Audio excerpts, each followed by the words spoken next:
All right. I'm going to jump right in here. Get this over with. 3, 2, 1. Let's roll. Flame Champion today. We're going back to the LCC. It's been a year since I did my first run. That was the original file name. Do it again today.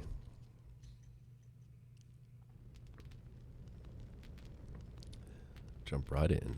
Get out chapter 1. Did I get sick at Suikoden? No. My voice is probably just all gravelly right now because it's way too early to be up on a Saturday.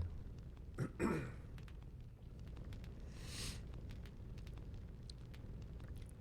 sure the power of Red Bull will clear that out shortly. It usually does.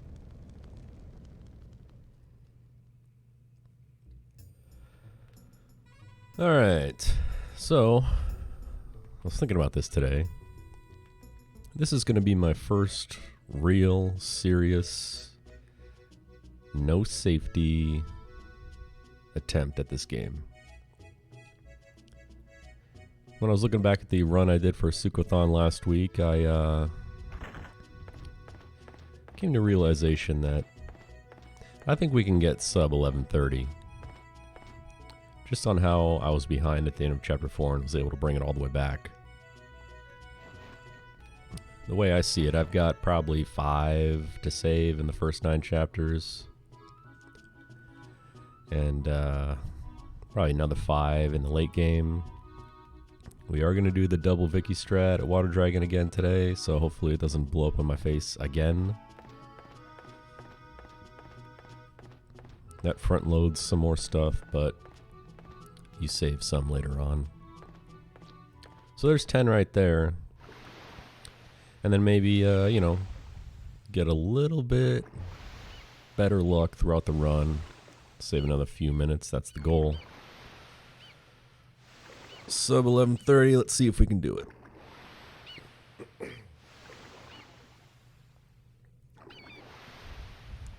You will not be buying Jizos in Chris early.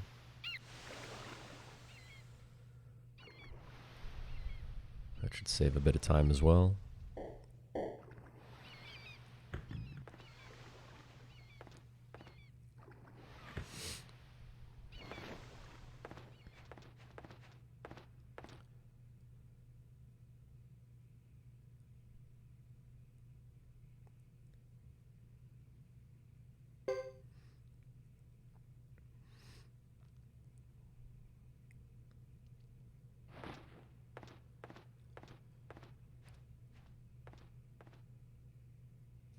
Alright, first things first. Message speed fast.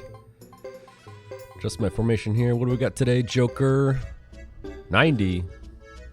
Hell yeah. Alright. We're in there. No resets today.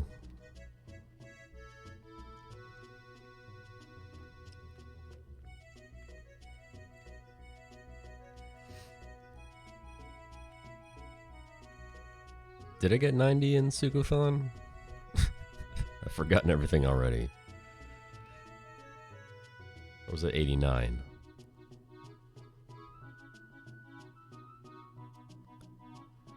I always tell myself I'm going to go back and rewatch and review my own work, but I never do because, let's be honest, it's 12 fucking hours and it's a waste of time. That, and like most people, I can't stand the sound of my own voice on recording.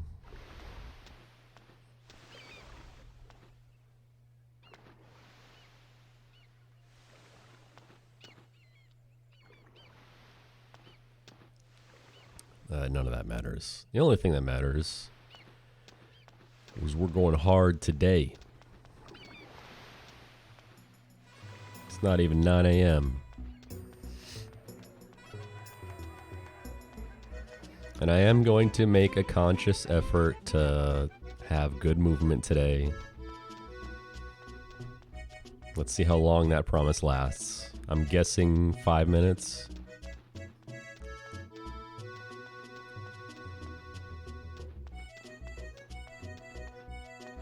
That's the real time save. Not running into a wall.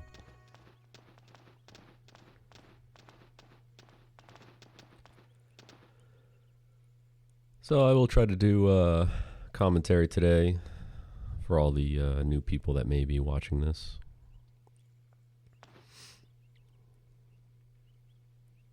Just so they have an idea of what's going on. But this is the last time, I promise. After this, no more talking.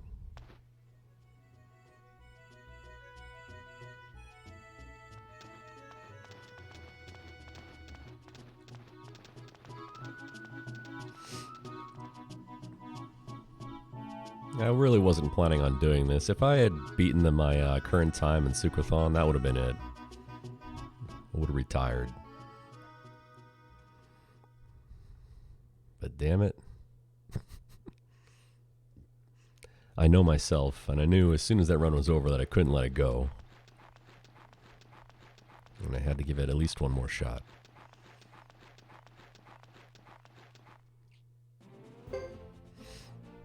Look at that cursor movement. Right there.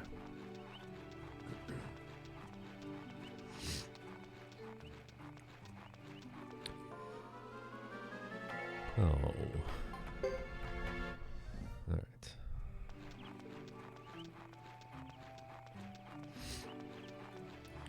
Of course, this is Suikoden 3, so there are no promises.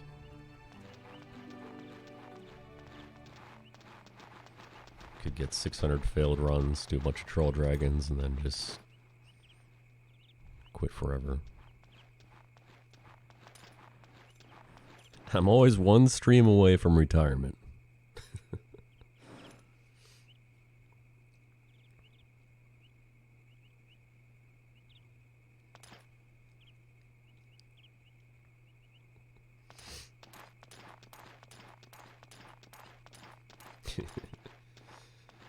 Well, retirement from this game anyway.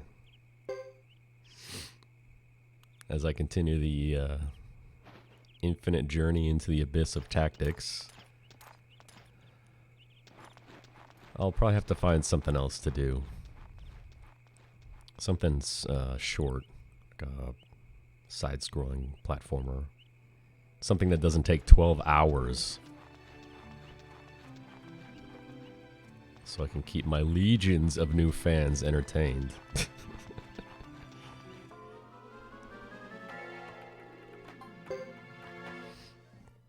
Because I can't imagine anyone would actually be interested in, or would they find it entertaining to watch Suikoden Tactics routing streams. Oh, come on. We're starting early today, aren't we?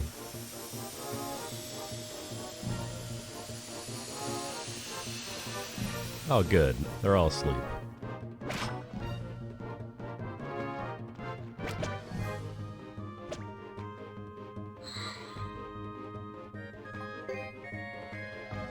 Dude.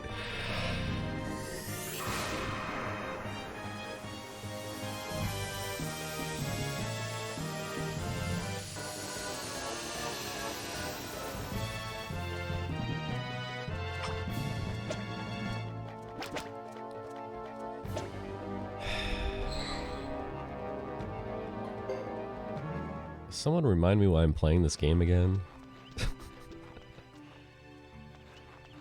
We didn't even make it 9 minutes till we get owned. God. Yeah, routing is fun.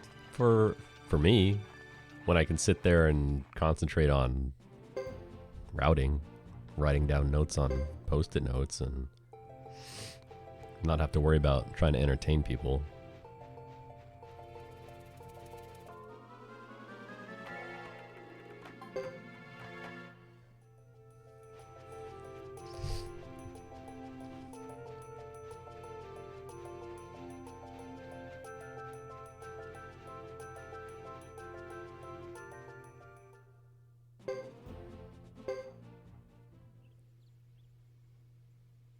Speaking of routing, you better You better tighten up that tier cursor out, my friend. The people have spoken.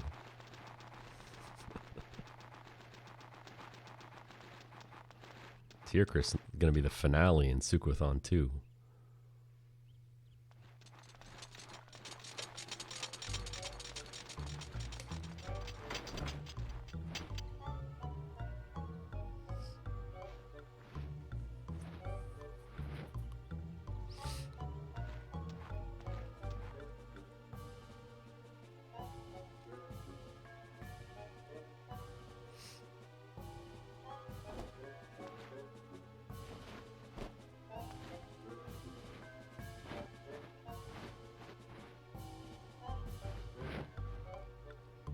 Fell asleep last night. How did Zero's run end up finishing?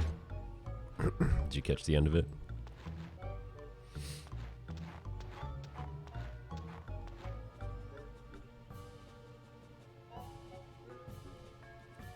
Plus 10 minutes. Nice.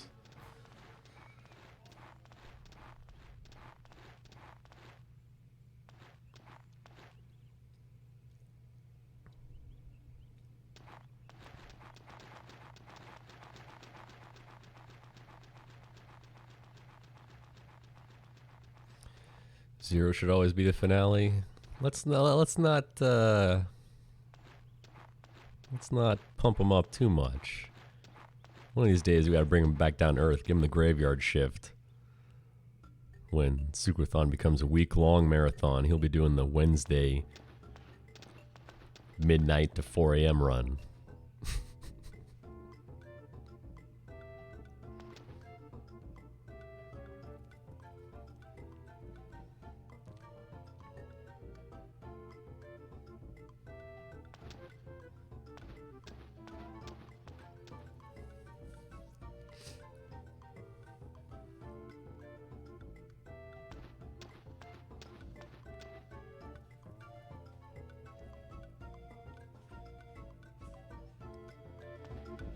Alright, I'm gonna go right back in that entrance, and right back in again. That moves Shiba to his next walking destination, which is right there. Much faster than just watching him walk. Gonna do the same thing again right here, in the trading post. And out of the trading post. And there he is. One more time. Shiba walks very slowly, so this is actually faster.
The fuck is that?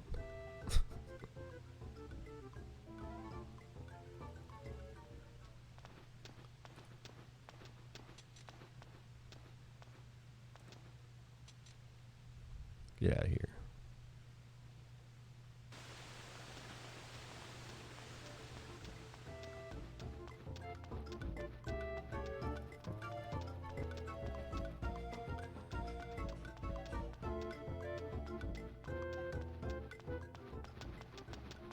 Coincidence that he showed up as soon as I mentioned that Zero should be on graveyard shift on a Wednesday? I don't think so. Nice try, Zero. I see you.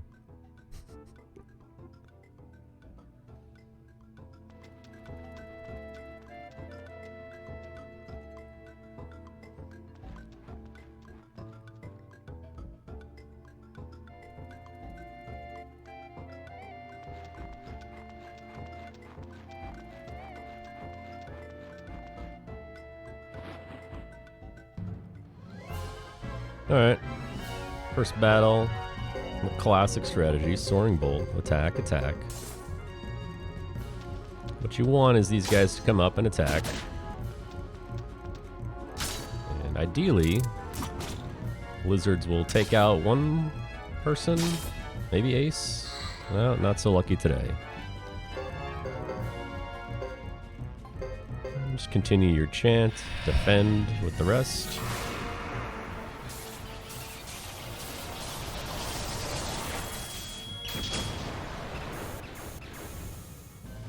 Overkill, but that's okay.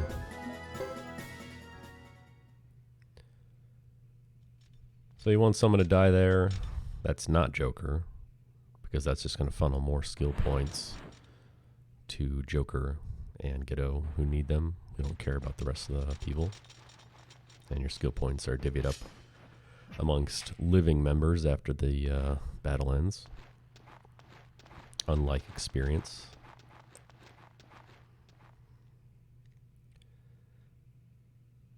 So here's Shiba. He's going to join us very briefly for one battle.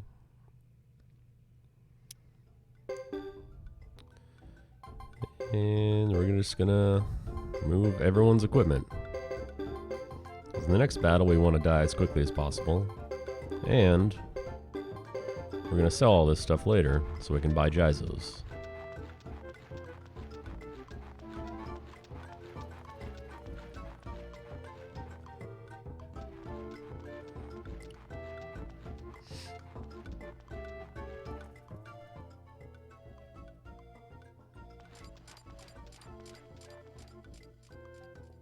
Now we're already behind because of that double failed run in Zexen Forest, where I got put to sleep 3 times. So I'm going to hope for no encounters in this hallway. Alright, we did it. I'm also going to hope for a fast Chris battle here. Fake Chris. What you want to see is her use Breath of Ice, first move. What you don't want to see is her using Kindness Rain 3 turns in a row. Well, there's nothing you can do about it, so let's see what we got. What do you got, Sarah? No magic. That's the middle option.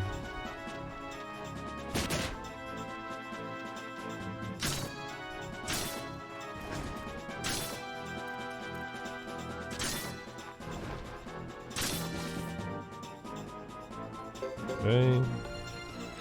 Don't do it. Alright, good.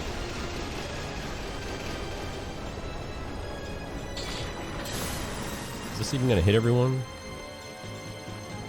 Wow. Okay, stop dodging, please.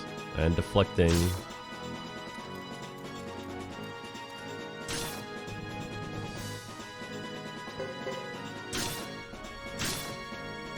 Wow. Guard, guard, dodge, dodge, dodge. Are you serious? Guard again. Ghetto, not going down without a fight today. Jeez.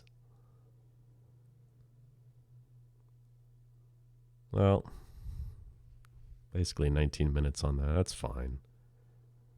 You'd like to see 18, but whatever. Whatever.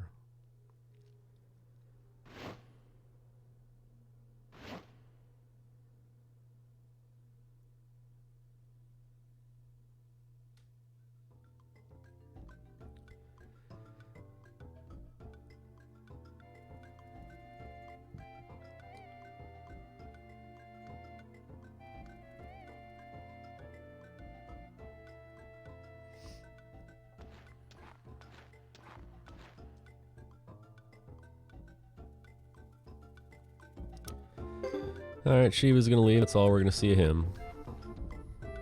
Well, we stole all his clothes, so it's all good.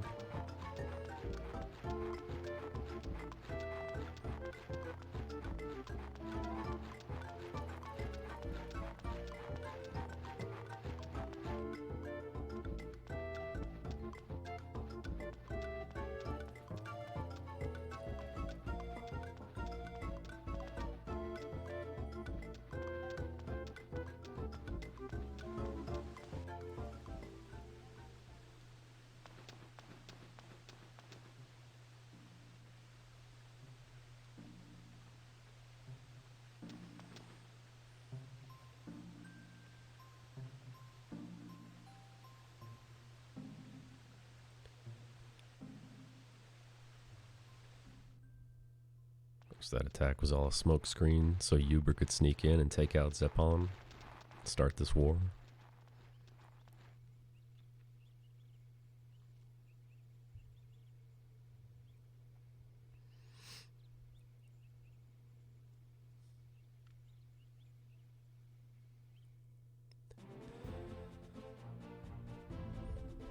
Now we're off to Kurai Village, where we're going to get into another battle right away.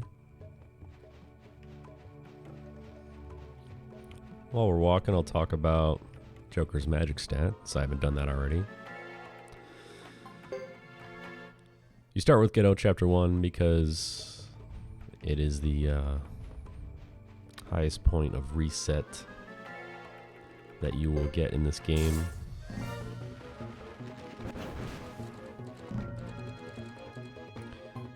What's up, Sugar Bear? You're about to crash. Jesus. You pull an all-nighter with the Sam Show Parsec?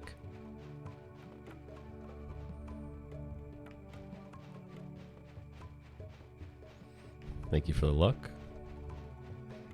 Don't worry, I'm sure I'll still be here when you get up.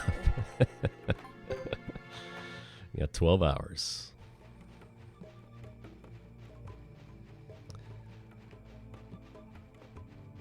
What was I saying?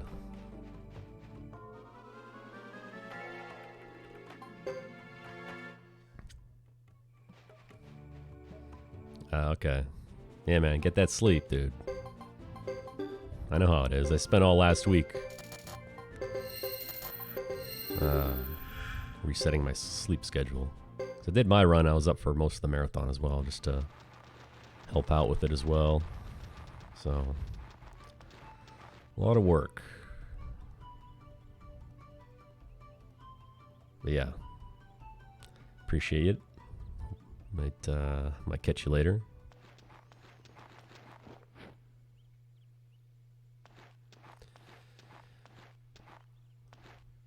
Ah, shit. I knew I forgot something.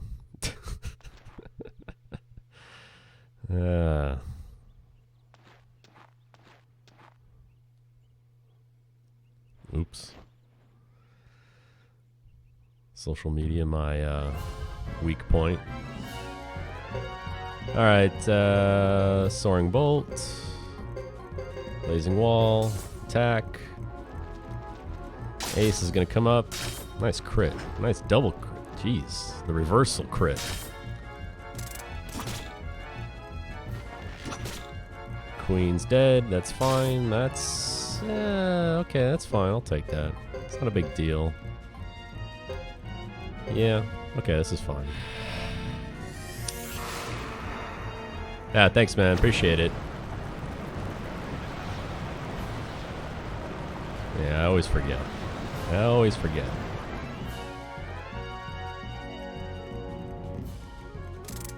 This might kill... Oh, nice. Well, it's not going to kill a full defense.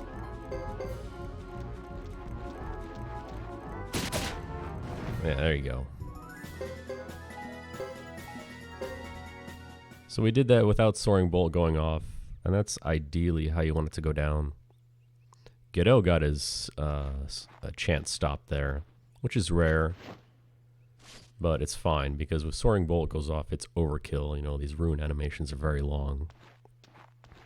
So in a perfect fight, you would just assume that everything's going to go your way. Let Blazing Wall kick off, and then just auto battle for the, you know, chip damage that you need to kill Isla.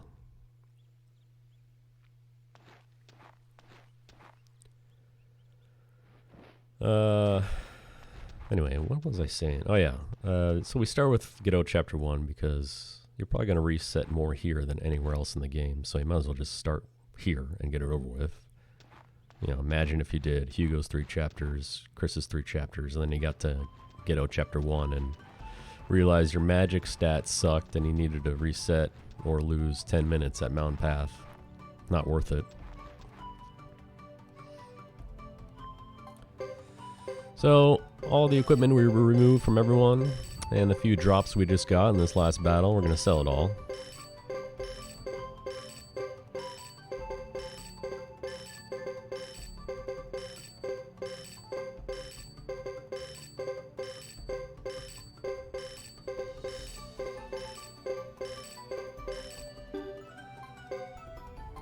Got a lot of cash here, so we're going to load up with Jizos. Now you notice the Jizo is a little bit less expensive than it normally is. That's because Ace has the passive skill of shop discount. So you save a few bucks here and there.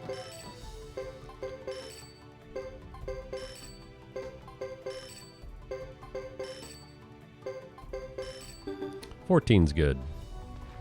14's a good number. It's going to allow you to get 3 on Godot, Joker, and Isla. And have some leftovers just in case of emergency. And even if you do have extras, it's all going to get put into the castle inventory later. And Jizos are a very valuable commodity, so I got no problem overbuying.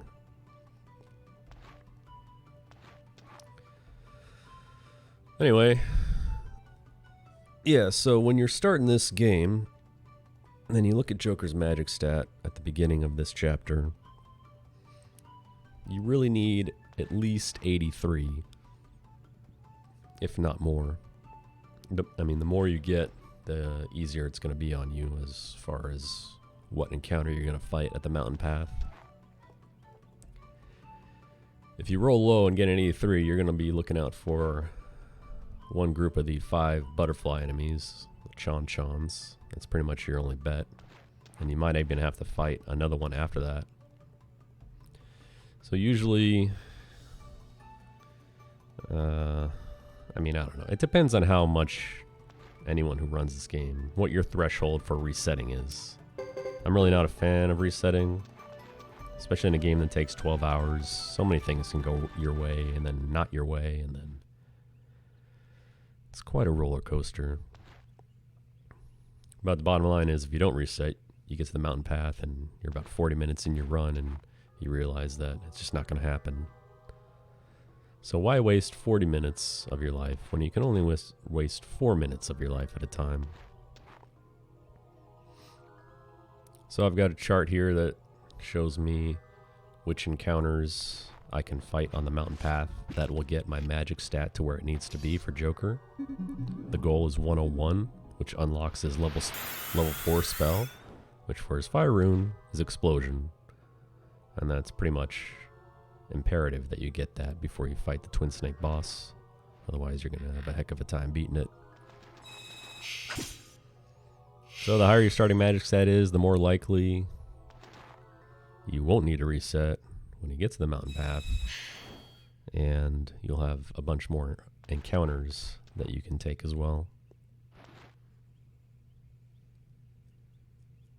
Whereas the lower the magic stat, you know, you only got a few options. There's also a group of 3 Chon-Chons and 2 Devil Eyes. That'll work too. But those always seem to be very rare encounters in my experience. I'd much rather go in with a high magic starting stat and just fight a group of 3 Devil Eyes or 4 of those yellow floating snake things. You want to avoid that flame dragon just because he's tough to kill and takes forever. Just a very slow fight. Anyway, we're chasing down Isla here. She ran off to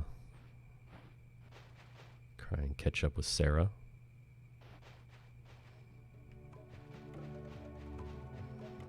Please, no encounters right now.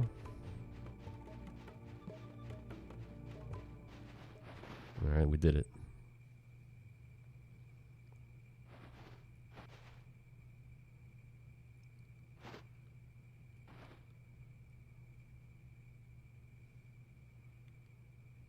You can get an encounter in that very short walk. And when this scene is over and we're walking back out of the plains, you can get an encounter there as well. But you'll have Isla with you that time, so a little bit less dangerous. Though, at that moment, you've got Ace with 1 HP because he just died in the previous battle, and Joker, who has no equipment on. So you get an encounter there, you fail a few runs, you might be dead.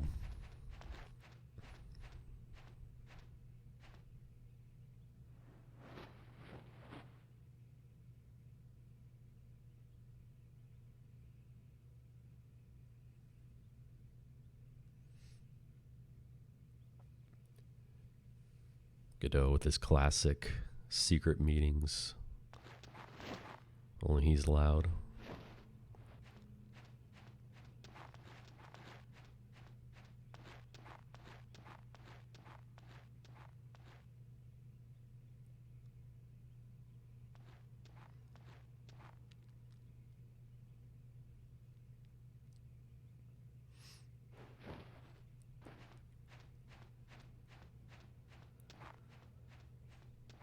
So expanding on what I was talking about earlier with the magic stat, on level up, Joker can either get a +2 or a +3 to his magic stat. You want to get to 101. And for most encounters, he'll gain 5 levels total from the start of the game till when you're done at Mountain Path. So if you start with 91 as your magic stat, I mean, that's amazing. The highest I've seen is 93, but I think I've only gotten that once. Usually get high 80s, no problem. Which is fine.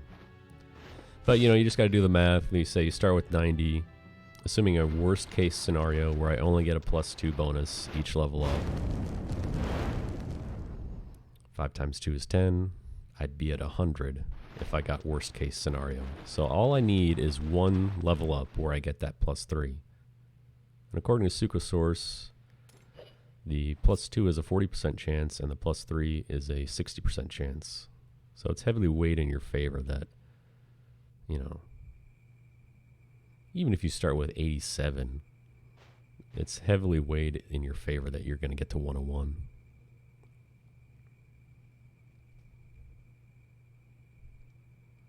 As far as experience goes in Suikoden, it's pretty consistent amongst the entire series.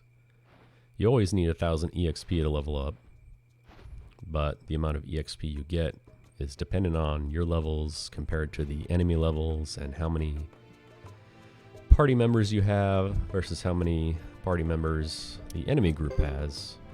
And it's a calculation based on that. So it's very hard to overlevel in this game, in this series, really. But it's very easy for someone who's way behind to get caught up within a few battles.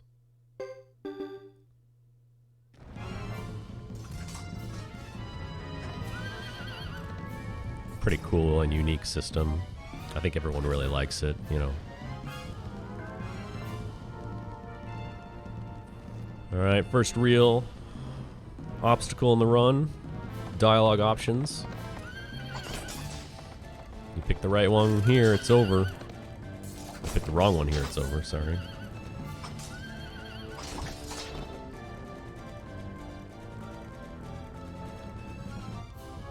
Option 2. Success. You pick option 1 there, you're gonna fight Boris. And you're probably not going to win because no one's wearing any equipment. And Godot's spells are all 2 turns at this point. So you're probably going to get shredded before you even get them off.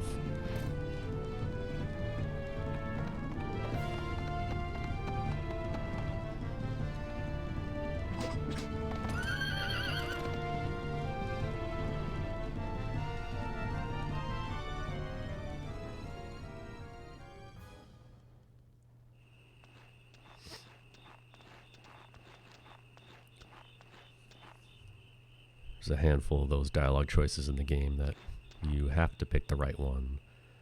Otherwise, your run will be over. And if it's not over, you're going to lose an insane amount of time.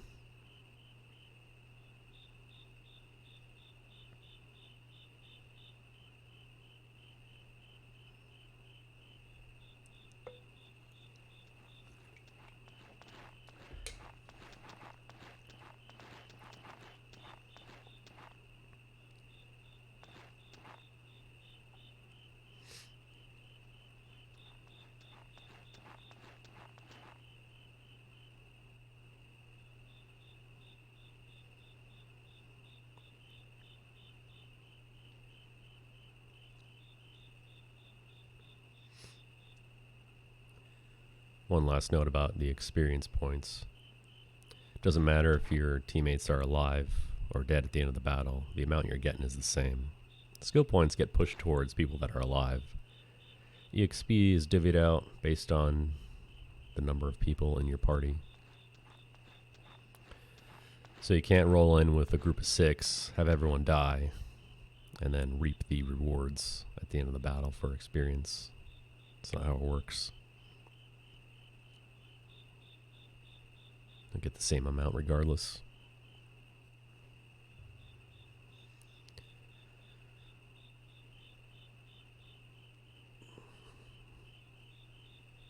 We're still at Karaya Village, even though we're up on this plateau up here.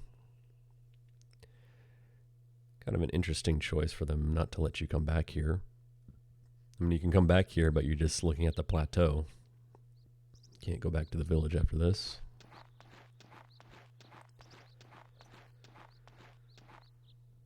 Would have been cool to find some secrets there. Maybe a recruitable Star of Destiny. But no.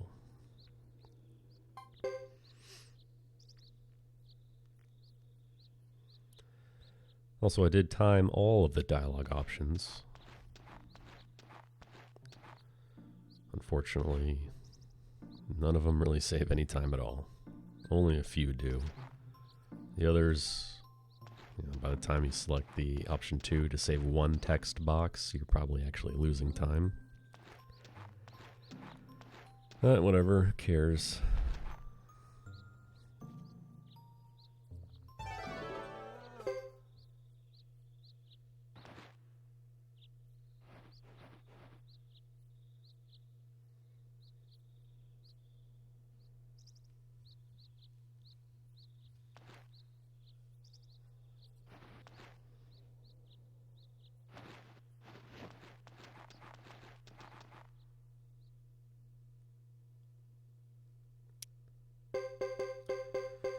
Everyone joins up. I'm going to adjust my formation again. That looks good.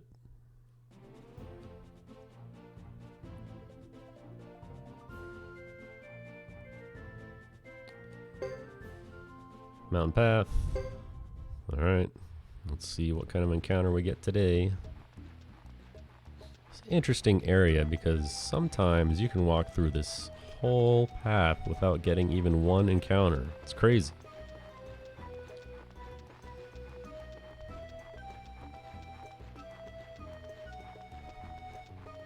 Very low encounter rate here. And of course, it's the one area in the game where you actually want to fight a battle. In fact, it's the only random battle that's required in this entire run. There's a few optional ones you can take later that may just bump up your levels just for safety purposes or make you a bit stronger for a war battle or something, but this is the only one that's mandatory. Others are optional.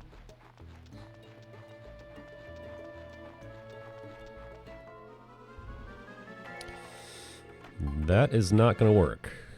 That's one of the only ones that, one of two that does not work. So we're 0 for 1.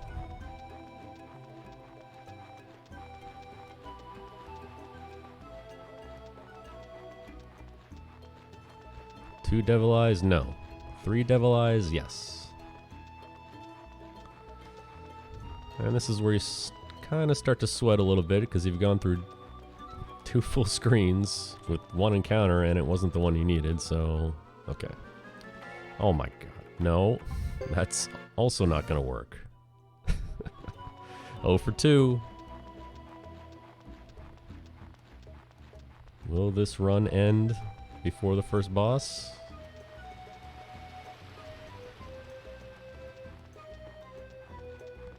Come on.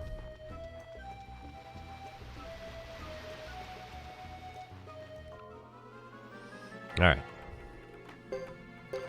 This will work.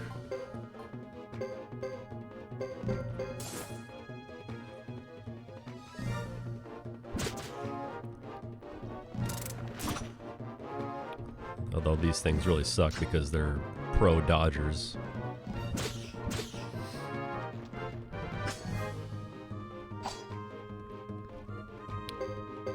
What they can't dodge though? Magic.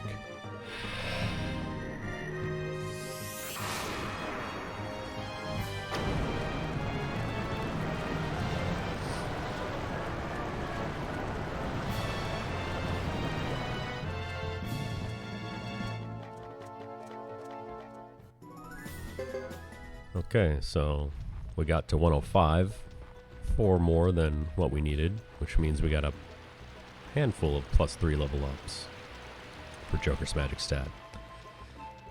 So that battle went very quickly, quick 2 turns. Unfortunately, everyone's alive, which is what you don't want. Here's the legendary group that you never see, right there. That'll bump you up more than any other encounter. Anyway, so random counter, you want those skill points to be farmed to Joker and Godot, so you want your 3 frontline members to not be alive, but not the case today.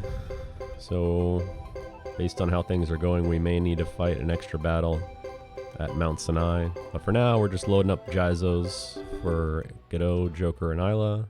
Twin Snake making his grand entrance here.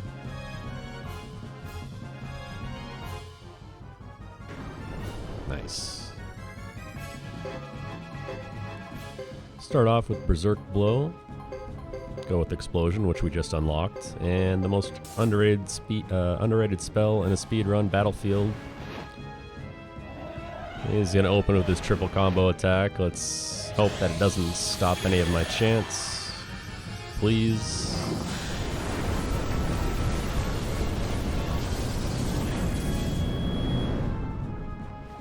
Okay. That'll work. Nice crit from Jock, too.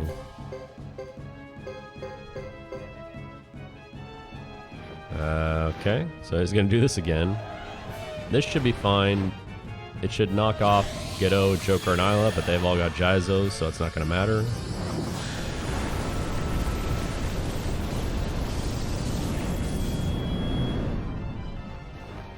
Wow.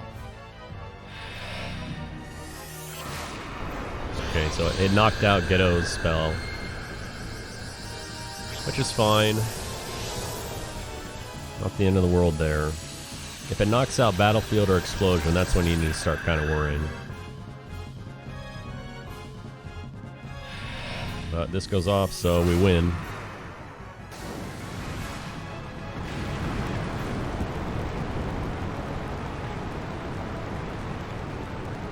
Heads are down. And Twin Snake cannot move. So he's stuck there. And we're just going to throw a bunch more magic. None of my party members are going to move because Isla's shooting arrows. Everyone else is using magic. Twin Snake can't move, which means he can't attack. The only thing he can do at this point is use his tongue. But you got to be right in front of him for him to do that. And that's not going to happen.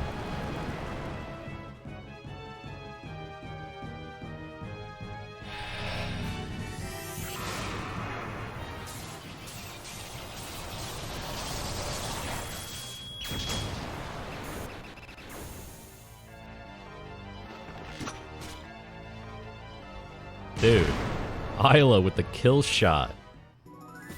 Hell yeah. That was awesome.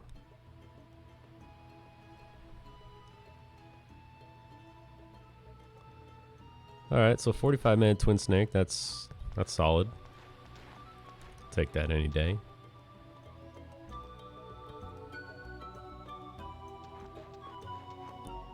So what I was talking about earlier with Jizos and stopping your chance and everything, the reason why you equip Jizos to Gedo, Joker, and Isla is because you want them all to survive the battle. You don't care about your 3 frontline party members.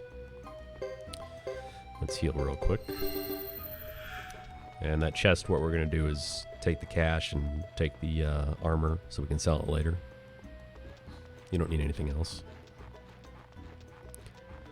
So in this game, if you take more damage than you have HP, you die, of course. But if you're wearing one of those Jizo items, it'll bring you back to life. What's interesting is, if you're casting a spell, you have the chance to get your chance stopped by an enemy attack, which we just saw with Twin Snake's triple combo attack on Gedo. That's really bad if it happens to Isla or Joker. But if it happens to Gedo, I mean, if it's going to happen to one person, you want it to be him. Because he's just doing his secondary lightning spell just to get a little bit of extra damage at the beginning of the fight. What's cool, though, is that I'm sure it's not an intended mechanic. But if you are casting a spell and wearing a Jizo, and you take more damage than you have health, your Jizo will activate, and there is a 0% chance of your chant getting stopped. So that's why you don't heal before you go into that battle. You want your Jizos to activate to lessen the chance of your magic getting cancelled. So that's pretty cool strat.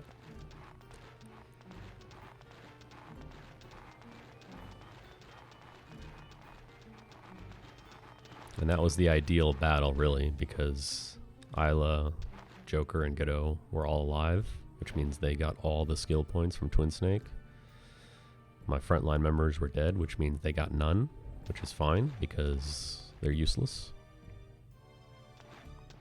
So that's what you want.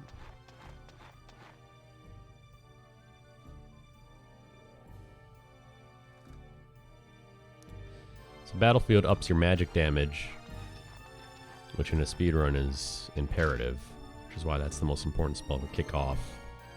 Fortunately, everything is a 2-turn spell at this point in the game, so gotta kind of survive that first turn and you'll be good after that.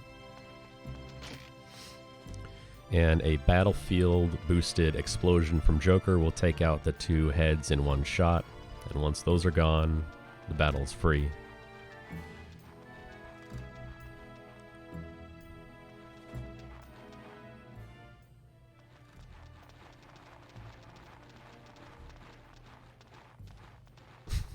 What's up, Chrono?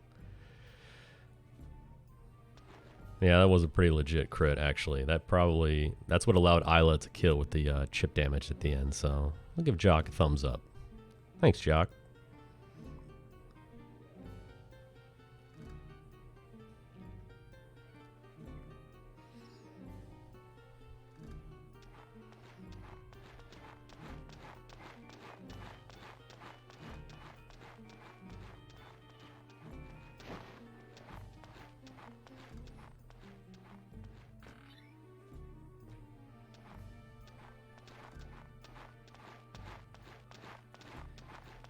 Now we've got 10 minutes of mashing text, and then that'll be the end of, the end of chapter 1 here shortly.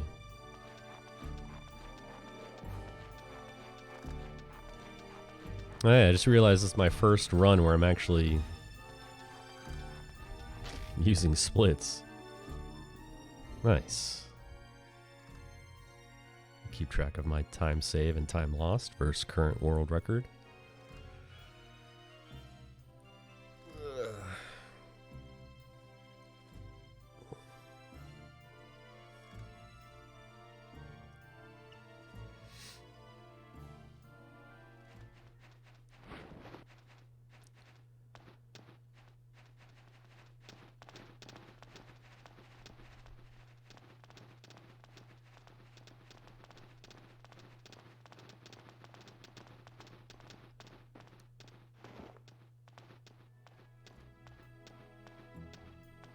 What else was I going to talk about? Talked about skill points, Gyzos, experience system, why we do Ghetto Chapter 1 first. I covered everything so far.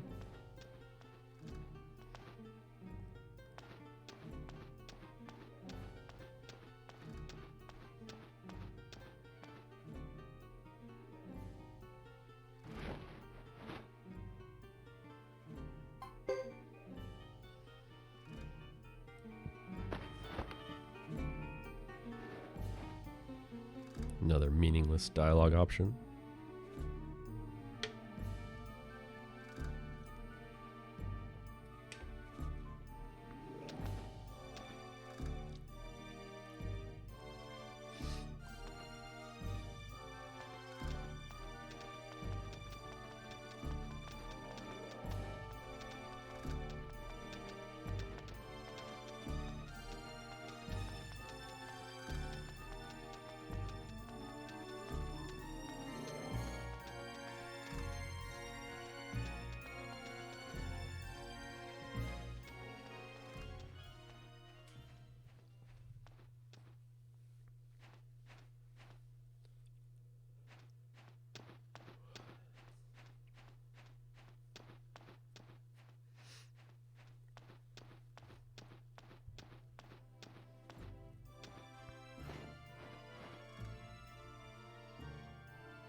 One of those times in the run where I wish this was a voice-acted 10-minute cutscene.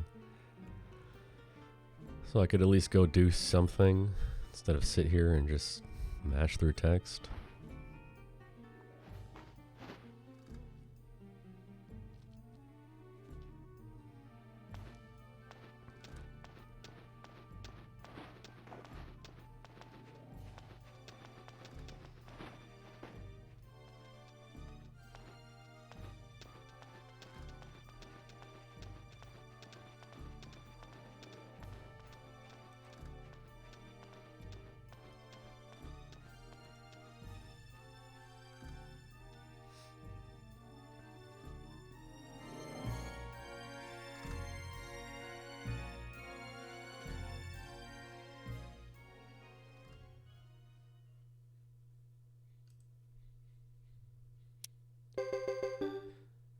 Everyone leaves. That's the end of chapter 1. Wow, look at that. Minus 48.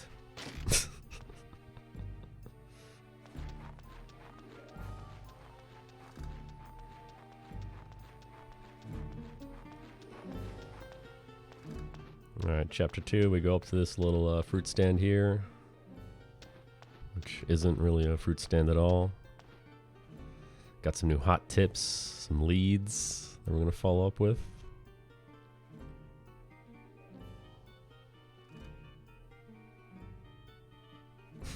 When does the Space Caddy dubbed Suikoden 3 patch come out? Coming soon. TM.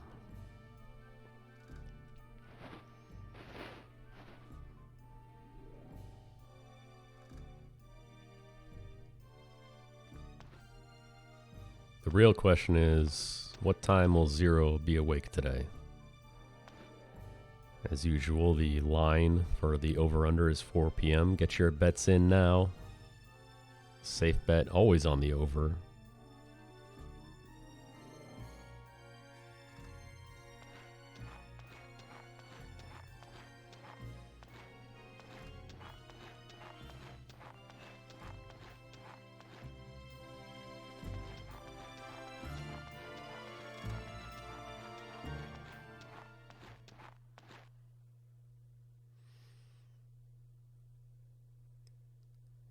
Listen, there's a lot of interesting choices you can make with all these characters.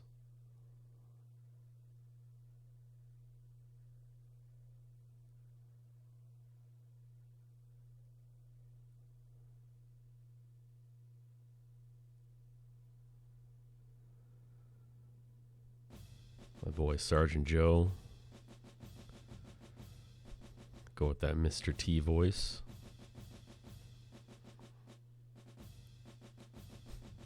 Honestly, he probably hasn't been asleep yet. The guy's got the weirdest sleep schedule, man.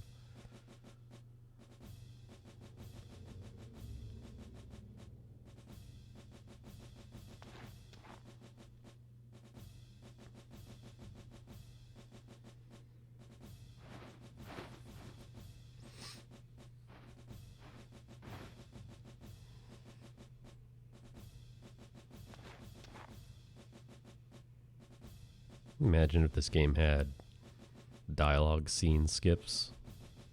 The entire run would be 15 minutes.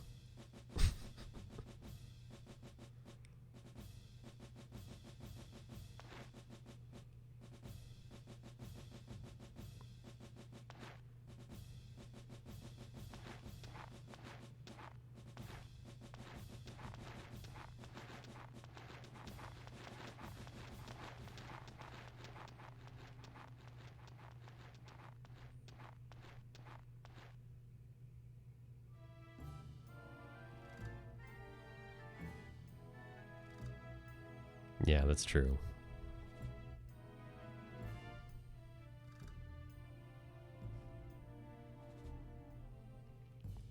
Can't wait for that today. Can't wait to see what Uber has in store for me this time. We're only 10 hours away to finding out. Oh, shit.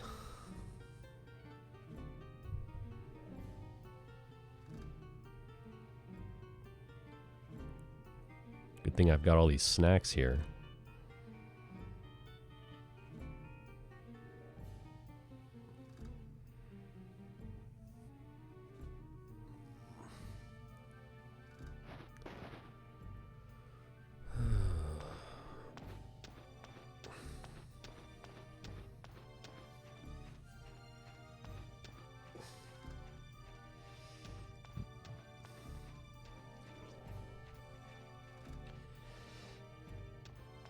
Yeah, we'll be doing 11-hour runs with resets at the end.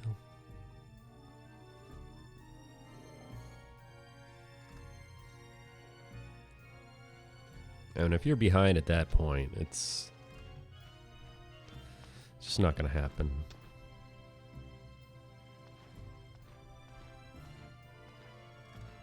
So why bother wasting an hour of your time?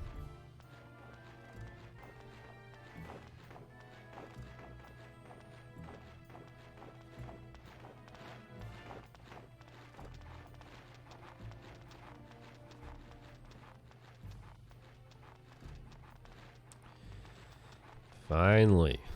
I'm like Isla banging on the table back there. Let's go.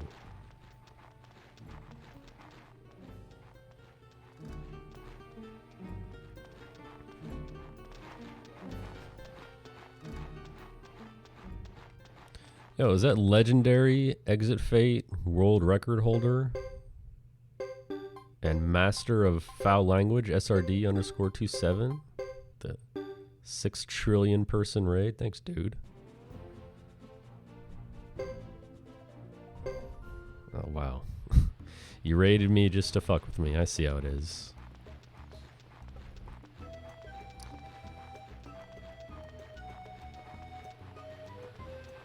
SRD, please, please, please tone down the language. This is a family-friendly stream, dude. We don't need your 8,000 curses per minute here. It's too much, man. I can't take it. I mean, you slip up every once in a while, it's fine, but dude, every other word just needs to be censored.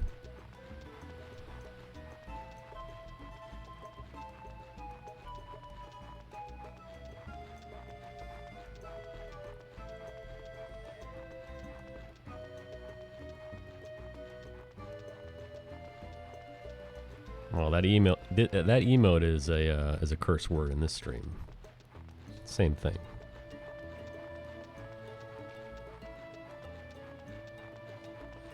What's up, Resident Lurker? Thanks for joining. Did you just finish Exit Fate, SRD? You were like halfway through. Come on.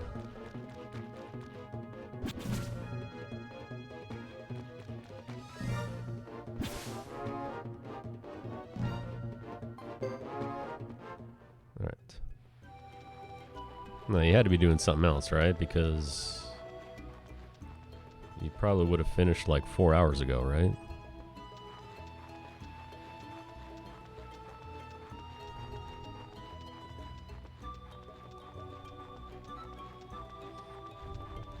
I see. So did you do another one? Oh, you're just doing the... Yeah, okay. How was the pace at the point where you're at? You were still ahead, right?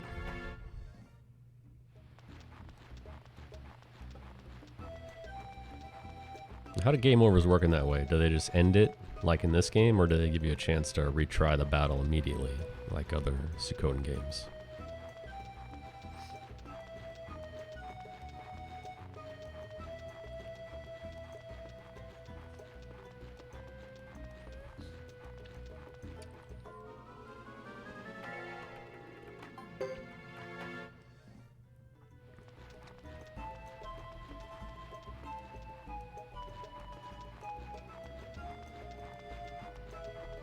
Died right after I left. Yeah, that sounds about right, actually. My bad.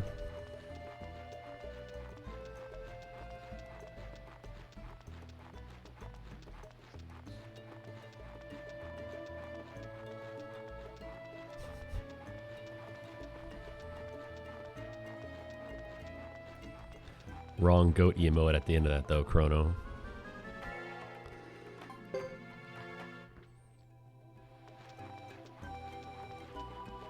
So when's the next Exit Fate world record attempt?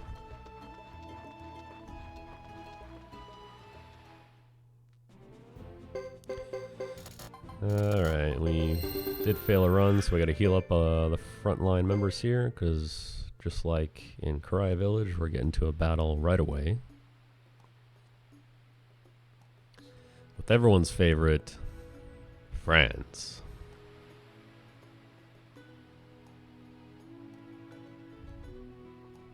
Try again in 10 hours. It's dedication right there.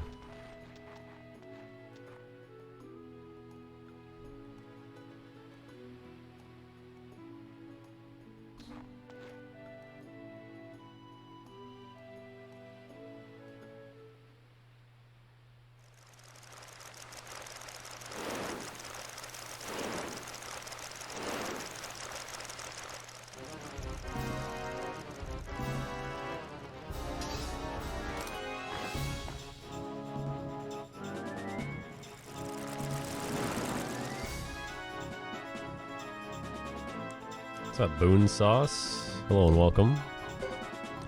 Alright, this battle, Soaring Bolt, Blazing Wall, attack Franz. You want to attack Franz because he can use lightning magic, which he is doing right now. You can see him charging.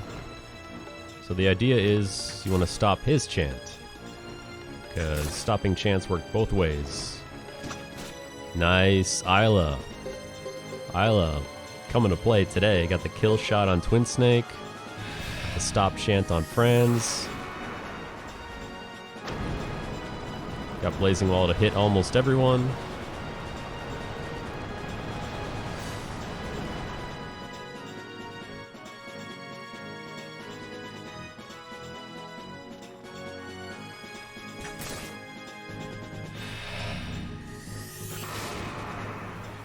And this is going to be overkill, but it's fine.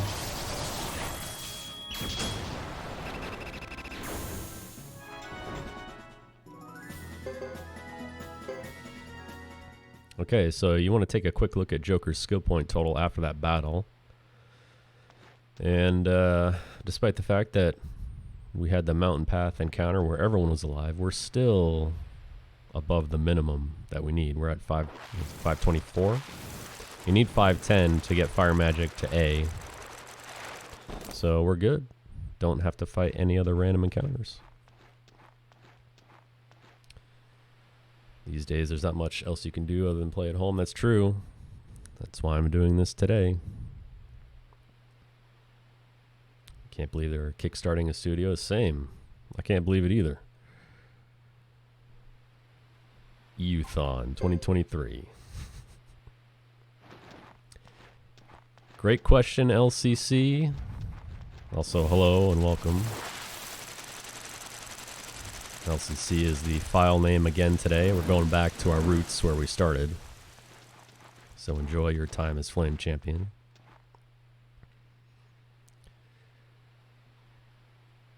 How much I donate depends on what the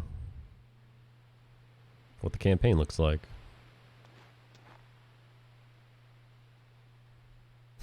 Hello, fellow Firebringers. Yes.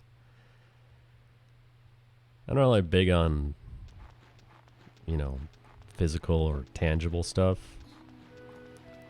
But if one of the tiers is to get alpha testing to the game, that's something I'm interested in. So, yeah, you know, we'll see.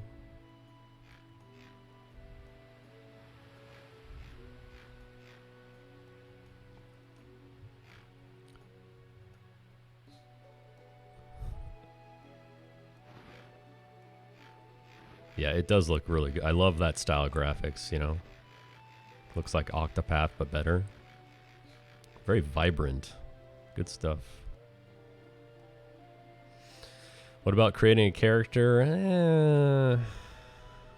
Well, Chrono's got the right idea. I wouldn't create myself. I'd just goof on someone else.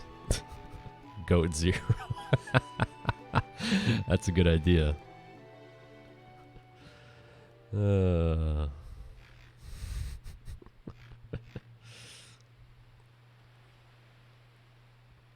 Yeah, man, it looks crisp.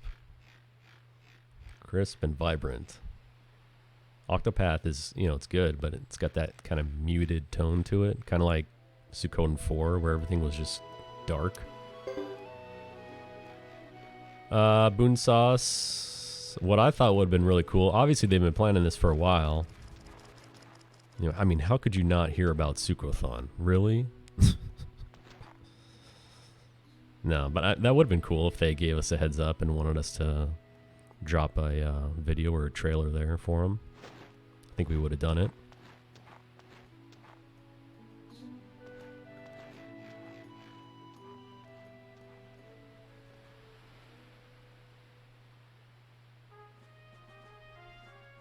Yeah, and smeared. Yeah, you're right.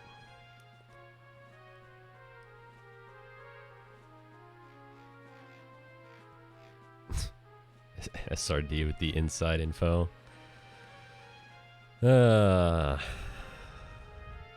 mean, I doubt they even knew Suikothon existed or even cared. Or maybe they did, who knows. But it would have been a good marketing tool for them. I mean, honestly, when's the last time Suikoden has had more than 1,000 people viewing it at any given time? You know, or had that many eyes on it. So...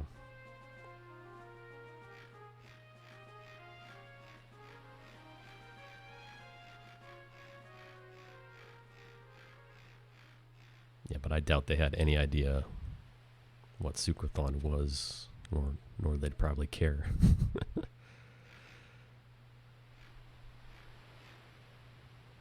Did he message? Oh, that's cool. Does he speak Japanese?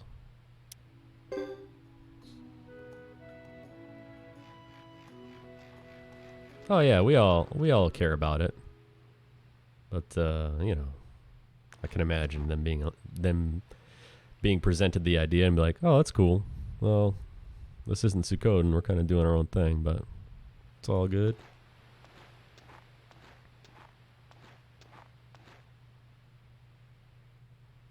Also, what's up, Vanderhevel? Hello and welcome.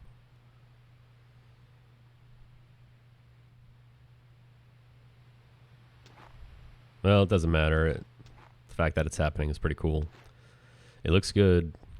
And not only does it look good, but it's not just a spiritual successor made by a bunch of random dudes, you know? Like, we got the original, the OGs of Suikoden working on it, which is badass. And I don't know how many people saw it, but the composer of the Wild Arms series is doing work on it, which is pretty fucking awesome. Because Wild Arms soundtracks are fantastic.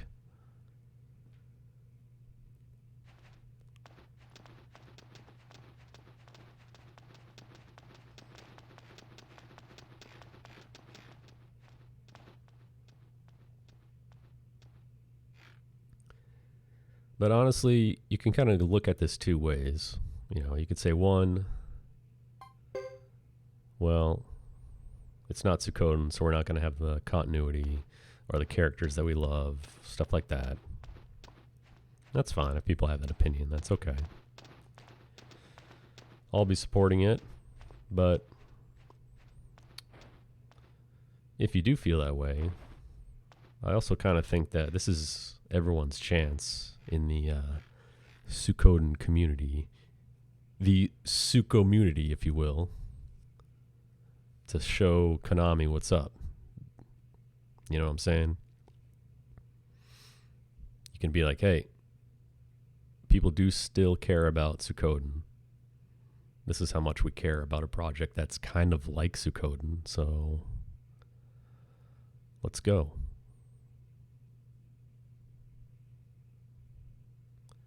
And I know it's not the best time to push a campaign like this, and everyone's a little strapped at the moment, but you know, I think if everyone just kind of chips in, we can at least kind of send a message, if nothing else, to Konami that people still care about the series. That's how I'm looking at it.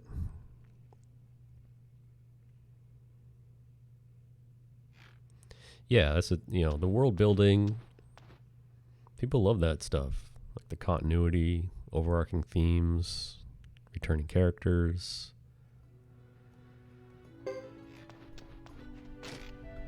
But I agree. Yeah, it looks good. It's not just something that said, "Hey, Suikoden's spiritual successor, check it out," and you're like, "Yeah, no, it looks good."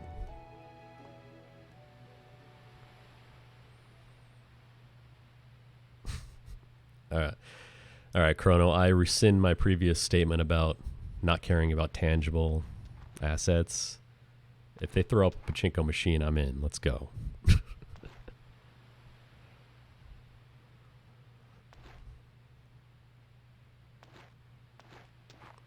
Yeah, it does look good. That background they showed where you're kind of on this mountain with a little like arcing bridge. That place looks badass.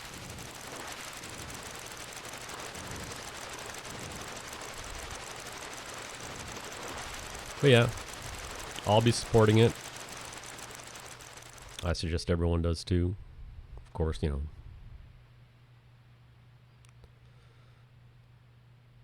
as much as you can anyway. It is a bad time for this, given everything that's going on, but it's our only chance, man. I'll take advantage of it. Yeah, that fight where everyone's kind of spread out on the battlefield, that looks awesome.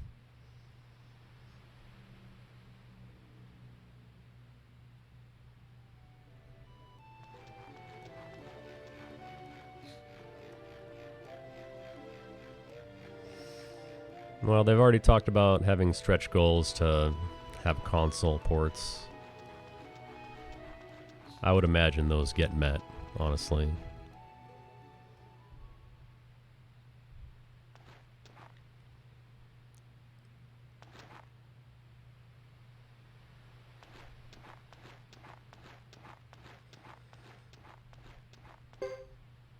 But it's our chance to support something that looks pretty good.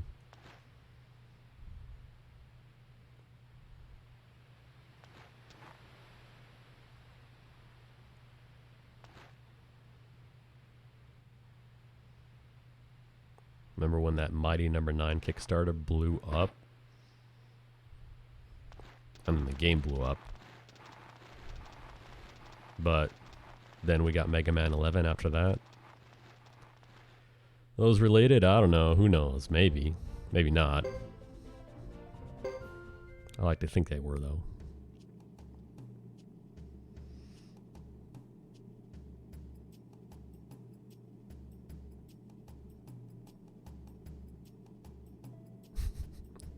SRD will settle down, have a family, and become a wholesome member of his community then, right? Well, as long as he tones down the cursing.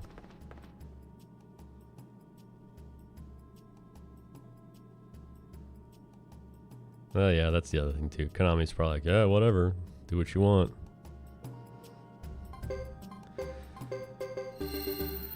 Alright, I'm gonna heal real quick, because we got smoked in the last battle, and there's no heal before coming here.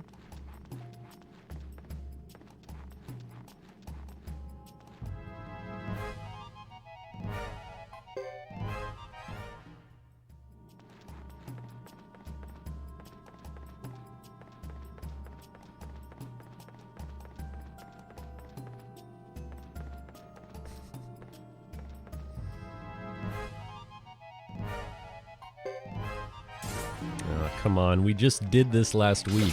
Please don't do it again.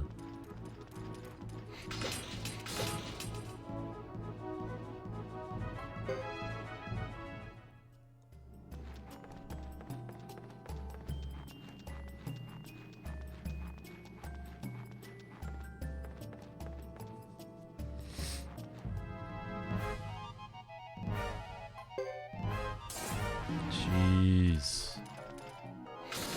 It's always one type of enemy every run. Bunnies, beetles. This time it's gonna be skeletons, I guess.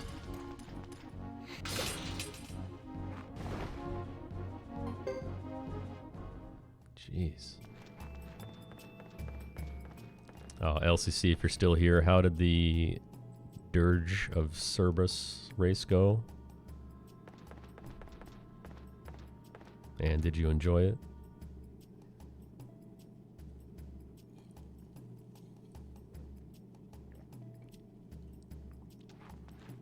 Yeah, it's been, I don't even know how long. I think I played it a year or two after it came out. I don't remember shit.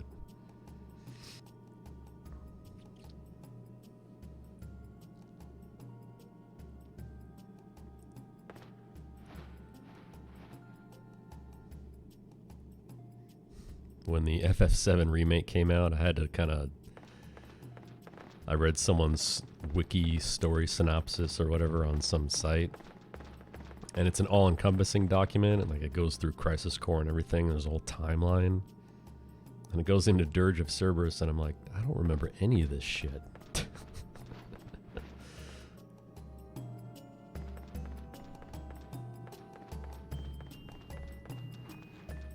Yeah. Yep, you're right. So who won? Or did anyone care? You won, nice.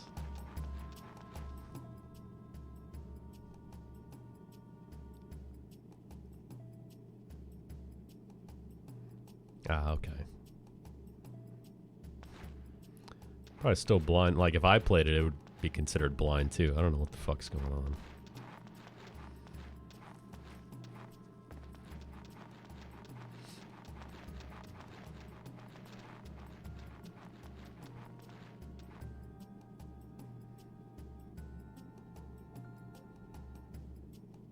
Who finished last then? That's the real question. I'm guessing it was Claude because I saw him on late last night still. Yeah, okay.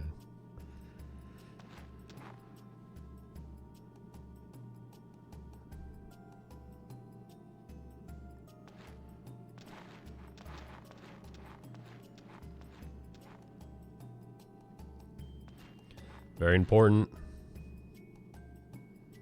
Dialogue option 3 or die.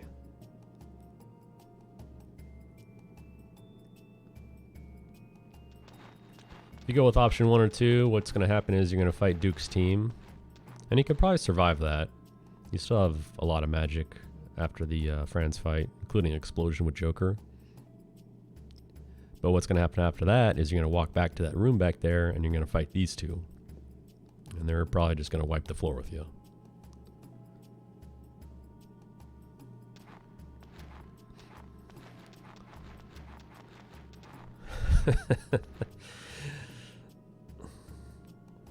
The bootleg dirge disc. Nice.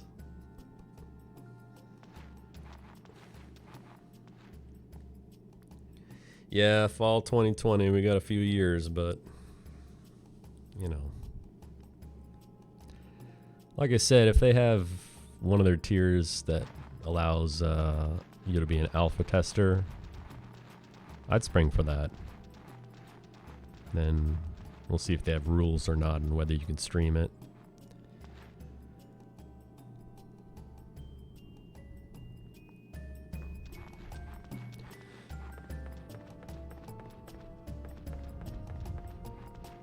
And if they don't, then I'll just be working on it in the background and stealing all the speed tech and get day 1 world record.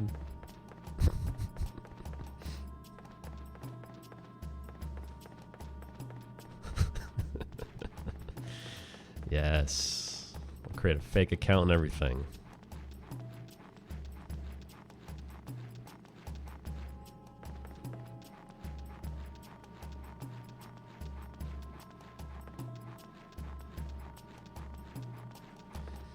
So this game does have escape scrolls, and this would be the perfect place to use one, but you can't because there's a scene with a bunch of dialogue right before you exit. And if you open up your menu and try to select an escape scroll, it's grayed out. So, denied.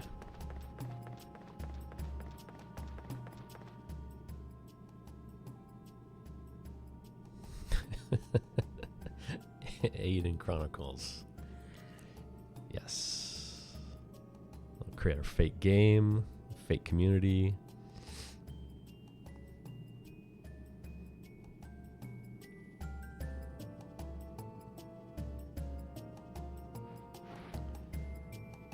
Yeah, surprisingly, it's really common to not get any encounters on the way out of here.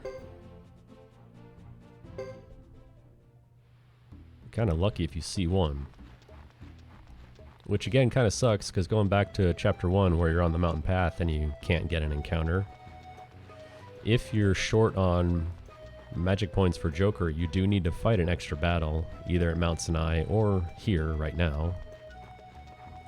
But you're in 2 areas that on your way out of Mount Sinai and on the mountain path, encounters are kind of rare. And if you don't do it before the end of this chapter, then you have to leave Brass Castle, go to Zexen Forest, fight some battles, and then go back, because that's where the magic tutor is. So that's why you always check Joker's skill point total after the battle with Franz, or right when you go into Mount Sinai. Make sure you don't need to fight one.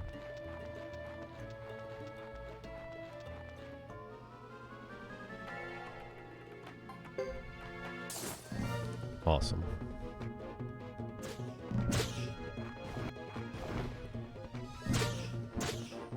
To be honest, we're not off to a good start today in terms of failed runs. Starting with 7 minutes in, where we failed 2 very slow runs to that group of leaves. And that thing that uses Wind of Sleep.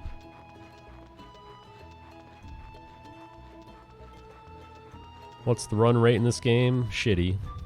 That's the answer to your question.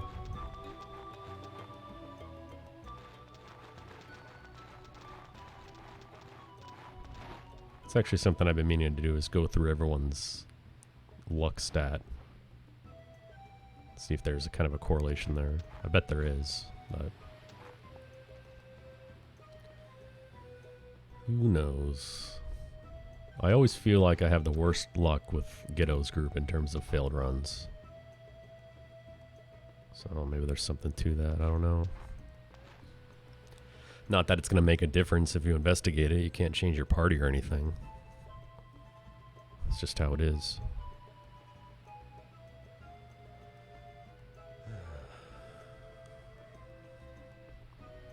All right, coming up at the end of chapter 2 here.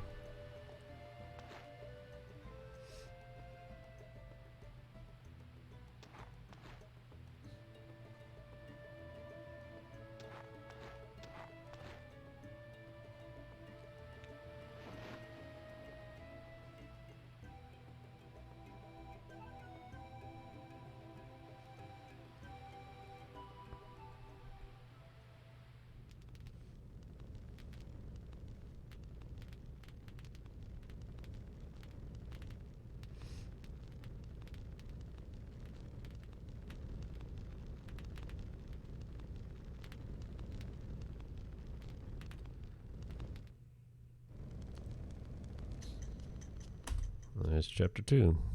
Somehow minus 2.5 minutes, despite all those failed runs. Okay.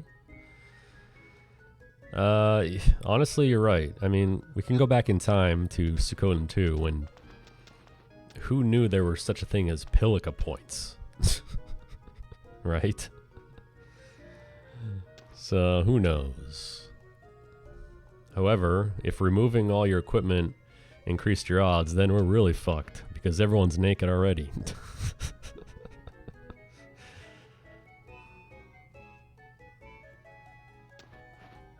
Maybe there's some super secret developer tech where you hold down R2 and square and then you hit run and it's 100%.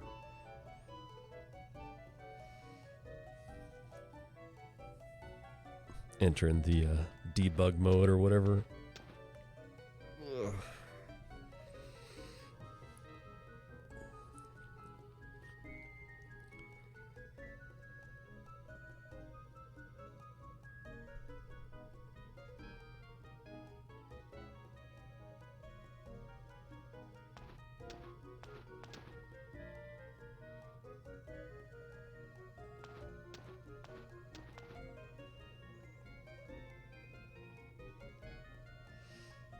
Have I tried the PS2 equivalent of Konami code? No, but I should. Alright, since the blacksmith is right here, I'm going to sharpen God's weapon. Look at that plus 22 with the name change. Let's go. Plus 12. And plus 12. Geese. Nice name for a sword. So you get plus 50, basically, which is going to help out a lot in the upcoming duel with Duke, so we don't just sit there and do chip damage each round if he gets stuck in a defensive loop. Yeah, Geese is a great name. Yeah, what's up, Funeral? Been a while. Welcome back. Funeral, did you hear about Suikothon last weekend? I wasn't around for all of it, but I don't know if you were there or not.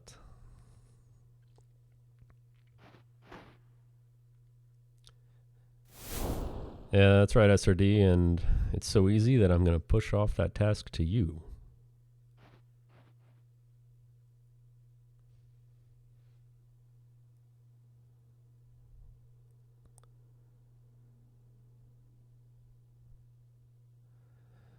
How do I feel?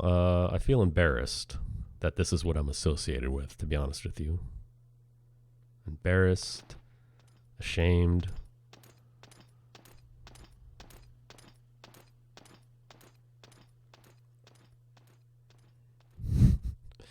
Nice try. I'm not falling for that one again. Oh, don't think you're off the hook. You still owe the community the Suikoden Trilogy true 100% speedrun, so it's on you. Alright, Magic Tutor. I'm gonna bump up Ghetto's lightning magic as far as we can. Usually ends up with a B+ here, which is fine.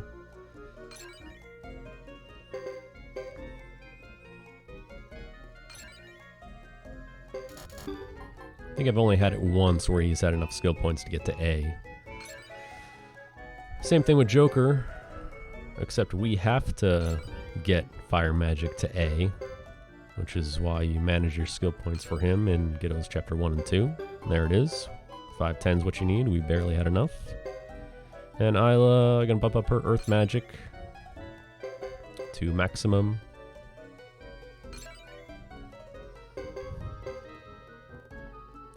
She has enough because she comes with a decent amount, and then she gets a few from the battles you fight with her. Leaving shield as it is right now for a few reasons that we'll talk about much later. Oof. The S4 Tactics and S5 trilogy. Yikes. All 100% too. Ugh. Good luck, SRD. Have fun with that. Oh god. Even worse. The Tierkris trilogy.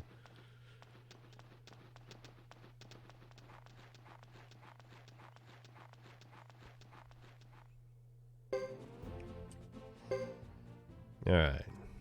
Saxon Forest. Again.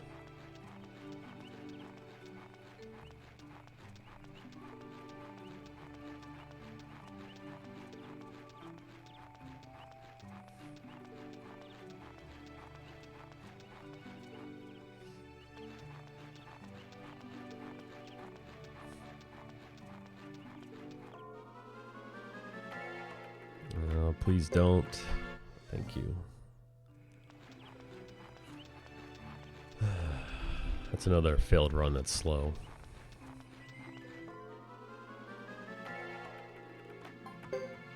Shit. Enjoy the concert.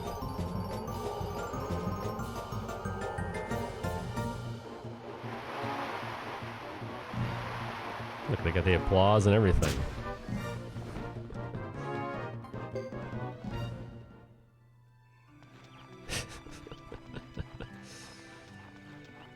Oh, man.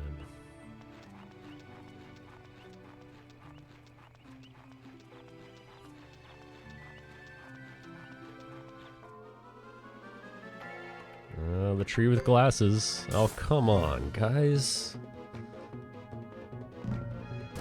How do you not run from a tree with glasses?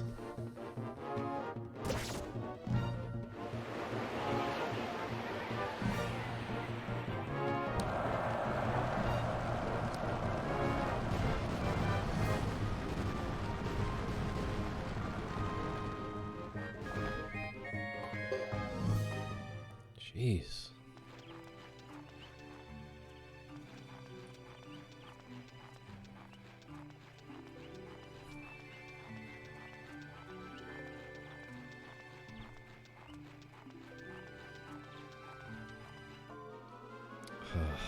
No.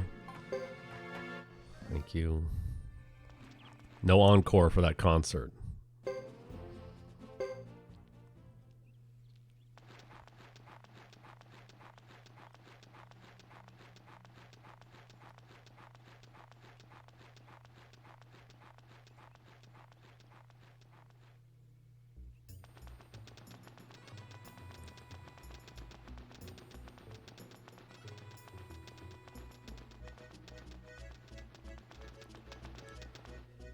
Nah, funeral, just shameless promotion. That's all it is.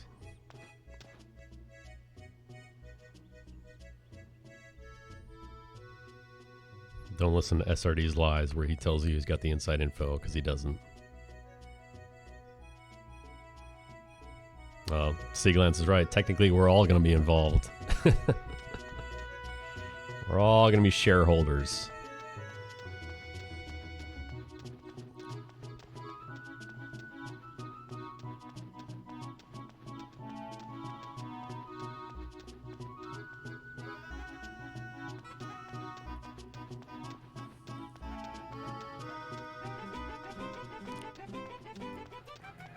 I thought about making that logo much bigger and just covering the entire stream so you can barely see the game. Maybe next time.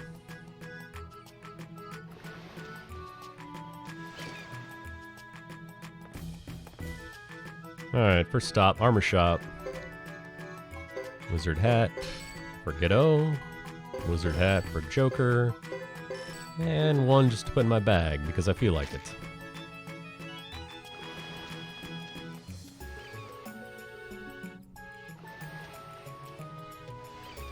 That's right. It'll be a race to see who can come up with the best route. We're going to speed run the routing of the speed run.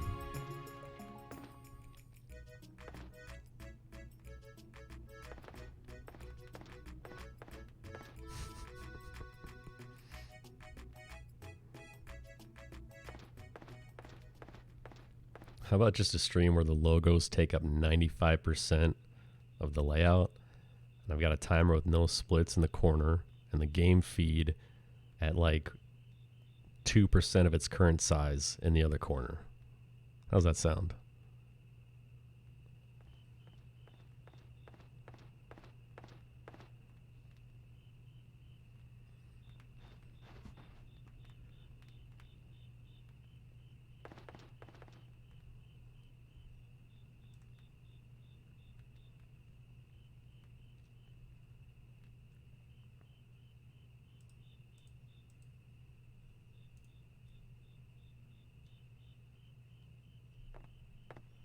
Don't forget, drink Red Bull. Red Bull available today, literally everywhere on this planet.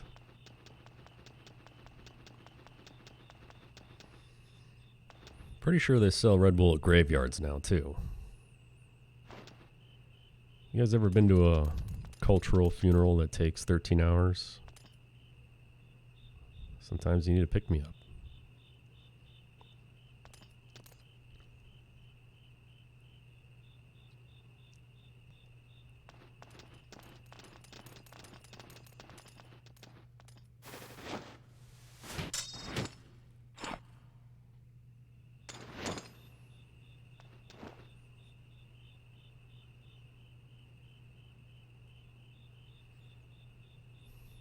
Gotta stay awake for the wake.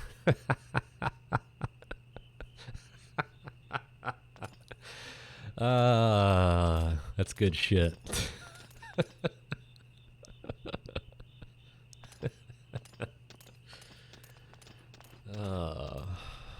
Well done.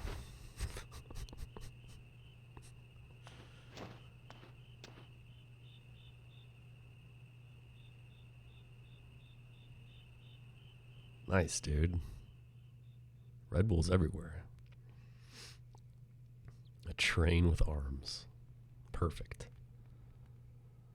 Listen, I've gone over this before, but let me just repeat myself. The reason why the Red Bull sponsorship makes more sense to me than anyone else is, let's just look at this from a real life perspective.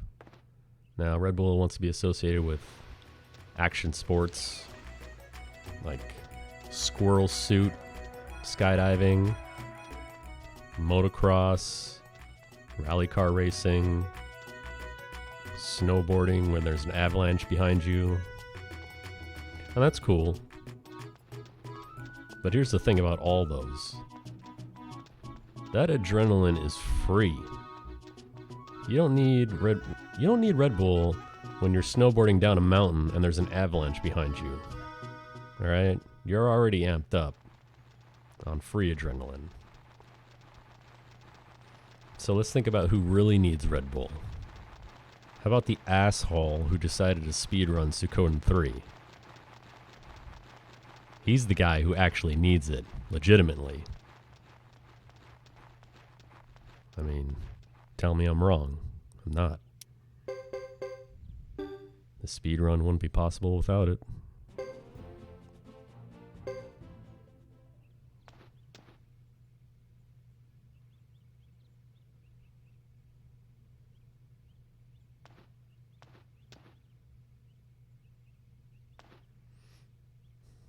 Well, that's true. You might need it if the avalanche overtakes you.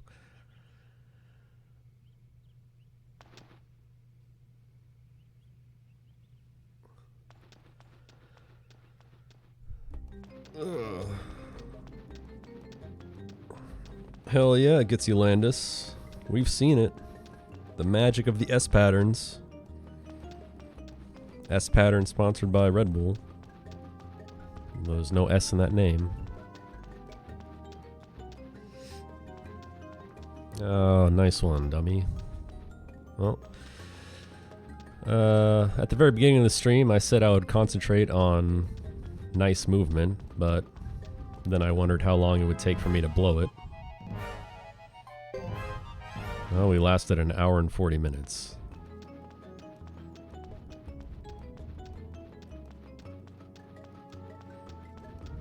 Longer than I expected, actually.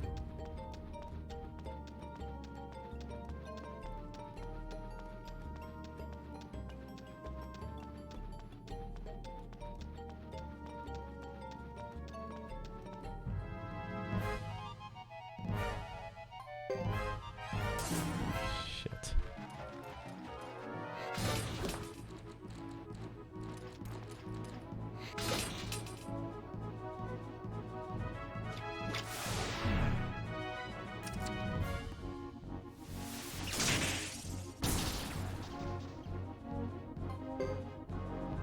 Dude, it's the skeletons today. They're coming for me. Did I really? I didn't even make it 6 minutes? God damn it. That's disappointing.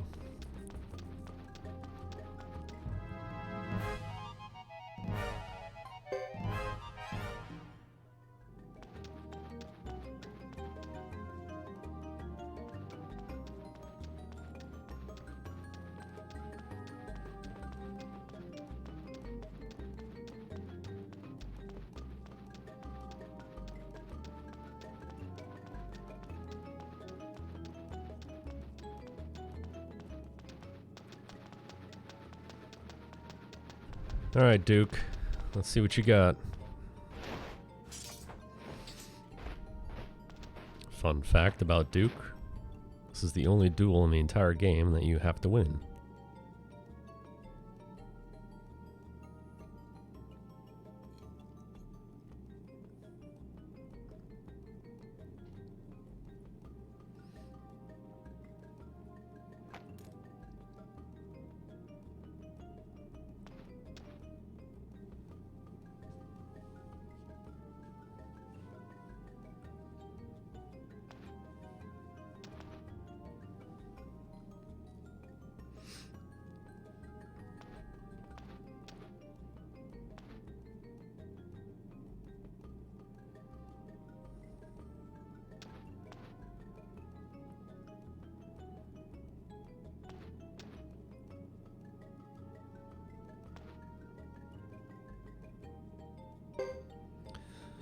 Fine, Duke.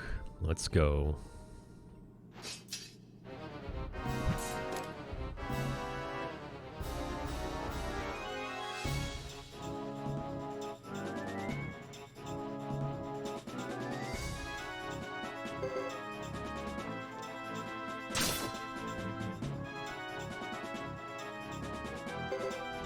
No, not off to a good start.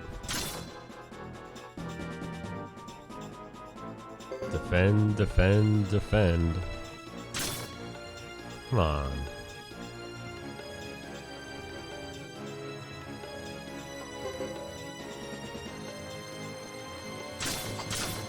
That's better. No. Not good.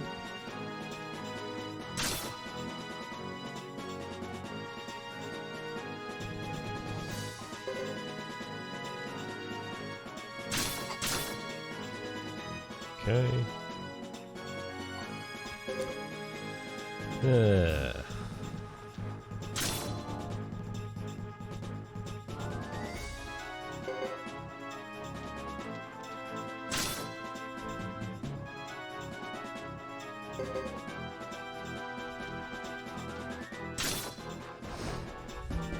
That last one was technically the wrong option, but I knew it would kill.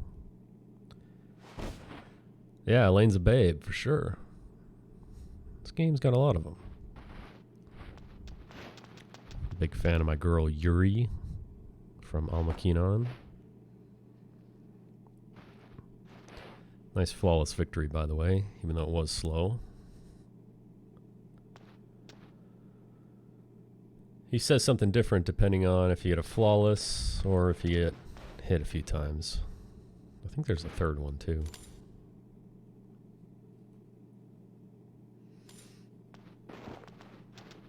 Dog with the eye patch. George's pet right there.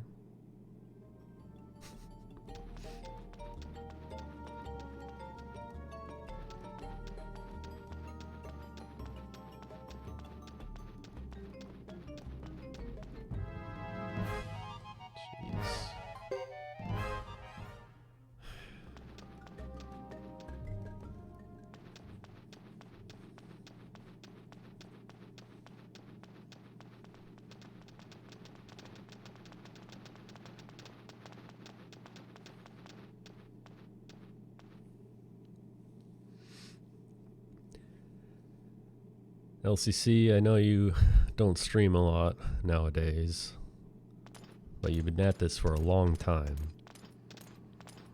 How long would it say it took you to get burnt out?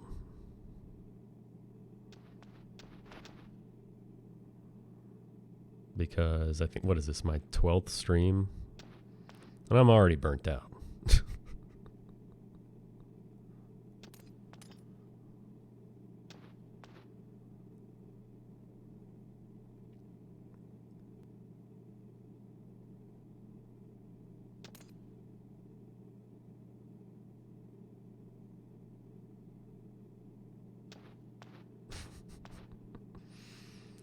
Listen, these skeletons are going to give me problems today.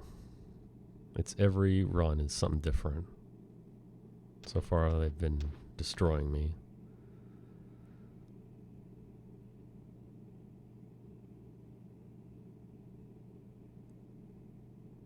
Took about 2 years for you. Yeah, I think I'm a 6 stream a year kind of guy myself. Yeah, once every 2 months, you know. Let people know I'm still alive.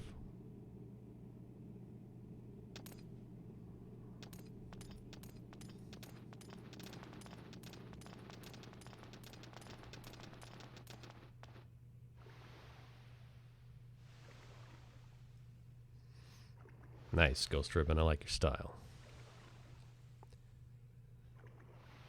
Yeah, I mean, when this is done, hopefully today. I don't know. We'll see how it goes. Suikoden 3. I know that this will be the 3rd time I've said I'm retiring, but I mean it this time.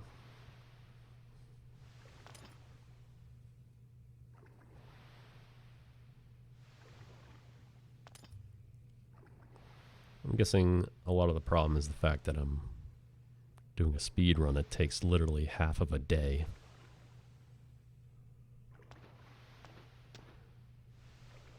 Well, retiring from Suikoden 3. It's time to move on to something else. Suikoden Tactics, coming soon. Or Uden Chronicle, coming soon. Or in the meantime, Mega Man 2 speedruns. Because those only take 30, 40 minutes, not 12 hours. Or the Strider remake for PS3.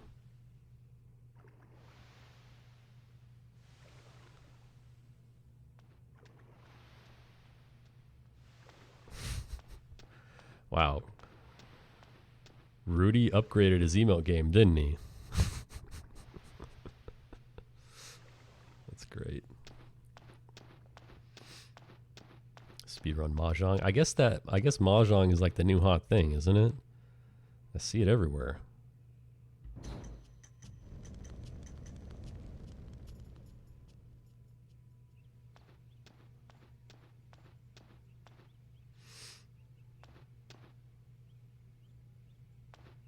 Really?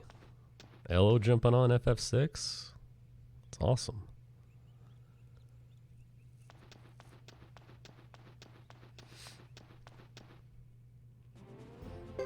Yeah, I know it's an impossible speed run, but I won't be taking it too seriously. Just love that game.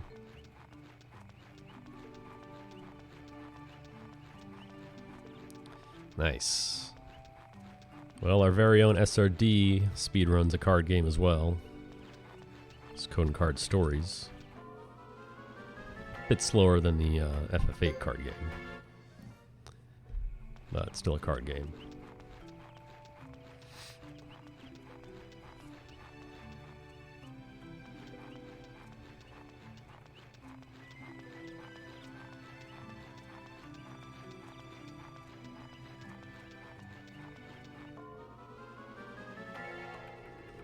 Oh, not this guy again. Oh, come on.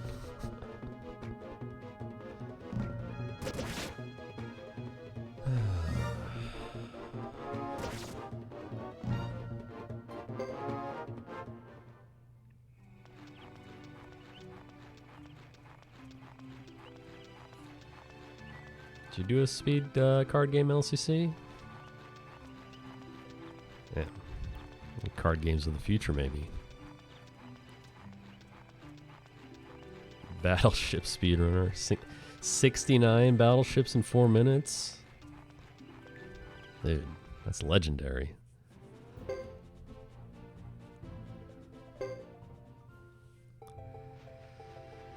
Well, for the past hour, nothing has really happened in the story. But now, we met up with our secret source. There's Peckles, by the way. This is officially a speedrun. Met up with our secret source, Salome, the guy with the worst haircut of all time. At the end of the North Cave there. He drops some info. Ghetto's like, yeah, I already knew all that. What else you got? And he says, hey, go over to this castle here and try and stomp out this, you know, these guys trying to overtake this castle. So that's what we're doing.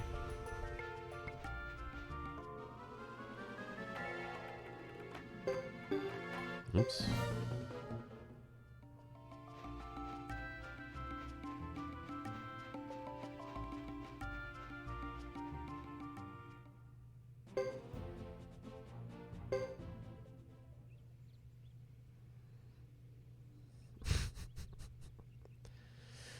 Some real life problems, Ghost Ribbon. I'm sorry to hear that.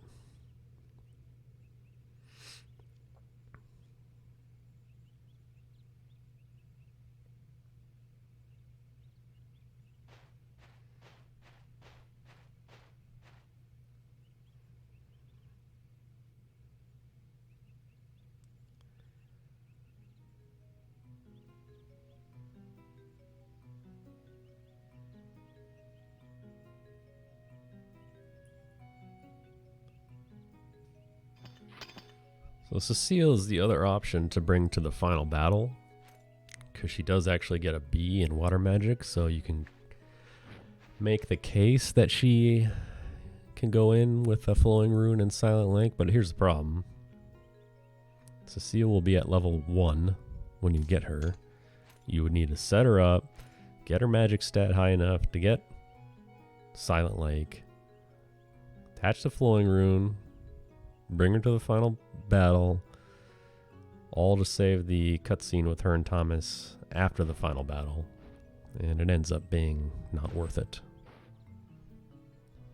Sadly, she was the second best option.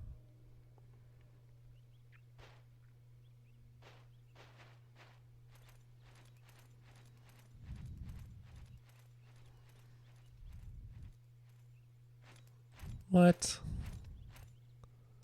15 grand? Shit.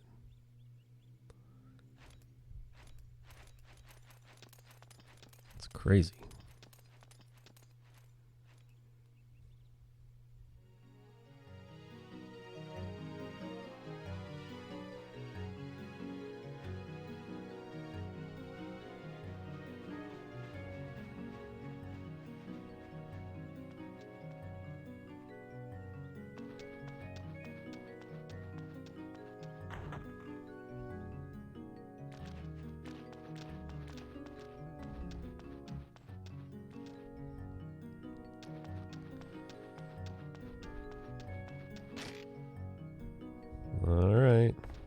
So I've got my little timesheet here. It says where I should be at certain points in the run.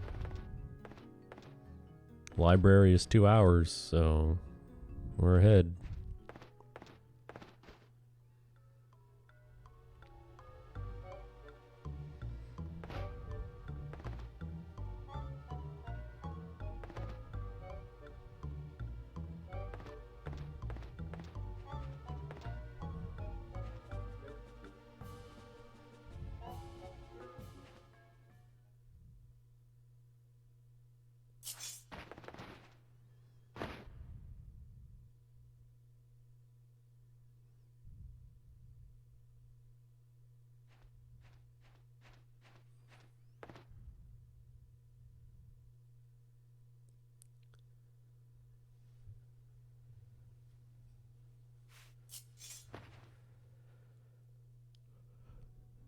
Yeah, definitely. And he hides out in the underground basement, which somehow he has access to, despite the fact that the elevator is broken, and I guess that's the only way down there. I'll explain that one.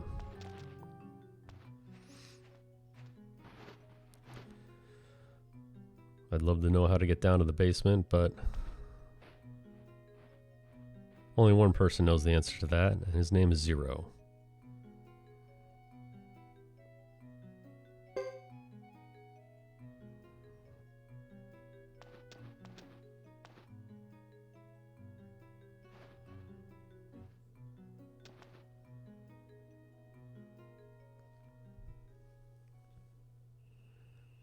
So all that prep work, the wizard hat, and managing Joker's skill point total, all that is for these next few battles.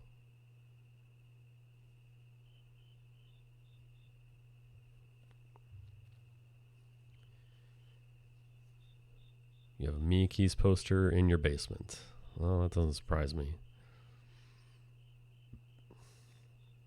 Did you just rip the sprite from the wiki and print it out on like a cardboard cutout? like Kelly Kapowski from Saved by the Bell. Zach Morris has her cardboard stand up under his bed. Or from the ceiling sometimes.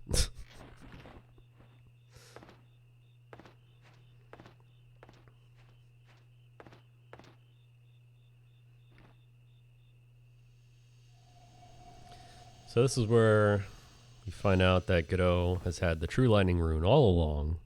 He's been sandbagging you and your team because you can't use it until now. We've unlocked the True Lightning Rune finally. That would have been helpful against Twin Snake.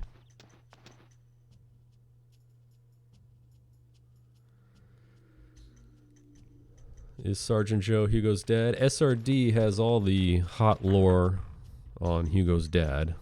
I think he can provide you with a plethora of links. You can read all those theories. Yeah, dude. Saved by the Bell. Definitely watch that every Saturday morning. Kelly Kapowski, first girl I ever loved. What a babe.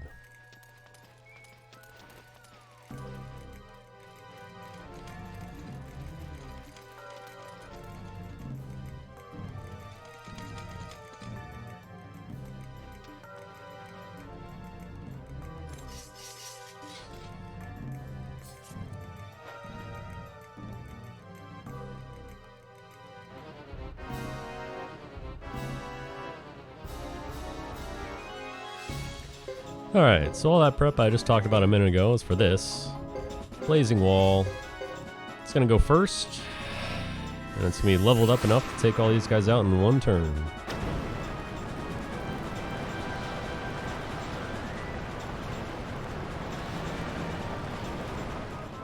$676.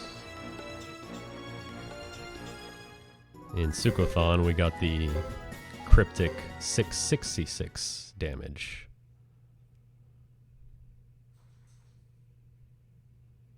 was very eerie. Zach dated every girl on the show? Hell yeah, he did.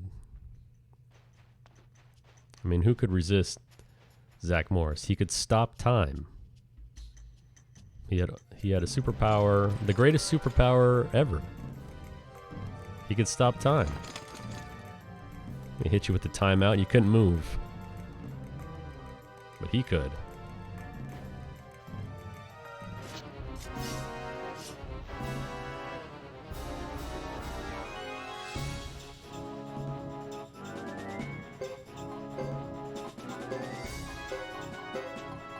Same thing here, except you just gotta choose Marshal A. Rearrange your targets, but this is gonna hit them all again.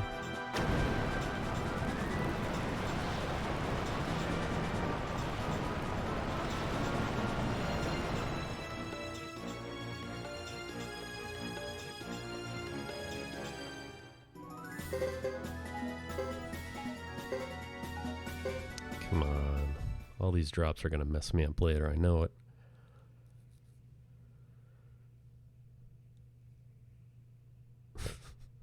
Yeah, honestly, I don't know any of his work outside of Saved by the Bell. He was the leader of the band Zack Attack with the hit Friends Forever. Classic.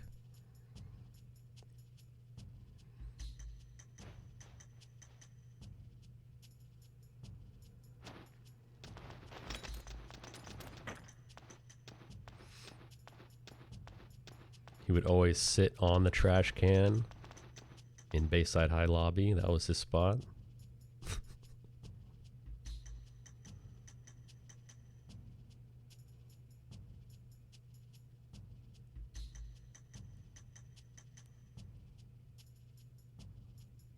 He had the world's greatest cell phone. A giant brick.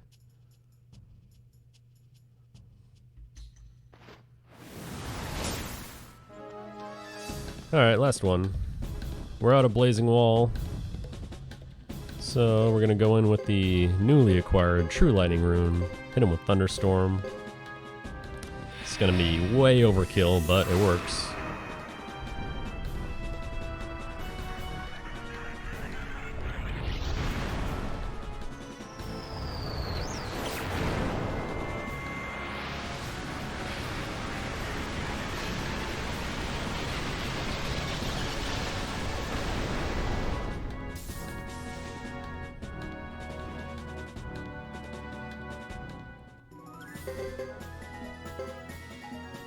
No more drops, please. He delivered a baby in an elevator. You're right.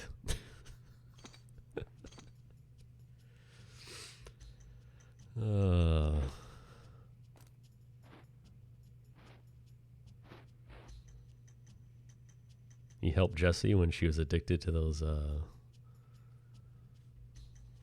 of pills were those? Ones that help you stay awake.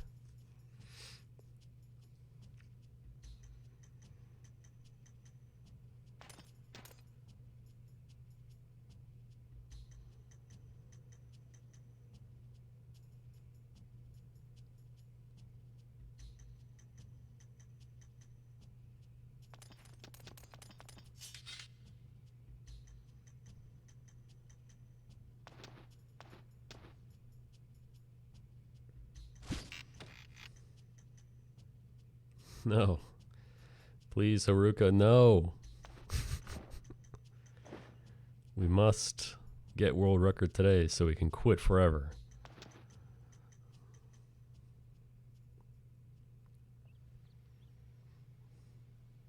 So, hello and welcome. Please enjoy this Suikoden 3 speedrun, which will probably last for another 10 hours.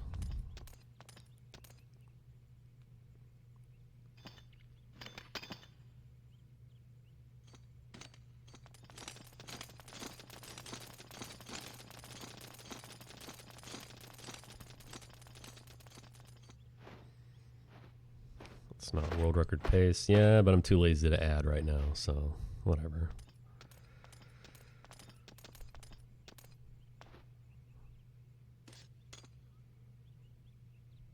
Even if I did set a new world record at Suikoden. Like, what if the final battle went well? What, it would have been like 30 seconds? I mean, it's a pretty shitty PB for something that lasts almost 12 hours. I think we can do better than that.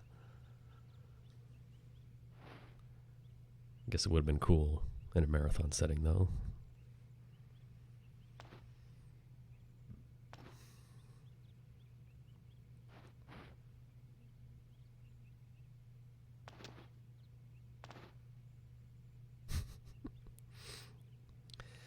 Yeah. Chris's grassland outfit is very nice. Although, does anyone believe Nash when he says he didn't watch her change? I don't.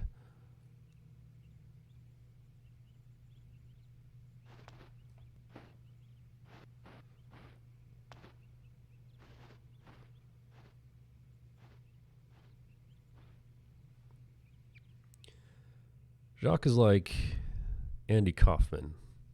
That's how I view him. Very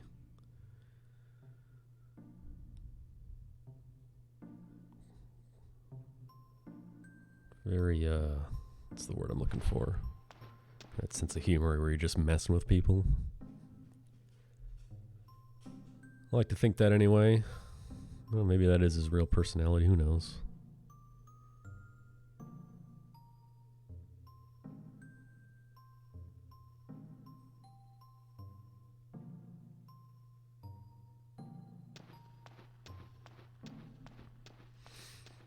Yeah.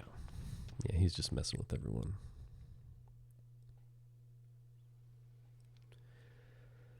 I'm still fooled every time that I see a fade to black. I'm like, all right, let's go, world map. Oh, psych. More dialogue.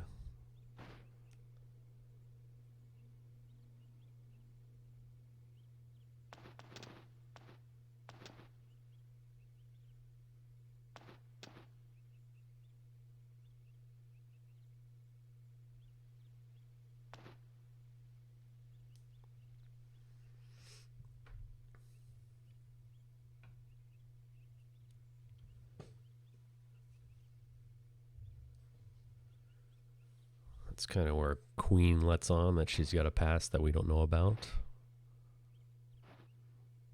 A lot of people think she's Julia from Suikoden 2.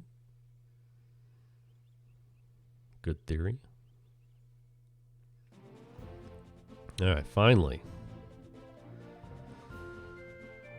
Finally, we can end this chapter. And I can take a very quick break.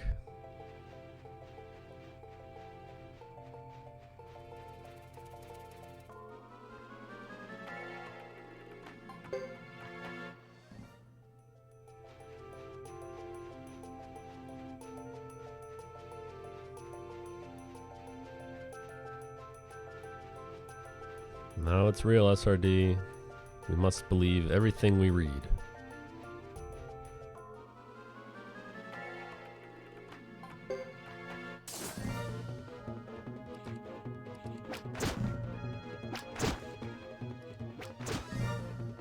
Yikes. Well, you're assuming they're being honest about their birthplace. Come on now.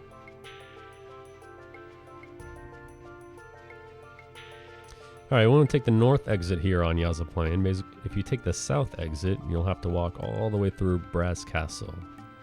Unfortunately, this path right here that I'm taking ceases to exist later. So we will be taking the same general path, but that shortcut that bypasses Brass Castle won't be available to us. So this is really the only time in the game where you get to use it when going from one end of the map to the other.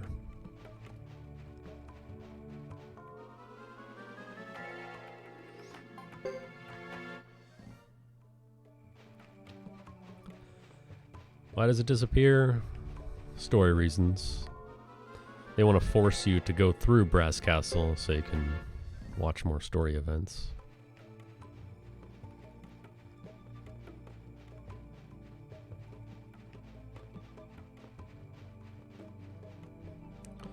The path appears, but you can only go to Great Hollow. It's like this little link from Great Hollow to Ummer Plains is what stops existing. Press 1 in chat if you want me to recruit Kathy. I'll do it.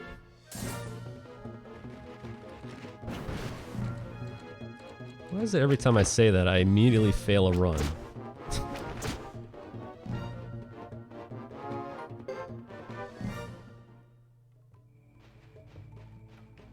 Ooh, not enough votes, sorry.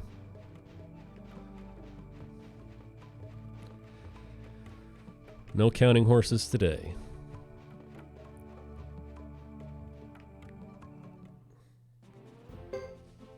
Alright. First time through Kuput Forest.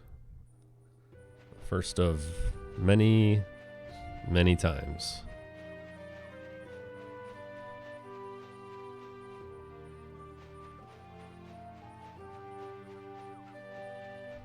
You'll do no such thing, SRD.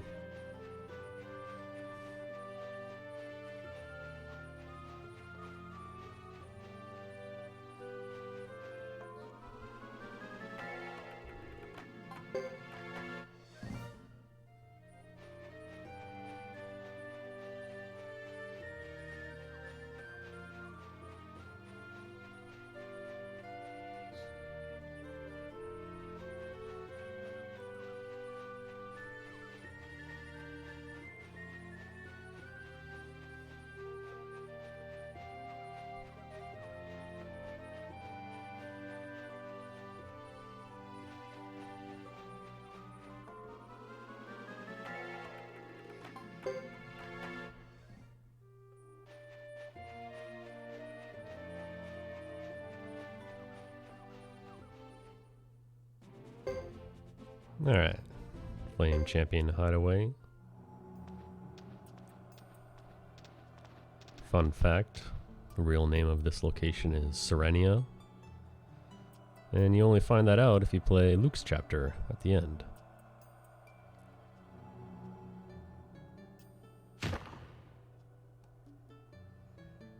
So my boy Dios is very important. He'll be coming with me to the final battle.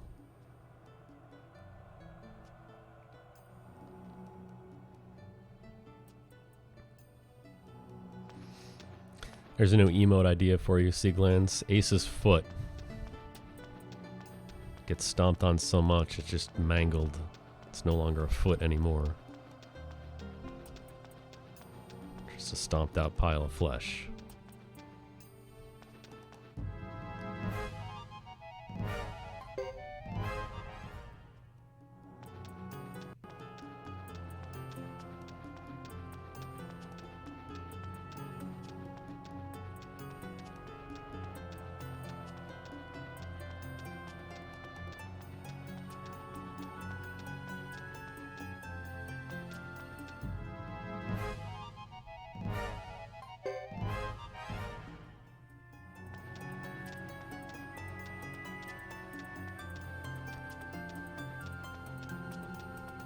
Well, how did they get Serenia from that?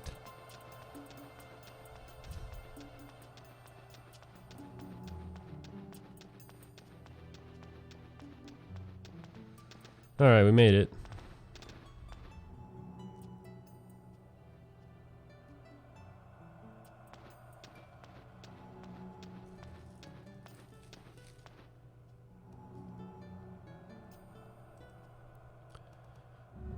Just gotta prep Ghetto real quick in this chapter.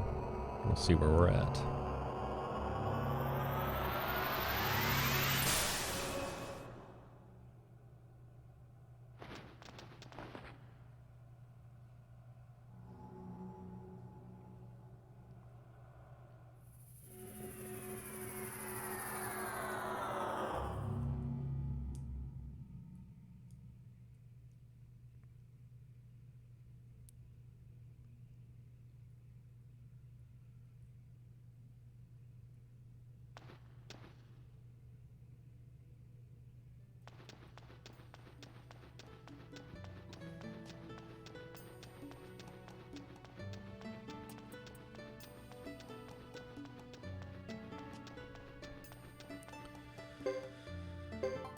Okay. Oh, I already got all the jazzos we need. Come on, man. Forget it. I was gonna put some armor on him, but I can't menu at all, so whatever.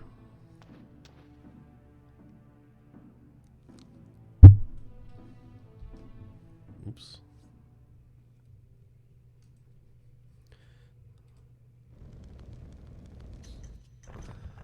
Alright, quick break. Be right back.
Wow. I haven't heard that theory before, but it's a good one. And yes, it does refer to that as a horse.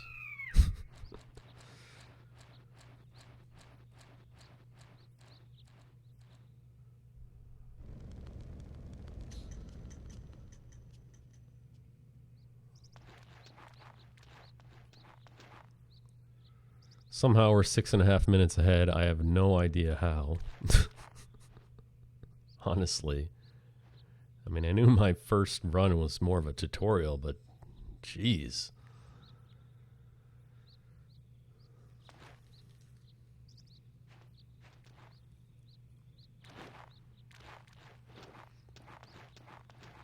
Yeah, Sergeant Joe's a boss. Don't worry about Lulu. He'll be gone in about an hour.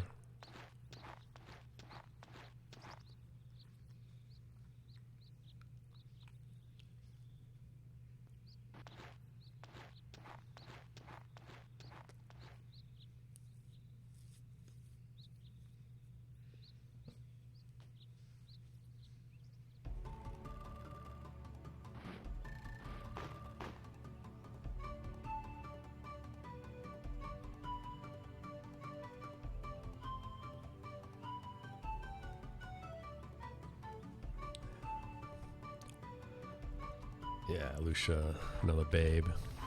Although I prefer her Suikoden 2 style more, honestly. Long hair, much better in my opinion.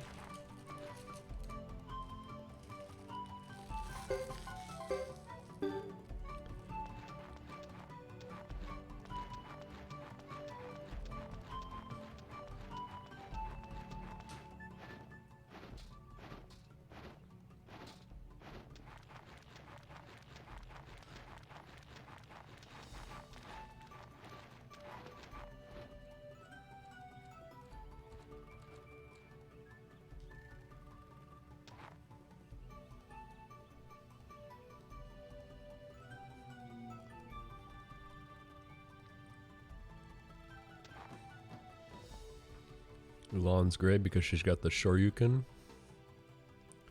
Angry Dragon Rune. Not big on short hair though, gotta be honest.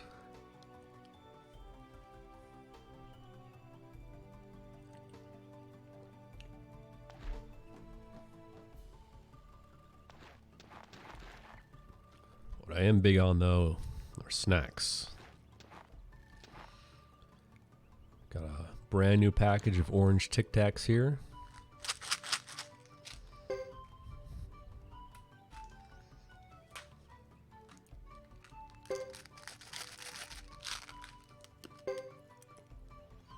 That's right. All gold, all day.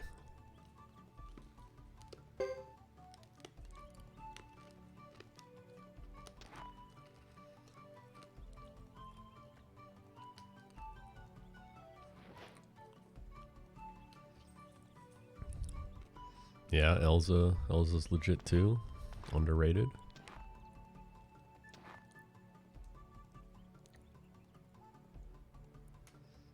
Short hair is just very hard to pull off. You gotta have the right face for it. And even then, I think long hair will always be better. How many cans of Red Bull will I route in today? Well, let's see. I'm down one. And I'm already tired, grumpy, and annoyed. So, I'll route in another one right here. You know, on the fly. Probably in the next hour or so.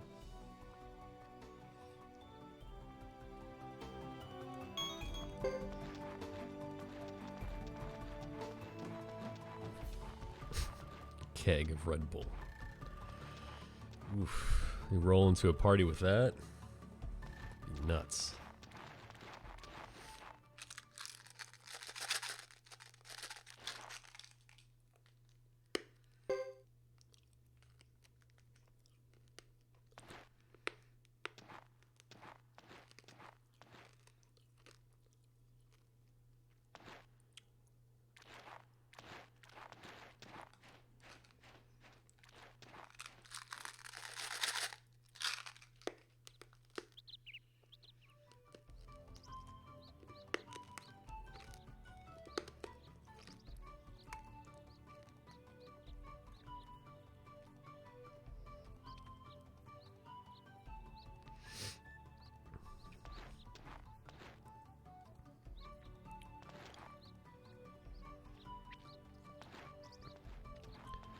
The downside to this run, I know I've probably said this every other stream, is this fucking chair I'm sitting in.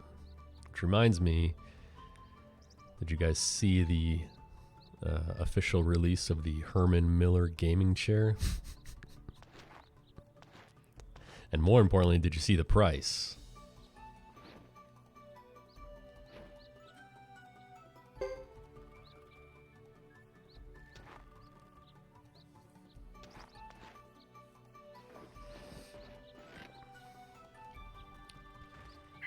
One thing I definitely need, not even for speedrunning, just to sit in. It's a new chair, man. This thing's terrible.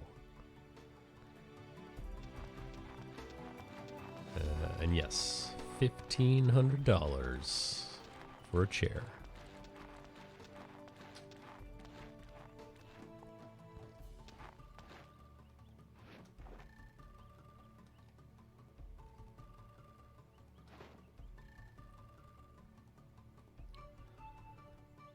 That is definitely a risky buy without at least sitting in it first. Even then. If that chair doesn't speedrun this game for me, I'm not buying it.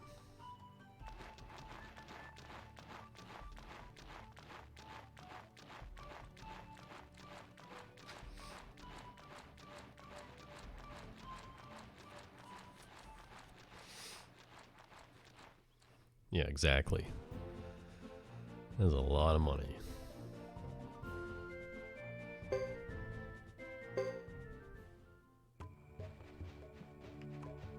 Think of how many Uden Chronicle tier upgrades I can get for that much. That's how I look at it.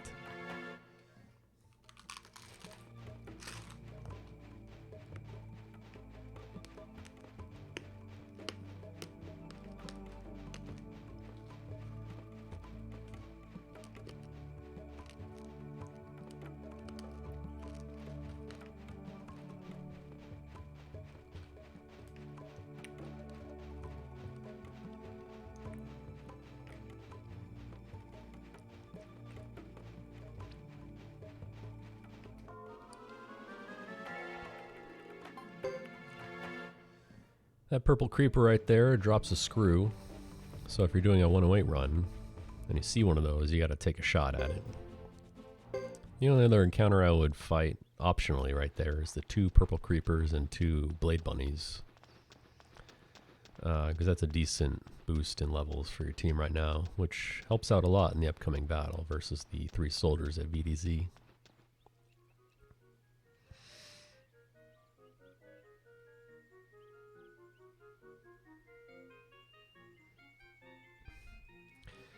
Yeah, like that recliner that George Costanza has in Seinfeld with the fake side panel. It's actually a fridge. It's amazing.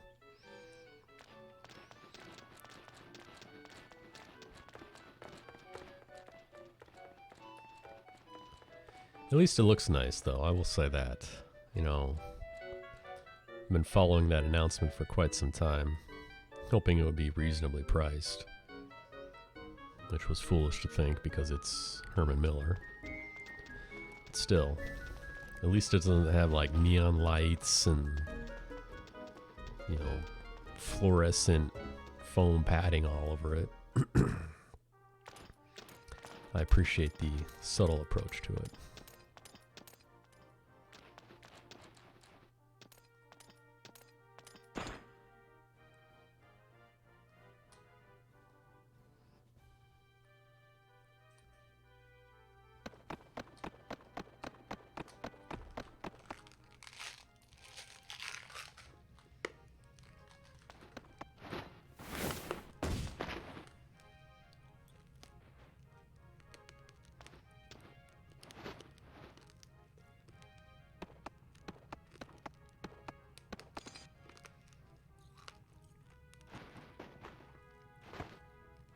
What's up, Hellcat? Hello and welcome. Thank you for the good luck. Please tell me you at least got some sleep last night. Or are you still on that 72-hour, you know, real life YOLO, no sleep necessary?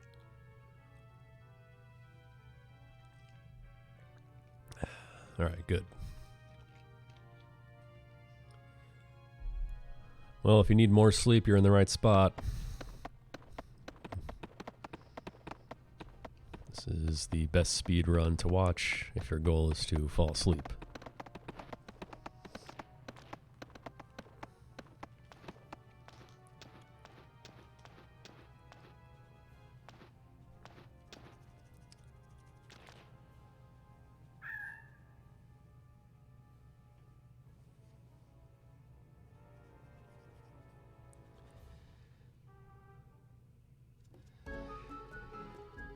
Yes, funeral, that's correct. From now on, I will be titling my streams Suikoden 3 Sleep Run for anyone looking to just crash.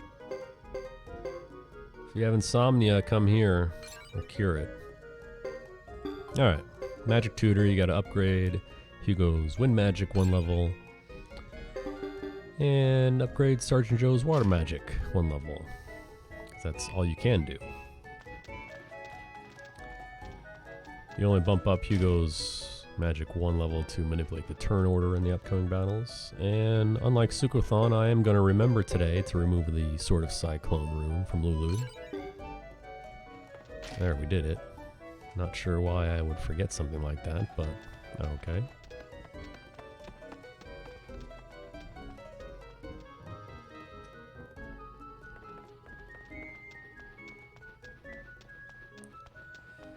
Yeah, SRD, you're late on that request. Chrono already beat you to it.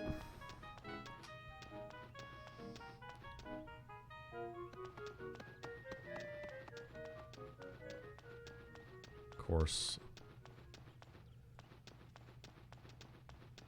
That requires me to actually read the text as fast as possible and in unique voices for every person I talk to in the game. So it's about a 24-hour run. Stay tuned for that.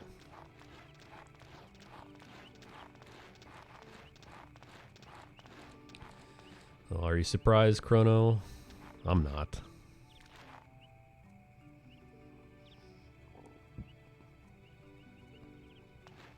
The next step is for him to trademark it and then sell that trademark. Just really cut you out.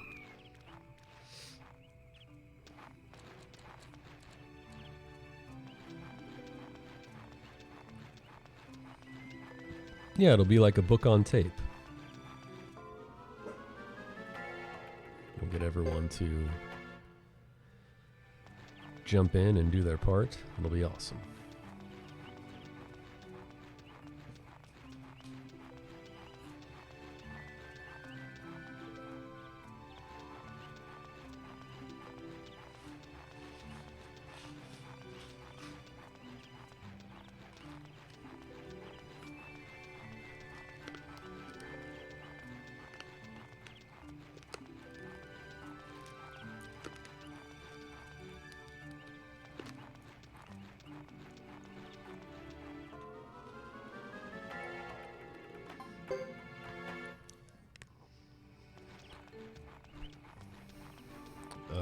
Chrono, that is actually an excellent question. I think the reason is when I did my first stream, I had two people here, LCC and SRD. I was already getting hit with the Russian bots, so I just modded them one day. But now I'm big time. I got VIP badges I can hand out, dude. I am fucking big time now. Let's go.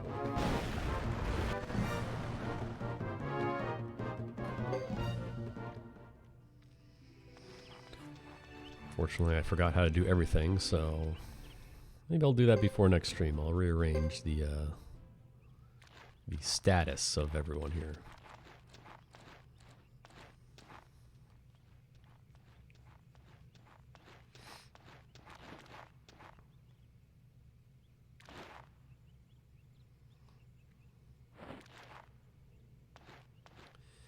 Yeah, those beetles, failing a run against those beetles is very slow because they have that missile attack. They also have an attack that hits everyone that's even slower than that, which is annoying. They're one of those enemies where you just hate to see that failed run screen come up.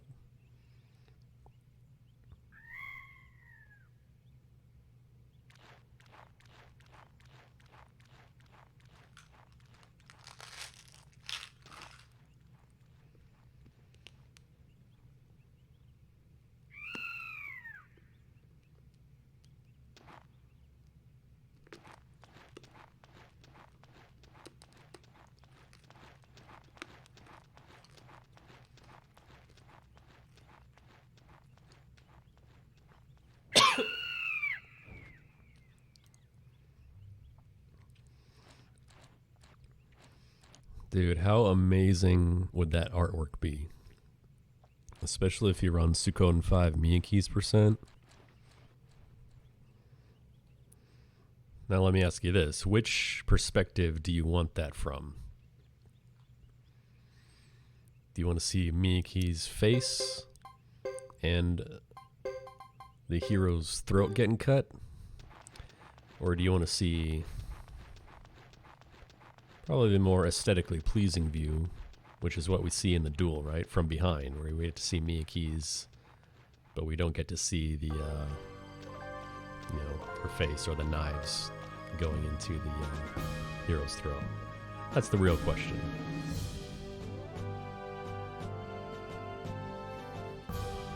Third person.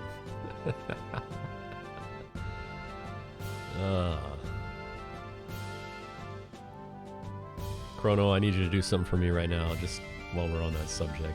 Go to youtube.com and look at, put in Samurai Showdown 2019 Shiki SSM. Because that's kind of how I view what you're saying.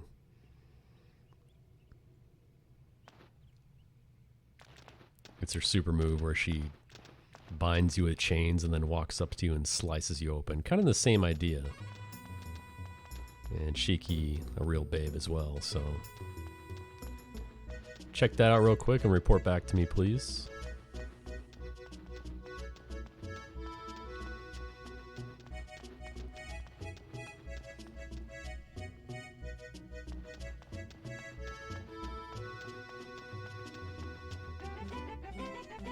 Yeah, SSM or super special move.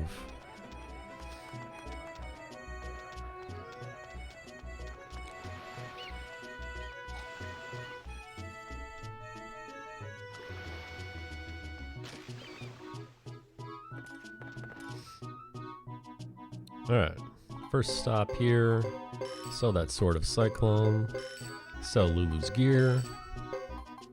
We're going to keep those delicious lunch boxes, though. And then we're going to run into a wall like an idiot.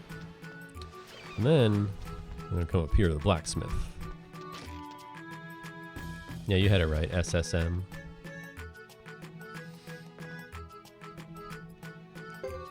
Then take Sergeant Joe to max.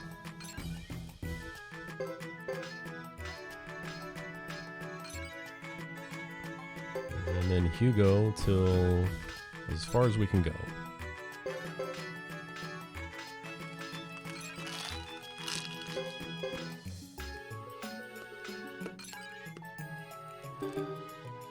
And we still have 1150 left. So the money management here is pretty much perfect, because you do need enough money to stay at the inn 3 times. Let's see if we can get skipping Hugo. Nice. There it is. So you have just enough money, a little bit extra, to stay at the inn 3 times, and then advance with the story.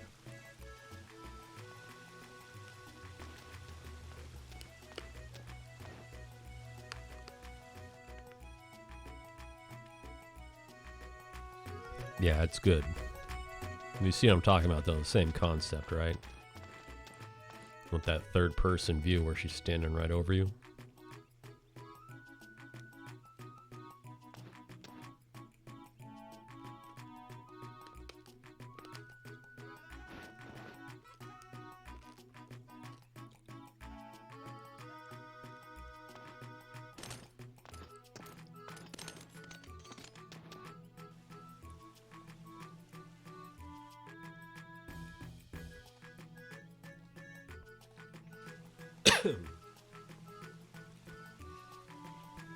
So your idea is what? Miyake's with a satisfied look on her face. So you can see the knives. I'm guessing they're already bloody. And she's just kind of standing over you.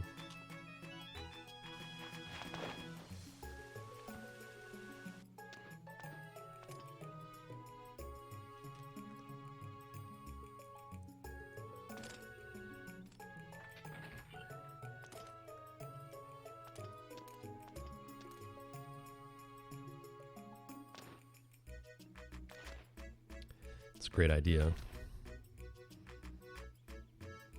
And I know it's a joke, but I would seriously run Miyake's percent, just for fun.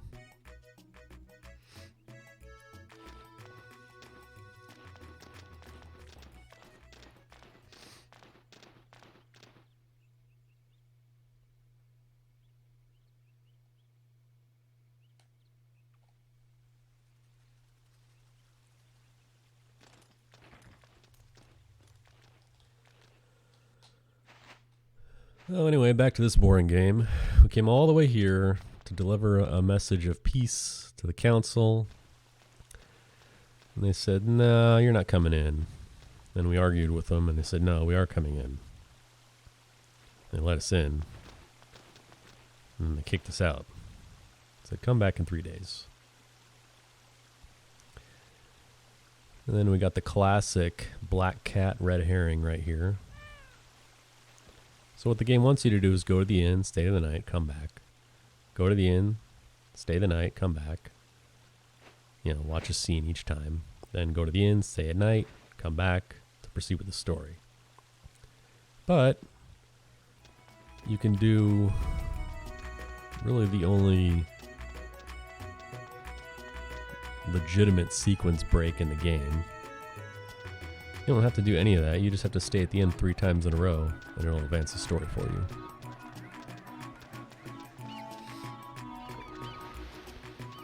Miki's percent, great question. It's where you speedrun Suikoden 5, and the run ends with you losing as a game over, losing the duel with Miki's as quickly as possible. It's a joke category, no one's ever done it before, but I will do it. Just for fun.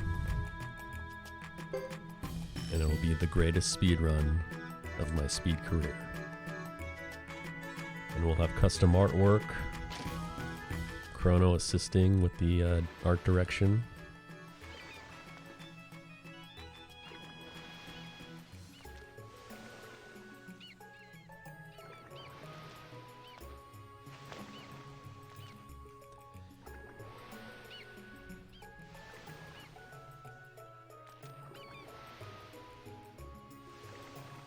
Yeah, I agree, Chrono. If we're talking about ways to go out, that's how I want to go out.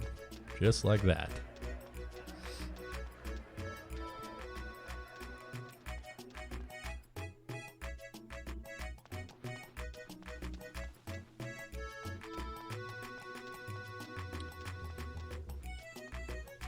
Oh, don't worry, we'll have it professionally done by my good friend, who's done all these character artworks, so he's legit, as you can see.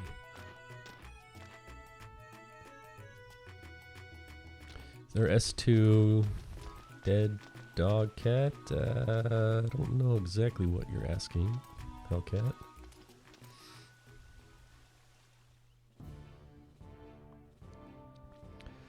Alright, so we stay at the end 3 times just to avoid all those extra scenes. They're finally going to let us in, only to deny our message and tell us to get lost. Of course, what the council doesn't know is they're all getting played by Luke, who's masterminding this whole scheme to create a war. So he can intervene, steal all the true runes, and then blow up the entire grasslands along with himself. Oh yeah, well S2 would probably be just the bad ending, which is essentially the same thing. Yeah, you let Ridley die and then you run away and the game ends. Which might also be fun to do.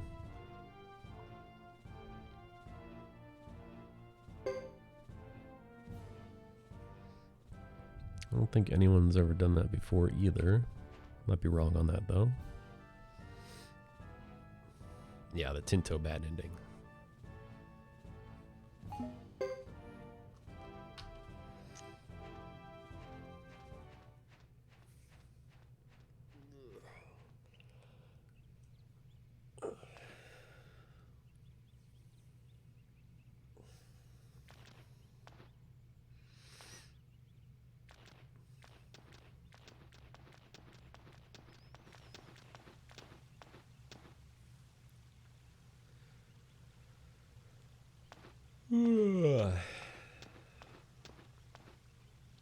What's up, Wily Bird?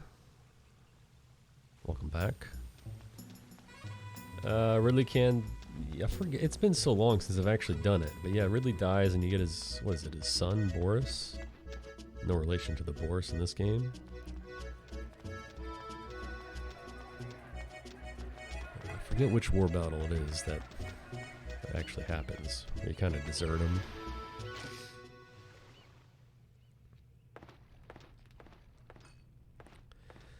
Outside of Radat.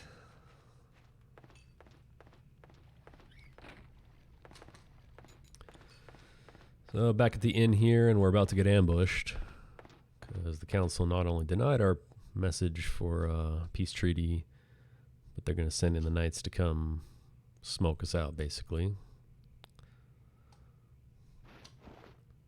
Hopefully that doesn't happen. This is one of the run enders of a Suikoden 3 speedrun coming up, this first battle. If Wind of Sleep does not kick off, gonna be rough. And since you're so underleveled, underprepared, it's very easy to get a game over here.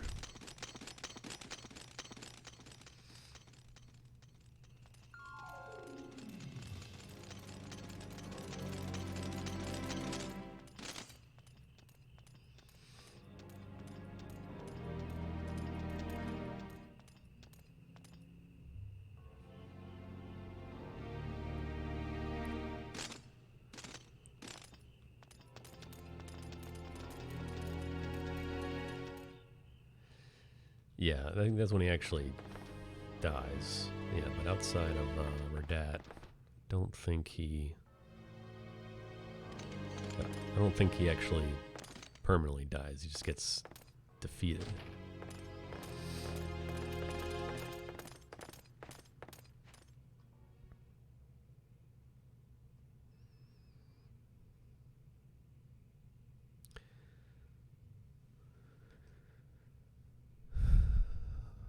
So we jumped out the window here, just like in high school when parents said it was time to go to bed, but you're like, nah, I'm going to jump out this window instead.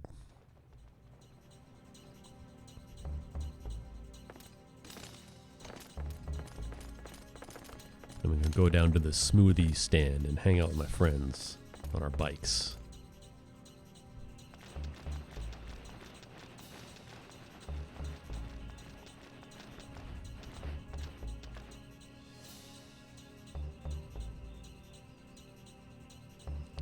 Funeral, I'm on it. That's another one of my projects I want to do. Cooking percent for sure. Alright, let's see how it goes today. Will I be free of this run, or will I have to keep going?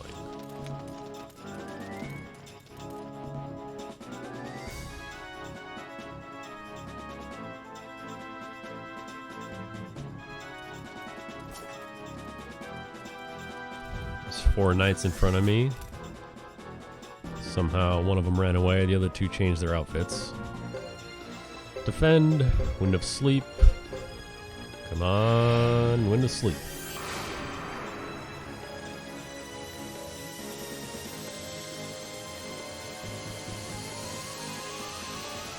Alright, that'll work.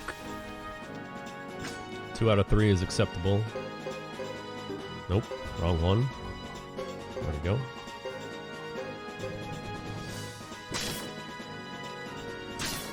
Jeez. Are you serious? That critical? Okay, well that's not good. Nice 12 damage there. Thanks, Lulu. Nice 4 damage. Shit. Okay, that's not good because you want Hugo to be alive here. Alright, well. Normally after you're done with this battle, the next one is free, but not today. So we'll see what happens. Alright, Hellcat. Thanks for stopping in. Catch you later.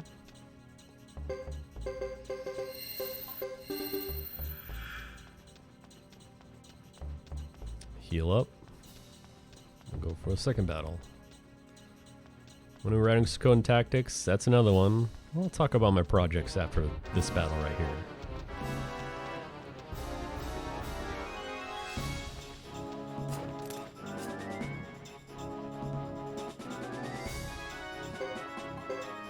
Alright, we got 2 Breath of Ice today, so we win. Nothing to worry about. Sometimes you only get 1 Breath of Ice. Again, depends on Sergeant Joe's magic stat.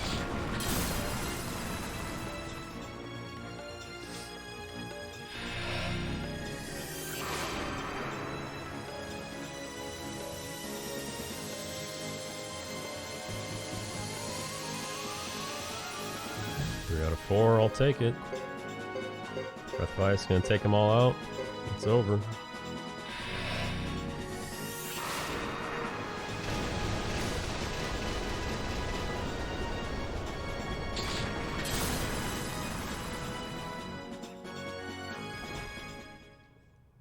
There it is.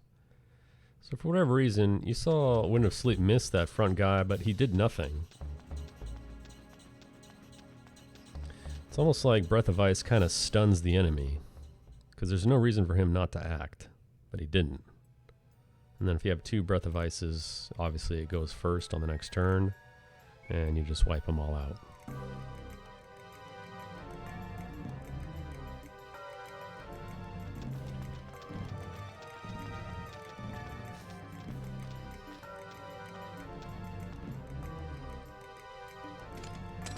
Oh, hell yeah. Joe's halberd. It's awesome. Alright, but first, very important. Dialogue option 2. Boom.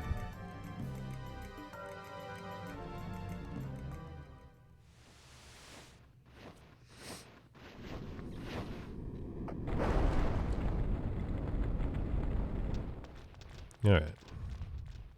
So future projects will include... Well, future Suikoden related projects will include Suikoden 5 Miyake's percent, Suikoden 2 cooking percent, Suikoden Tactics any percent, and probably Eiyuden Chronicle coming soon, 2022. What's up, Sora? Hello and welcome. Long day of walking around. Well, you're in the right place if you want to relax and possibly pass out. That's what I'm here for. Cure everyone's insomnia. Yes, Chrono is going to do some work on tactics. I appreciate that. I'm sure when I actually have something substantial and tangible, we can compare notes and share ideas. For now, when is it worth it to get weapons and equipment? I mean, money management's definitely a thing. You got to think down the road. What do I really want? What rewards do I really want from these battles?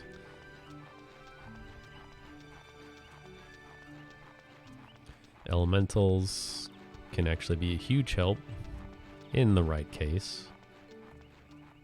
But like I've said before, a tactics game is just so open-ended. It's the exact opposite of this game. This game is very rigid. Not a whole lot of freedom. I mean, literally no freedom for the first 9 chapters. Then you get to do your thing in chapter 4, and then it goes back to rigid, the character subchapters. And then you're kind of on your own for the end. Alright, Suikoden Tactics, Battle 1, let's go. Do whatever you want. See, Lance, you doing 4 next? Are you going to use Alex Astor's notes and do a new game 108 run? Oh, come on, area boss. No, not the tree again with glasses. No.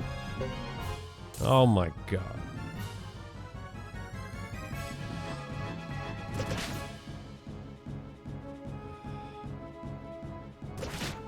This guy. What's up, Alex Astor? Speaking of Alex Astor, there he is. If you want to catch some Suikoden 4 speedruns, he's your guy. Wow. You know who's not my guy is this fucking tree. Are you serious? Is this how it ends right here? Come on, Fubar.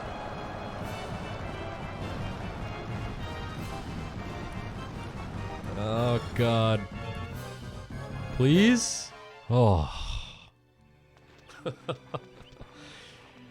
Jesus. That was a close one.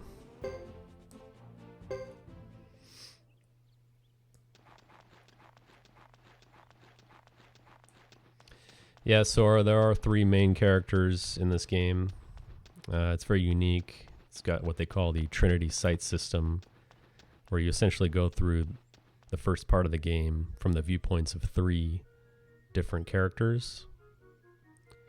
So it's a bit repetitive. You go through the same story 3 times, but each has their own perspective on things. You know, you get a perspective from one side, then the other side, and then you got kind of a third party perspective. And then at the end of the first 3 chapters, for all characters, they all meet up. And this game is unique into where you get to pick your main character out of those 3 choices, and it makes a little bit difference as far as what happens in the story, the perspective you get. The scenes are different, obviously. Speedrun strats are different for everyone, of course. Yeah, it's solid.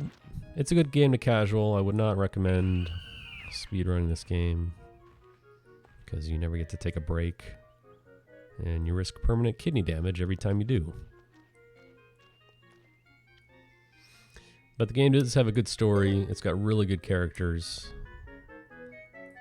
Battle system is way different than what you're probably used to. So, if you like a good story and good characters, check it out. Yeah, Funeral, I don't know if I would recommend replaying Tactics. Like this game, it's not really the greatest. But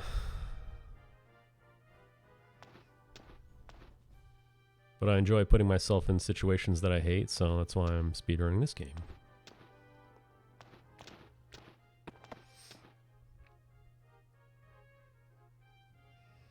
Yeah, Chrono, you're right. It's all about that increased damage. Sometimes it makes a big difference when you got the elemental advantage.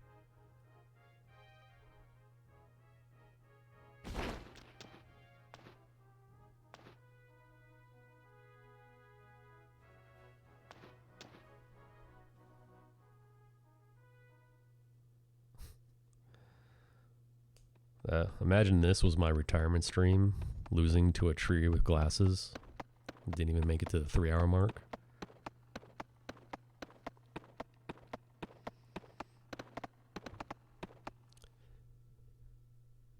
Thank you, Sora. I appreciate that. I do hear that quite often, but like most people, when you hear yourself back on tape, you just kind of like, ugh, that's not what I sound like, is it? But as long as other people enjoy it, I don't care. It's fine.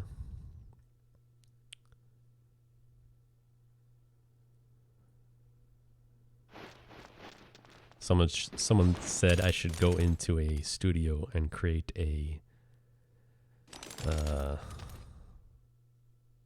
do you call it? I guess kind of like a resume to be a voice actor. So I looked into it after I heard that for like the 100th time. But then you got to spend thousands of dollars on it, and then you got to get someone to manage it and market you, and it's like, I appreciate the compliments, but I don't view my voice as that interesting or unique, so I don't know.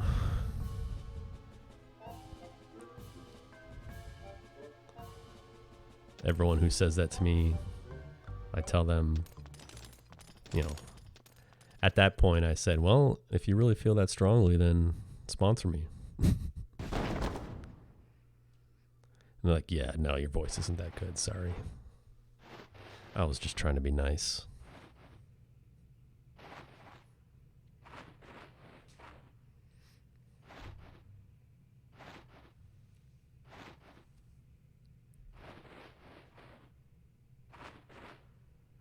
Dude, one of the Kickstarter goals is to audition to be a voice actor for Suikoden Chronicle. I'll do it. I'll do it for you guys.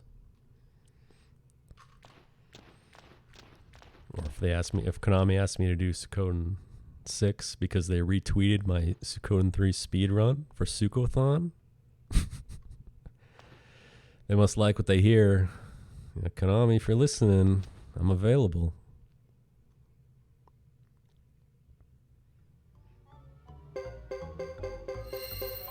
Alright, since we got smoked, we gotta heal ourselves here, because there are encounters in this basement.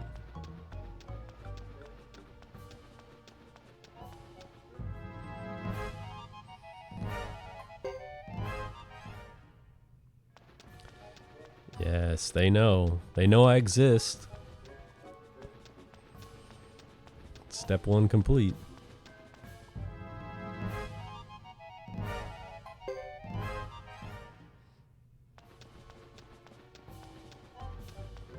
Well, they might not like that I'm promoting Eden Chronicle, though. Strike 1. Jeez. Failed runs are pretty strong today, I'm not gonna lie. I have no idea how we ended up 6 minutes ahead.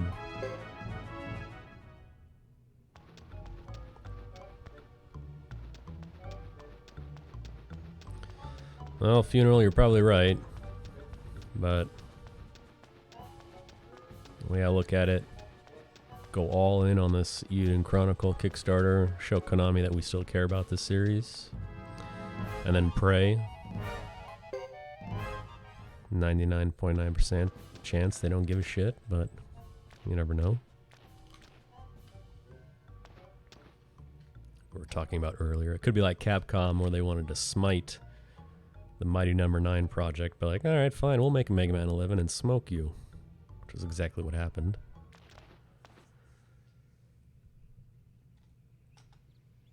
But who knows? Who knows what the future holds? I know one thing though, SRD knows nothing. He has no inside info.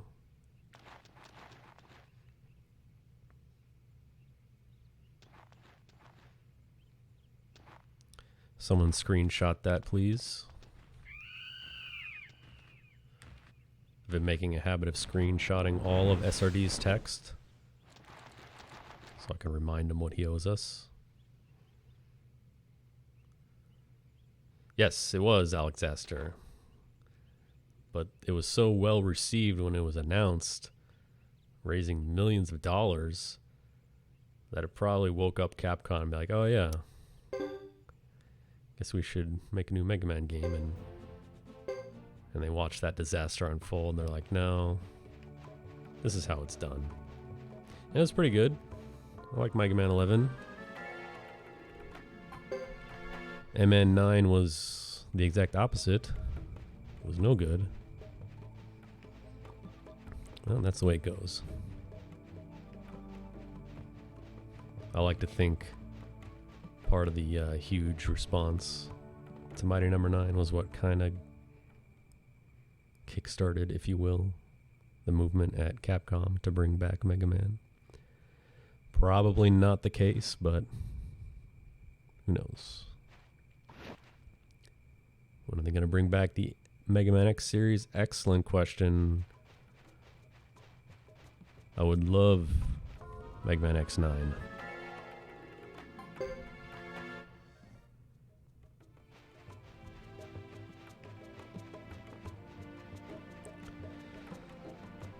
Alright, now we realize we've been played. See our village on fire. We got one of the greatest death scenes in gaming history coming up, which also lets me take a quick 45-second break.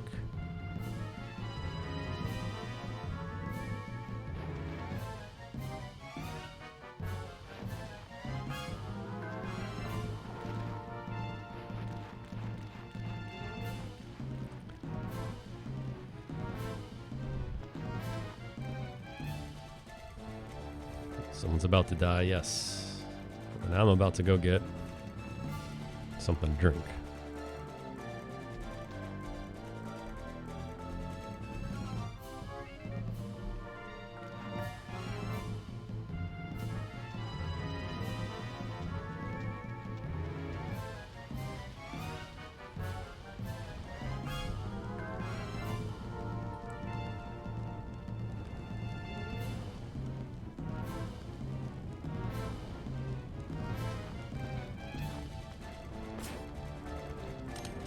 Enjoy.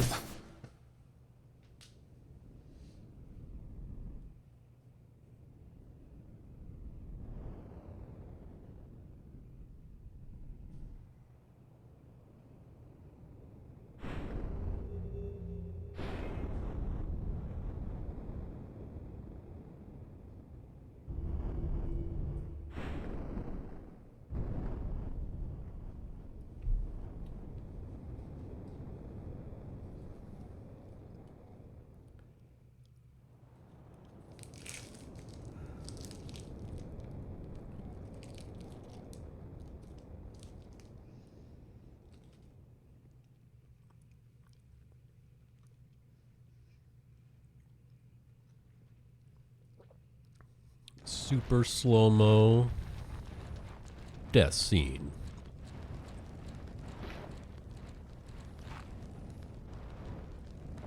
Don't worry, Sora. Everyone hates this kid, so this is the best part of the game. Yeah, Wily Bird, you're exactly right.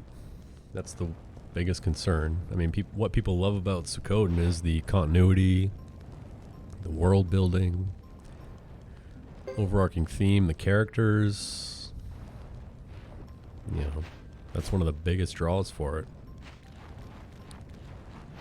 So it's unfortunate that we can't carry that on, but you know, I'd like to try and stay positive. Hope it's going to at least be a good game to play overall.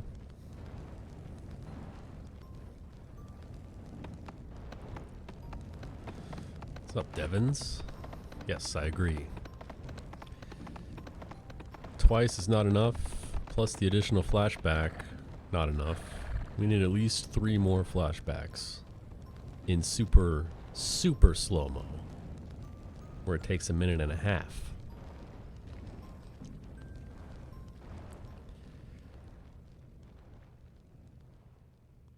Why do people hate Lulu? It's a complex question, actually. He's just kind of a douche. You know, he's that guy that's always hanging around. You're like, what? Who is this guy? Why is he here? He's weak, brings nothing to the table.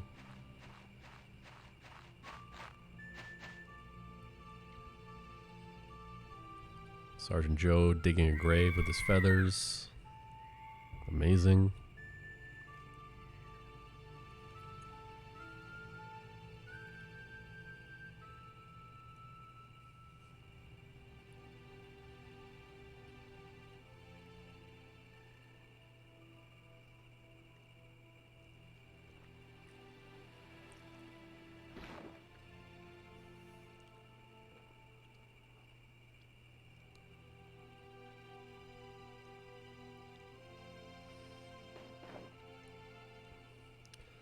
Almost, Haruka. Almost. Fubar barely survived. So we're still here. Should have just had Thomas eating breakfast in the flashback. I agree.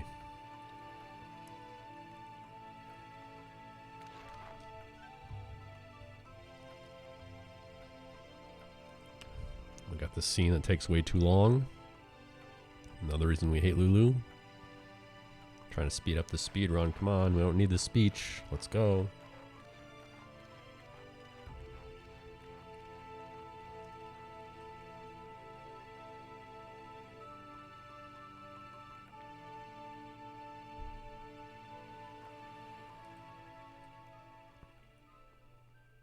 All right.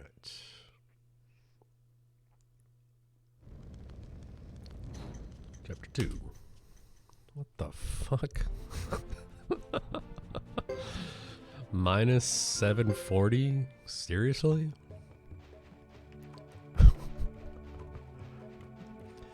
I wish I could explain that to you guys, but I can't. Whatever, though, I'll take it. Now we got nearsighted trees here, too. 2 different types, actually.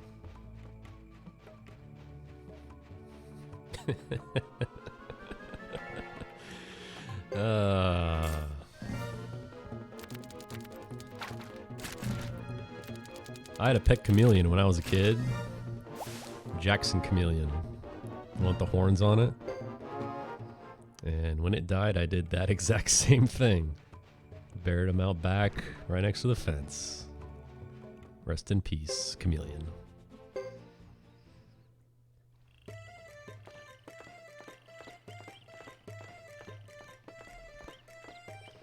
Then my favorite boss from Mega Man X was Sting Chameleon, because it reminded me of my pet.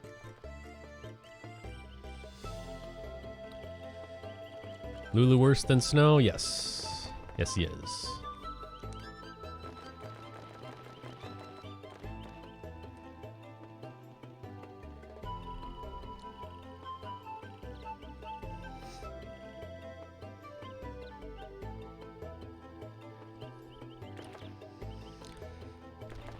Fun fact about Lulu. Even the creators of this game deemed him so unimportant that he's not even a star of Destiny. That's how little respect the developers had for him.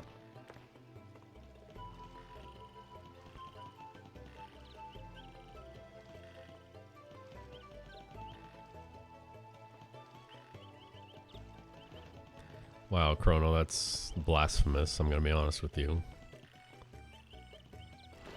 You could play through the entire series while watching this speedrun. Let's go.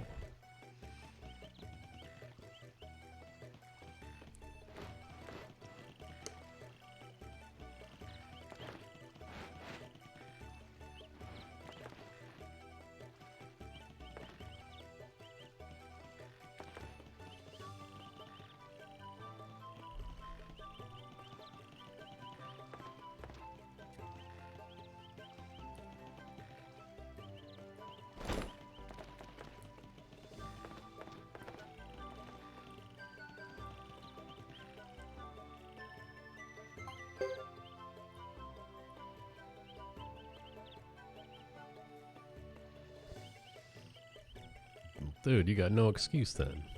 Come on now.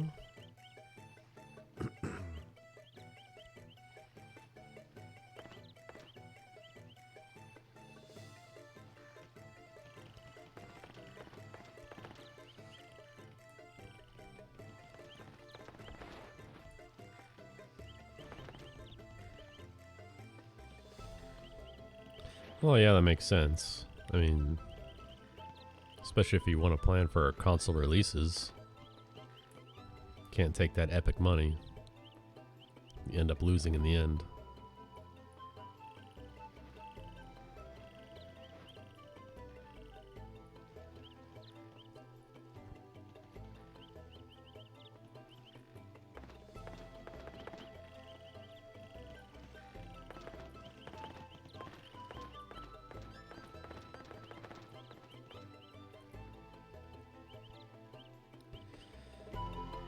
So we know the goal is $500,000, right? How much do you guys think it's gonna raise?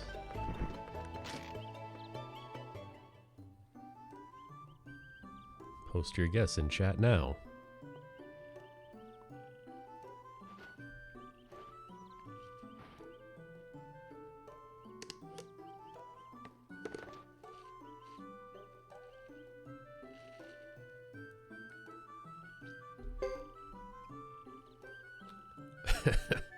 Since I'm giving them the entire funding.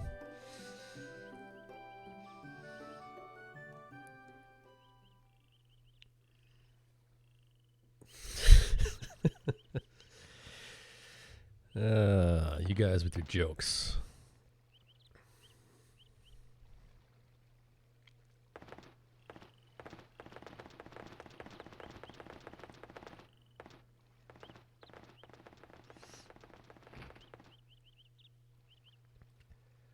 I mean, Bloodstained raised $5 million. I forget the total numbers for Mighty Number 9.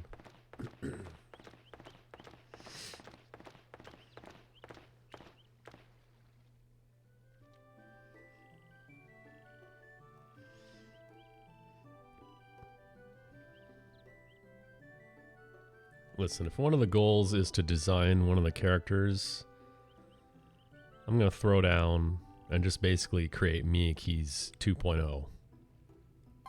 It's going to be a blatant ripoff, but I don't care. Yeah, I know. I'd say over $1 million. I think that's a good guess.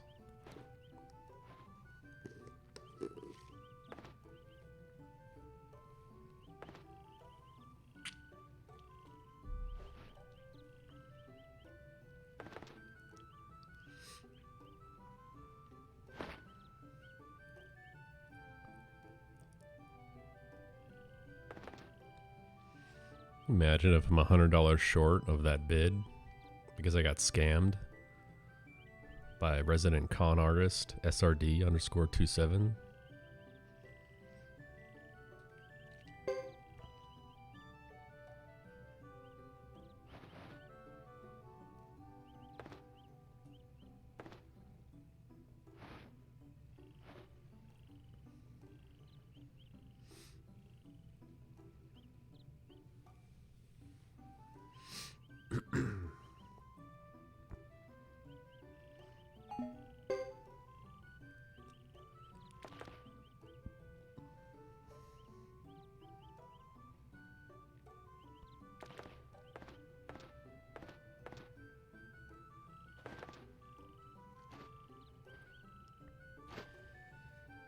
Yeah, we got dogs, cats, ducks, beavers.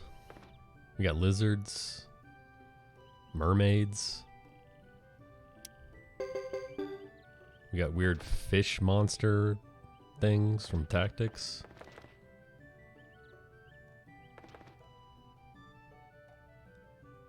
Yeah, we already got the kobold clones already.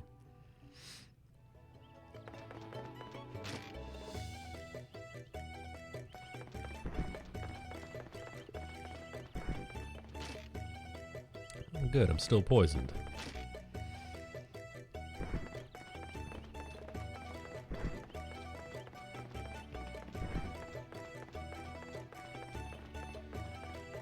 We got dragon horses. We got zebra horses here.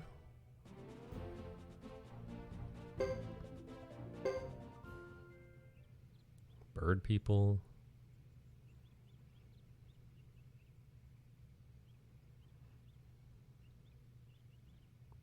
Don't forget Fusulu from Suikoden 1. The guy who never hit anything.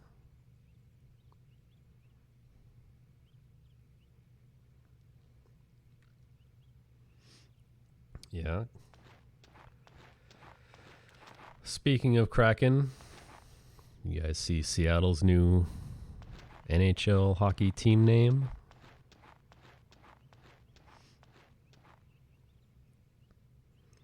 Yeah, I know, SRD, I know. That's why he always misses, because he can't see through that mask.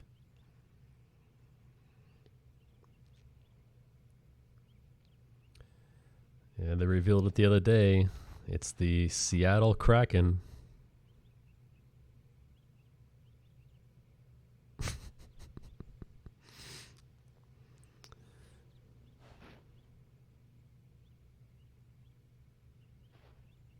I'm not sure how I feel about it.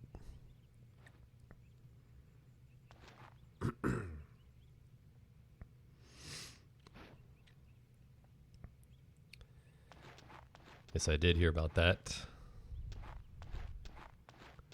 Yeah, the release the Kraken memes are, I mean, they're endless.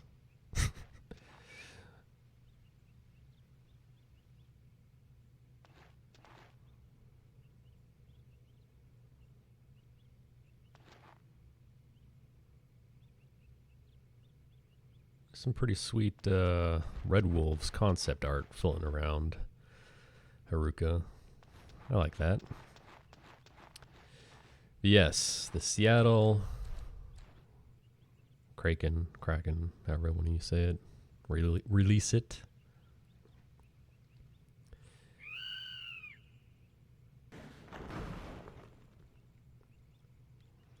It's fitting. It's just very weird to see like such a kind of, you know, a mythological figure as the mascot for one of the big main sports, you know? When you get to like dragons and kraken and all sorts of like fantasy stuff, you always see that in the minor leagues. So, first real time we've ever seen a mythological beast in pro sports.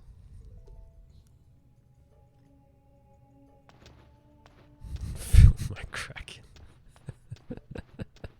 Yeah, see, we're on, you know, day 2 and the jokes are just going to keep coming.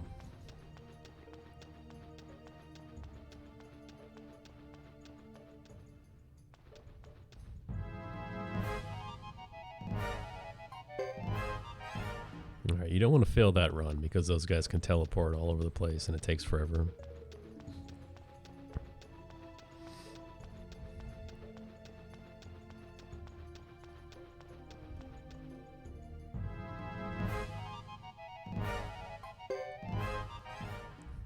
Cross it over with My Little Pony. I missed that comment. Yeah, oh man. Whew. You guys know about the underground world of bronies? Pretty crazy stuff out there, man. Can't even get into it here.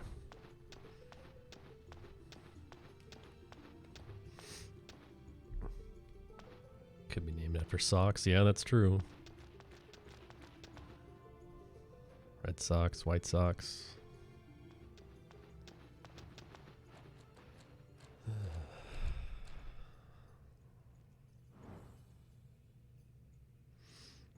I'm all about hockey. That's what the stream is all about, as you can see.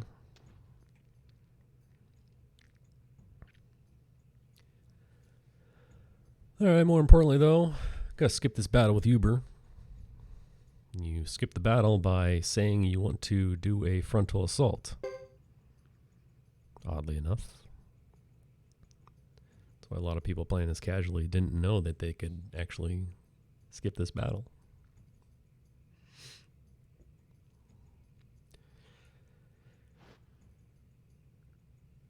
It's a tough one to win though. You gotta grind up a lot if you want to take him down.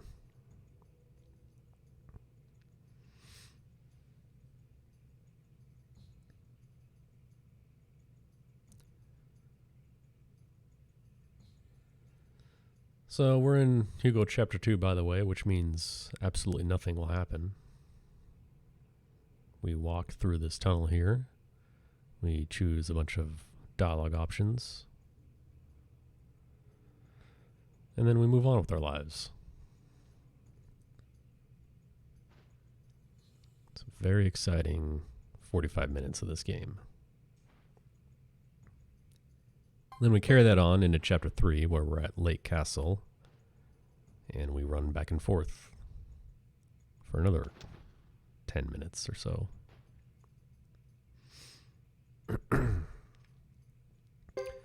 I agree with the frontal assault. You think that would mean you're going to attack. But no.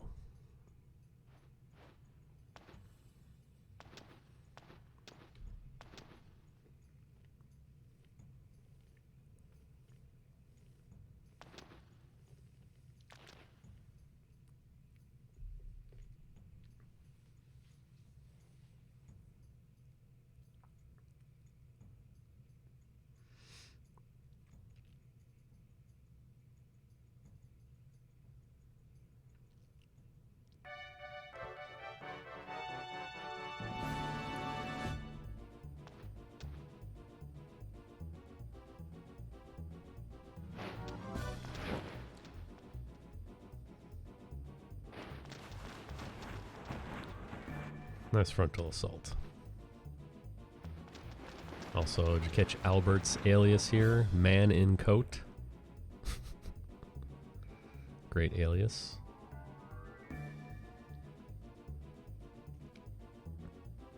Man in coat.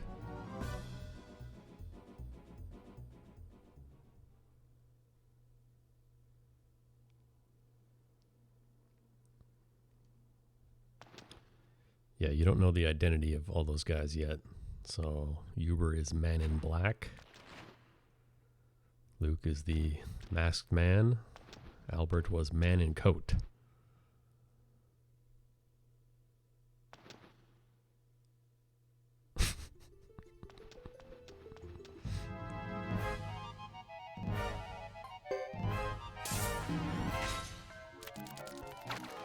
Come on, spiders.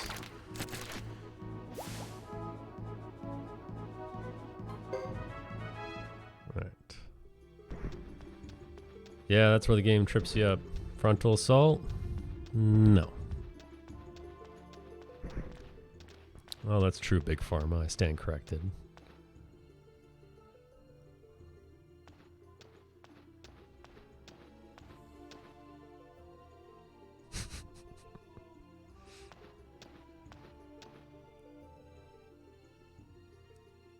By the way, that was the worst hiding spot ever.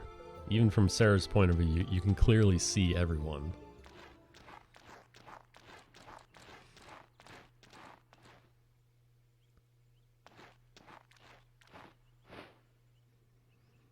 Yeah, so what happens if you want to fight that battle is they leave, but Uber comes back, and then you fight Uber. He's still going to shred you, but it is possible to win the fight.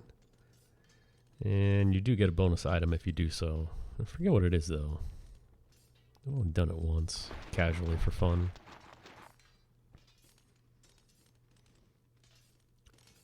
But here we pick another option to skip the battles. Option 2, of course.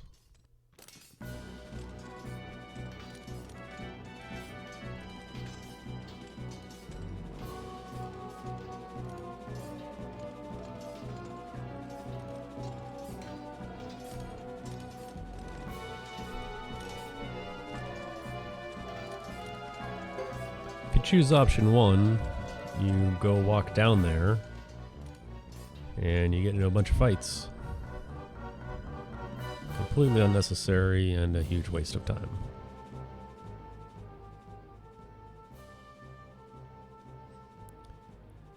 You jump ship to play Suikoden 4? Well, no one's going to blame you for that. This game, very divisive entry in the series. It's not for everyone. Then again, neither is Suikoden 4.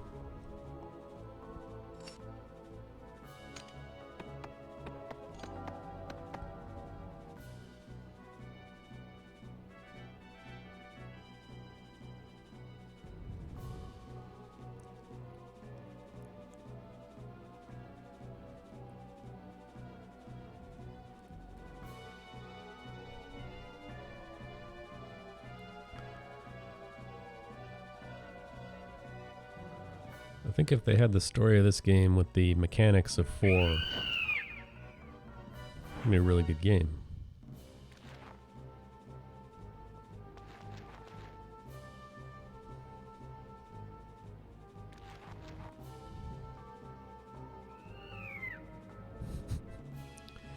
Good old Fubar. 40 hours of read upon. Oof.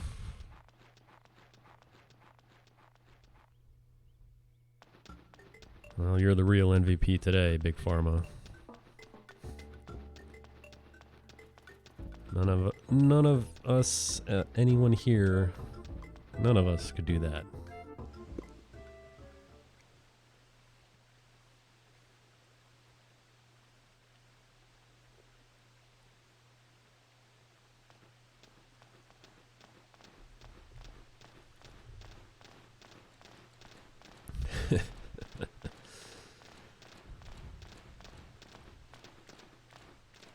I just can't get the read upon sound bites out of my head.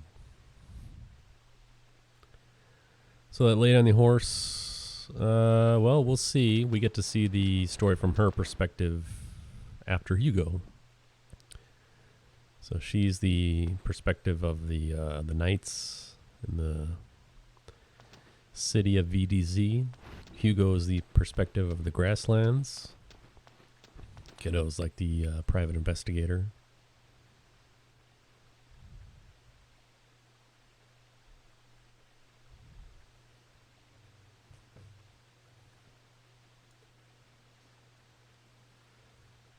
You missed it? Well, Lulu's dead. You missed the amazing cutscene. But don't worry, we'll get to see it again in Chris Chapter 1. So, a couple hours from now, I guess.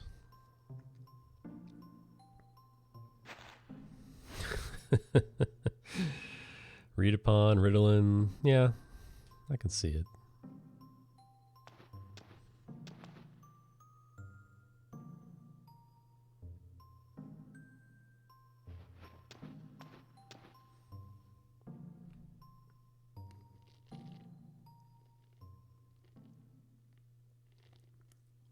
Speaking of Lulu, that's his mom right there. We just broke the news to her.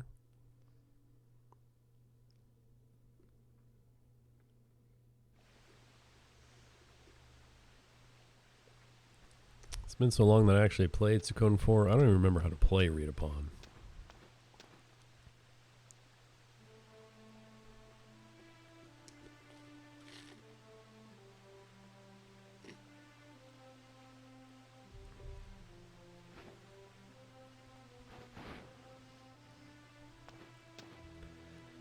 Also, Alex asked her, when do the Seaglands tutoring streams start? I'll make sure I tune in for those.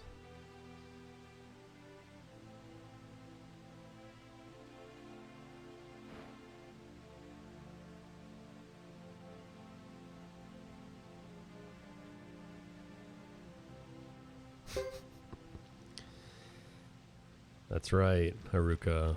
Lulu didn't die in vain. We stripped him naked and took his rune before he was murdered. I hope that puts your mind at ease.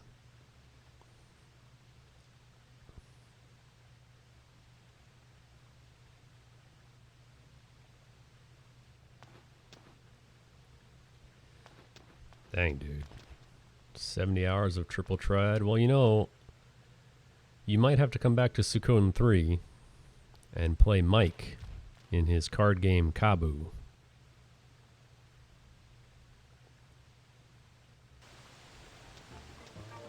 Very similar to those other things that you are experiencing.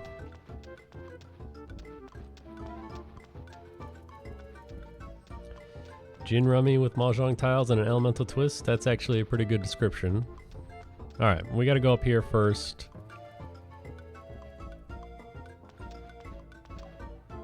This guy's gonna give me a random hammer for some reason. I'm gonna take it.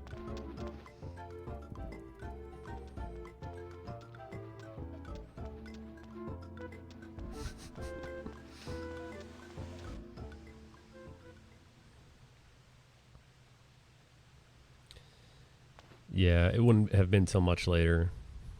Or I guess if you really want to go out of your way, you could make Mike appear earlier.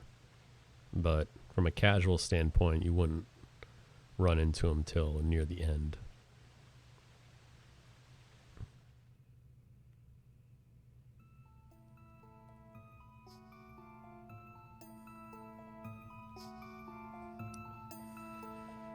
Beloved son who once did 24 damage. And that was on a double critical.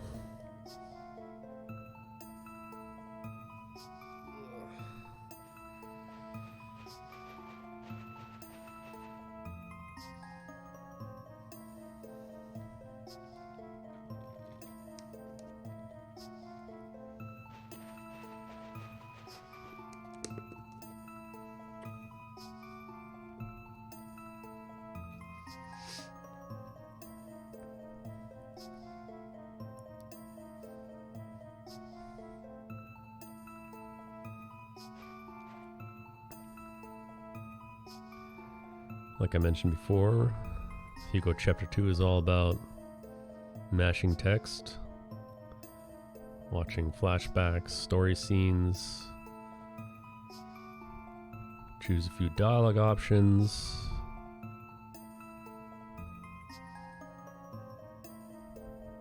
That's about it. Fortunately, we're not done yet. We still have to go outside and then back inside. And for some reason, the game boots Fubar out of your party. I think they're really trying to make it harder on you deliberately, because it really doesn't have a reason to boot him out of your party, but they do. But it's an odd decision because all you have to do is go to the inn here, talk to Anne, and just add him back in, which makes the escape battles in Yaza Plain infinitely easier.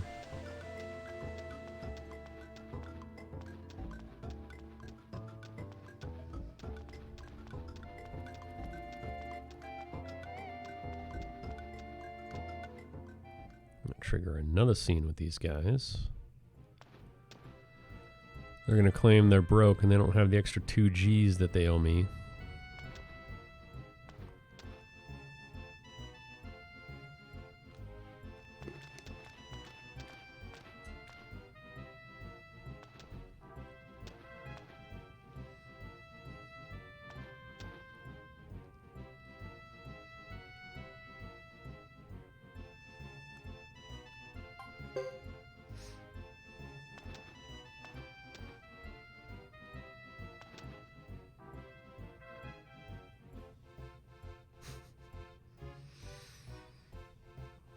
Yeah, somehow we can understand that.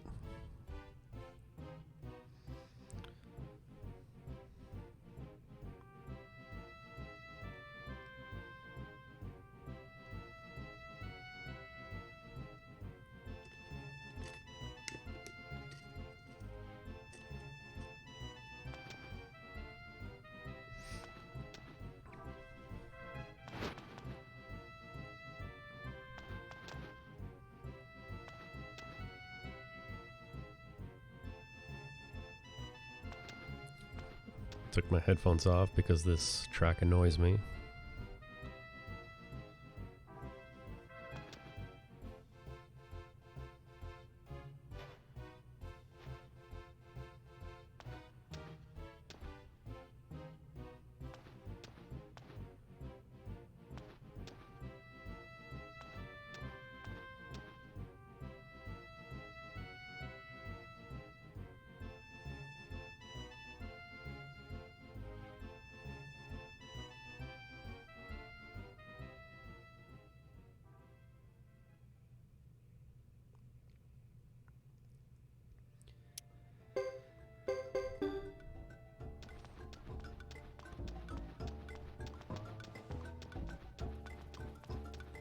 Just when you think you can leave and move on with your life, good old boy Jimba is going to stop us from doing so. Yeah, it's really the perfect theme for Lily. Big headaches. Lily's your girl. Feel sorry for the guy who ends up with her.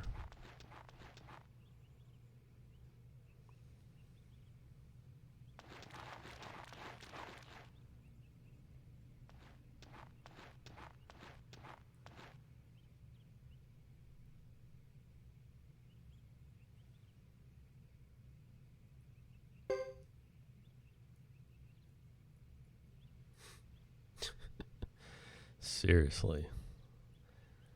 Necklord should be thanking us.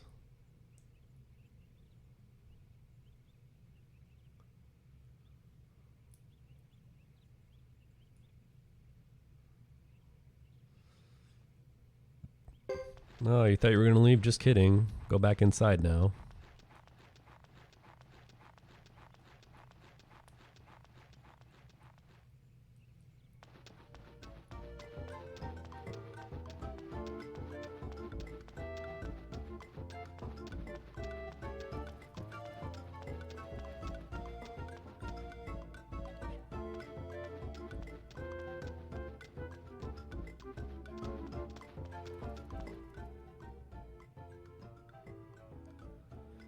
Now we get even more dialogue.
Also, we just lied to Jimma about delivering his pentacle to the Lightfellow household in VDZ, which we very obviously did not do.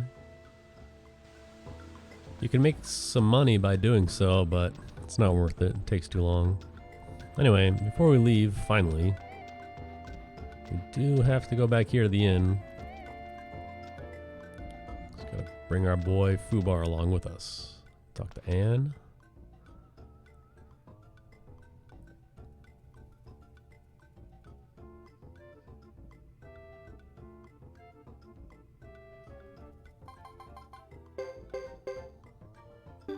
All right.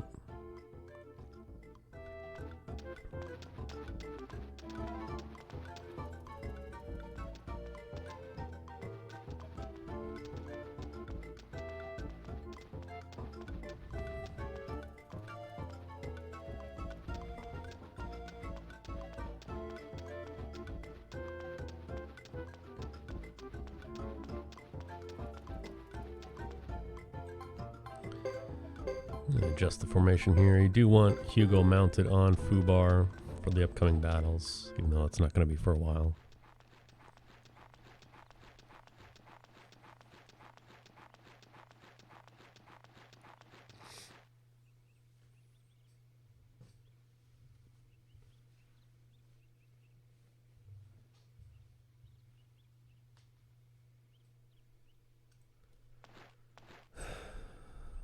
And this is about the end of Hugo Chapter 2.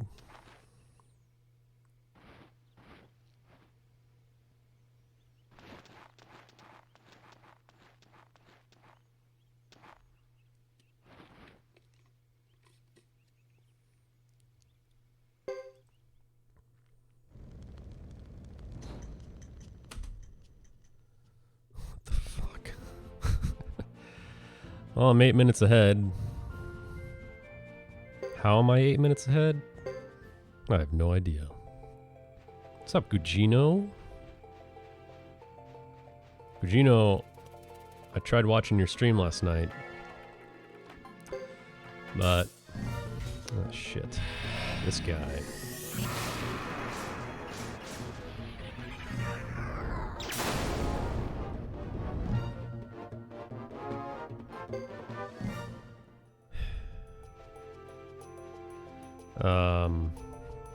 I don't know what kind of problem you were having with it exactly.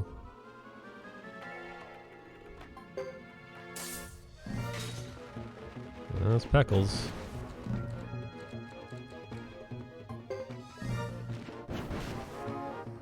See, these failed runs I don't care about because they take no time. That's fine. I'm okay with that.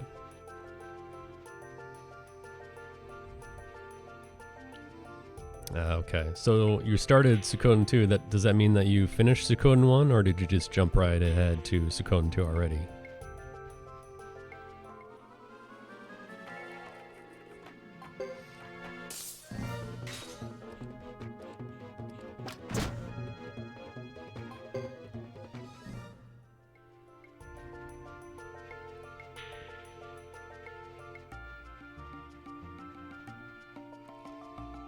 Love the game so far. Good to hear it. Alright. So what'd you think? Did you ever see your boy Sanchez being the guy to stab you in the back? Because I didn't. Yeah, I don't know Funeral. I'm getting fucking smoked by failed runs today. Which is why I have no idea why I'm 8 minutes ahead.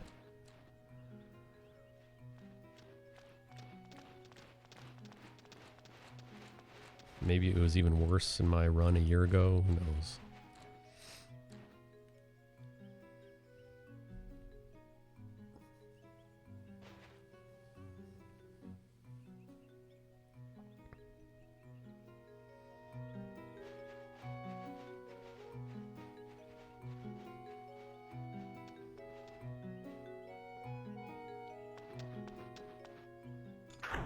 Ah, yes.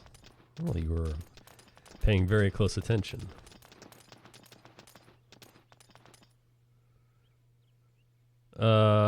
Referring to the times where I try to escape from a random battle and it doesn't let you. That's, not about the run itself, just about the encounters when you try to escape and it's a failed run. And I'm getting a lot of them today.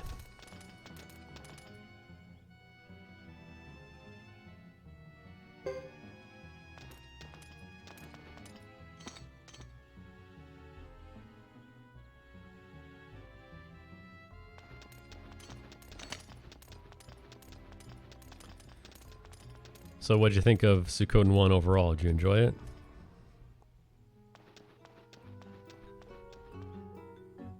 It's always interesting to hear someone who's just played it give their thoughts, because we're all kind of blinded by nostalgia in a way. But you got a fresh take on it, so interested to hear your opinion.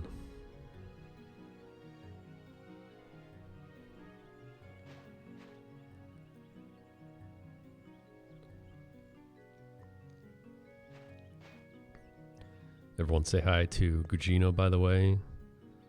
Very talented Samurai Showdown player.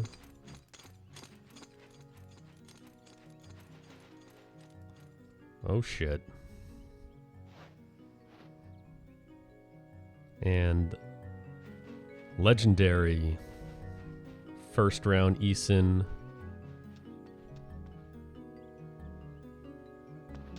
Baron von Whiteclaw. Super Dude Guy, how's it going? Welcome to the stream.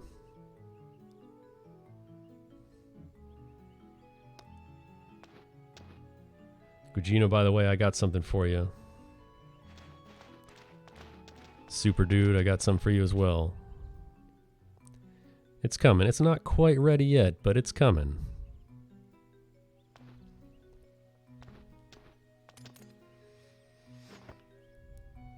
I think you'll both enjoy it.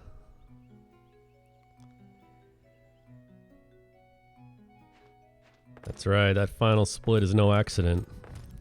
When you finish a speed run of Suikoden 3, you literally do want to embrace death. No sub button? Nah, I don't want one, honestly.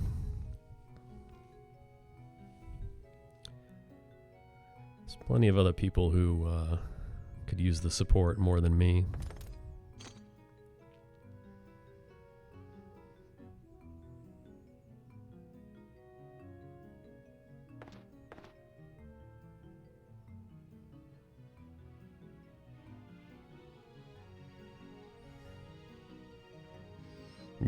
Yeah, Gugino, there's plenty of quality of life improvements. You know, like the equipment menu, the item menu, everything I'm sure you've probably noticed already. Being able to run, obviously. Well, good question, Super Dude Guy. I direct you to twitch.tv/Gugino. You throw money at him on my behalf. We'll call it even.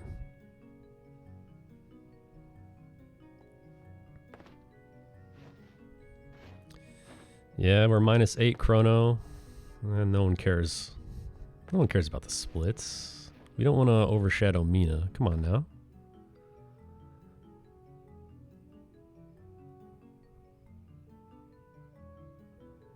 Yeah, I mean, I guess it would be cool just to have emotes, but I don't know.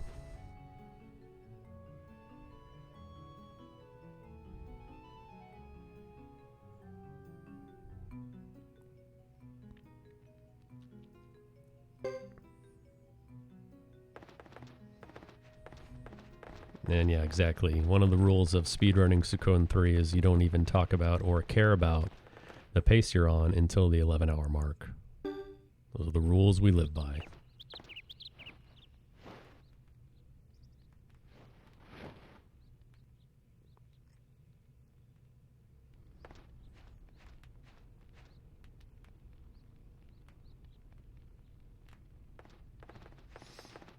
Yeah, I mean, you know, it's not really a big deal. I don't stream enough to warrant people subscribing or doing anything like that anyway.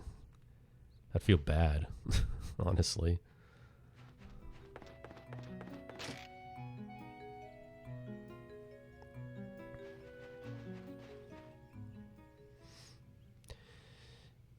Yeah, forced party members in Suikoden is pretty much a series staple. In 1, it kind of sucks because half your final party is already chosen for you, so you don't really have a whole lot of freedom there. But you do get some freedom here and there.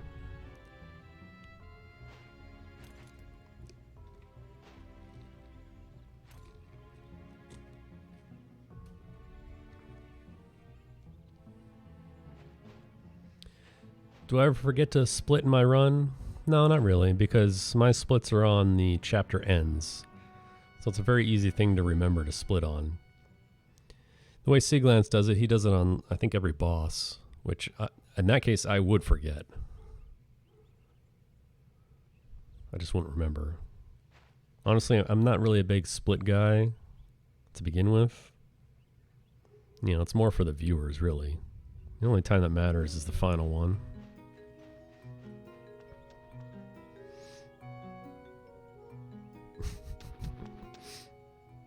Yeah, I do need a scammed emote. You're right, Chrono.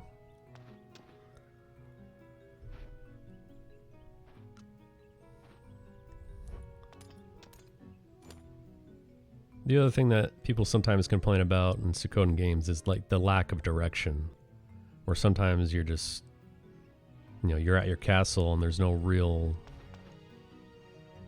you know, no one to tell you what to do to move forward.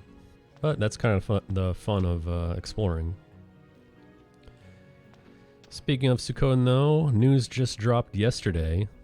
If you look in the bottom right corner of my display, Euden Chronicle will have a Kickstarter campaign starting on Monday.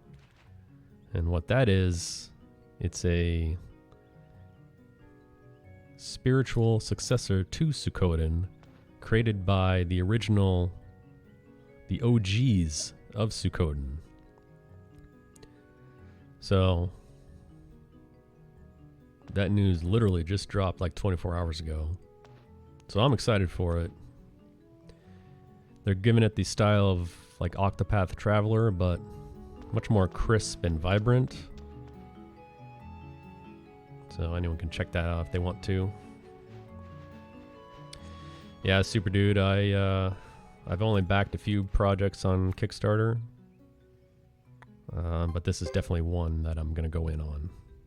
Because I love the series. I love the idea that it's coming back. Because it's been dormant for, you know, what is it, 14 years now?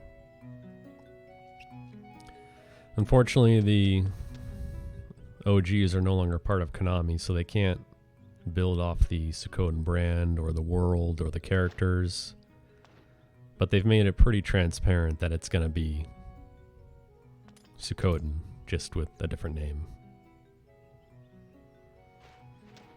Yeah, Suikoden 5 was 2006, I believe. And then we got a game for the Nintendo DS, which no one cares about. So that doesn't count. The first, you know.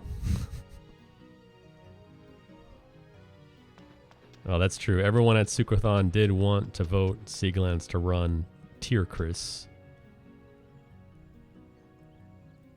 Although no one's really sure if they actually wanted to see the game or if they just wanted to see him suffer. I think the latter is the actual case there.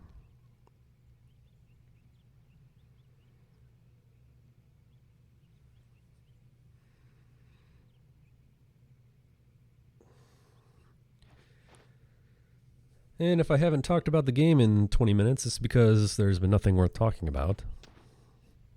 We left Great Hollow, we came here. We triggered 800 story scenes. And then we're going to trigger a few more. And then we're finally going to leave. Fight a few battles. Be on our way to ending Hugo's chapters. Then we'll jump right into Chris.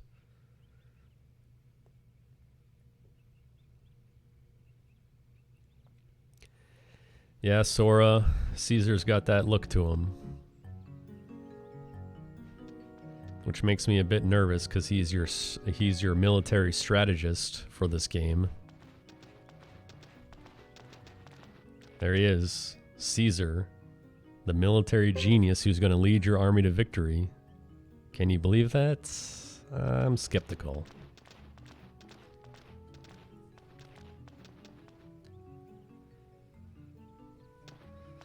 So I've actually never played Lost Odyssey. I've got a list of games that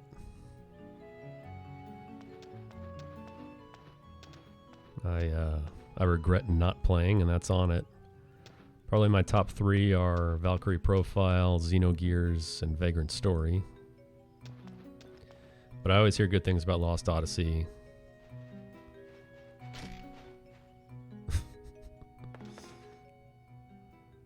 Well, you never know. I mean, see, sometimes you get your best creative moments when you're just chilling. Maybe that's what makes Caesar so great in this game.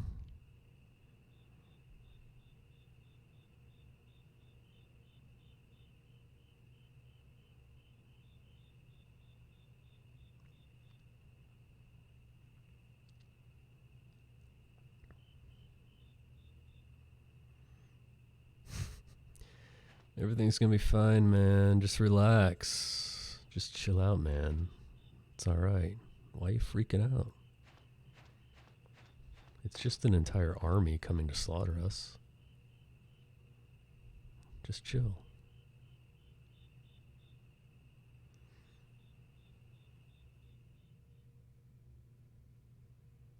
Need to play the SMT games or Gundam MS Saga. It's a long...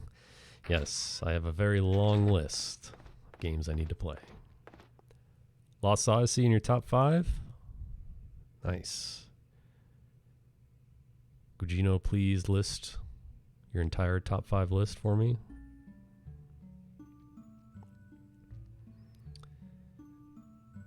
Yeah, I always hear that about Valkyrie Profile. I just never played it. And I never wanted to play or pay a couple $100 to buy the disc on eBay because those prices are quite expensive.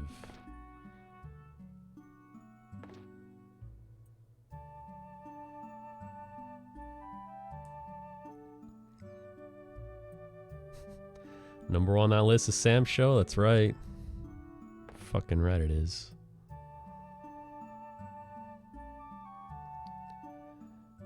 Are you guys up on the news about the new leaked free character from that, I guess, Chinese mobile game? Some girl with bunny ears and an umbrella.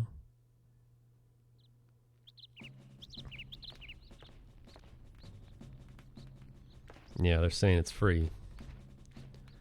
Does it include Marvel vs. Capcom Infinite? Marvel vs. Capcom Infinite. Terrible. However, it does have one of the greatest premium limited edition box sets of all time with the classic Easter egg Infinity Stones that look like something you buy in the at the dollar store in the 50-cent bin.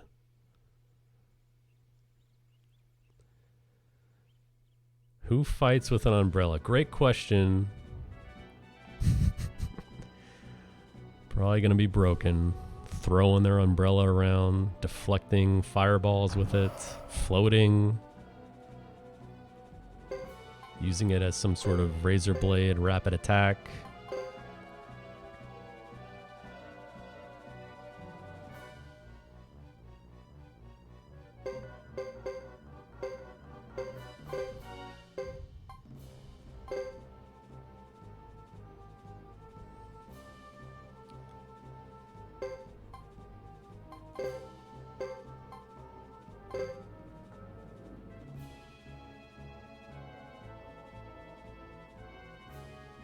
Dude, if you haven't seen the Marvel vs. Capcom Infinite Collector's Edition, you gotta Google that shit right now. It's so bad it's worth Googling. That's how bad it is.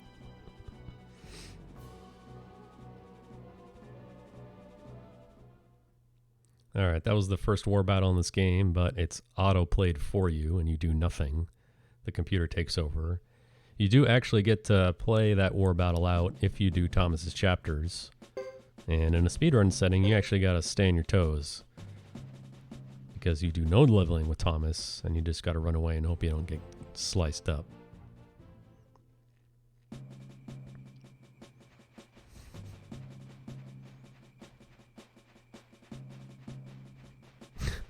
I got her by accident with a shovel first. Yikes. Oh. Alright. Escape battles. Very easy. All we do is auto battle.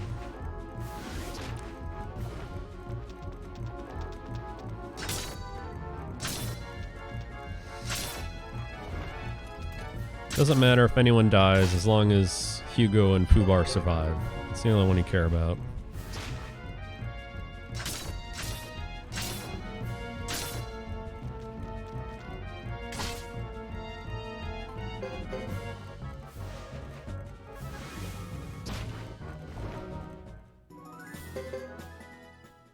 Big levels there, big boost.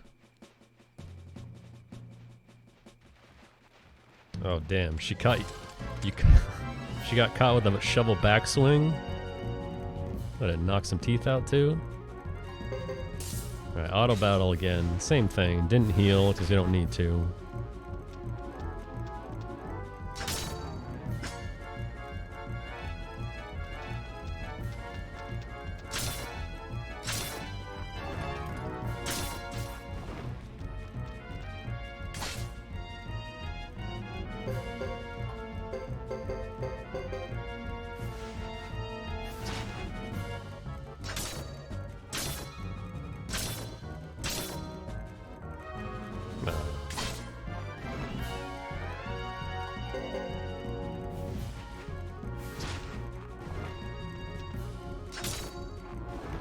Nice.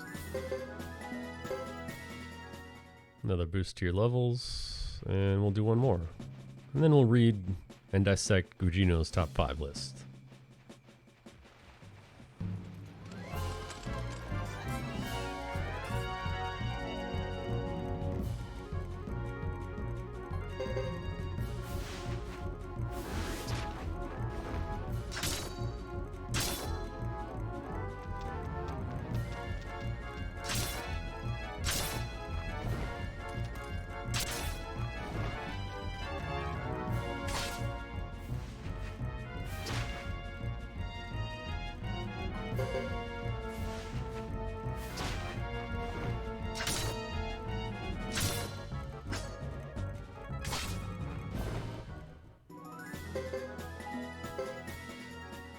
Alright. Now, Fubar made that much easier, which again, they kick him out of your party at Great Hollow, so you have to go back in and add him manually for whatever reason. It's almost like they tried to make it so you didn't have him here so that those fights would be a lot tougher. But regardless, made it out unscathed with auto battle. Easy. What's up, Valencia? Hello and welcome. Alright, what do we got? Majora's Mask, Lost Odyssey, Okami, Street Fighter Alpha 3, Resident Evil 4. Interesting. That's a wide range of genres right there. Haven't played Lost Odyssey. Can't comment on that. Street Fighter Alpha 3, of course. Great game. Speaking of hot takes, you want a hot take? I've never played any Resident Evil game ever. I watched my friend play the first one though, and I jumped when that Doberman, like at the very beginning of the game where the Dobermans jumped through that window. I was like, oh shit. Okami, of course. I agree with that 100%. Majora's Mask though, interesting.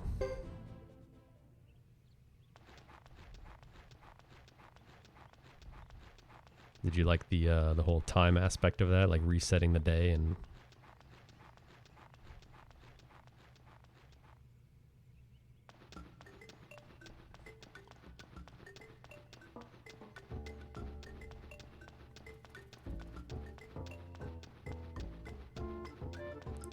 FF7, FF7R, Suikoden 2, Turtles in Time. Great game. Symphony of the Night. Solid.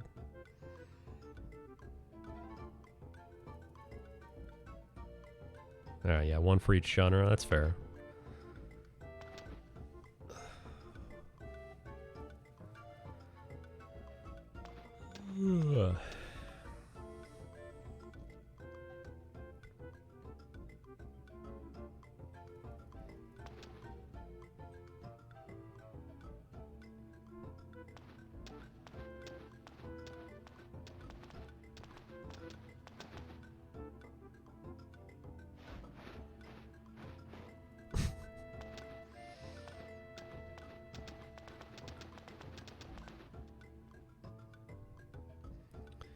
Alright, so Lily and Co. are going to bail on you and the money that they owe you.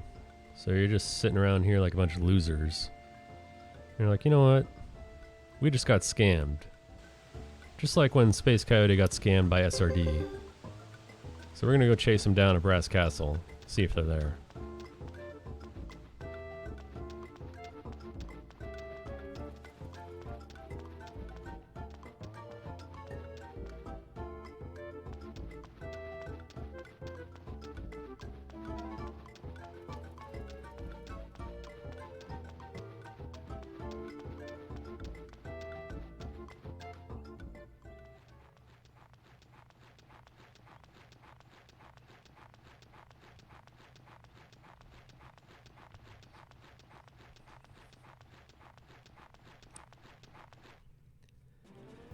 There's this small path that rarely opens up right here. It's convenient. Go right into Brass Castle. I'm going to trigger a scene with Halleck and Mua. They're going to join our team. And then basically we're going to head on out to Chisha Village, where we'll do a few duels, and that'll be the end of Hugo Chapter 3.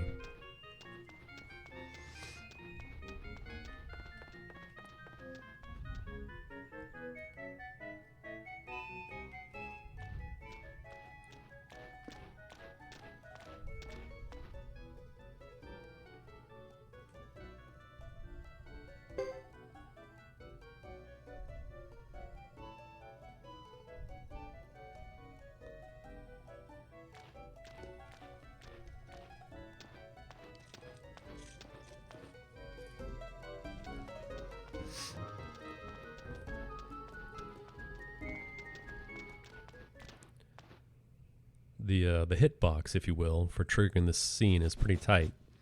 You can actually go around them through the corridor at Brass Castle and over to the left side, where you can recruit Jean if you want to. And as cool as that is, it's useless and loses time because there's no reason to do so.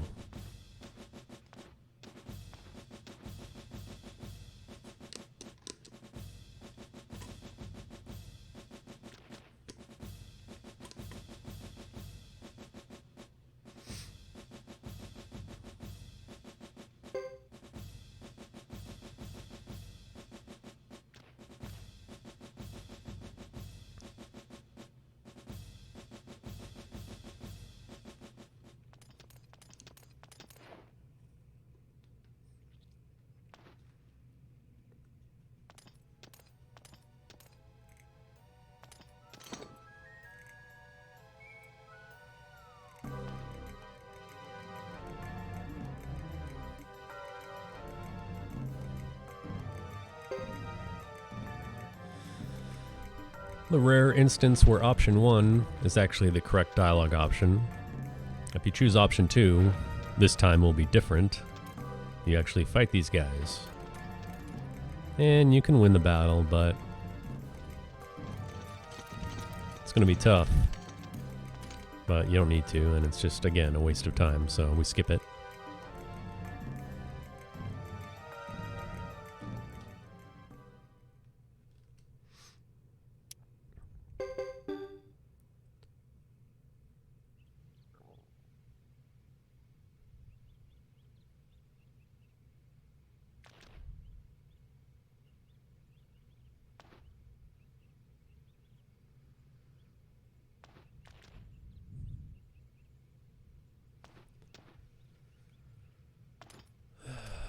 How long do I got here? About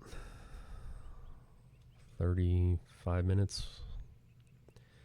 And I need a break. I'm not getting one until then. And that will be the longest break in the entire game at 90 seconds. 5 hours in.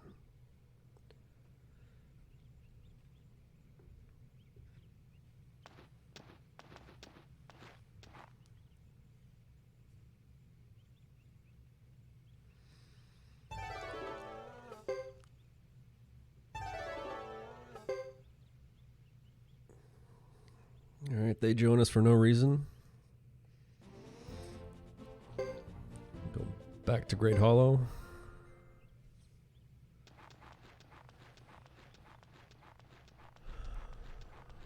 Yes. The best strat for speedrunning Suikoden 3 is to fast for 4 days beforehand. Fun fact, the last time I ate was Tuesday at 11:30 a.m. I had tacos from my local taco shop. And one of those orange, bottle of orange soda, which I forget the name of. Some chips and salsa.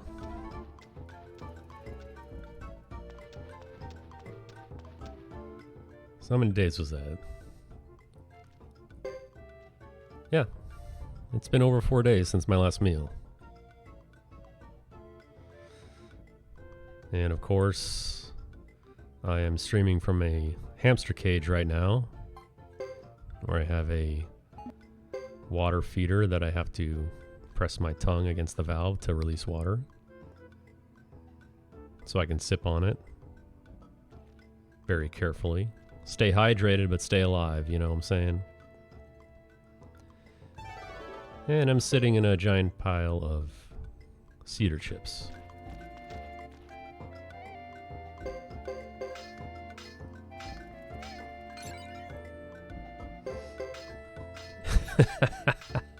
Thank you for burying me by a fence. That's where I want to be buried. Alright, so we had the hammer that we picked up earlier. We use it to recruit the blacksmith right now, and since we're there, I'm going to sharpen Hugo's weapon real quick. That's going to help with the fire dragon fight at the beginning of chapter 4.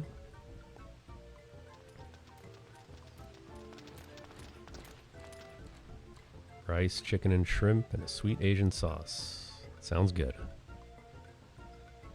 Hopefully this run dies 5 minutes from now.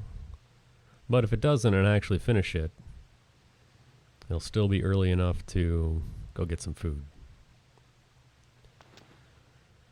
Alright, your top 5: Metal Saga, FF7, Falsebound Kingdom, Monster Hunter World, and Attack on Titan series. Well, out of those, I've only played FF7.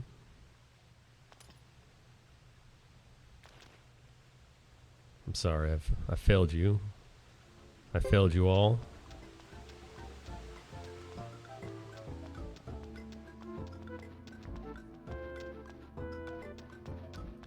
That gaming resume is actually pretty light, honestly. I stick with what's safe, what I know.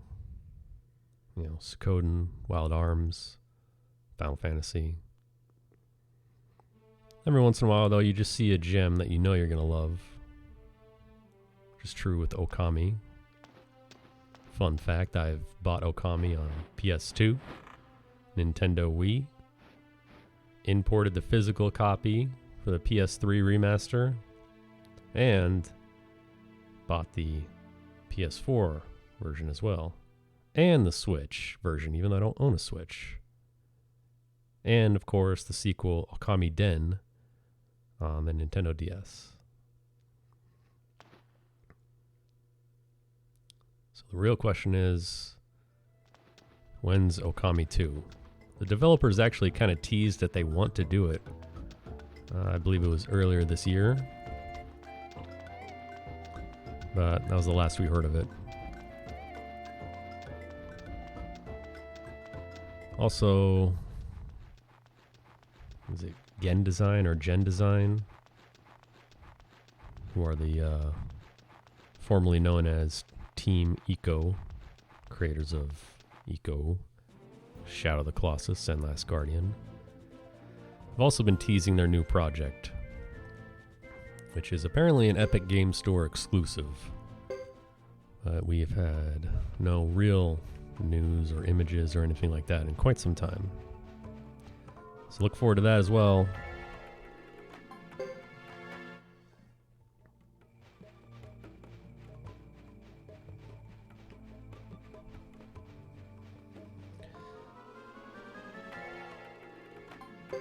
Now, the reason why we go through the plains here, you may have said, well, idiot, why didn't you just go through the ancient highway? And I would have said, yes, you're right. However, there's one big difference. Ancient Highway has encounters that you cannot run from. Or you can run from, but you can fail runs. If you go through the plains, your party level is high enough to let go every encounter except the area boss, which is a rare encounter anyway. So, it's faster to go through the Ancient Highway unless you get one failed encounter or one failed run, in which case it's slower. So I just go through the Amur Plains and Amur Plains North, so I can just let go everything. I don't have to worry about it.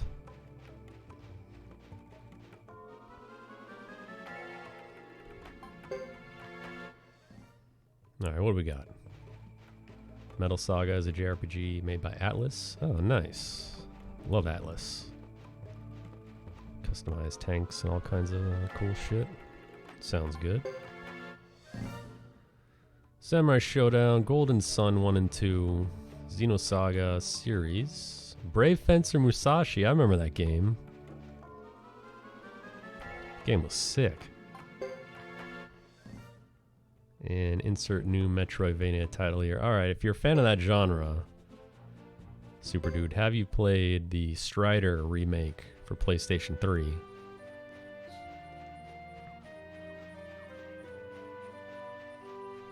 That's a Metroidvania, but you're Strider the ninja, and you get all sorts of, yeah, you have. Yeah, I love that game. It's very good. Funeral Air, FF7, Suikoden 2, Symphony of the Night, Breath of Fire 3, and Hollow Knight, alright. Breath of Fire, probably a very underrated series. Love that one as well.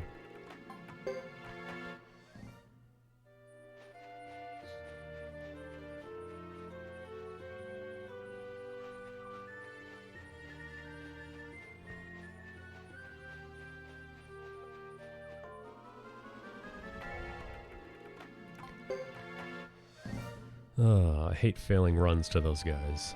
They're very slow.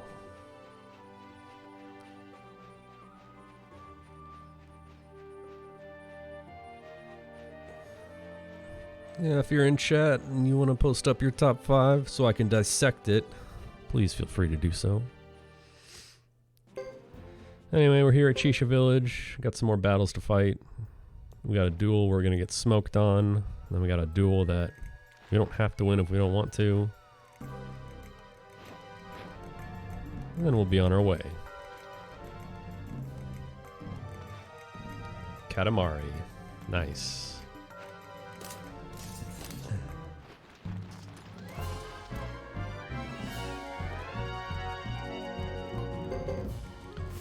Another set of battles where auto battle will just do the trick. Too easy. Again, we went back and added Fubar in, so we're overpowered.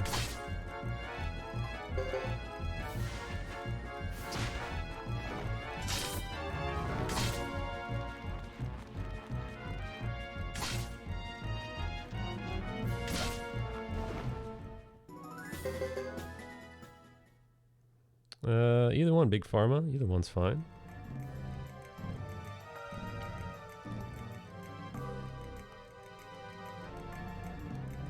I said my top 5 before, no particular order.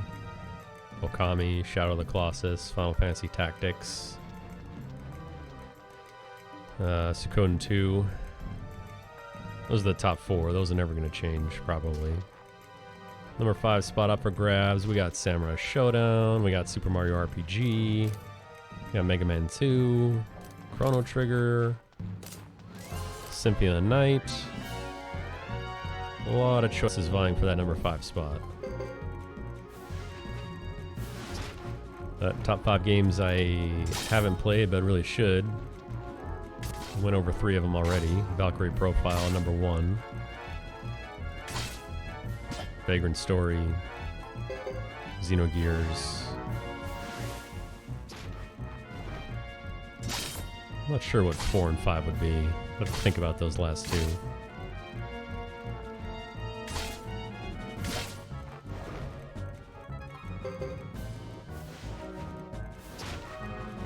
Damn, 922. Nice crit.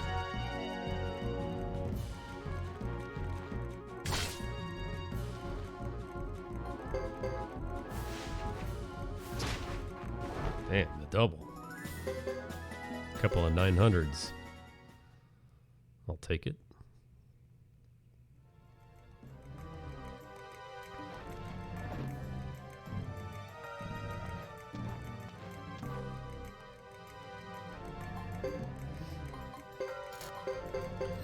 Drop a quick healer right there just to be safe.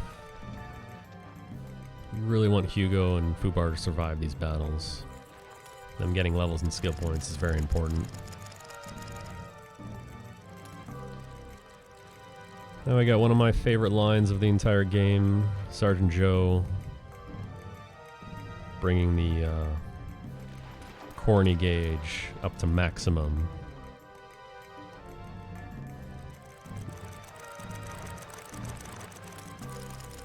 Permission to land denied. There it is.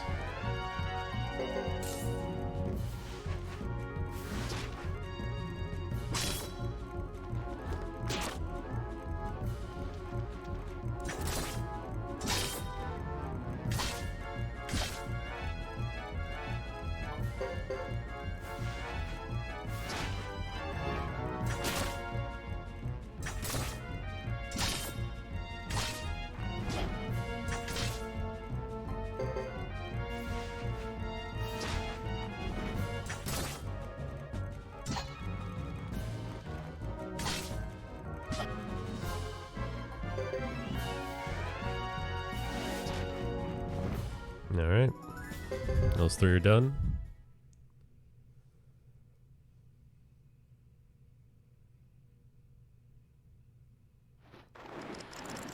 So up next we got a duel with Uber,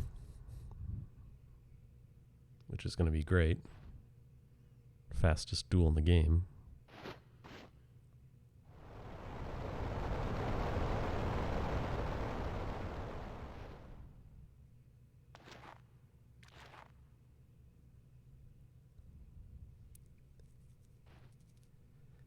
Yeah, there's usually a pretty heavy correlation between your favorite games list and favorite soundtrack lists. At least for me.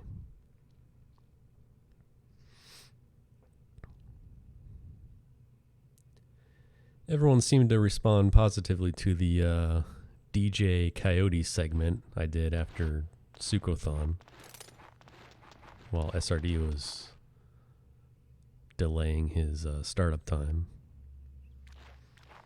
So maybe we'll do that again. We'll go through some hot tracks while I describe why they're awesome.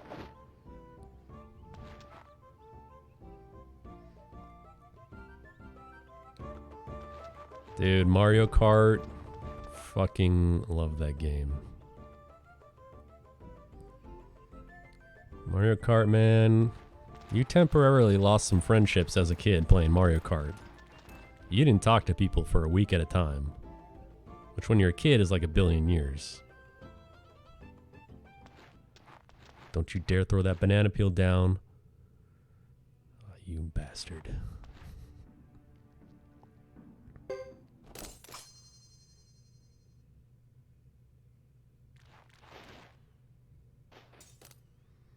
Damn.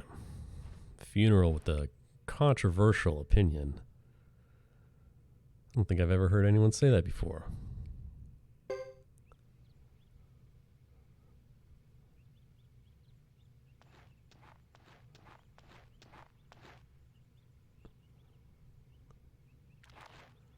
I mean, I could always give mod powers to Super Dude and he'll just ban everyone.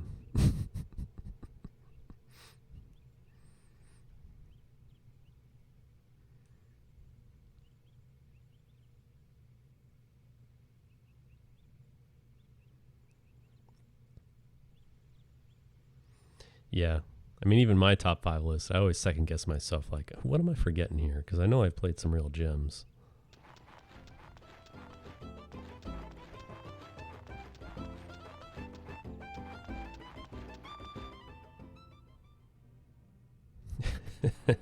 Funeral plays the NA version without the patch made by Wily Bird.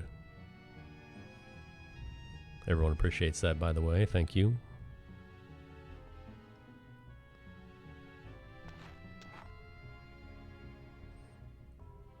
I remember Dig Dug, although that was a long time ago. I remember it was like on my uncle's computer. I didn't understand video games or anything else at that point, but I remember that name. And you're like this little thing that goes through dirt, right? I don't think I've ever played it though.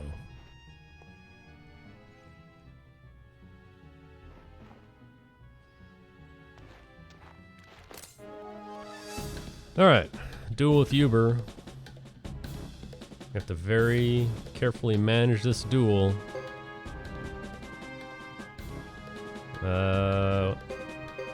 Yeah. Wow, did you guys just see that? Alright, we're dead. So I was carelessly mashing through that. And if you mash through the start of a duel too quickly, it locks you into attacking. So luckily I did it in a duel where it doesn't matter because you're just going to die anyway, but you actually can't back out of that. You're stuck on that confirm screen. Pretty crazy. So I need to pay more attention.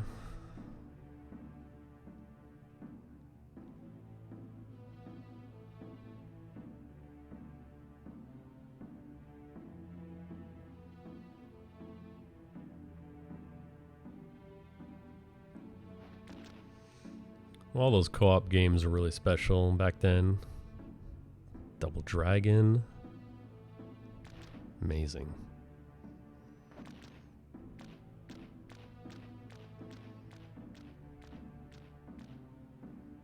Then you had games like Ninja Gaiden, where I didn't learn my lesson till the 800th time that same eagle knocked me into the abyss.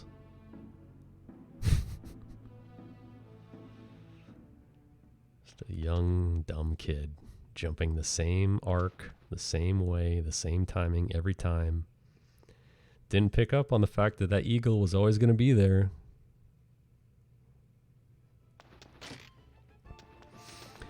Alright. We got our ass kicked. Now we're going to go up and do a real duel this time.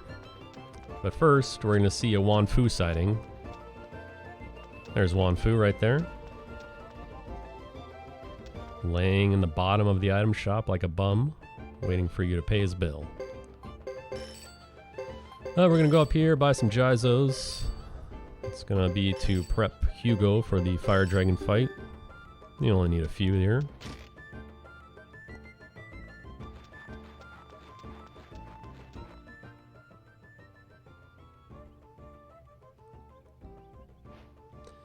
Yeah, dude, those arcade co-ops. They got a lot of my quarters. The Simpsons one, with 4 players. The X-Men one. Those games are awesome.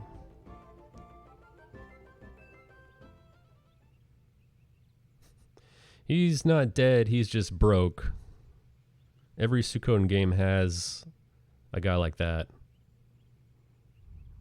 The homeless bum who eats a lot of food and doesn't pay his bill, and you gotta cover for him. That's Wanfu in this game.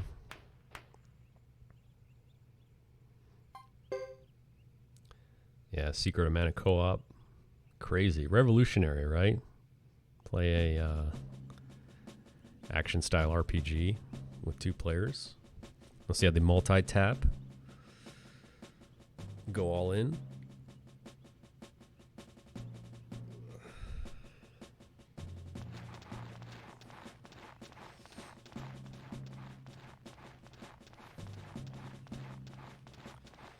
That's a good question. Who is the bum in 4 besides Snow? I thought every game had one.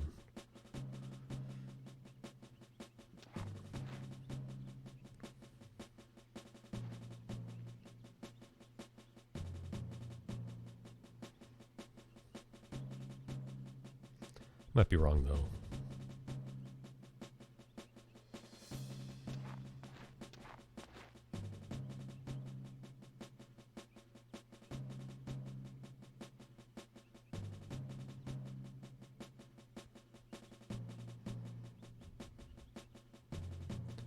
Yeah. Top 5 per genres. That's fair. And then you just take number 1 from every genre, put them in a March Madness style bracket, watch chaos ensue.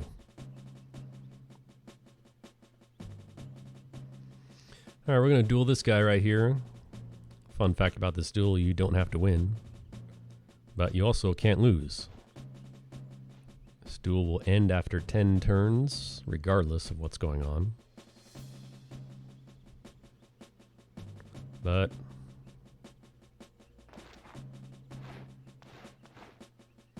we'll do our best. Yeah, the next 7.5 hours are going to be just everyone yelling at each other.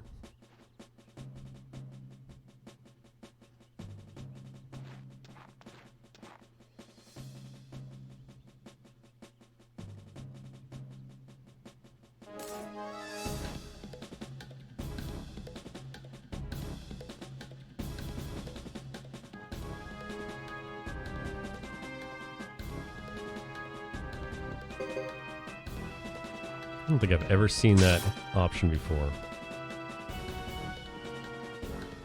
No, that's a defend.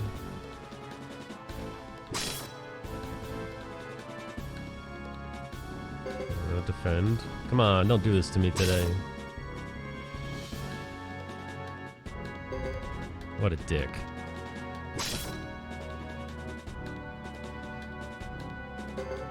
Jeez.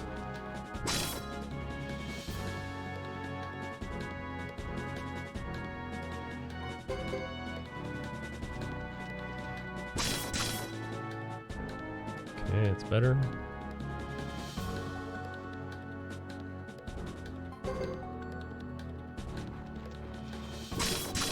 Alright. That's fine, I guess. What was that, 5 defend openers? It's kind of lame. So you may have noticed, you know, I've got a sheet in front of me that shows everything he's saying and what his action is, so I just picked the right option to counter it. And despite the fact there's like over 20 options for different things he can say, you usually see the same 5 every time. That one that he opened with, though, I don't think I've ever seen that one before. But when you're reading the list, you know, you got to look over at the list, find out the right one. Obviously, I'm too lazy to actually memorize all this shit, so whenever I watch back a playthrough of my speedrun where I'm doing a duel, I'm like, Jesus Christ, man. How slow is my duel reaction time? And that comes into play with that duel specifically, because like I mentioned, you don't have to win it, you can't lose it. So you can really just mash the defend key over and over again. And in duels in this game, your cursor stays on the last action that you just did. And he's not going to kill you in 10 turns. So if you just sit there and mash defend and just keep mashing X through the entire duel, the duel will end in 10 turns. And depending on what kind of duel you get, it's possible that it can be faster to actually just mash defend. Because you don't have to read the dialogue, you don't have to do anything, you just don't have to watch the animations. You just mash through the entire thing. But of course, if he attacks you 3 times, you get 3 death blow attacks, and then, you know, a few more, and he'll be toast. You're not going to beat a time like that, but it's an option. Like if you're just doing this for fun, or if you just don't care, you can just mash defend through that duel and you'll be fine.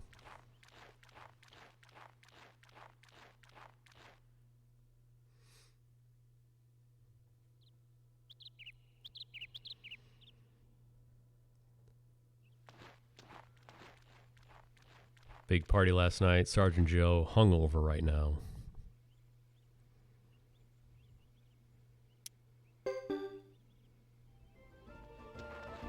Those ducks, man, they're crazy.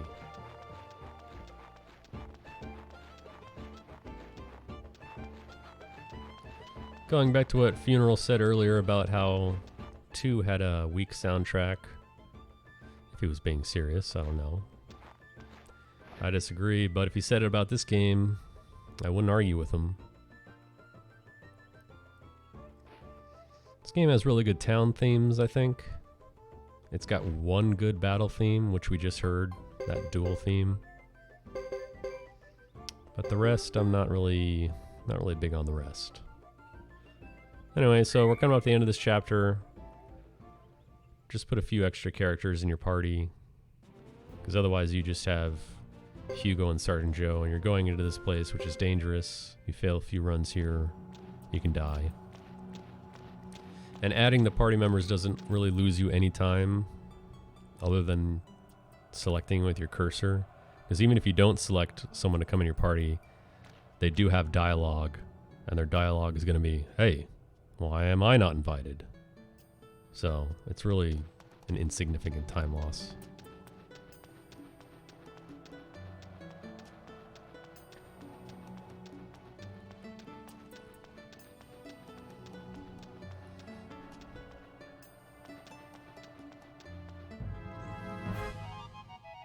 Really like to not fail any runs here. These can be pretty slow.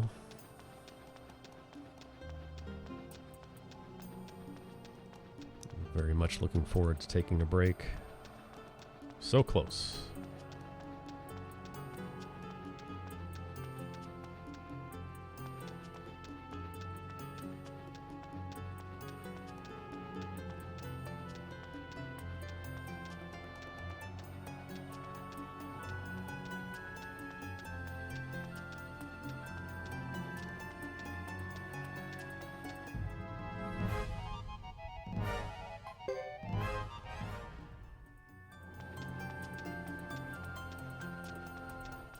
All right, clean walk.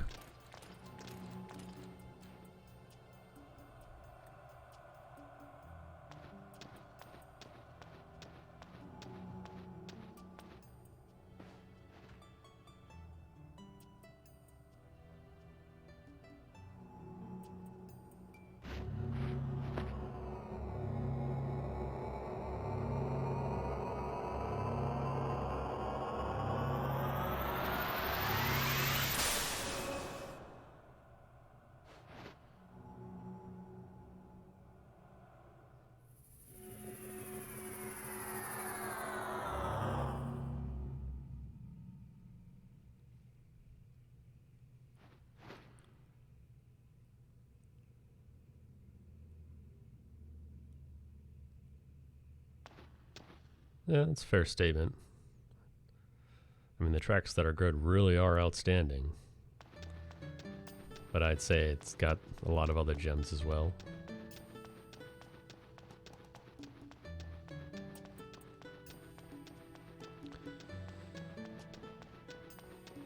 Alright.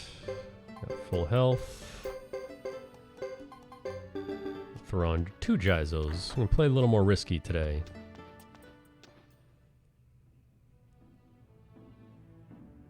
And going to get ready to take a break.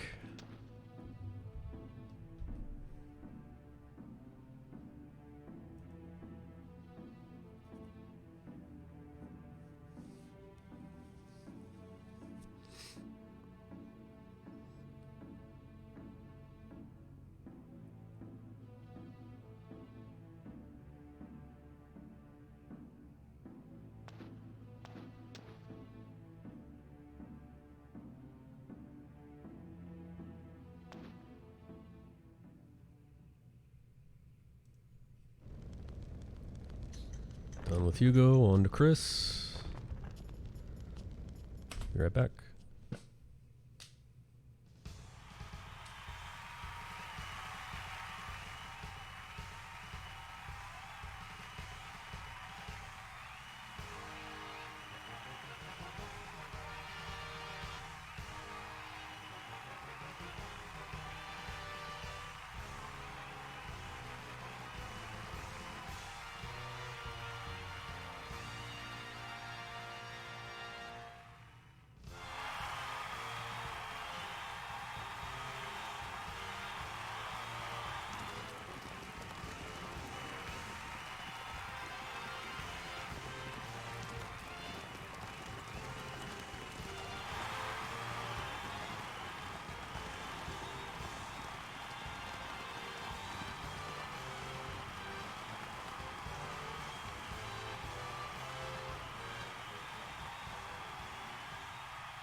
Nice, dude. I saw that Marvel Avengers. I saw a trailer for that. Looks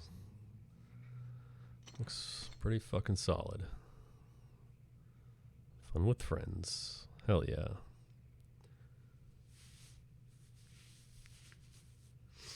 Also, for some reason, we saved another 25 seconds. I mean, I'm not complaining. I'm a little baffled that that the current world record was that bad through the first 5 hours.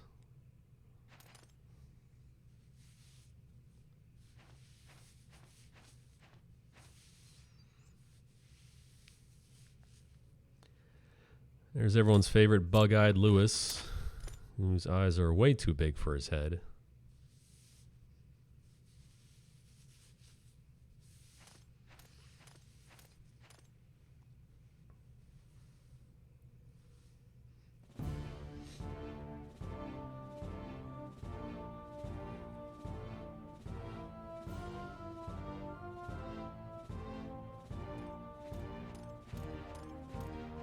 All right, so quick synopsis. The captain of the Zexen Knights is dead. He died before this game started. That position is vacant. Chris is the leading candidate to fill that position, so she's kind of doing all the political work along with the fighting, meeting with the council members. They're deciding the direction that their army should take. What they don't know, and what she doesn't know, or anyone doesn't know, is that they're being manipulated by Harmonia, specifically Luke, who is a bishop there. He's putting this war in motion right now. But since this is chapter 1, we're back at the beginning of the game from a story perspective, so we're just going to go through it as Chris and see how it goes. This will be the most dangerous part of the run when we go through Zexen Forest, because we're looking out for spark beetles. We're not doing the safe strat of buying Gyzos beforehand today. So the real possibility that this run could be over in the next 30 minutes is significant. And then we'll see how Chris Chapter 2 goes. Chris Chapter 2 is really just a good indicator of how your run is going to go overall. Because the war battle in Chris Chapter 2 has a pretty wide variance of how it can go. Not nearly as bad as the final war battle, but it's still significant. So it's definitely a turning point in the run. I also kind of classify the battle with Sheba right after that war battle as kind of the halfway point of the run. So we'll see where we're at.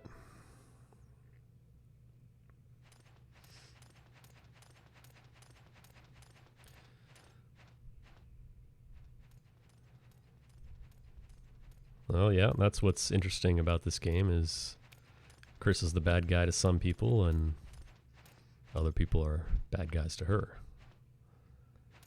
But we'll see how it plays out.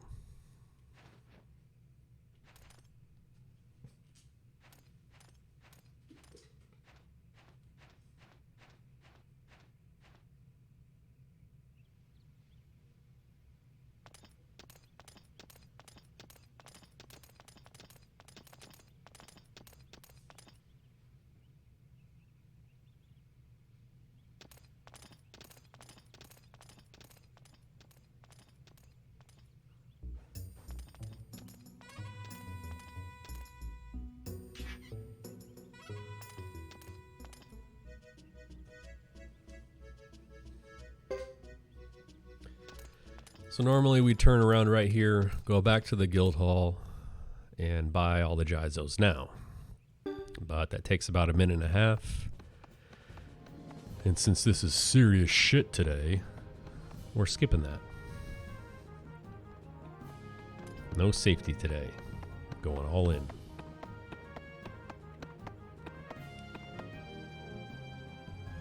Speaking of serious shit, it's also snack time. And time to chew into the microphone. Professionalism here, 10 out of 10.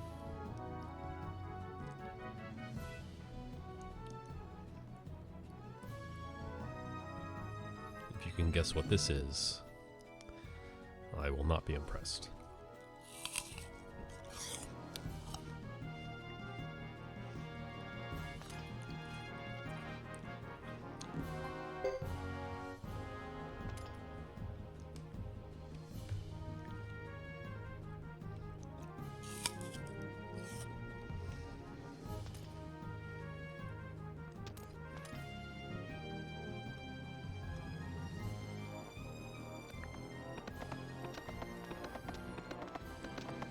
Thank you for the good luck. I'm gonna need it. Luck is the only thing on your side there. We get bad luck today, we die. We get good luck today, we live.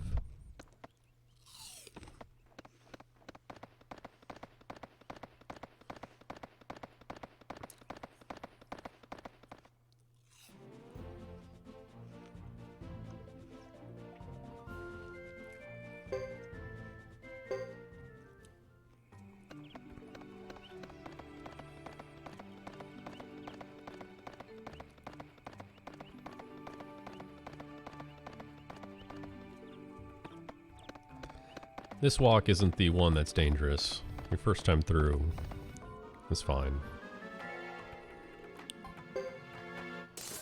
Oh, come on.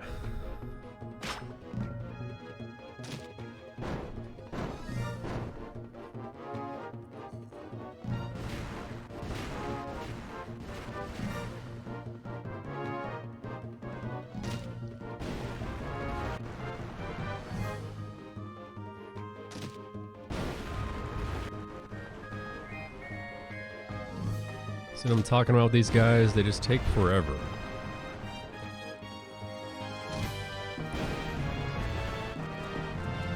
Not deadly at all. They're only doing 7 damage. Oh, dude.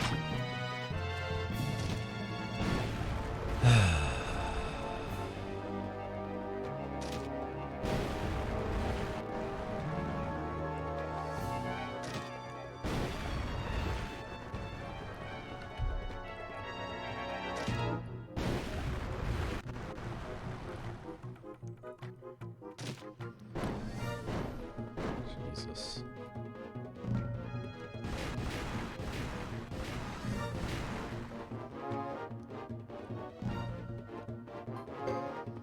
Shit.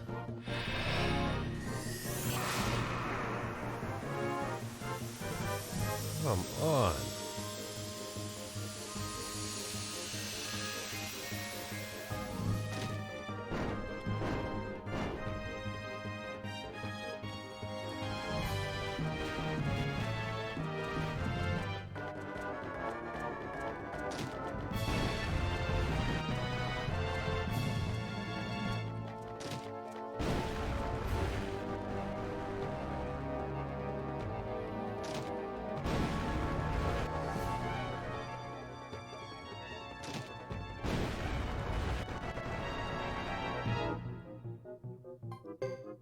No fucking way. Come on.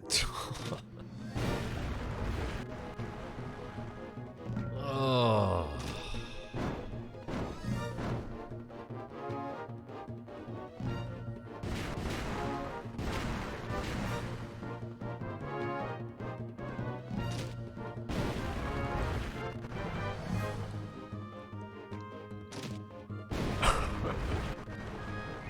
This is absurd.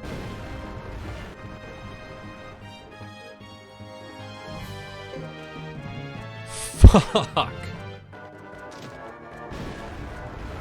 That's 5.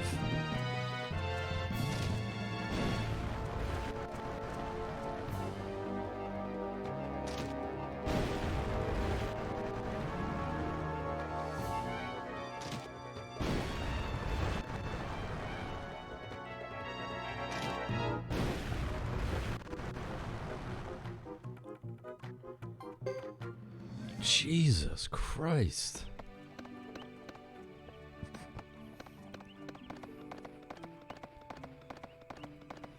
Well, that's how you lose 3 minutes in this game, by doing nothing. That's one of the worst encounters to fail.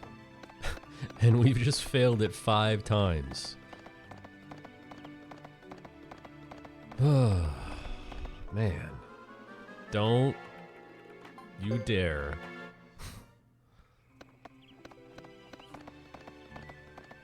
Dude, that was disgusting. Seriously. Yeah, goodbye all the time saved from buying Gyzos exactly, and then some.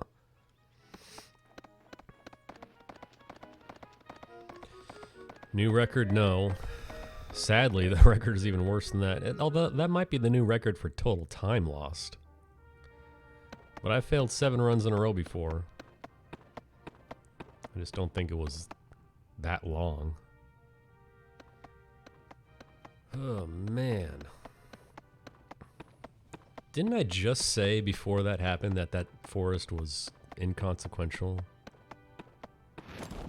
Man, this game... Fucking Skynet. It's listening to me. Alright, sorry guys, gotta mute my mic for the rest of the run.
The only reason I'm not more upset about that is that it's bound to happen every time you do this run. This game will get you sooner or later. It's gonna get you.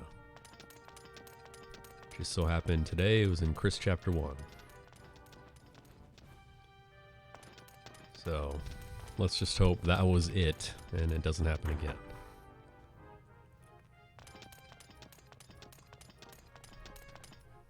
Still annoying though.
That's where Dupa calls out Boris right there.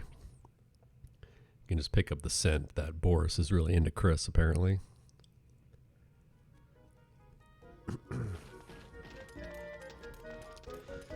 Alright, since we're right here, we're going to do the same thing that we did with Godot. Upgrade our weapon. Look at that, plus 23. And the name change. Plus 10.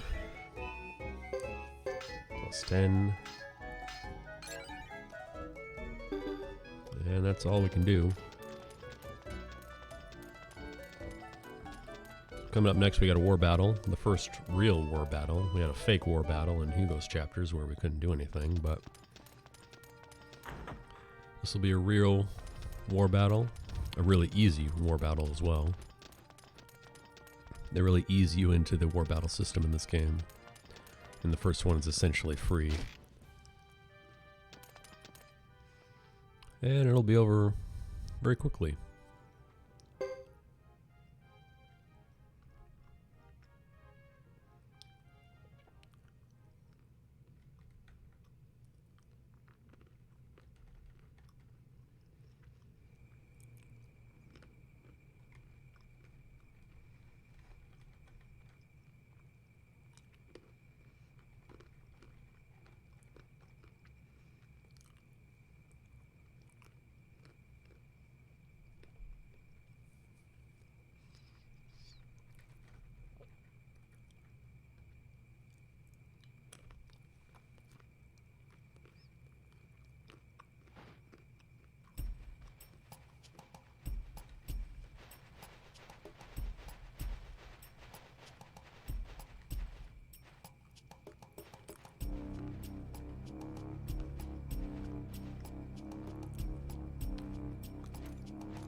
A little light on commentary right now because all we're doing is mashing, so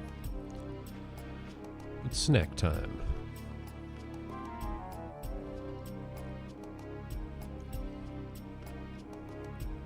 It's a really good track though. The only time in the game you hear it right now.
Alright, I'm done eating.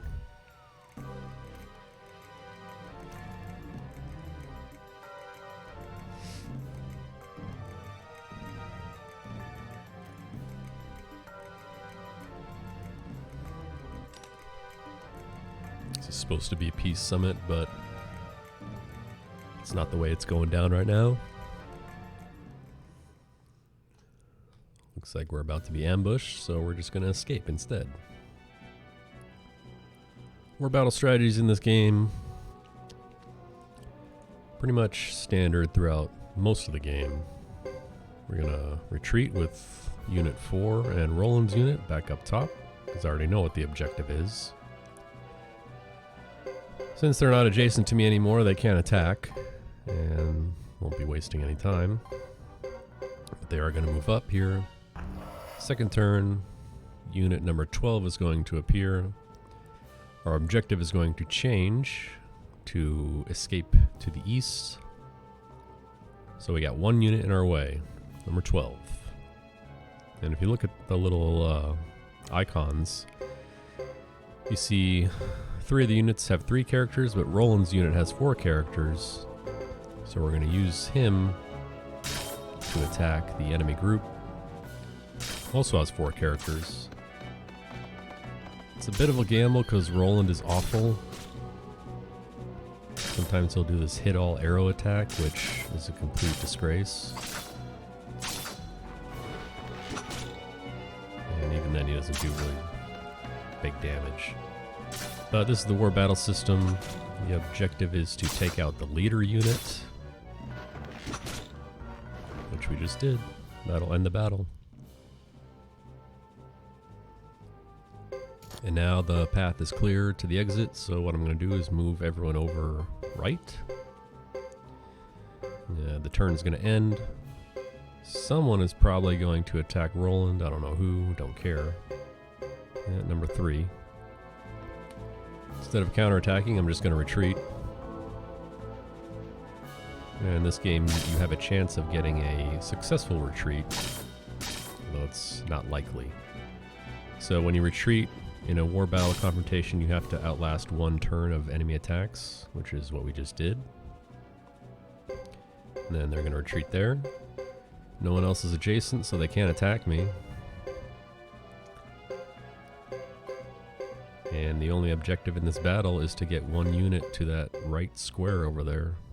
I don't know why I call it a square. It's very clearly not a square. But whatever. And that's it.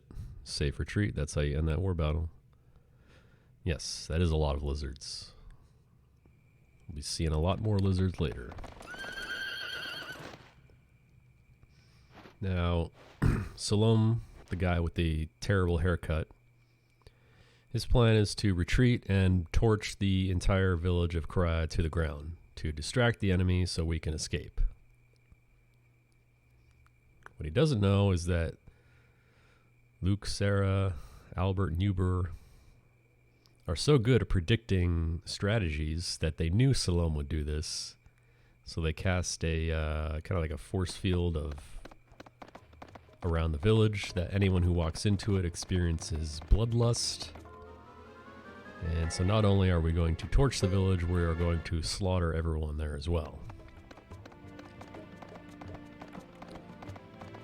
Which of course means we get to see the greatest death scene in gaming history again, for the 2nd time.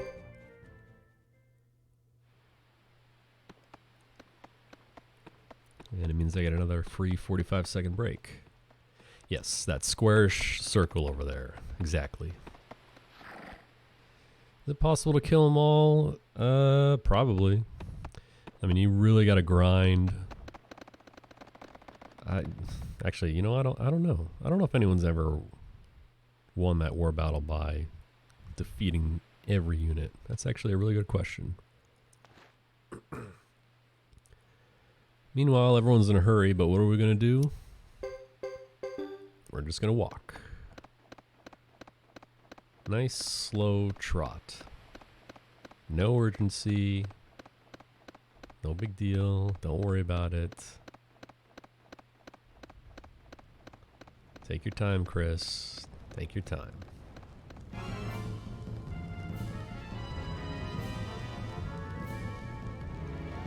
When you get to 3, you'll do it. Awesome.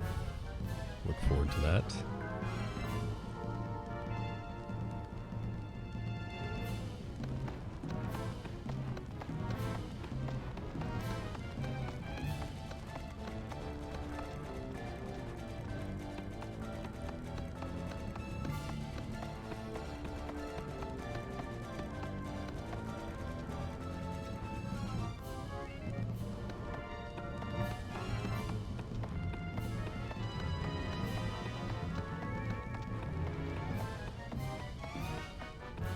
She kind of is. You can see she's going to get angry right now. Boris really went on a tear, though. He's the one who smoked everyone. She recognized that as her dad's. Then she gets angry face right now. There it is. Angry face. And this is the part where they come back. Lulu comes in and dies again. We'll be right back.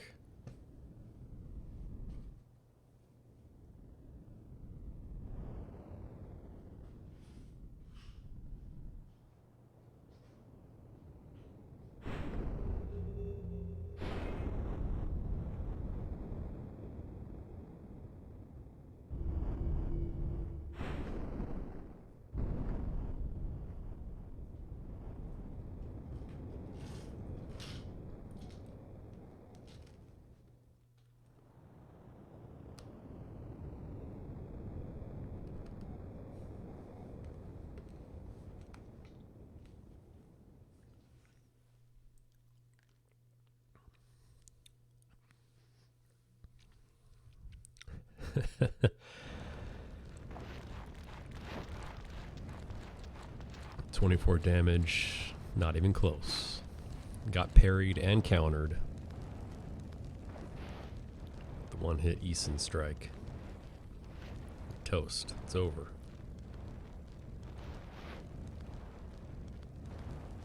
Exactly. Definitely a death blow attempt. The counter dodge. Flawless.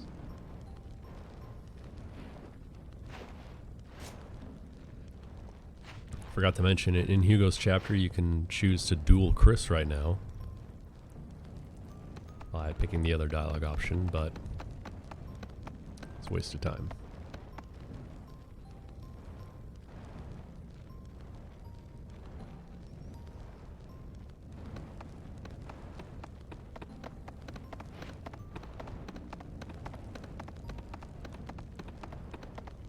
Why did Lulu not wear a Jizo? Great question. I like to think Sergeant Joe knew this would happen and he just withheld all Jizos.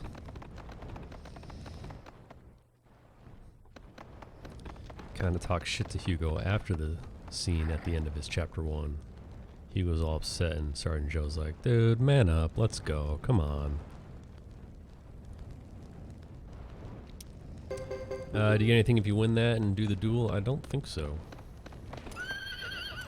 Honestly, what I should do is do a casual playthrough of this, since it's been so long, and then do all the optional stuff that I skipped during the speedrun. That might be fun. Anyway, while we're here, we got a couple battles we gotta fight. Salome has a terrible haircut, but he does have Breath of Ice, so we're gonna let him participate.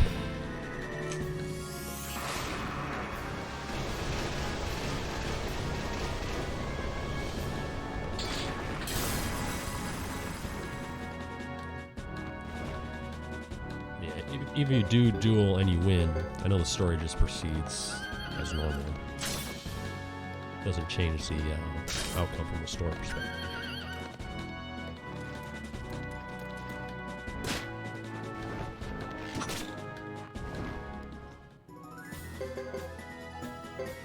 So there's one. Now all these drops are terrible. Because if there's one thing I'm bad at in this game in regards to speedrun, my one weakness is definitely inventory management. Battle 2, same strats as the first one. Breath of Ice, attack, attack, attack.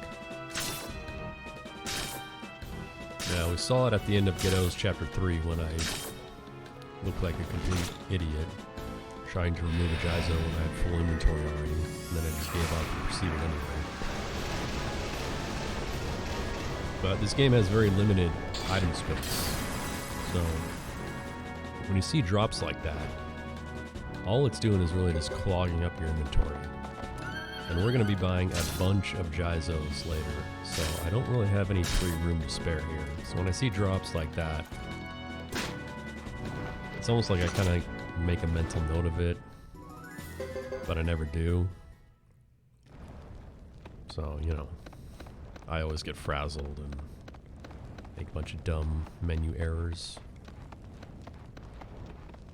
That's something that's been consistent in every run I've done. I always get owned by inventory management. Anyway, you walk around the corner, see all these dead bodies. You notice that they're made by swords. And It's our boy Boris who went on a tear.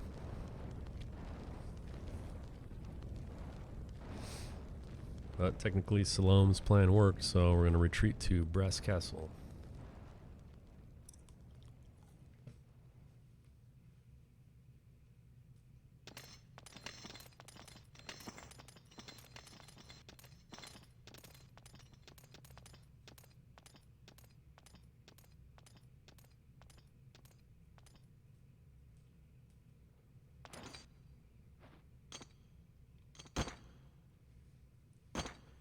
He's even pissed at himself right there. He knows what he did.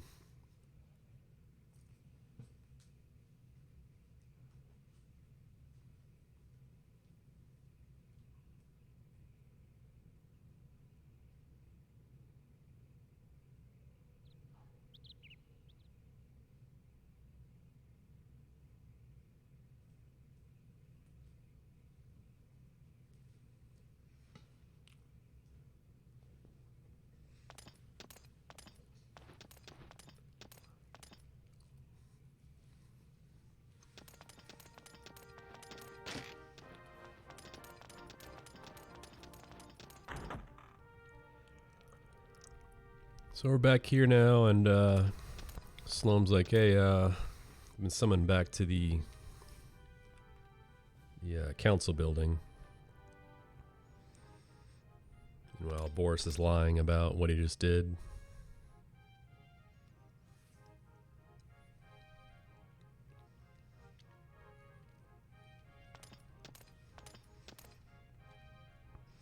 Fun fact, though, that whole thing about the bloodlust, you don't learn about that unless you recruit all 108 stars in this game and play the bonus chapter at the very end of the credits.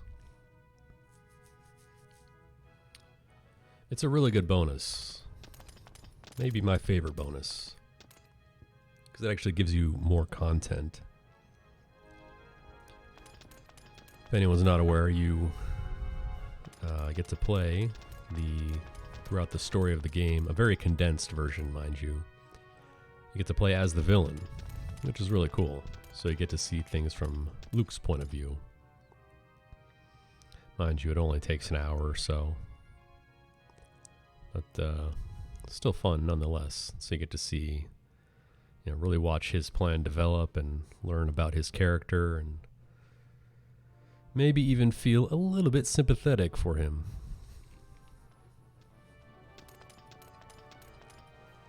It's worth doing, I think. Even if you don't, worth watching on YouTube.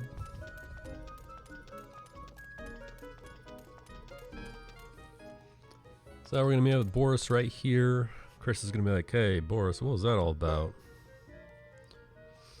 And he's like, I don't know. I don't know what happened.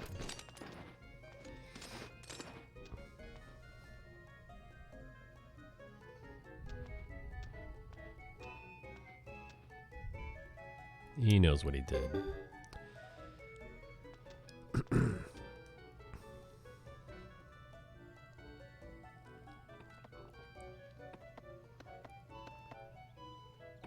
Chris the true villain? Maybe. Alright. So everything that I was talking about before, about not doing any safety strats, this is what it's all about.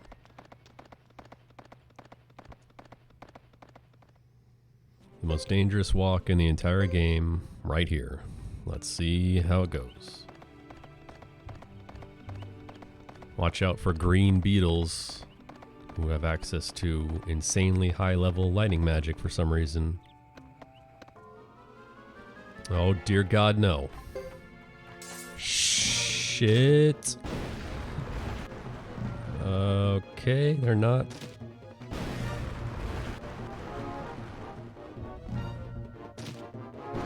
Okay. Well, they didn't use lightning, so... I'm not even gonna say anything. Fucking serious.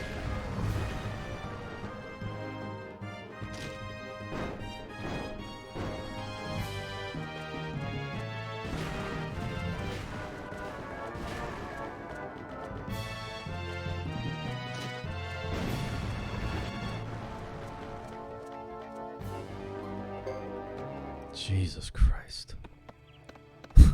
That, honestly, I thought that was it right there. Alright, I'm gonna shut up.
No.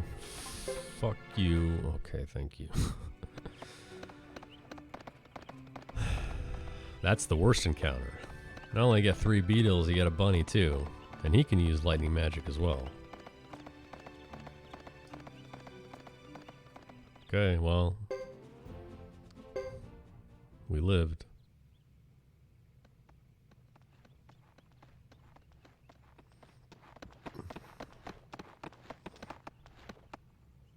So I'll refer to what I'm talking about shortly, where I buy the Jizos now.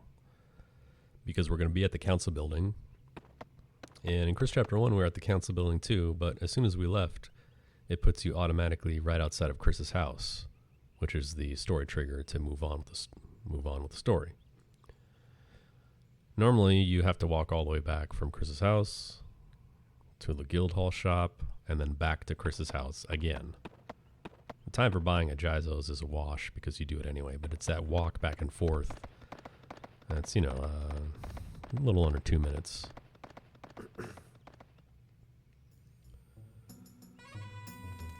Yeah, no more elves, no more circus, no more concert.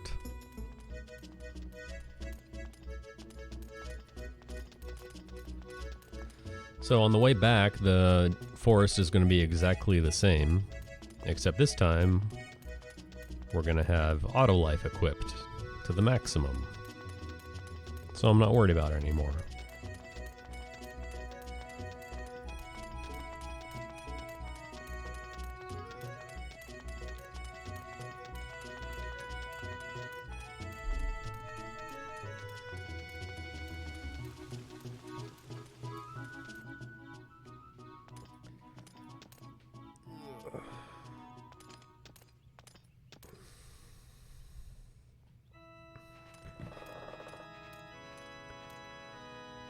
Fun fact about this scene right here. Technically, it's a break. But you see when she says balderdash, you close that text box, and this is actually the only part in the game where the text auto advances.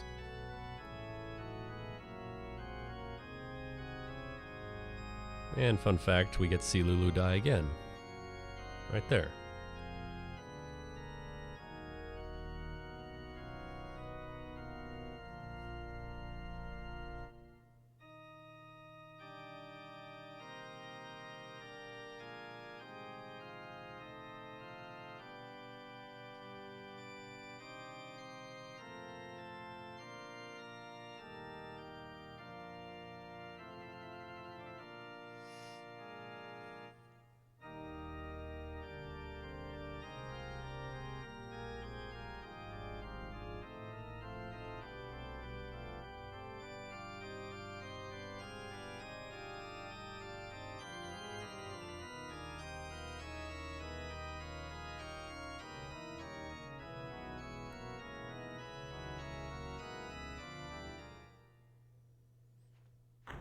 Nice pipe organ.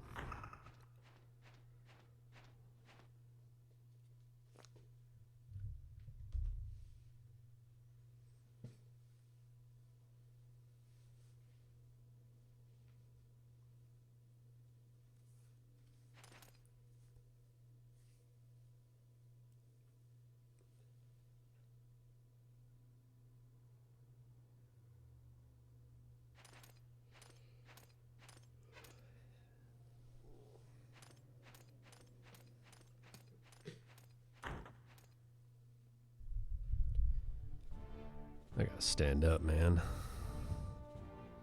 If only I had the Herman Miller gaming chair. Then I can sit for 12 hours straight. But not with this ancient piece of wood. It ain't gonna happen.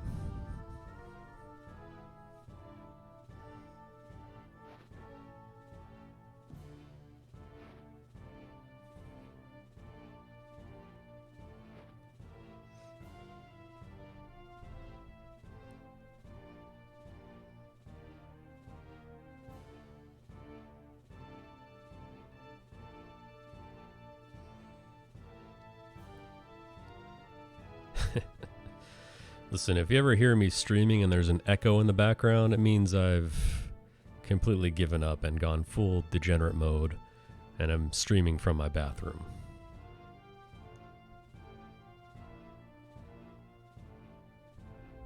And I probably have a cooler next to me at that point.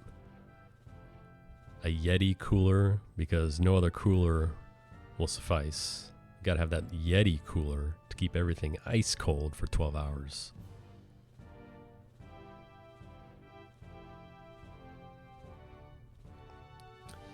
And it's at that point where I really need to reevaluate my life decisions. Which I should already questionably be doing right now. But we'll let it slide.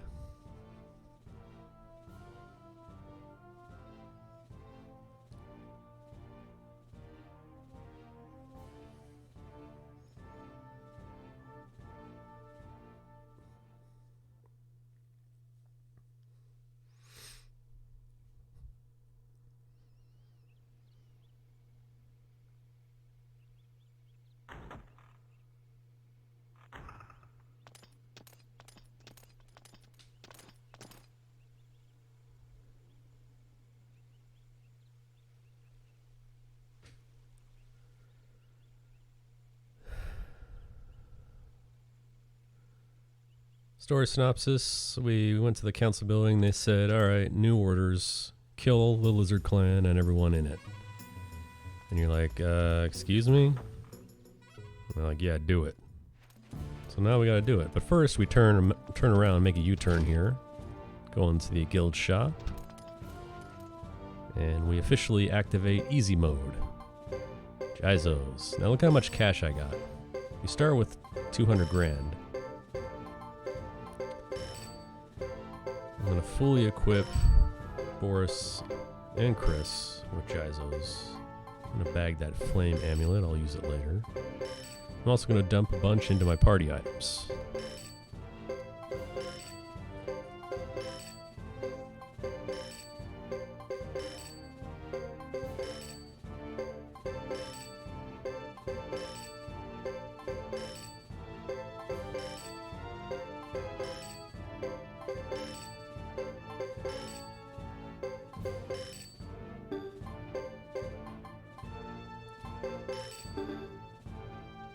Free up an extra spot. It's important.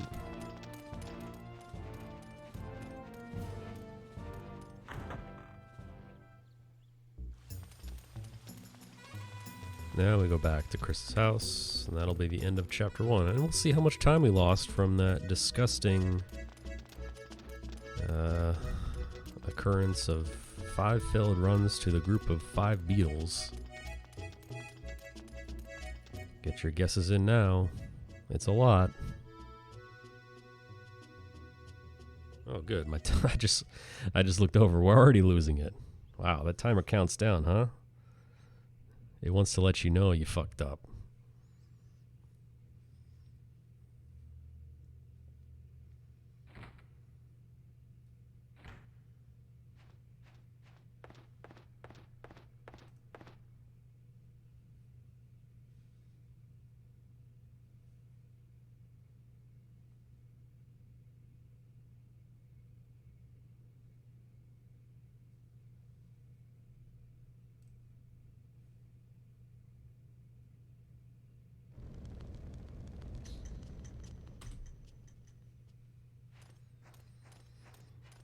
Wow.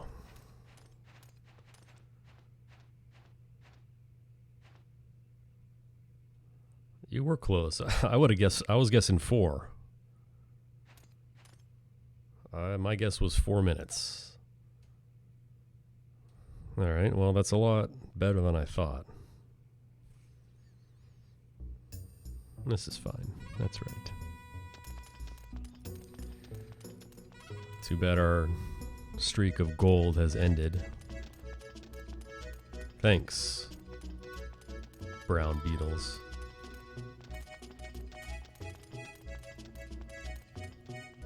Honestly, I should be thankful I'm still alive after failing runs to 2 groups, or twice to 1 group of spark beetles without them using soaring bolt.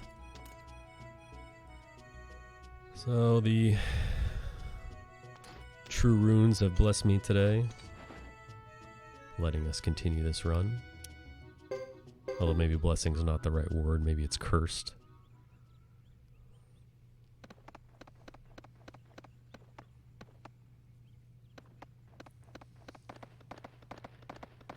So we're going to repeat the same walk, but we're loaded up with Jizos, so I don't care. And if we see a pair of dark hairs, we're going to fight it.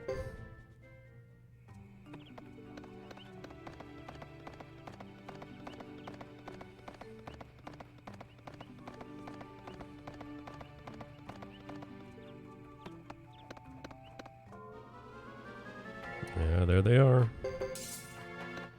See, I should only speak when I want something to happen. It seems to be the secret here. So the reason why we fight these, and it's optional. Apparently it's also optional to land a hit. Jeez. Oh, there's the hit all lightning attack too, awesome. Alright, look at this boost in levels. Boom. 5 levels for each.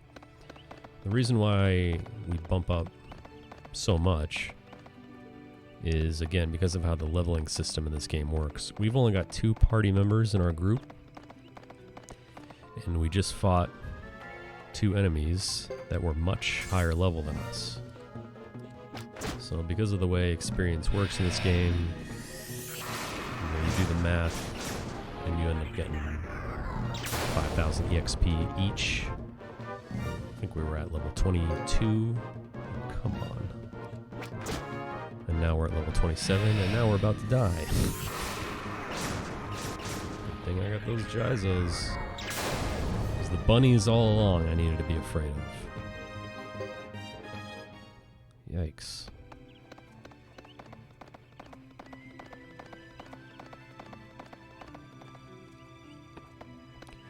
So if you get the battle with the 2 dark hairs, I suggest you fight it. Just gonna make you a little bit stronger. Come on, this guy. It's gonna make you a little bit stronger for the upcoming war battle and the battles that are immediately after that.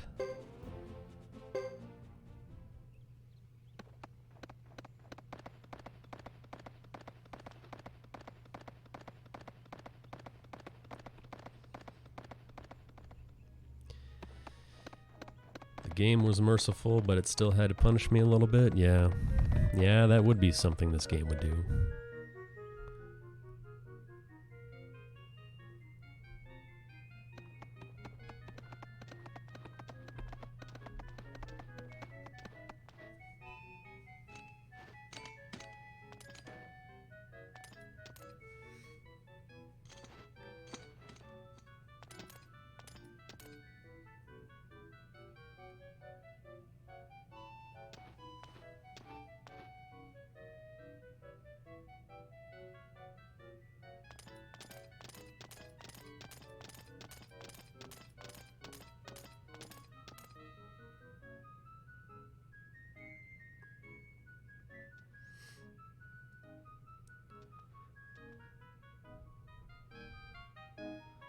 Story-wise, all we're doing right now is delivering a message to Salome with the new orders from the council. We're going to see a bunch more story scenes, and then we're going to head to the Great Hollow for the war battle. And And like I mentioned earlier, it's going to be a big indicator of how this run's going to go.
This is also where Suikoden 3 promotes underage drinking.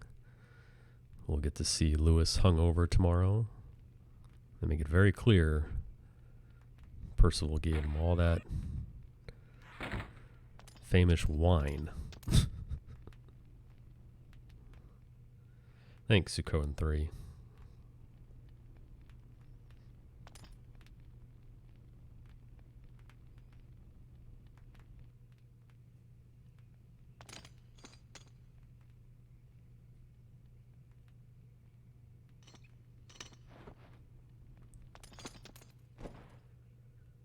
This is the only main game where the main characters are not silent protagonists? Yes.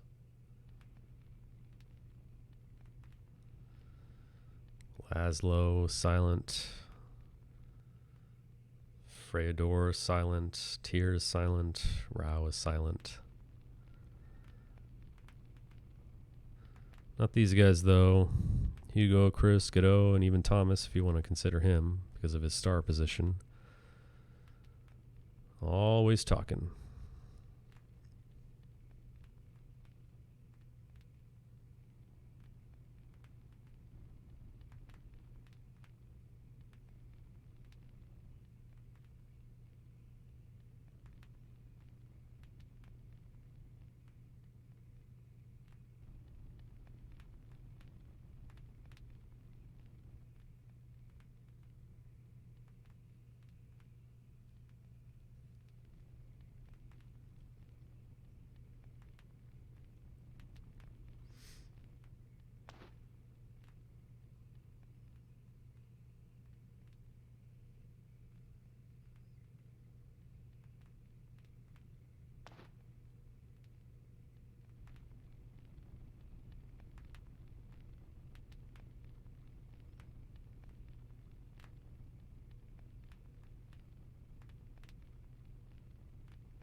There's Lewis, hungover.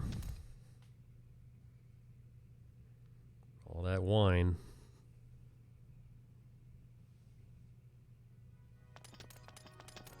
Way to go, Lewis.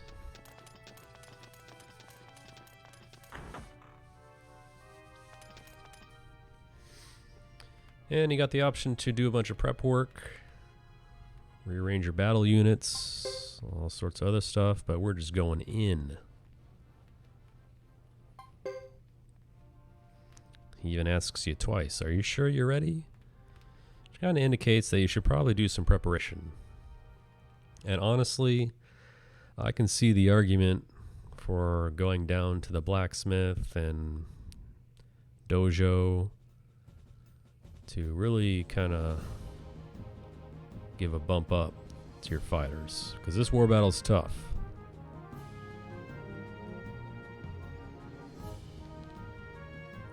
It's definitely not free. It can be different every time you do it. So Seaglance does some prep work before he does this battle, and I actually think that's the right move.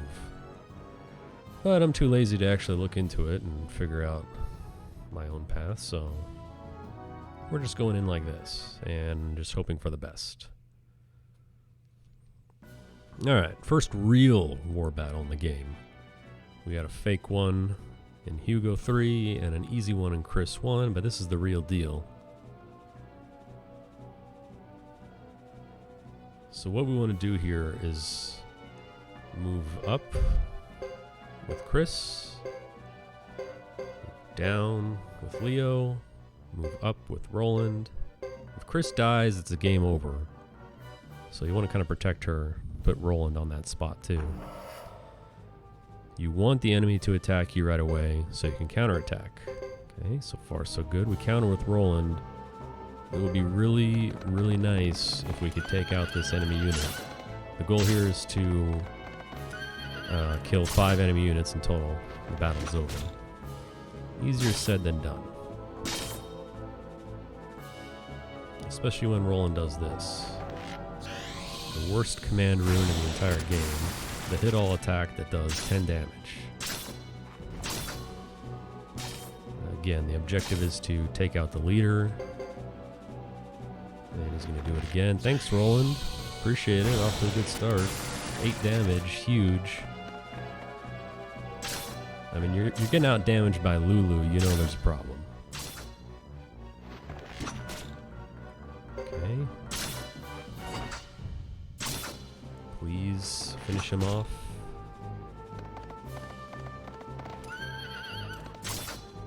Okay.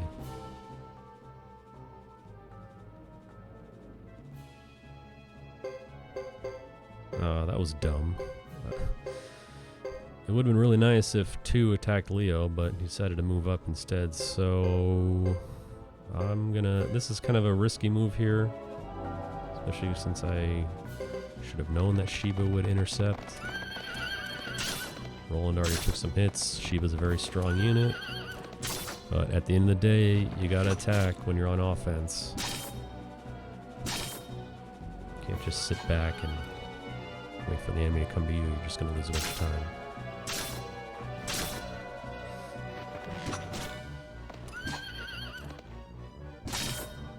Yikes. Shiba just crushed that guy.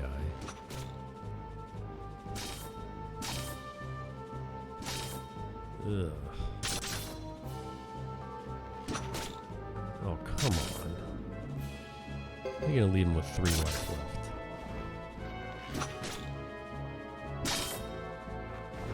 Wow. Wow, well, we just got wrecked.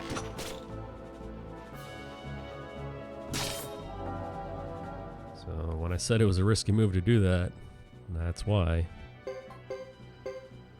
I don't like to attack with Chris, but I have to. Oh, come on. And this is why this battle is so annoying. When you attack the enemy and they just retreat, because all they're just going to do is prolong this battle way longer than they need to. You're going to get in 1 round of attacks, the battle's going to be over. They're going to retreat, which you don't want. I can't move forward with Leo because I need them to all advance so I can kind of surround them and entrap them later when my support units arrive. So what I want is for all those units on that area to move.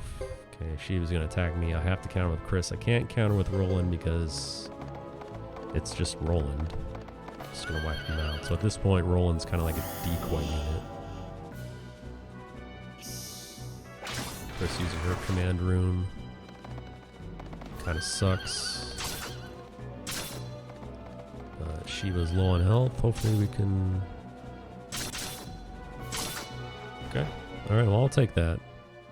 Taking out Shiva's unit is good. He's a strong unit. So is Dupa's. Now hopefully the rest of them move forward. Because now this happens. And what you want is for Lucia to have moved forward too. So you can move into that spot and surround them.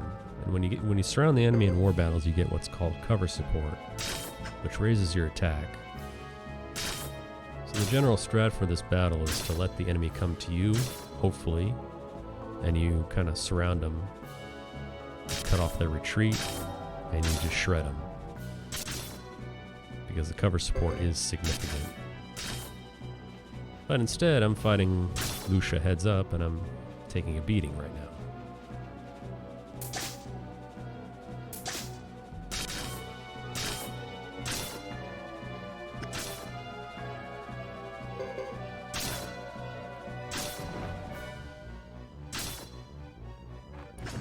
But I always use my generic groups first, because who cares if they die or not.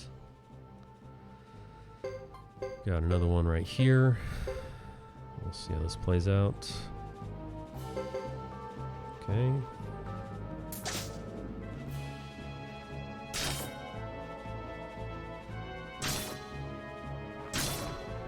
Alright.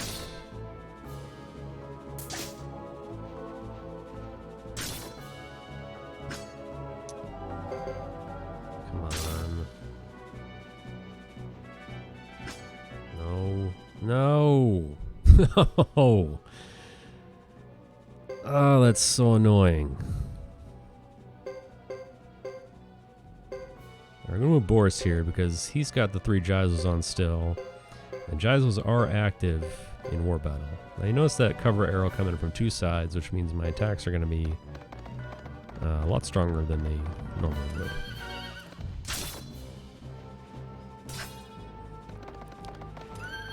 Red Bull does sound good right about now. Great suggestion, Super Dude. Let me crack one open.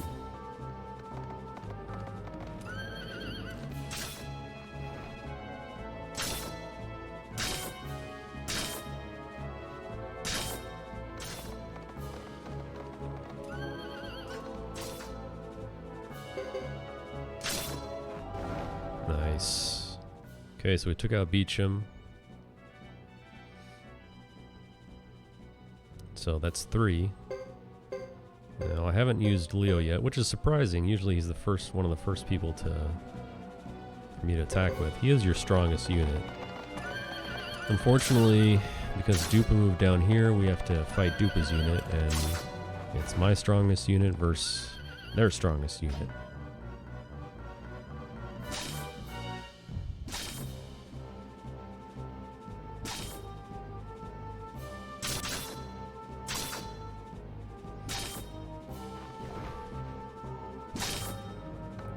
Dupa hits very hard. So does Leo, though.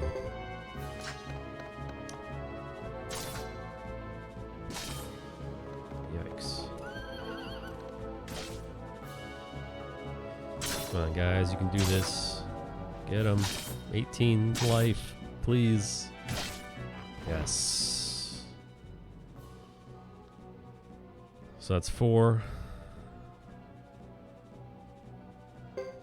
Percival over here hiding. He's going to attack Bazba. He's got 2 cover support angles coming in. Bazba is another strong unit. He's got a lot of life, high defense, and he also has what is it, a Cyclone rune? He has a rune on anyway. He can cast a spell that does a 1-hit KO on any of your units. So you don't want to see him use that. So far, so good. Until we miss.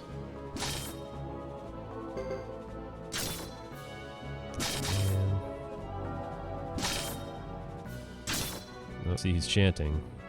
Please, someone stop his chant. Okay, good. He ran out of time, but we ran out of time too, unfortunately. Now, cover support works both ways, so Bazba made the smart decision to attack Boris because he gets cover support from 2 sides as well. So let's see how this plays out.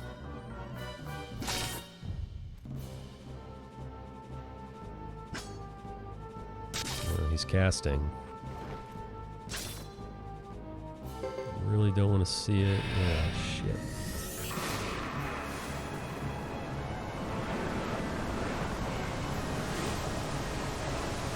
Replace the guy with 58 life.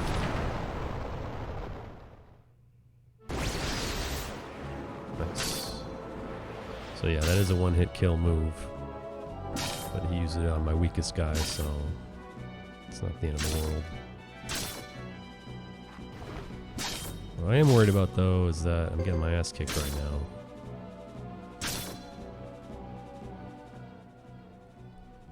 I'm worried about getting attacked. Jeez. Wow. Once again, I open my mouth. Please. Please don't miss. Okay, good. Okay.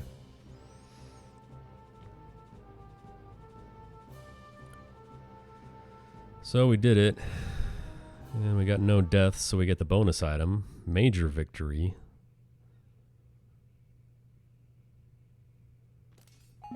Evasion ring. That was an okay war battle. I've seen better.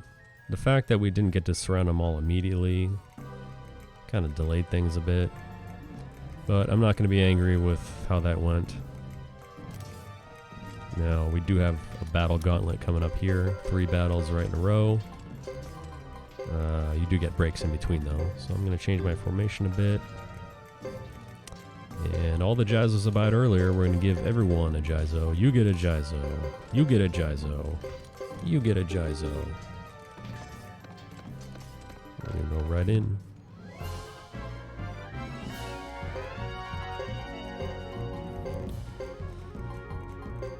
This.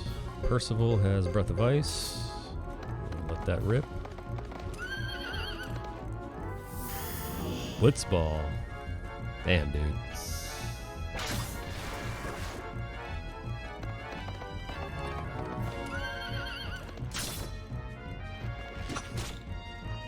Yeah, rolling with the insanely rare critical hit that does decent damage. That's not embarrassing. Thanks, Roland. Of course, we immediately follow that up with Leo missing. So, cool.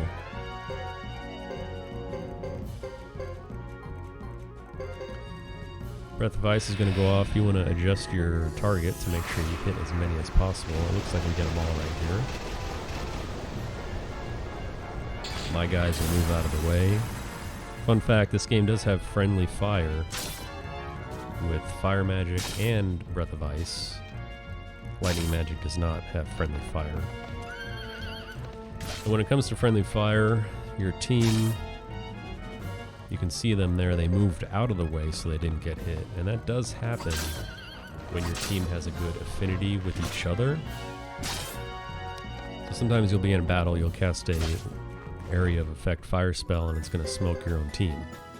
But if your team knows each other and they have good affinity with each other, which isn't a stat you can visually see, then your team, you can see them move out of the way so they don't get hit. Which is kind of cool. I mean, friendly fire isn't cool, but at least that exists where people get out of the way so they don't get smoked. Again, another group of 6, and I just realized I forgot to heal. That's my bad.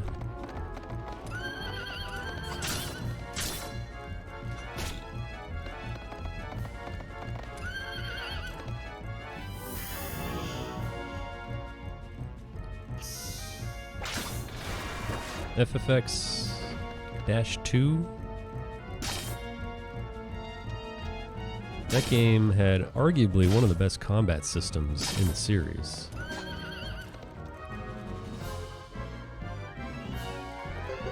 That's what I'll say about FFX-2.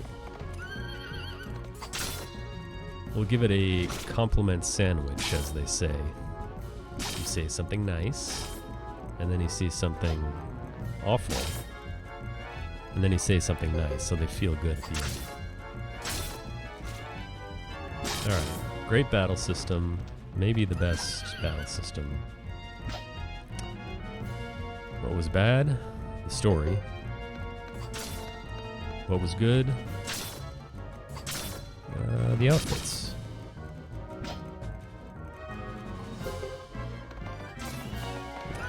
Popstar Yuga. That battle took longer than it needed to, mostly because I forgot to heal like an idiot. That's on me. So we're gonna replace some of these Jizos, and now we're gonna heal. So up next is the third battle in this gauntlet, fight with Shiba.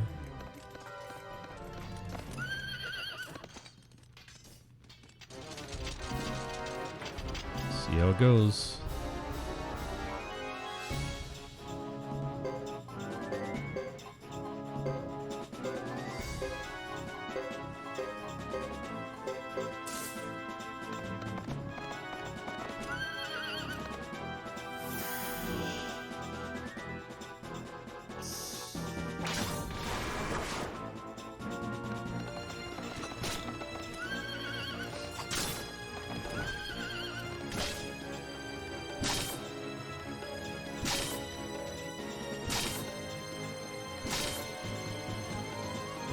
He is getting crushed.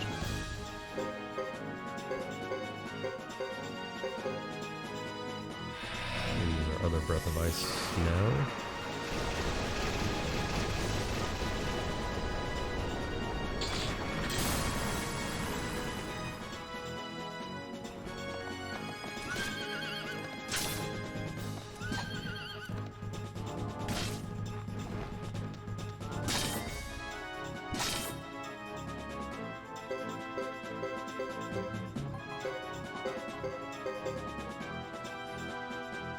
Something I just noticed. When I started this battle, Percival must have gotten a big bump to his magic stat because he actually has 3 Breath of Ices. Which I guess I was going to use, but now Shiba's in and alive, so it's kind of a waste of time. So we got the insanely rare Percival with 3 Breath of Ices. That doesn't matter. Okay. So we got a sub 6 hour Shiba kill. That's pretty solid.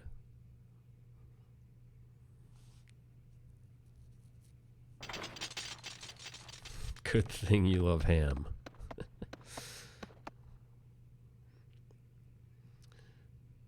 I mean, I definitely played it. I did it 100% because that's how I roll.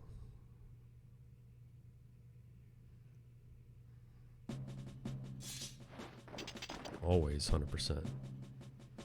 Yeah, the combat in that game is definitely the best part about it.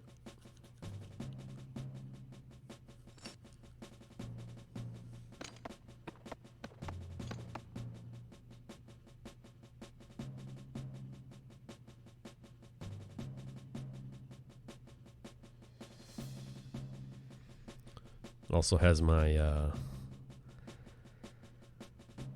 my favorite Tonberry down in the optional dungeon, the Via Infinito dungeon, the Mega Tonberry. Like takes up half the screen. Guy's awesome.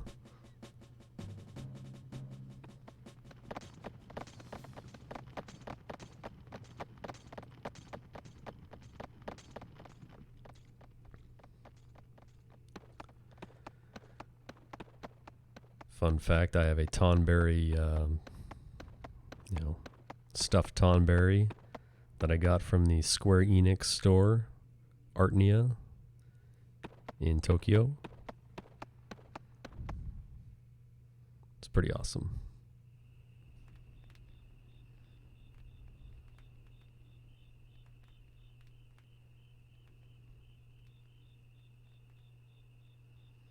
Pretty cool store. They got like this whole, it's very small. Look at pictures of it. It looks pretty big, but it's actually pretty small. But the side room off the main entrance is like this whole materia setup. It's pretty cool. You can buy food there, grab a few drinks, look through all the obscure Japanese stuff, all the collections and stuff like that. It's worth going if you're ever there. I recommend it.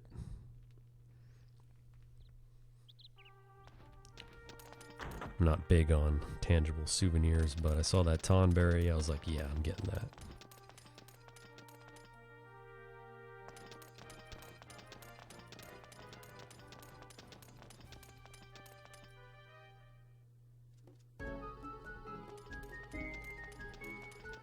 Alright. Now that one of the most stressful parts of the run is over, we can kind of just relax for a bit. This is one of those parts in Suikoden where you have no idea where you're supposed to go. Then you walk all the way over here and you find Salome just chilling in this corner of Brass Castle, which you never ever go to or even bother to look at. But that's where you need to go. So Salome's like, hey man, this is bullshit. That council knew about all this beforehand. And so he tells you that. And you're like, man, fuck this. This is nonsense.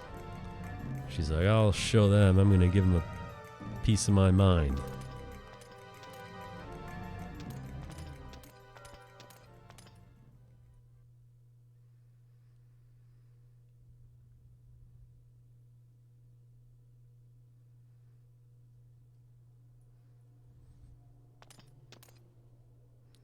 And Boris is like, hey, let me go with you because I'm in love with you. And Chris is like, go pound sand, Boris. You ain't shit. I'm flying solo.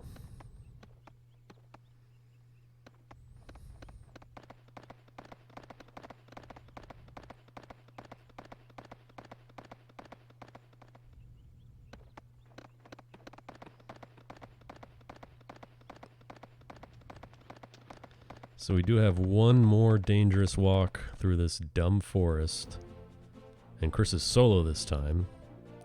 Fortunately, you only have to make it a few screens before she passes out from, I don't know, heat exhaustion?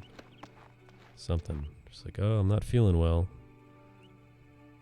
Bug-eyed Lewis is here looking around like an idiot.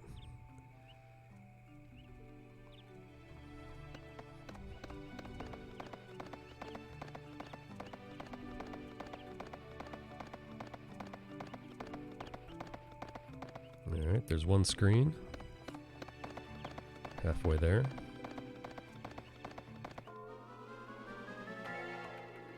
Oh god, this guy.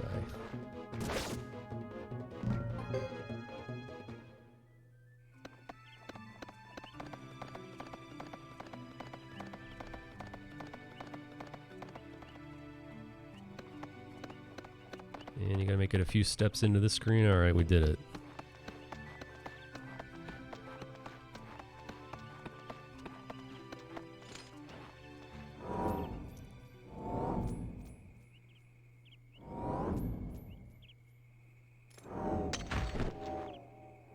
Yes. Good thing Lewis was there. And yeah, those shadow creatures, they're tough. They don't have a lot of life, but they hit hard, they're fast, they dodge like crazy. So you gotta watch out for them.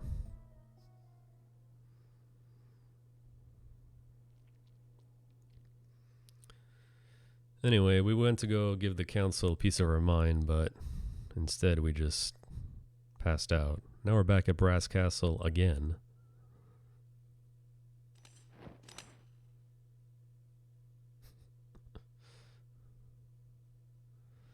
Yeah, yes, Gugino, this is exactly what I do every day. I get on my horse with my spurs and my full-length duster, and I ride. I just stare at the sunset and I just ride. My cowboy hat on.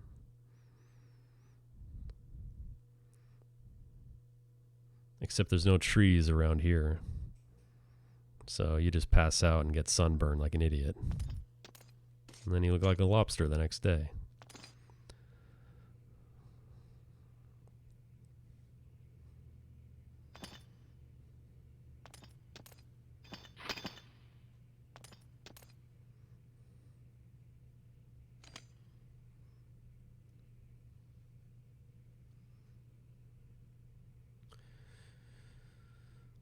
So story-wise, Chris is really stressed out. Everyone can see it. So they're like, hey, Chris, why don't you go chill out, relax. So that's what we're going to do. We're going to go relax in the village of Ixay. But not for long, because the lizards are going to be back again with a vengeance. Looking for revenge, because we just conquered their home.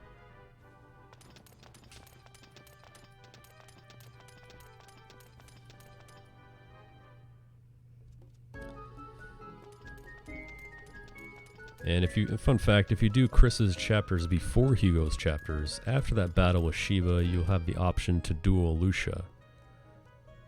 But for some reason, if you do Hugo's chapters first, which is what we did, that option gets taken away from you. You see the cutscene with Lucia and Chris, both times. It's just the option to duel her goes away.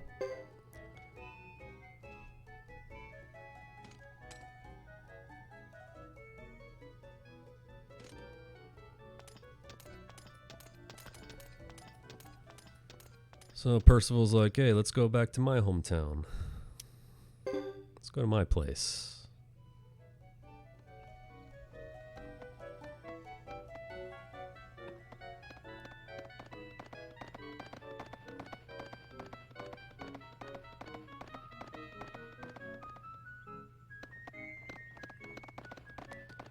And then we're going to come all the way back here.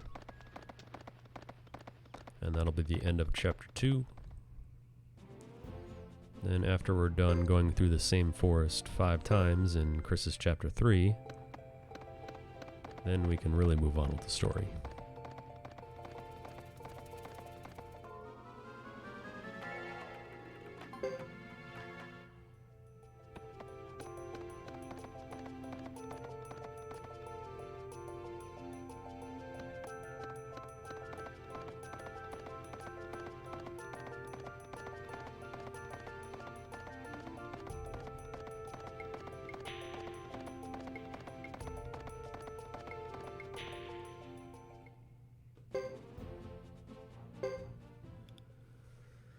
Alright. Nice, quaint little village. Giant windmill in the back. Love windmills. Make me feel right at home. Back in the Netherlands.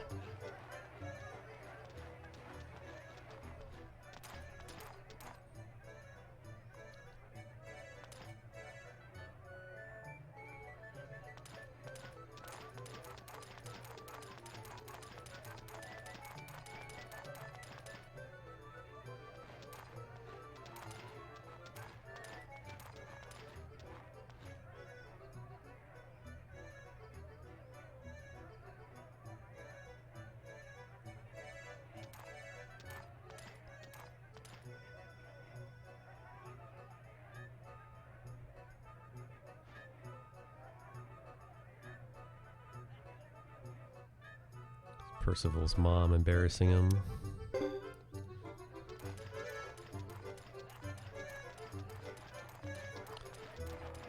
So we got a few breaks here. They're back to back, but they're interrupted by just a very small amount of dialogue, which sucks, because it would have made this the biggest break in the game, but it's 2 medium-sized breaks, and unfortunately, you have to mash some text in between. So the trigger here is to go to the right of the windmill. And then I'm gonna grab something to drink.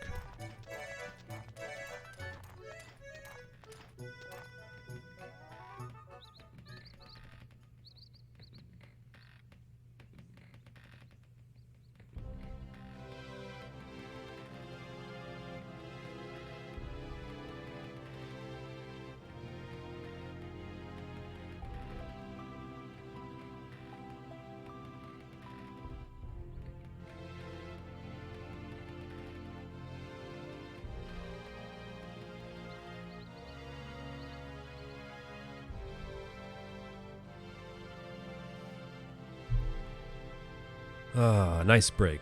Nice long break.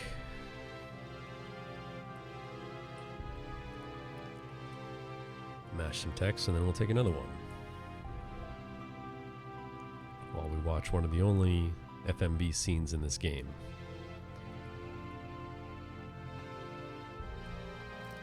What would you say is my favorite video game weapon? I gotta go with my favorite job class, ninja. Gotta go with my favorite weapons, the ninja swords, the wakizashis. Dual wakizashis. That's my answer. Meanwhile, here's our boy Nash.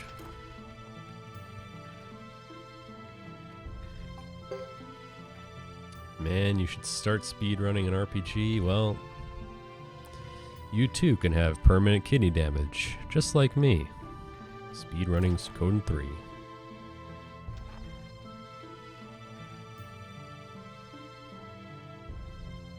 Nice. Dragoon with the lance. It's like my boy Kane from Final Fantasy IV.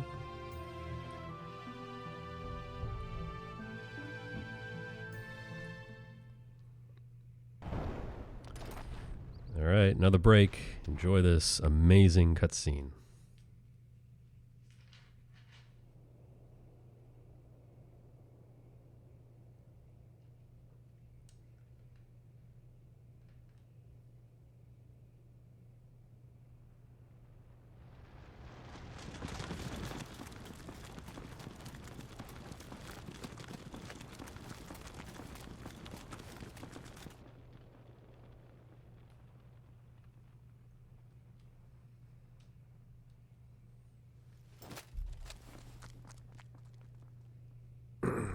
Alright.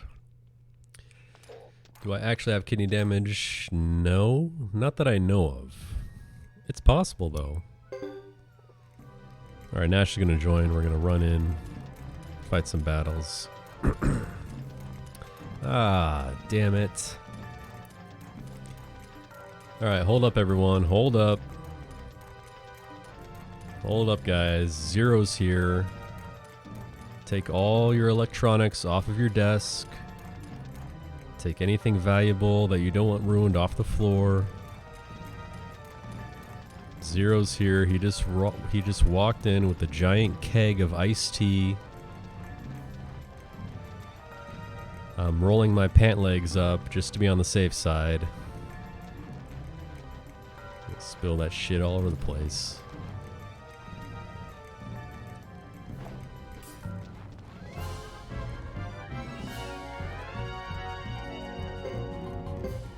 Alright. Breath of Ice with Nash. Attack with Chris.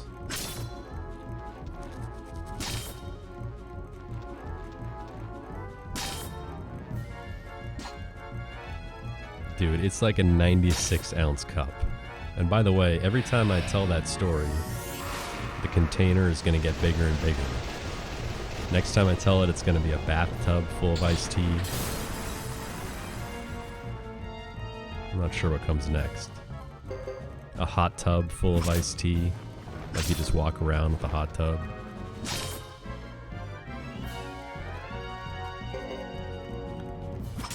For anyone who doesn't know what we're talking about, Chrono, please post the clip in the chat so everyone can see. Everyone must see what happened at Suikoden. I know I can count on Chrono to drop that in chat. Alright. Chaos ensues. Percival comes at you. And it's just another battle. Oh, I don't have the link. I'm busy. Ooh, nice crit.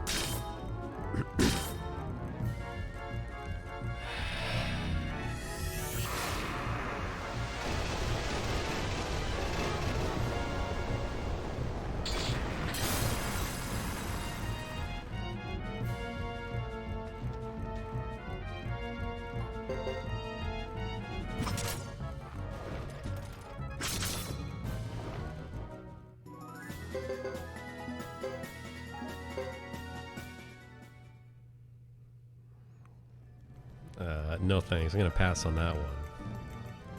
The iced tea clip, though. I know you have it. Come on now.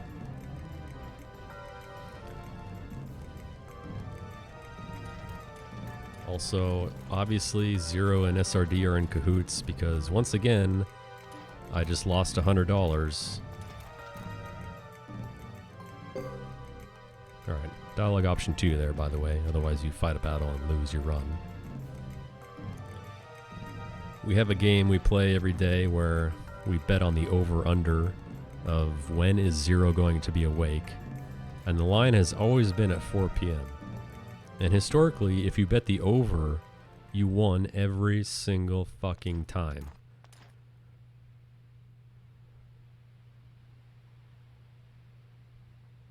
But the last few times, Zero's been popping in like right around 3 p.m. So I've lost a lot of money lately, and I'm assuming SRD tipped him off and they're all splitting the profits. That is something he would do. So I'm officially moving the line back from 4 p.m. to 3 p.m. I think that's a lot more fair.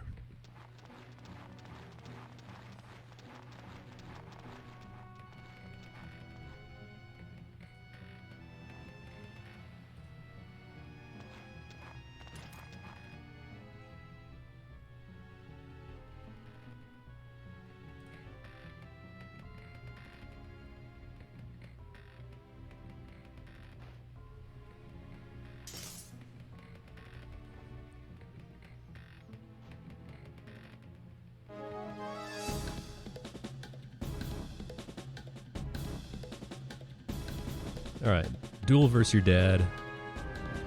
Another one you don't have to win. So you do the unoptimal move. Oh, come on. You're going to leave me with 1?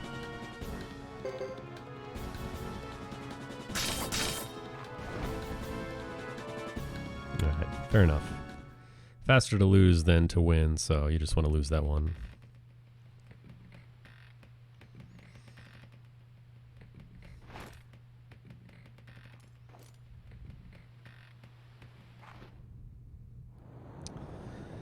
Shit, I just realized something. I don't think I had this problem before. You can't post a link if you're not, you gotta be like a mod, right, to post a link? Is that what the default settings are? Because I don't know how to change them. Dude, should we mod Chrono so we can post the iced tea clip? Post one in chat if you want to see it.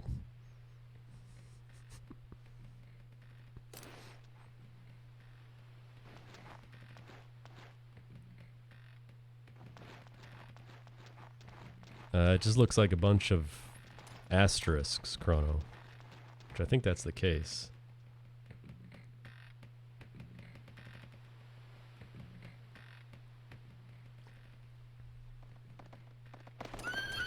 Alright, I'm gonna do this with one hand.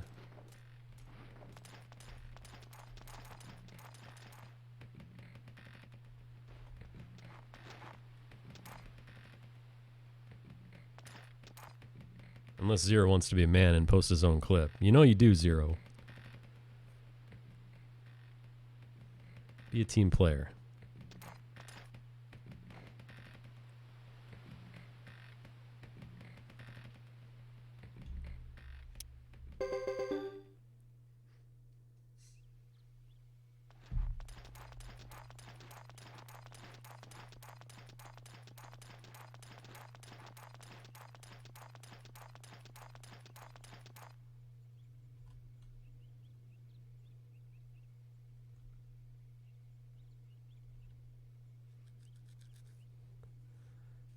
Type with one hand, mash with the other.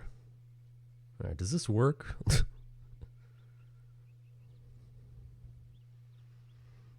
Alright, I think it worked. Chrono, you're good to go now.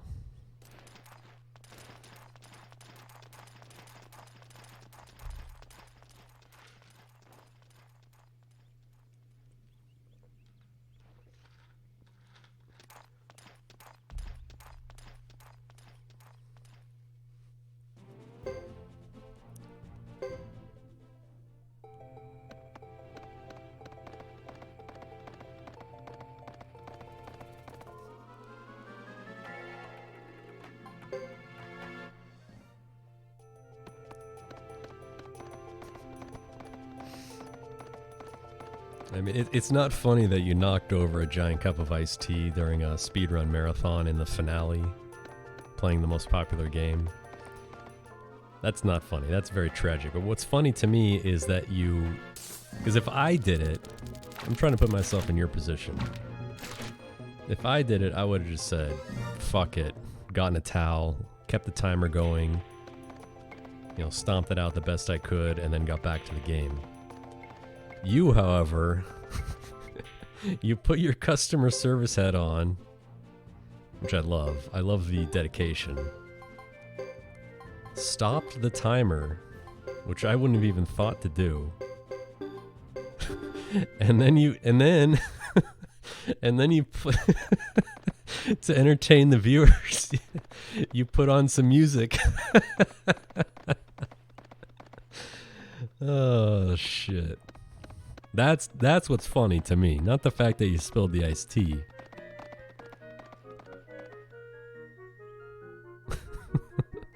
Your reaction was what I thought was funny.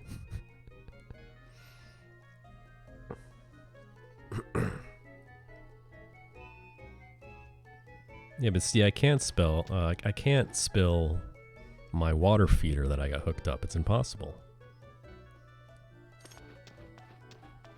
Dude, Gugino, those were the comments from chat pretty much immediately afterwards for the next hour. And for the next few days. Like that shitty Bounty commercial that was just gross. We had to send that clip to Bounty and say, listen, if you want a real life situation, this is what you gotta go after. Like, this actually happened.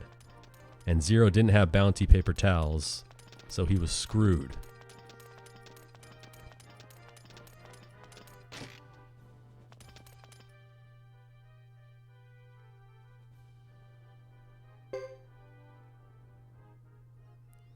Well, the thing about Red Bull is, yes, I could spill the Red Bull can, but the mouth on the Red Bull can is very small, and because it's kind of a small can, like a cylinder, you know, I don't think it would do much damage.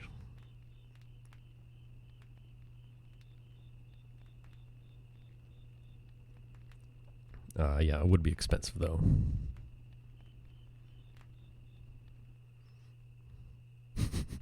Yeah, you can hear it. It sounds like a tsunami of iced tea just let loose in Zero's room. Which again isn't funny. I'm not saying that's funny. What's funny to me is the reaction of it. Lest anyone think I'm talking shit or am happy about what happened. No, I was like, oh shit, that sucks. But then the reaction was what I think is hilarious. Just so we're all clear on that.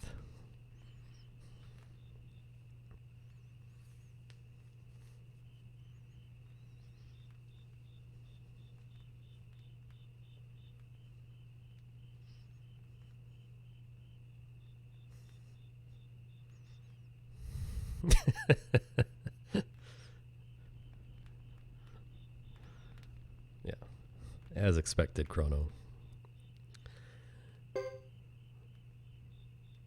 Dude, can you imagine? Where's Bounty when I need it?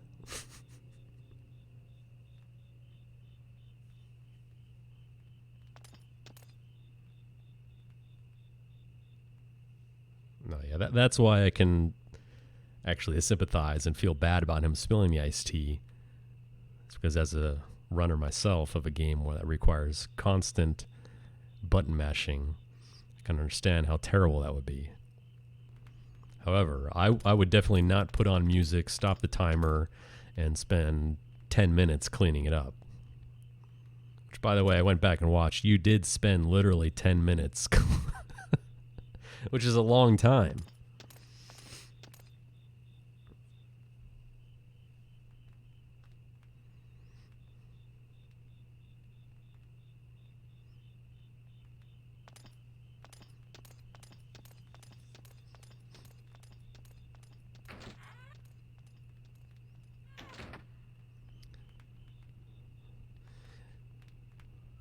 It does make it more impressive that this happened during the finale of a marathon, which you were the main runner of the most popular game in, though. It's not like just a casual Wednesday night zero stream Suikoden 2 speedrun. No, it had to be when 1,000 people were watching.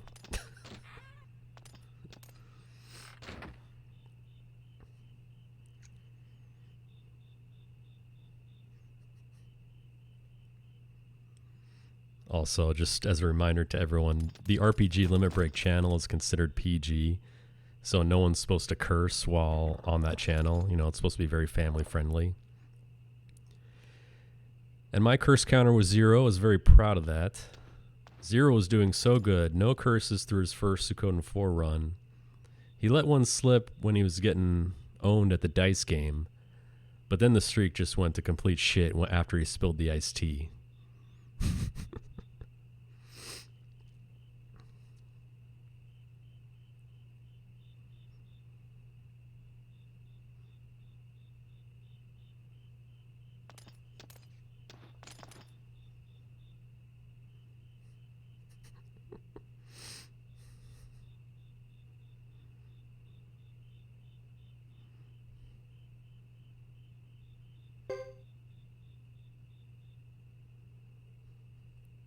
Where was Octopath Traveler? Good question, actually.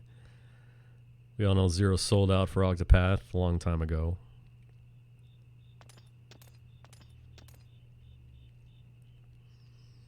Oh, yeah, no. I'm not talking about total curse counter.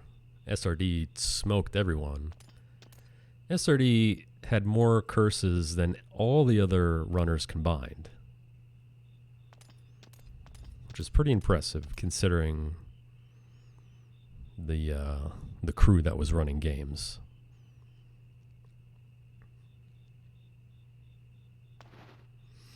Octopath Traveler in the next Suikothon, I'm all for it. Can take the place of Exit Fate, no problem.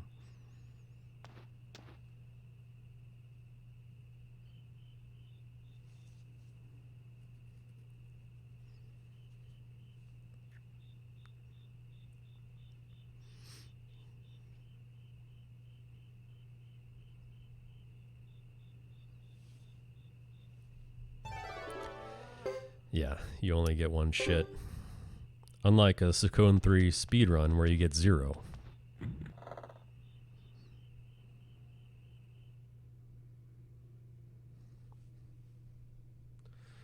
Alright. Which is why you have to not eat 4 days beforehand.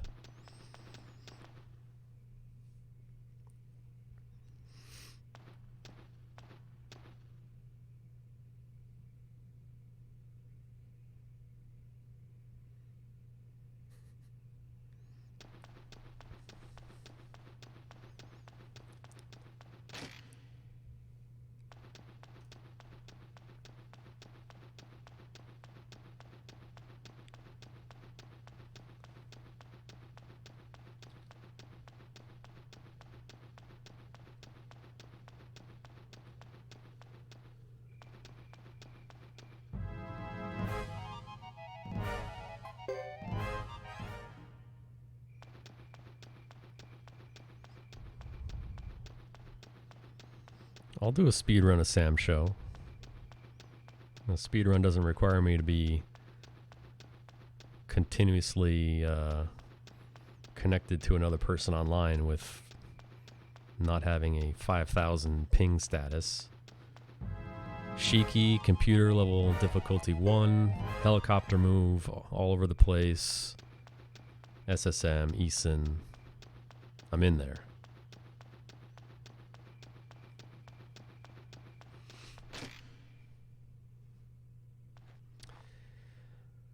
I'm the same. I still have yet to play Octopath. I've certainly watched enough, but I do need to play it. Fun fact, I own a copy of Octopath Traveler for the Nintendo Switch. But the other fun fact is I don't own a Nintendo Switch. Is there a leaderboard for story mode? That's awesome. I gotta check that out.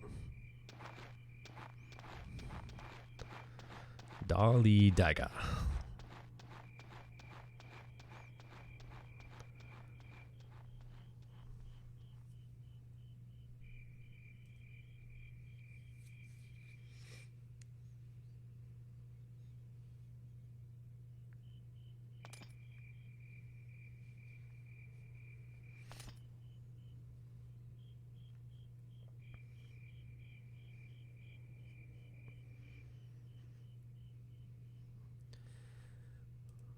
Alright, that's the end for Curses Chapter 2.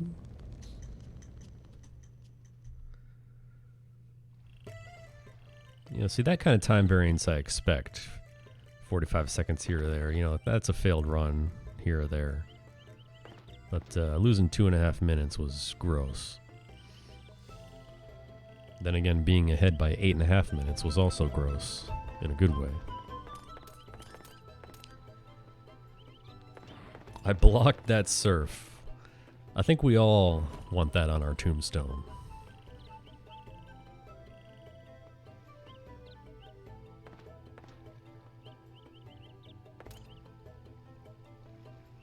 That's going to be everyone's final, you know, last words.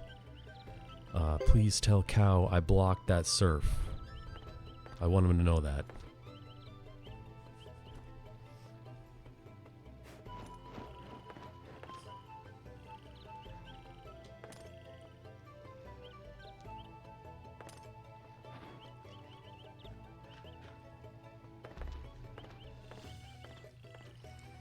Alright, Chris Chapter 3. There's a lot of stuff that happens in Chapter 3. It's just unfortunate that we have to go through the same forest 5 times in one chapter. So what we're going to do is grab some ducks, some other ducks, not Sergeant Joe, a couple of Sergeant Joe's friends right over here. We're going to go through Cupid Forest to Chisha. We're going to go through Cupid Forest back to Duck Village. We're going to go back through Cupid Forest, back to Chisha. Then we're going to go through Cupid Forest to Almakinon. And then we're going to go through Cupid Forest to the Flame Champion Hideaway. That'll be the end of the chapter. Sounds fun, right?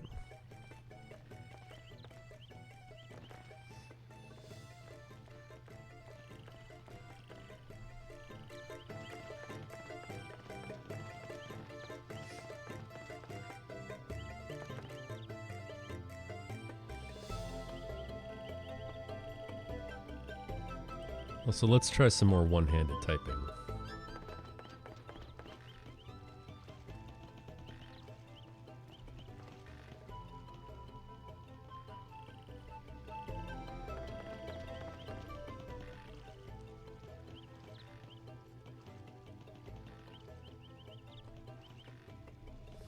There you go, Gugino.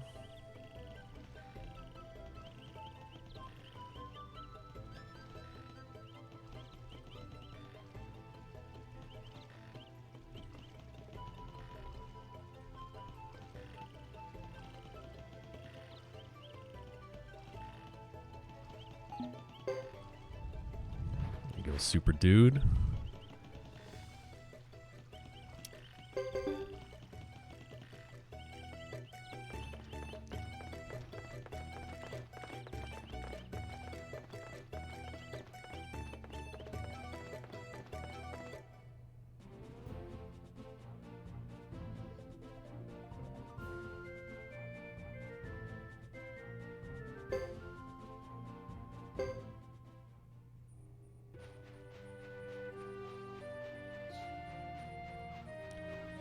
Alright, first time through here. First time's not that bad. Should be able to let go almost every encounter, including the tree with glasses.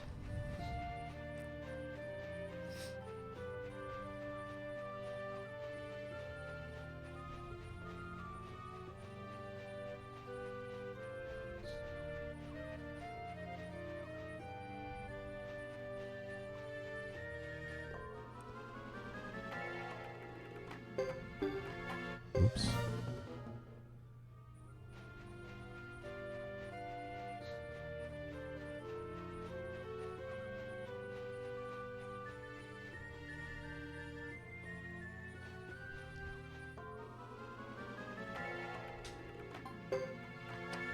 Can even release the giant crabs. Nice.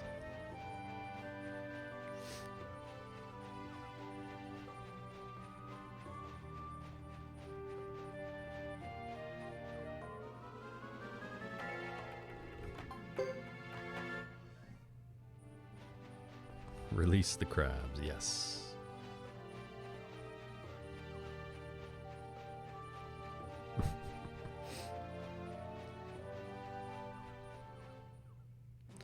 Alright, first stop here at Shisha Village.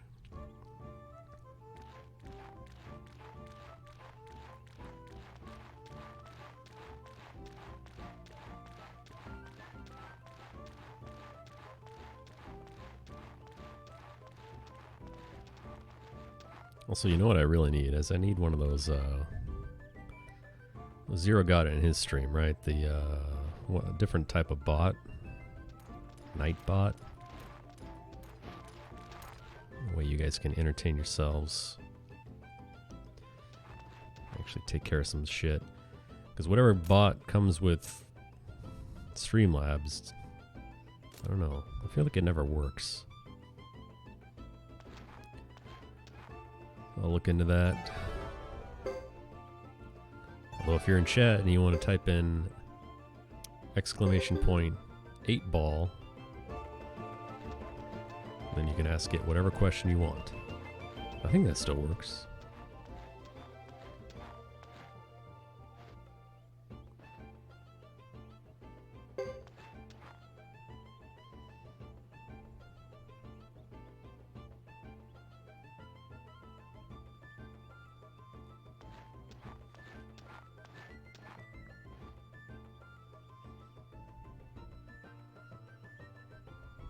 Yeah, that's what I use.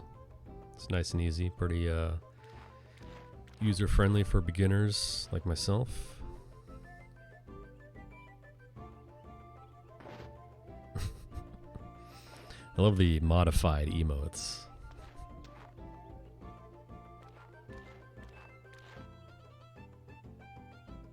Oh shit. 8-ball on my side for once. Hell yeah.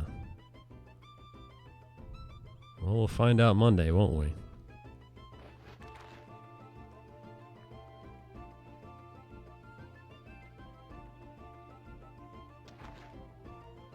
Ah. Classic 8-ball. What a dick. Rumor has it that Zero is actually the guy behind the 8-ball and he rigs all the answers. Don't know if that's true or not, though.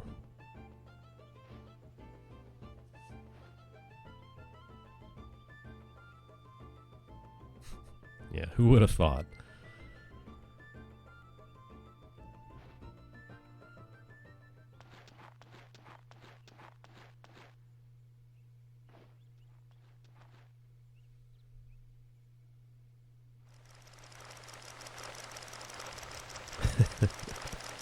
Alright, let's see our boy Franz come back again. So we get to whoop his ass a second time.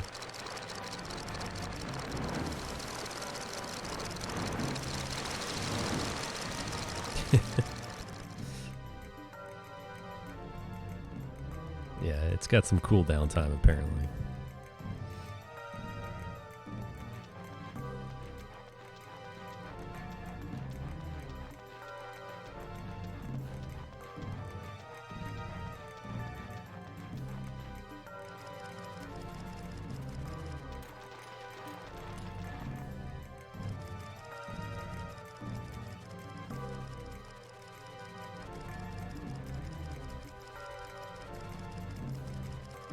Oh, there it is. We've seen it here live today.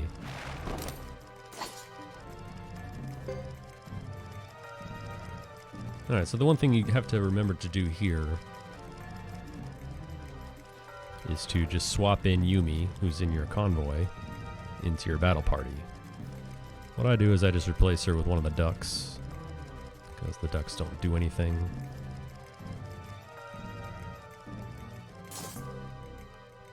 Do that here. It's very easy to cancel this out and continue on. Yeah. It's not like this battle is that hard, but Earthquake is just such a good spell that you want to take full advantage of it. Attack friends. Earthquake. Attack friends. Again, friends can use lightning magic, which he is right now. So you want to attack him to stop his chant, which is what we just did.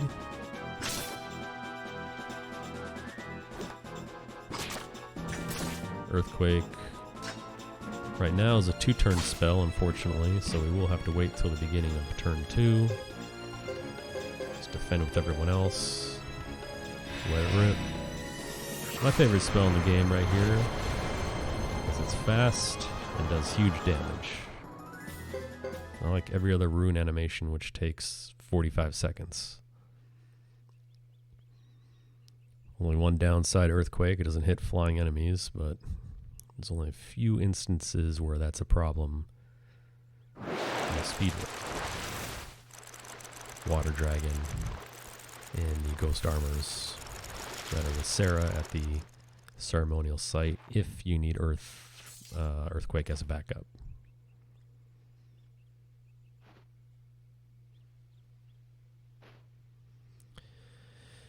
Yeah, don't worry. We'll see Franz again much later again. Franz also a very annoying character no one likes.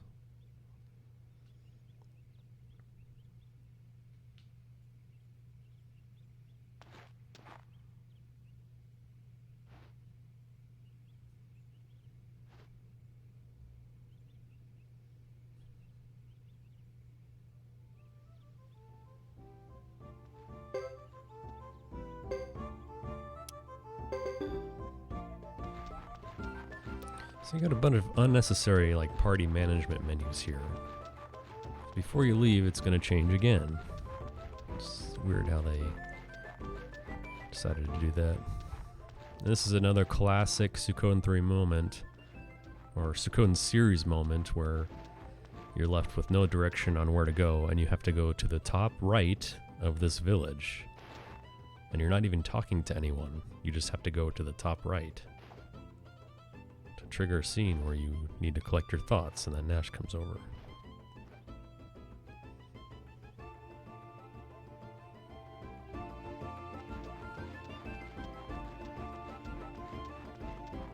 And we just go right back down to Yumi and Yoon.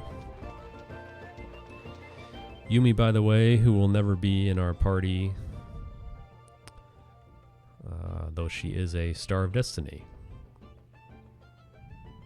Which is more than you can say for Lulu, who is not a Star of Destiny, yet they both die.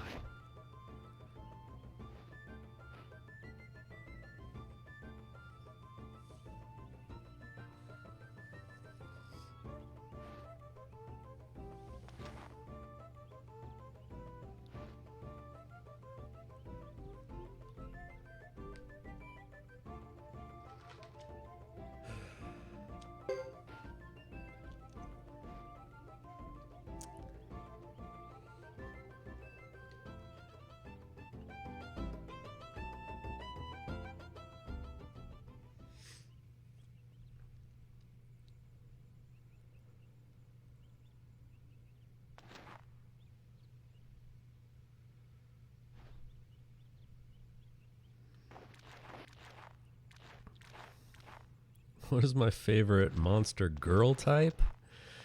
Well, lucky for you, I have an answer. She's a vampire. She's 1,000 years old. And she's in Suikoden 2. Her name is Sierra.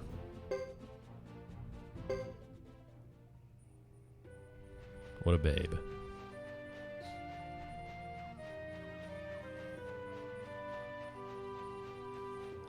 Interesting question, though, if I didn't have that answer queued up. But it's a very easy one.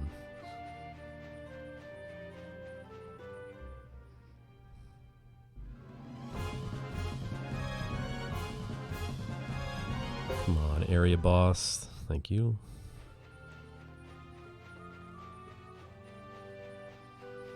Well, I mean, you know, technically most people would say a vampire is a monster.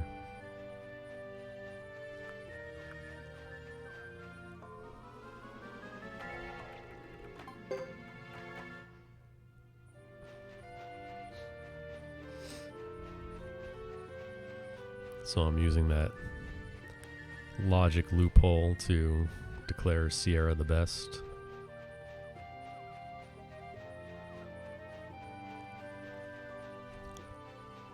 Yes. Yes, that's true. Suikoden. Watch out for Suikoden 1 and 2 being speedran at Suikothon 2, where we just buy a controller with turbo capabilities and let it rip.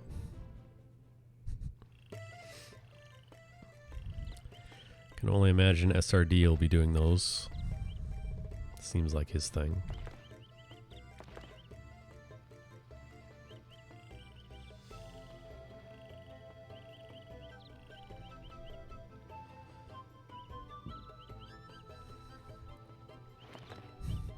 Yeah, I mean, I'll do it too, you know. Turbo option on. Put a rubber band on the X button. Okay, you win.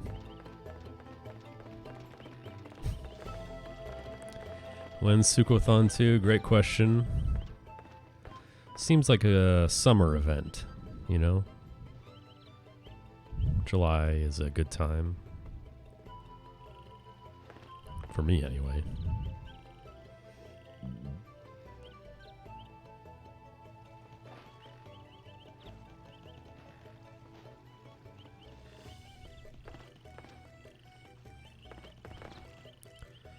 Pretty sure if I ever want to do this run again, I'm going to create a separate category for turbo controllers, by the way.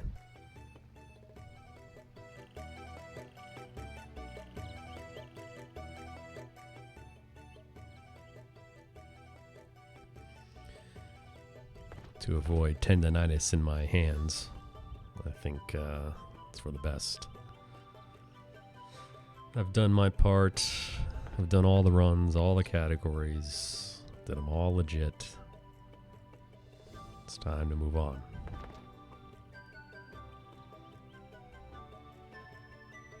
It's a good point, Devins. As we know, chat was clamoring for Tier Chris. We must give the people what we want, but Seaglan said no. That was his decision. So that's on him.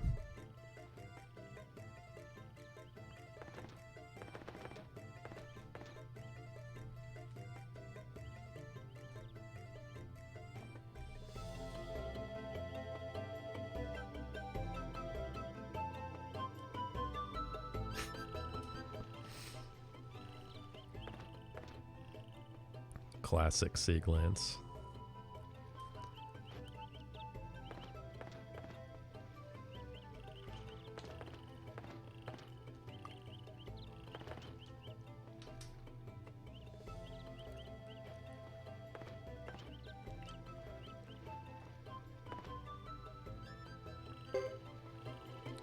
So I went all the way through Kuput Forest and back just to talk to Caesar here, only to go immediately back to Chisha Village again. That was fun, right?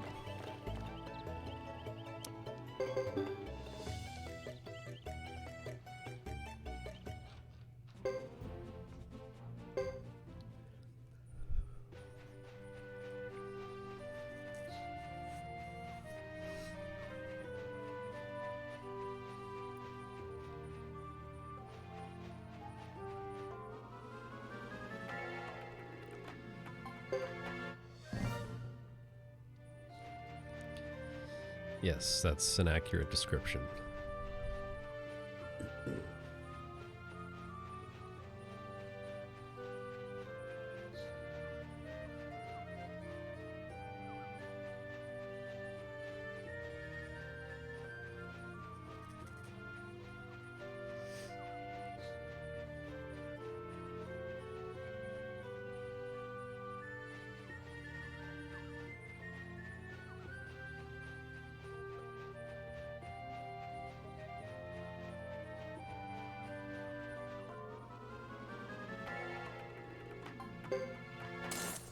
God, today these Beatles, man, I'm telling you what. Please make it stop.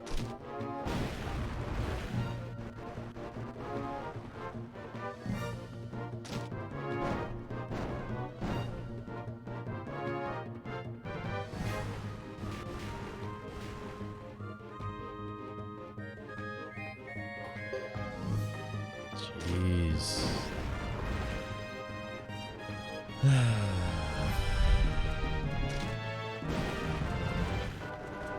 Well, at least there's only 3 of them, not 5 like last time.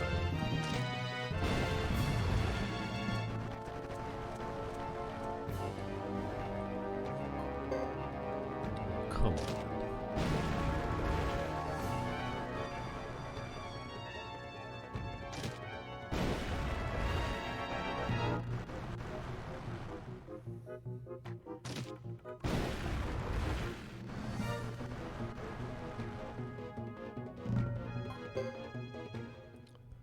Thank you, Beatles.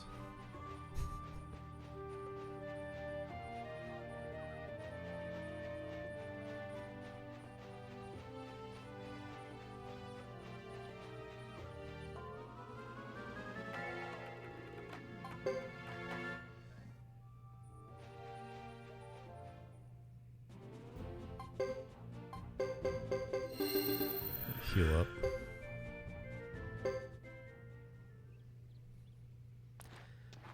We got a war battle that we got to do. I don't think you get a free heal before the war battle starts, so that's why you want to heal up before you come back in here. I'm not sure on that, though. No Landis. Well, Landis not an option for Chris because we don't go to the castle with Chris, which is what you have to do to unlock her ability to recruit. No Landis with Godot because his team's full. But when we went here earlier with Hugo, we did indeed not get Landis. Very lucky to get Landis when you're not trying to get him. There will be one more random opportunity to get him later, though. In Chris's sub-chapter in Chapter 5, when you go through there with Chris and Boris only.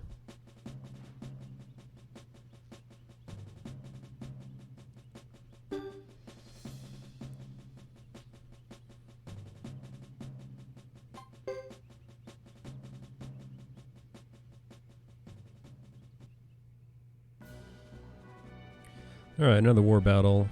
Well, this one's embarrassingly easy.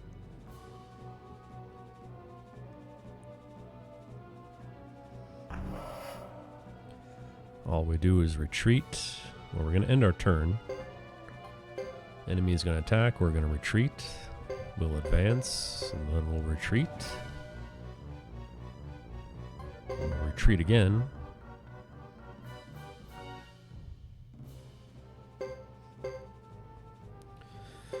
Yeah, the requirements for Landis before Chapter 4 are that you have to have an open slot in your party and you have to have visited Lake Castle.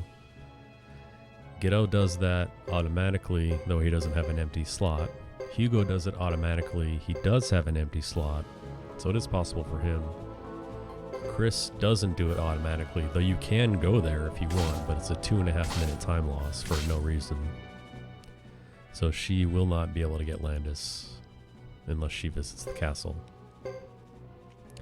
And I actually have got Landis on accident in Hugo's chapter. It is Chapter 3 on my any % run with Godot. And I remember when it happened, I said, oh shit, what do I do here? What's the play? Do I switch to 108? But I didn't. I kept going with Godot as 80%. So you can definitely check that out. Just fast forward through that video. You'll see him pop up. And it is rare to get him without trying because he's only in that intersection on the second screen. So, I mean, the amount of time you pass through there is Hugo Chapter 3 and Chris Chapter 5. So chances are really low that it's going to happen organically. But if you actually, spend time to do what I do with the patented S pattern movement, it tends to show up pretty quickly. I mean, I've kind of proven that as well in all my 108 runs. I get them like the first shift from left to right through that intersection. And then in the all chapters run, I believe it took me 2 passes, but still not a lot of time.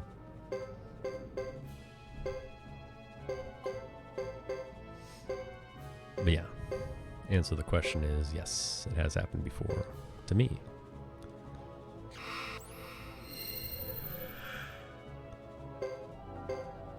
As far as what are the chances of that, I'd say very low.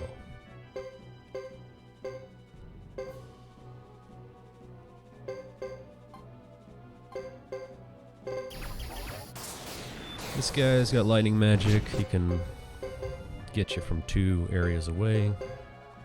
It doesn't matter in this battle because all you do is retreat and then the battle just ends. Franz arrives once again, but we're ready for him because all we do is light a bunch of Manter shit on fire. If you think I'm joking, go back and read that dialogue box where he says, it's shit. And then it scares him off. It scares the Manters off, and then you win. Then Hugo arrives, and the battle ends.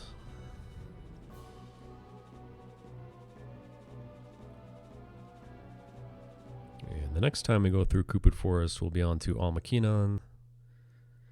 That way everyone can enjoy the music, and I can take a break from talking. Because we all know the rules of a Suikoden 3 speedrun.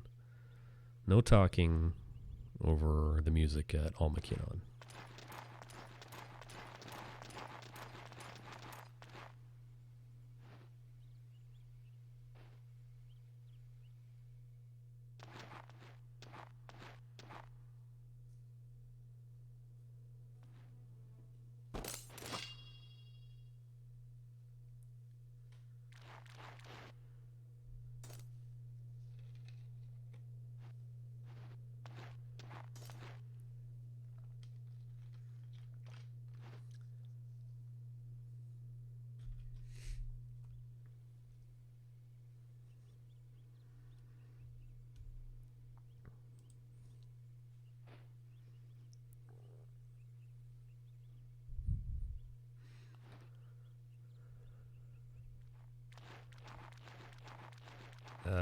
Yes, you're absolutely right.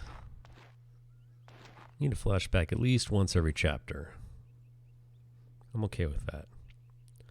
I'm okay with slowing it down to 10% speed, so it's super duper slow-mo, which would allow you to take significant breaks and make this run more enjoyable overall. Imagine if you had 11 breaks. 11 times you see Lulu die. It's already in slow-mo, but if we just take it up a notch and reduce the speed by another 90%, that death scene would take like 4 minutes. That's a break. That's a break I can get behind.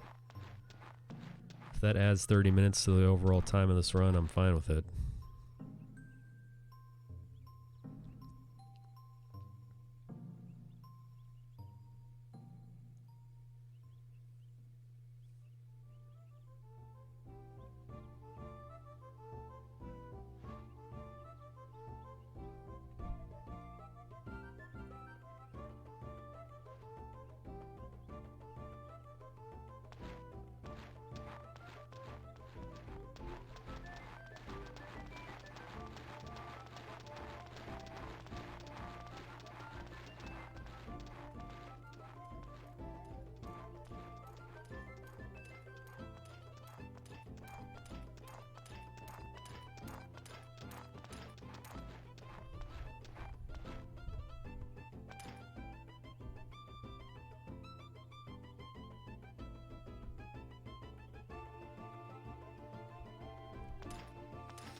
So we go through Kuput Forest for a 4th time. This time, we'll fight our boy Uber on the way through. Hopefully we get a good fight.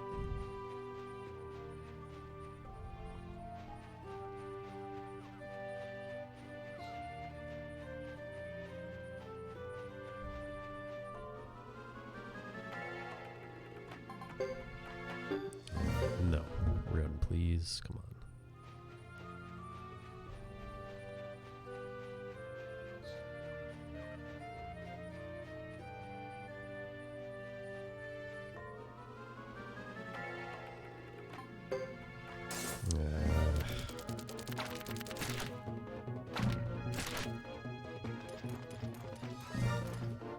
Sucks about failing runs with Fred or Halleck in your party is they don't listen to you.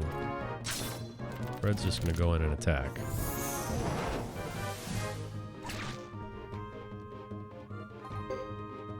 Come on, man.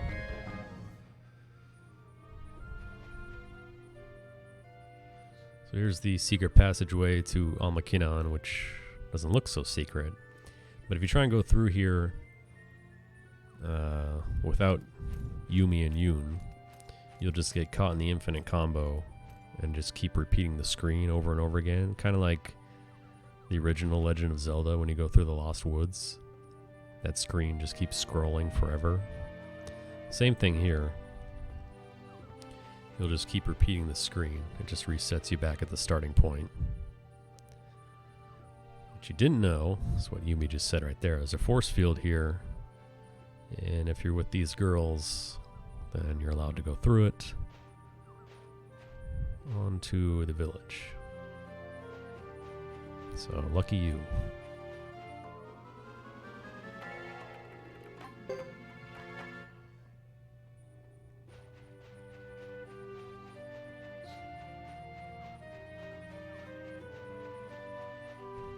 Yes, incoming music.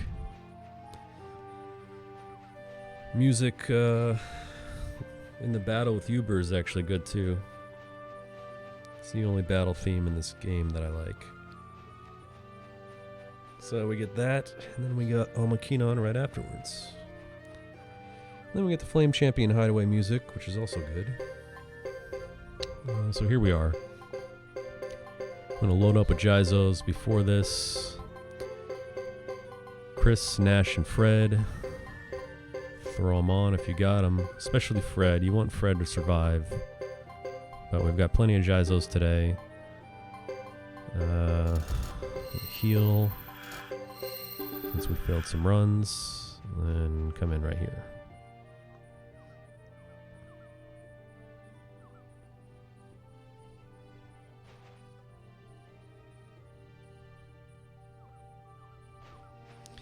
Yes. Classic force field.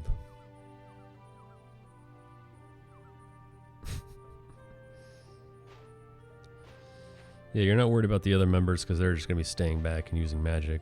Rico is one of the characters in the game that, when paired with anyone, usually if you have a magic caster paired with a physical fighter, the magic caster will use magic if you tell them to, and the fighter will attack automatically. Sometimes that's not the case though. And that's true for Rico. And it's also true for Nash in some situations. Where no matter what you do, Nash will just stand there and do nothing. When paired with Chris though, he will attack. And he will probably get attacked by Uber. He's strong, he can deflect, he can dodge. That's why you max out the Jizos, because you want these guys to survive.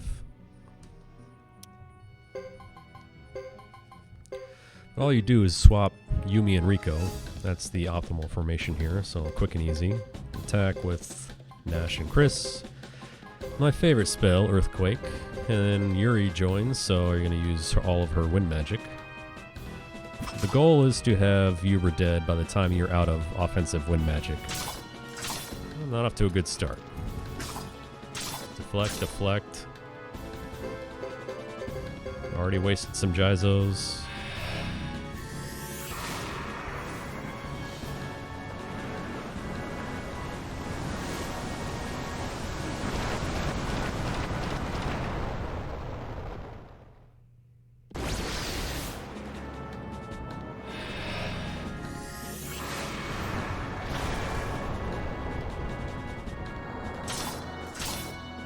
Jeez. He's going in today.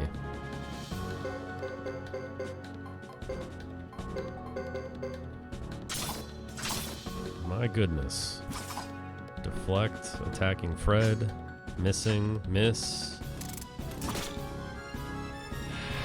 Not looking good so far.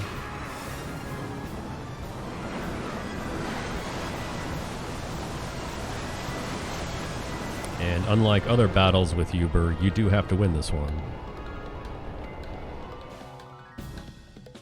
Well, he is berserk, so that means he's getting close to dying. But this is the last shredding, so ideally you want... Oh, god damn it. Well, Fred's dead. That sucks.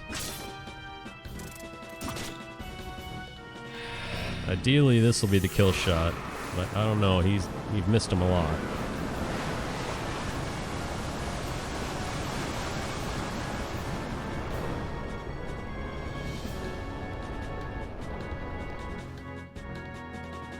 Nope, I didn't think so. Yeah, and we're out. Okay, should have just auto-battled there. Wow. Do not kill Chris, please. Jeez. Alright. Not great. Really want Fred to be alive so he gets skill points for later. But that's the way it goes sometimes. Yeah. Yuri's my favorite from this game, actually. Yuri, very underrated. Look at Yuri. Yeah, at least he can't screw me over 2 more times. You're right. Not. Alright, next battle we're gonna lose on purpose, so we're gonna... Jeez, all we got, our Gisel's got shredded. Time to shut up though, no talking over the music.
Alright. Break from the music. So usually I'm actually mostly equipped with almost all those Gisos during the Uber fight. So you always want to second guess yourself and say, why are you putting so many gyzos on? Is that really necessary? Well, we just proved why it is necessary. Because that can happen, and it just did happen. And he took out Fred completely. Which sucks. For two reasons. One, he misses out on levels and skill points. More importantly, skill points. And two, because it wastes a bunch of gyzos. You know, gyzos are a very rare and valuable commodity. You don't get too many times to buy them, and you want to conserve them. Because when all of our party's inventory merges and we go retrieve everything at the castle vault at the beginning of chapter 4 after we get our castle, you don't want to have to make an extra stop to buy more gyzos. You want to have enough for the to get through the water dragon fight. So because we just got smoked, I'm going to be a little short. Shorter than I usually am.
All right.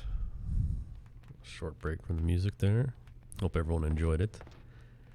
One of the best town themes ever.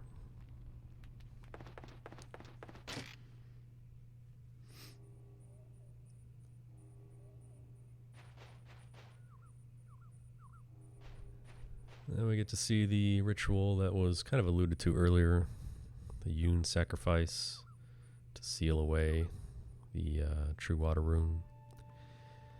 These girls can see into the future. At least some of them can. Including that girl right there, Yoon. And they know that the man in the coat, the man in black, and the masked bishop are all coming. So they gotta do something about it. And Chris is like, this is insane. She doesn't understand how this tribe lives. No one does, really. This village sounds pretty awesome to me, though. In the forest, got good music, and a village full of women. That's what I'm talking about.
There's Uber. Nice entrance. So this is a fight that casually you probably will not win. You can if you want. It's not likely. So all we're gonna do is lose as quickly as possible. Which is why we removed all those Jazzles before we entered the village. This is what you want to see. You were attacking, it's fine. Sarah casting some sort of fire spell. Explosion, maybe? You want Luke to use his true wind rune. I think that's what he's doing. Yeah, that's wind. If it's blue, it's wind. If it's purple, it's pale gate. Hopefully it's the hit all spell that heals him. Shining Wind or something like that. Alright. Yeah, this is good.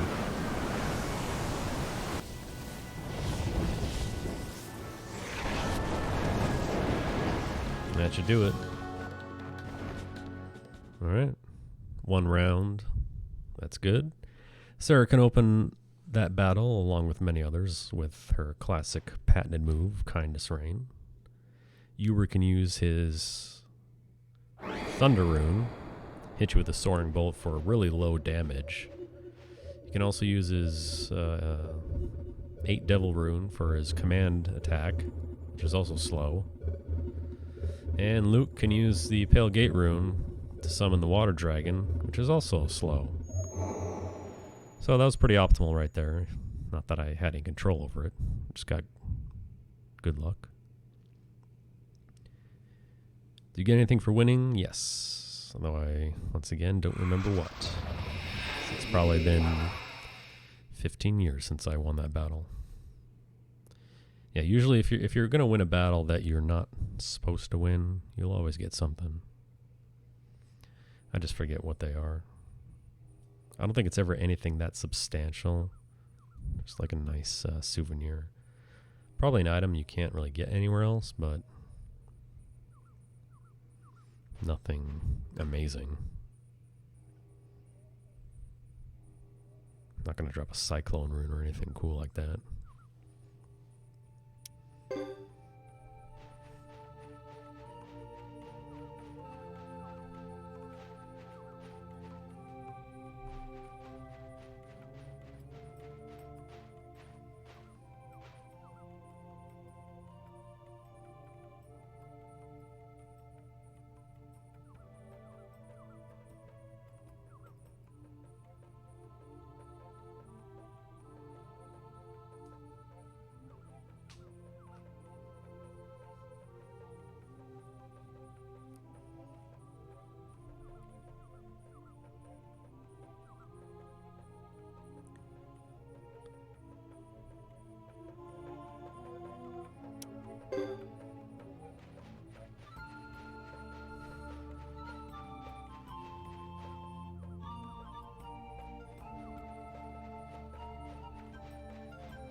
Alright, hope you enjoyed the music, because we will never hear it ever again.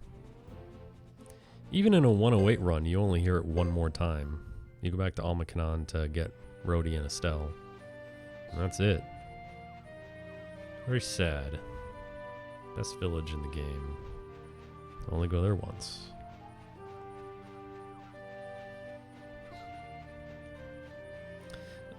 Also, Zero, are you still here?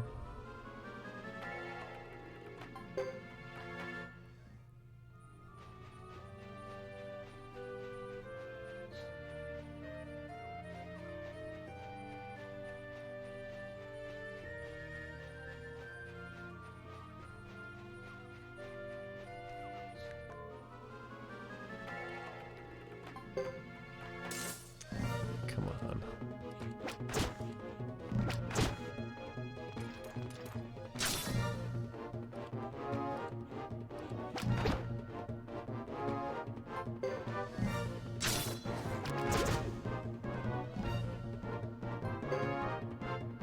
Jeez. One more failed run and Fred would have actually won the battle. The very rare instance where you win a battle by running because you've got Fred or Halleck in your party. Please. Please, beetles, just leave me alone. Please.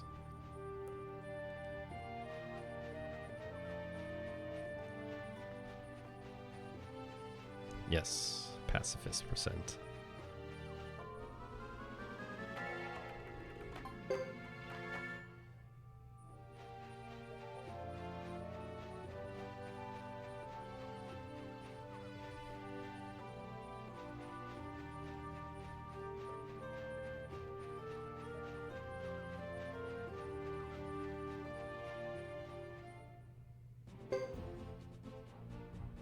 All right.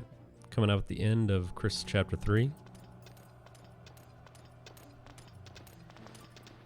then the start of Chapter 4 is another one of my least favorite parts of the game. I mean, you get the Churun, that's fine.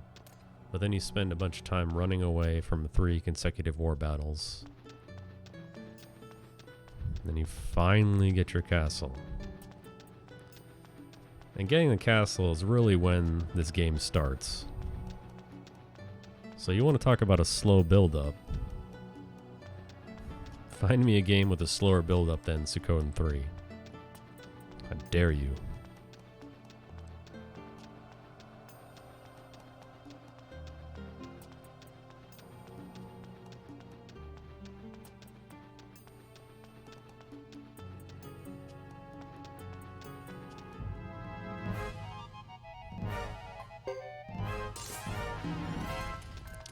This is a terrible run to fail because these guys do nothing except do this, which is weird.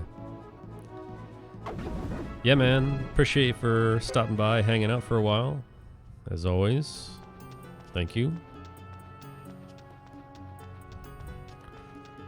Appreciate it. See you again next time.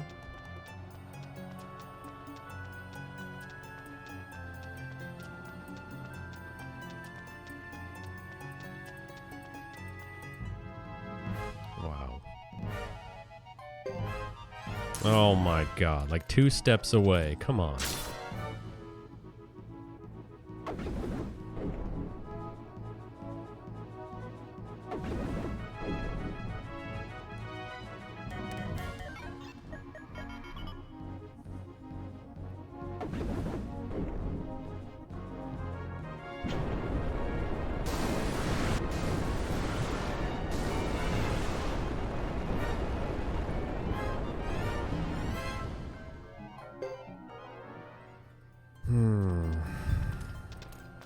Hate it when that happens.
Throw on this flame amulet. It's gonna greatly decrease fire damage, which is what we'll be experiencing a lot in the next battle.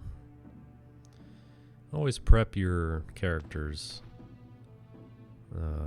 before the end of the chapters. That way you don't have to back out of the menu that's upcoming. You can just go straight into the battle.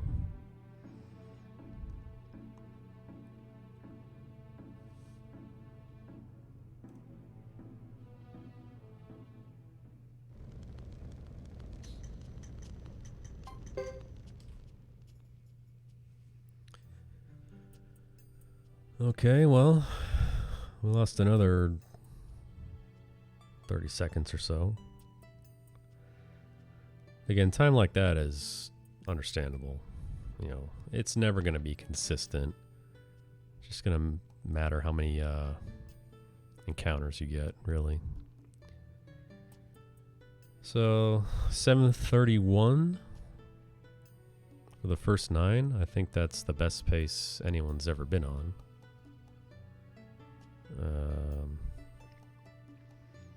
So that's alright.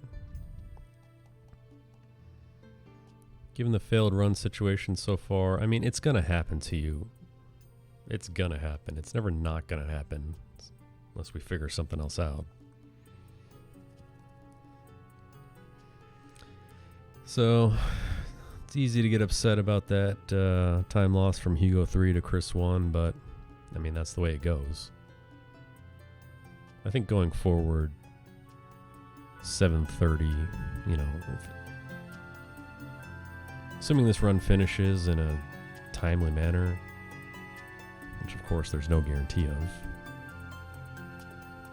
but any future, any percent attempts, you know, if it's above 7:30, I think that's when you just call it. For me, anyway. That's another 4+ hours that you can just move on with your life with. Otherwise, it's just going to be an uphill battle. Unless, of course, these next 2 chapters are insanely horrible. But 7:31, pretty solid. I'll take it.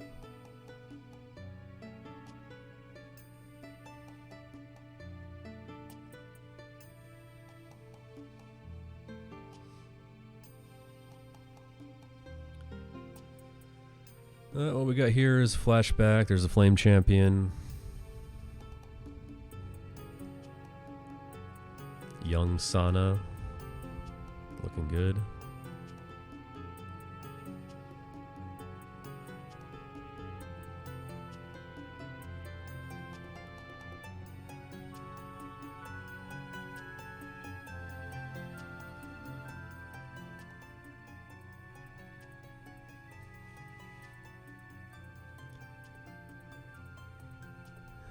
You know, again, the goal time today is to get below 11:30. I think it's doable. Just, you know, need some good luck thrown my way.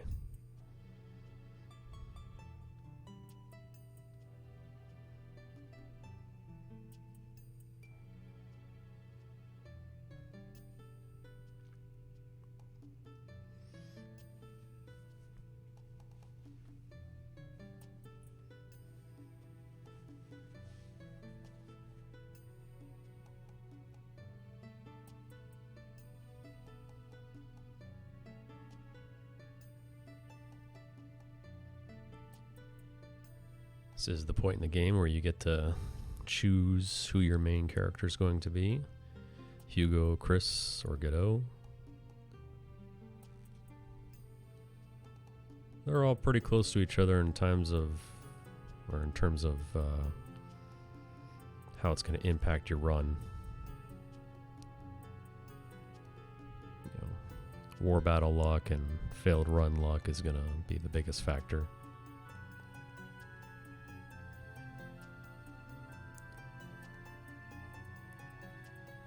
But Godot's probably the best overall choice. Hugo right up there.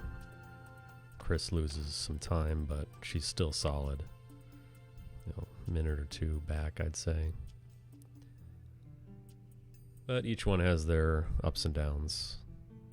Very interesting how balanced that is. Not like they ever would have thought of that in terms of a speed run, but that's just the way it ended up.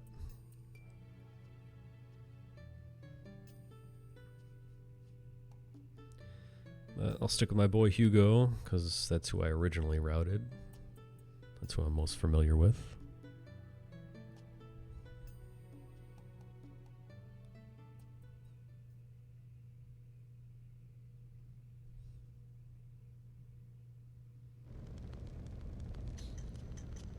Let's make it official.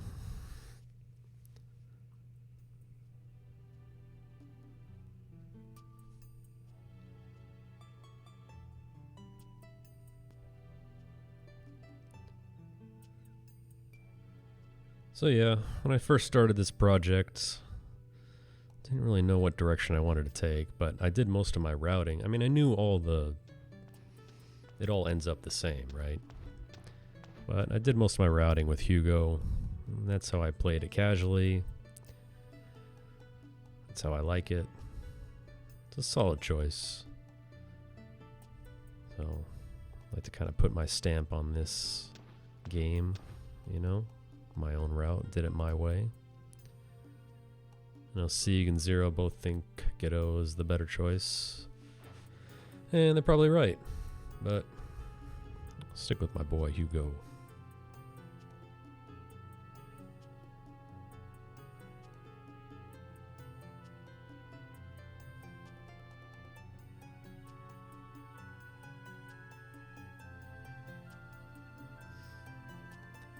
One of the last breaks in the game we're going to get. It's not one you think about when you're routing this game, but it's actually a decent size 45-second break in between the entrance to the fire chamber. There's the cutscene where the fire dragon arrives. About 45 seconds long. So you can exit out of this menu and re-equip your party, rearrange the formation, etc., etc. But that's why you do all the prep before you end each character's chapter, so you can just roll right in here. Devin, I'm never going to disagree with you on that statement. So you're going to see Hugo, his dialogue box, huh? That's when I know I can take a short break.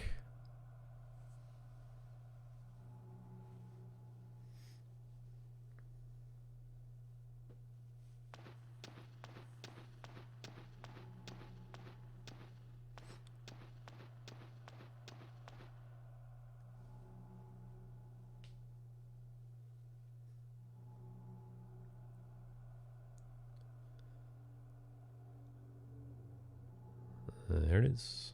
Be right back.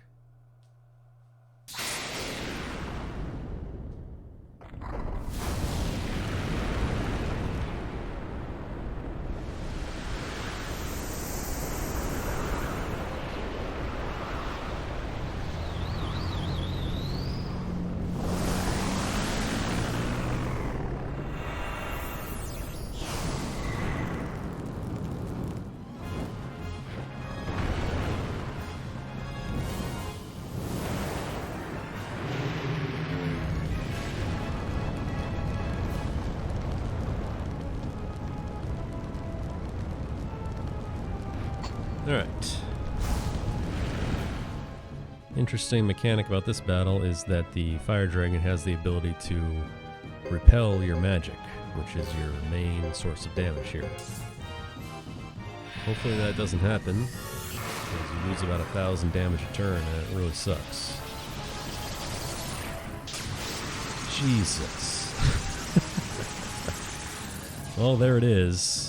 You see that white dome over his head, that means he just repelled your magic. And I should really just learn to shut up, because I continue to jinx myself. And at this point, I can't even get mad at you, it's just hilarious. So that's why you equip Jizos on your guys beforehand. In case that happens, you need to survive this fight. If you come in here with no Jizos and he starts repelling your magic, it's over. Hopefully he doesn't do it again. Okay, that looks good. He's got 5,000 HP, so ideally 4 turns with Godot, 4,000 magic damage. And then Chris and Hugo will take care of the rest for chip damage. We've got 1 reflect. And he's going in with his strong magic today, so not really happy with how it's going so far.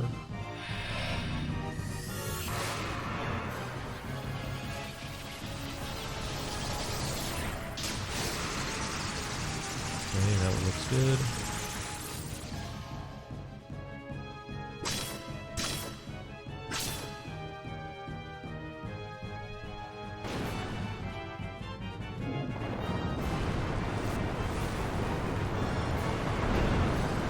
He's using all his strong attacks today. He actually has a very rarely seen single target poison attack.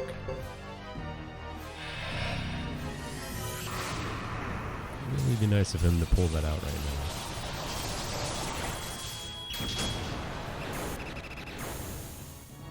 Okay. Wow. Did that crit from Chris just save me? I think it did. She got a crit earlier too.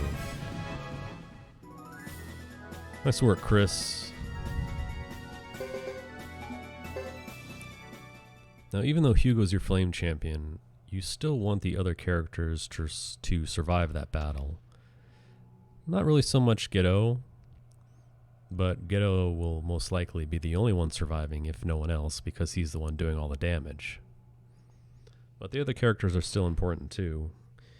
Hugo, because he needs skill points to bump up his fire magic skill to max in the upcoming retreat to Duck Village.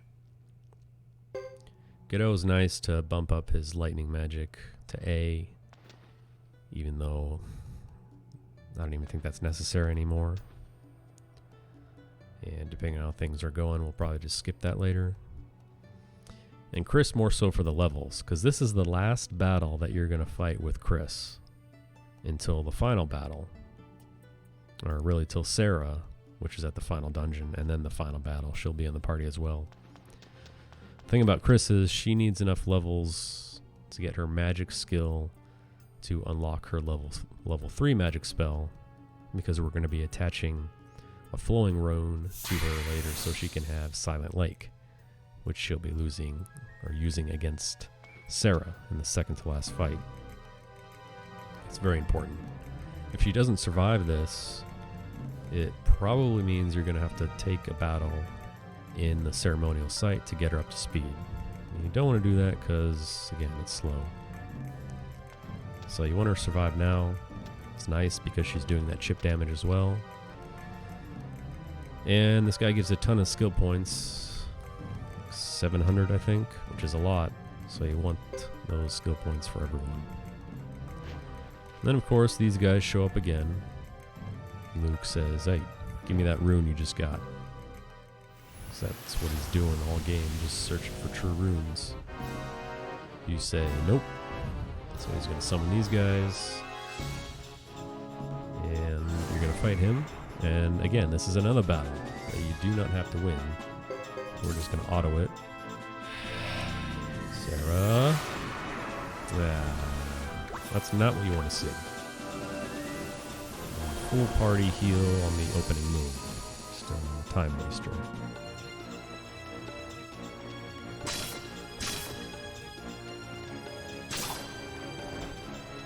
Okay, he goes down.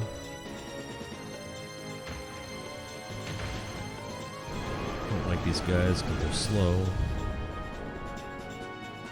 And Luke, you see the purple orb swirling around him. That means he's casting a Pale Gate spell. And those notoriously take a long time as well. Yep, there's the water dragon. We'll be fighting this guy shortly, by the way.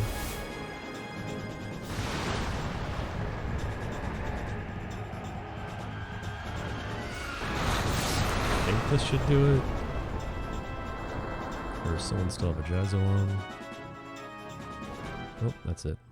Okay, so not bad. One turn.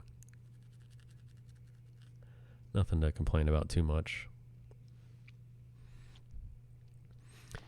If you wanted to be 100% optimal, the way you would plan it is to end that fire dragon fight at very low health with no Jazzos on everyone. But that's a very risky gamble to take, because if you come in there, you know, with just one Jaizo on your guys, Fire Dragon knocks that out.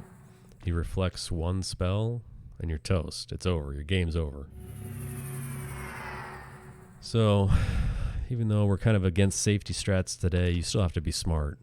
You have to plan for some bad things to happen. And of course, as we saw, he did repel one of my magic spells, so it's a good thing we came in prepared accordingly. All in all, that's not bad, that sequence of events, so I'm not going to complain about it. Everyone lived for the Fire Dragon fight, and that battle with Luke is over in one turn. So it's all good. Well, it's interesting if you get all 108 stars and you get to play as Luke's chapter at the end of the game. How you perform in the actual game is reflected in his chapter. So you fight this battle as Luke against your team in his chapter, and they'll have the same amount of HP and geisels equipped as they did right now. Interesting they programmed it that way. I mean, they could have just made it static, right? But they had all that data. Might as well put it to good use. And interestingly enough, you only get to control Luke, Sarah, and Uber. The chimeras that you just saw are strangely absent. So, no monsters for you.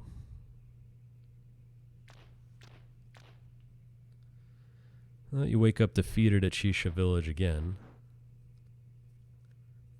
And now we start a sequence of basically 3 war battles back to back to back. All of which where we're going to be defeated or retreating from.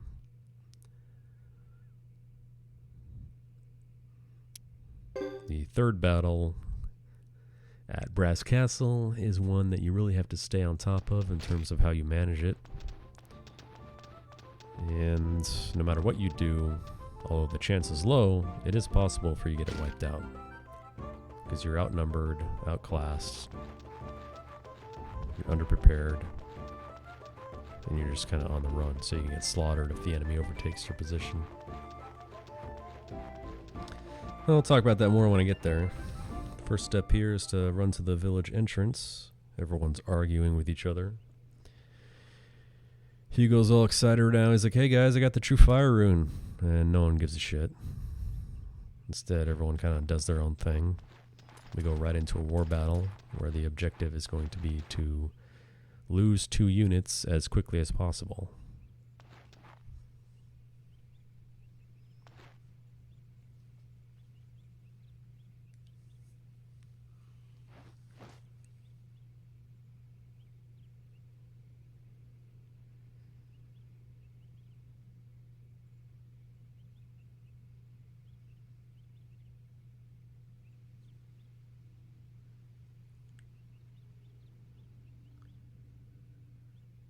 I'm going to use this time to write down on a post-it note to go along with my stack of post-it notes, which are my notes for this game.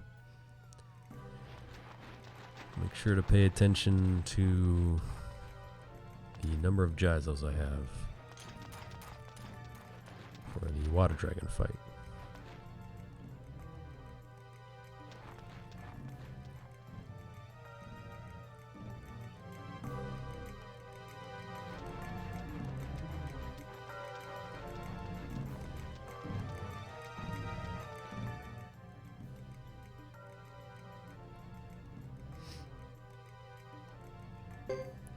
So I go down here, talk to Caesar.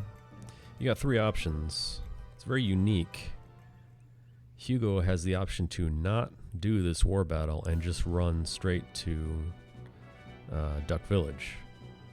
So you'd think that would be faster, right? All you gotta do is walk through Cuckoo Forest. But this war battle is over so quickly that it's actually slower to walk through Cuckoo Forest unless you go through the entire forest without getting any encounters. In that case, it would be faster. This battle is interesting because the first turn is auto-controlled for you for some reason. So that was not me doing that at all. That's just the computer taking over.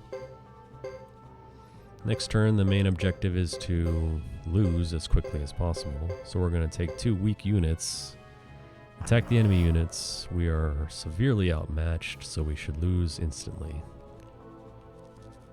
Now, since you didn't control the first turn, you gotta make your best decision. So Beecham is kind of a weak unit, only 3 characters. So we'll attack the area that Uber is on, because he's very strong, and just kind of smoke you right here.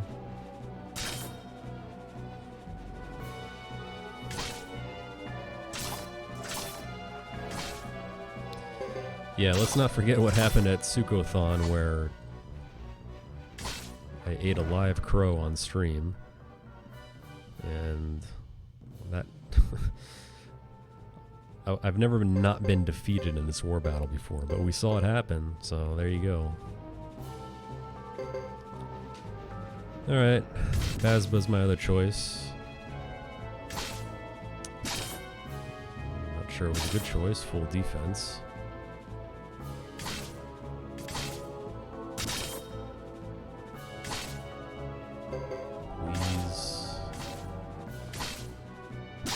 Please just attack Bazba. Alright, well that was good. War battle is over. And we retreat. It also skips you walking into Duck Village and triggering the scene. The scene triggers automatically. So, overall, it's just faster. I mean, not to mention, if you fail a run in Kuput Forest, there's some long runs to fail there. So, taking the chance and running through there and failing a run, all of a sudden you're losing time compared to just taking 2 quick deaths here. This is actually a small break as well, like 30 or 40 seconds, but I just had one, so it's fine.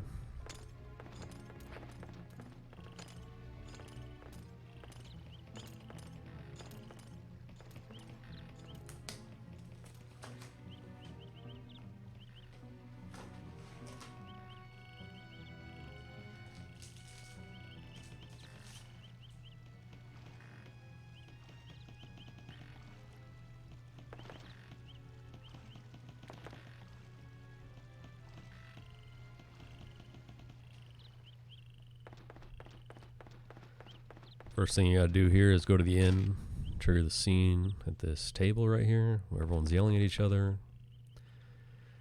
Then the next step is to just jump right into the next war battle. But before you do that, very important that you use this opportunity to upgrade Hugo's fire magic to max. Which is again why you wanted him alive at the end of that fire dragon battle, so he can reap the skill points.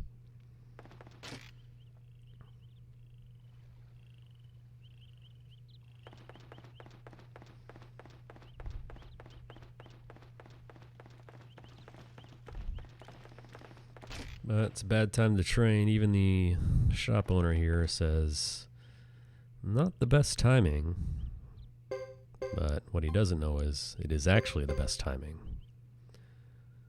So he's got 665, that's plenty. The problem is, remember back in Hugo Chapter 1 where he died on that first battle at VDZ? All that stuff adds up, and so you can get to the point where he dies maybe in a few other battles, or you've got a few battles that everyone lives and decreases the total amount of skill points that he gets, where you need him to survive that fire dragon fight. Now he would get, I think, 233 from that fire dragon fight. So if we didn't get that, he would have made it today. But no guarantee on a future run that he would have.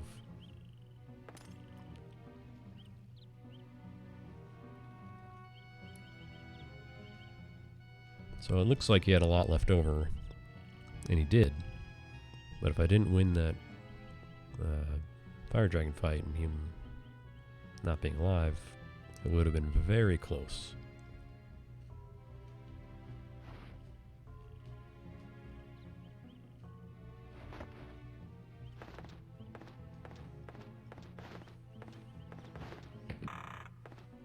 It's where everyone's arguing on what to do, the battle strats. Everyone's still kind of doing their own thing at the moment. We're going to go in as Hugo. If you're Ghetto, this is the same scenario. With Chris, it's different. But Ghetto's group is ready to go. They just jump right in. This is where you start losing time with Hugo as your flame champion. Because you need to back out of this menu, talk to Apple, add in a few people to your party, talk to Caesar, initiate the battle again, Isla joins, and then you jump into the war battle. So minus points for Hugo right here, that's for sure. Yeah, if you say you got it, let's go, it's just going to be you and Sergeant Joe in the battle gauntlet versus Sarah, which is fine, kind of, if everything goes to plan. But what you want is to bring a few extra party members here for, again, levels and skill points. Fubar is going to be a big piece of our final plans, so you want him to tag along. Oh yeah, dude, you missed it. I ran into a group of... Let me adjust this real quick.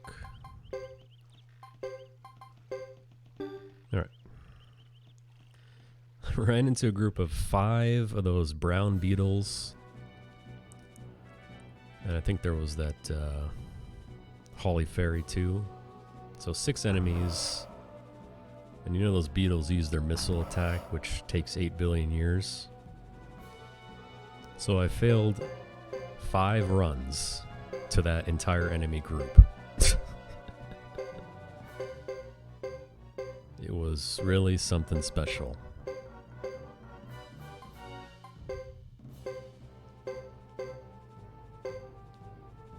Yep, 5 failed runs consecutively to that group of enemies.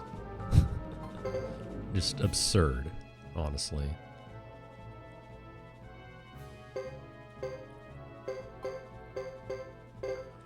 Anyway, this battle is pretty straightforward. All we do is retreat.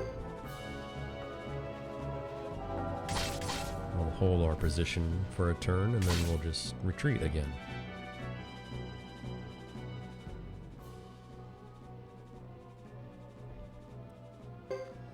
And then I ran into a group of 3 spark beetles. Get this. I ran into a group of 3 spark beetles, not buying the Jizos, with Chris and Boris, and I failed 2 runs. But the True Runes must have been looking out for me today, because none of them did Soaring Bolt. But I still failed 2 runs to that group, and they do the same, missile attack as the brown beetles do, so even more time loss. It was quite amazing. Anyway, Fran shows up. Classic Fran's, just useless. We're just gonna keep doing what we're doing. Uber apparently does not like that guy because he just smoked him. Retreat again. Well, the good thing about this war battle is the enemy only gets 3 actions per turn. So it makes it pretty easy just to survive. That's what you need to do. If you are Chris as your flame champion, this battle plays out differently. Instead of leaving the battlefield and attacking Sarah, Chris joins the battlefield, and you have to survive 2 more turns.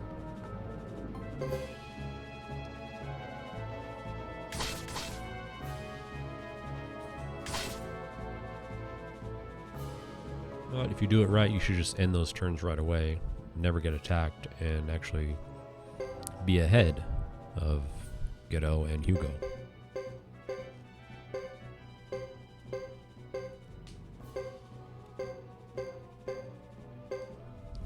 What's up, LCC? Welcome back. LCC, I forgot to ask you earlier. Did you see Zero's run, Suikoden 2 108, for the Suikothon finale?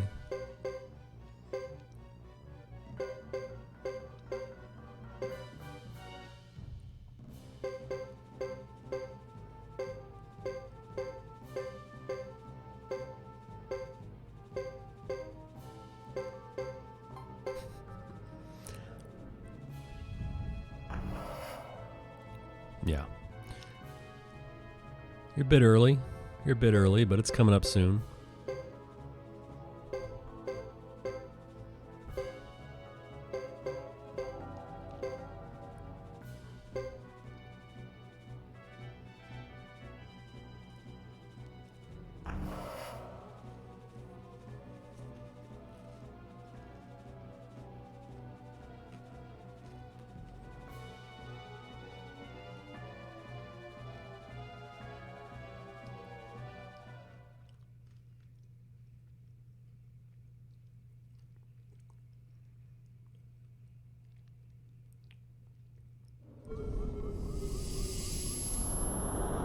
Saw bits of it. Did you see him spill his giant 96-ounce cup of iced tea everywhere?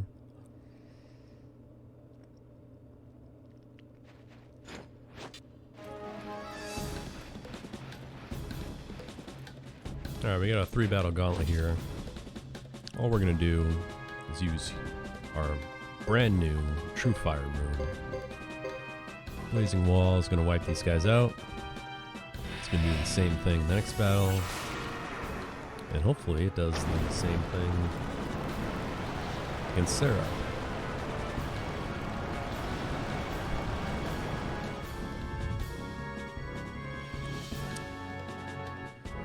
Actually, we're both wrong. It was actually a keg. It was a keg of iced tea.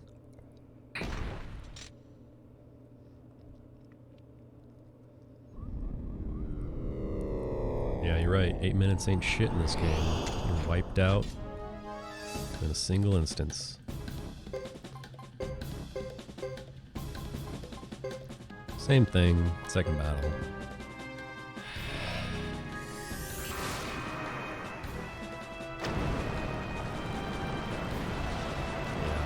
I think everyone's seen that clip by now. Pretty crazy.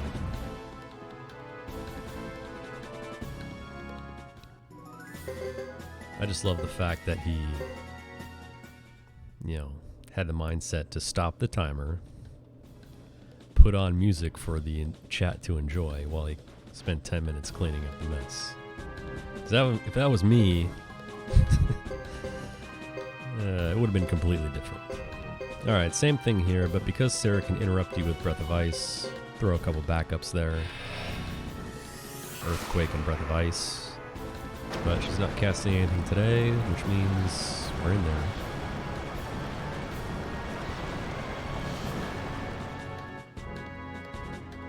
So you don't have to kill Sarah in this fight, you just have to kill off the soldiers.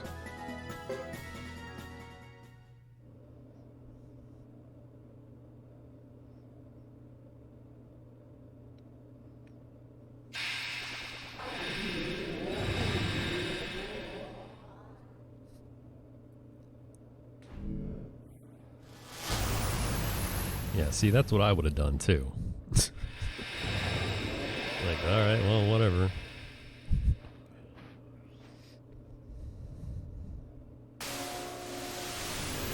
Go rent the carpet cleaning machine from Home Depot.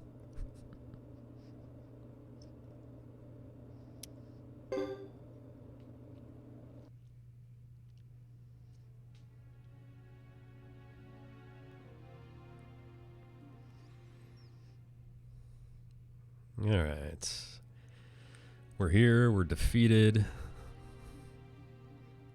We're getting our ass kicked. But now we're gonna rally the troops. And LCC will officially become the Flame Champion today.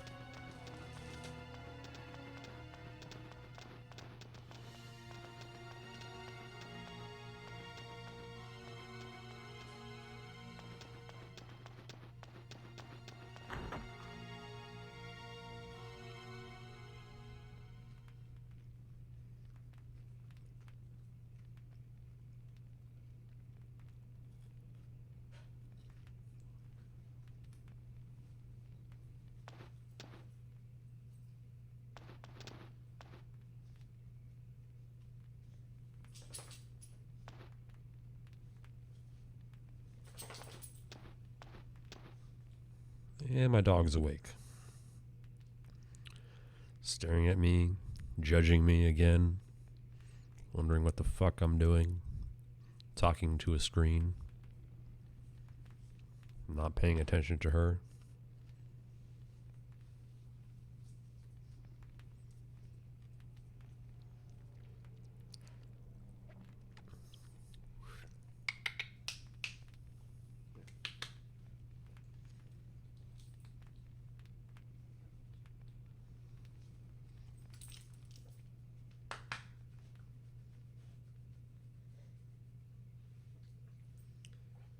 We're going to take the LCC name, of course.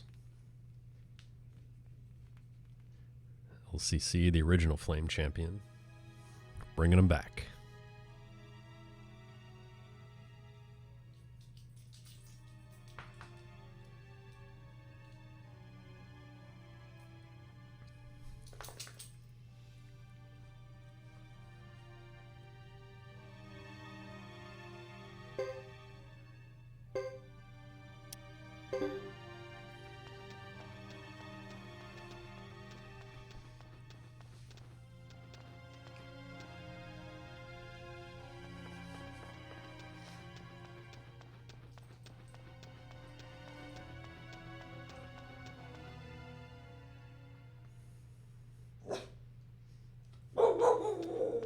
Oh, here we go.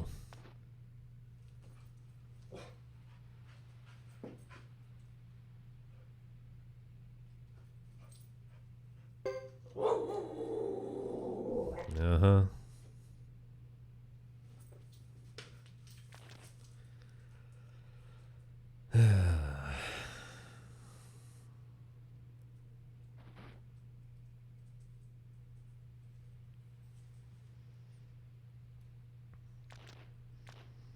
Don't be fooled by those angry groans. She had a very activity-filled morning. Went to the dog park. Took a long walk around the neighborhood. I filled up all her puzzle toys with treats.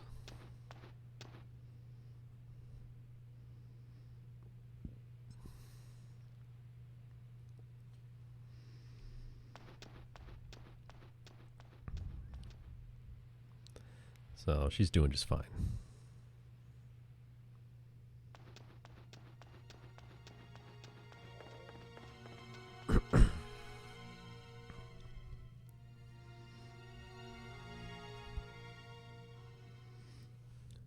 That's a good move. Very respectful to do that, by the way.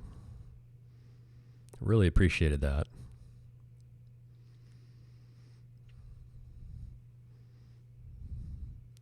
How about next time I just don't even give SRD a layout? You're on your own. Or it's just going to have sponsorship logos all over it.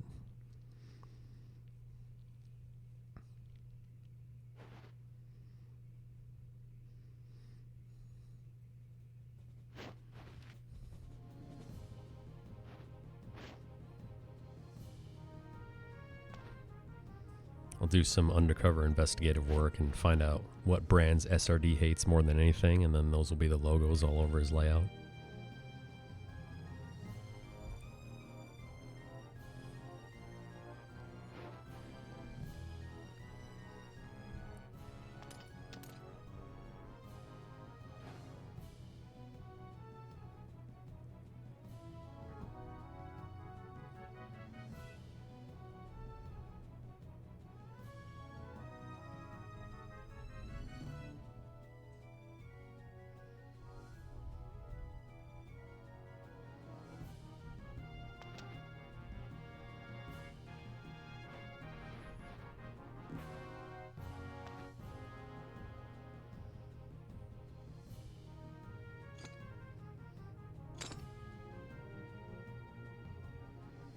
I will take over LCC. There it is.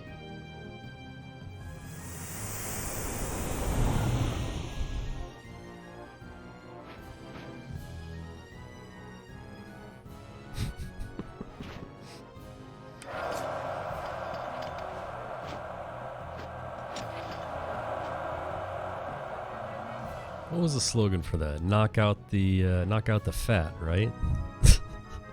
George Foreman Grill.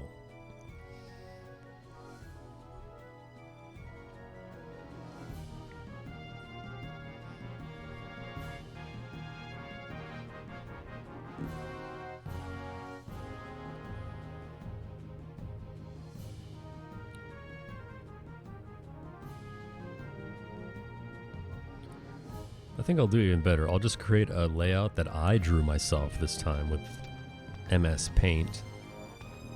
And I'll leave like a 4-inch by a 3-inch screen in the corner where you can put the game feed.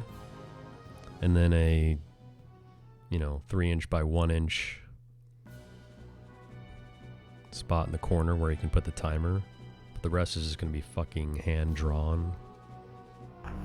Hand MS Paint drawn.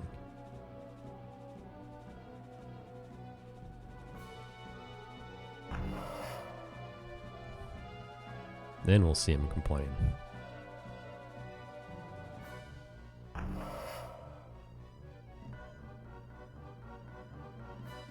Alright. There's 3 war battles in this game that I hate. This is one of them. I hate the final war battle. I hate Chris Chapter 2, and I hate this one. It's not likely you're gonna lose, but you can, and there's really nothing you can do about it. The enemy can overpower you. It gets 7 actions per turn, and it has 7 units. You have 5 units. Do the math. Strategy is going to be the same as it usually is. Hold our position, retreat, advance, retreat, advance, and retreat. But like I said, you do the math. They've got 7 units, I've got 5. It works out fine if they make some unoptimal decisions.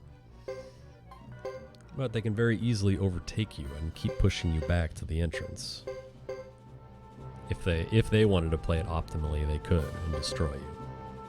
Usually never happens. I mean, it's never happened to me.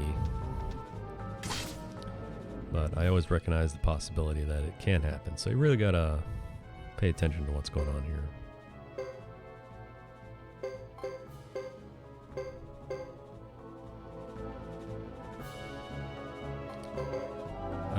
No, they haven't. Not to, unless it's happened in the last 8 hours and 15 minutes.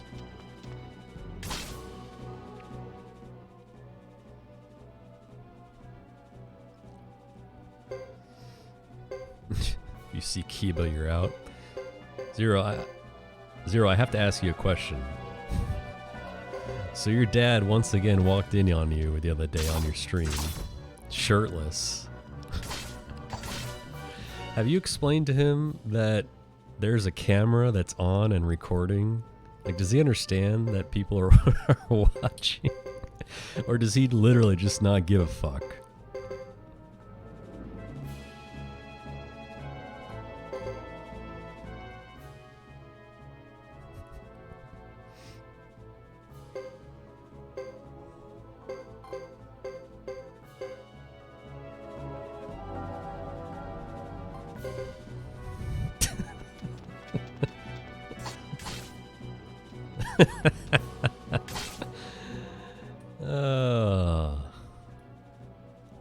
Yeah, because I'm just picturing the scenario in my head. Like, Dad, you can't come in here. There's a camera on. At least be clothed when you do. And he's just being, hardcore like, yeah, I don't give a fuck. Let him see me in my underwear. Good.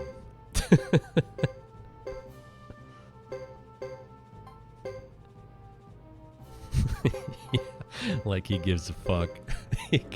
Dad, my Twitch channel got banned because of you. Yeah, he's probably doing it on purpose. Get you out of the house.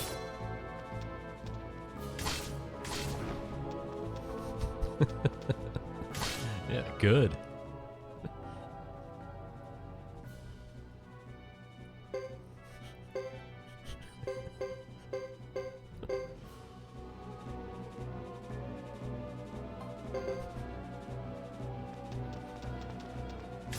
Sorry, I just had to ask because I saw it happen again, and I would have thought you would have been like, Dad, can you please like knock or at least put your clothes on before you walk into my room?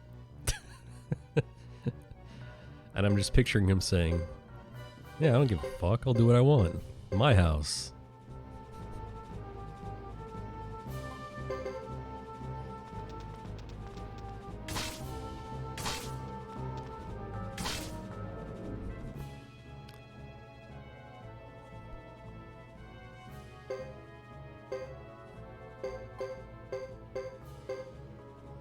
So he only asks if it's on when it's off. You think maybe your dad is like just secretly fucking with you? Does he have that kind of sense of humor? Where he's got the Twitch app on his phone and he knows when to walk in?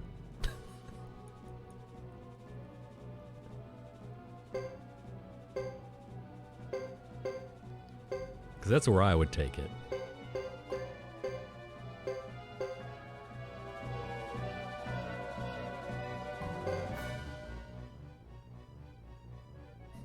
Yeah, that would be next level. That's what I'm saying. That's what I would do. This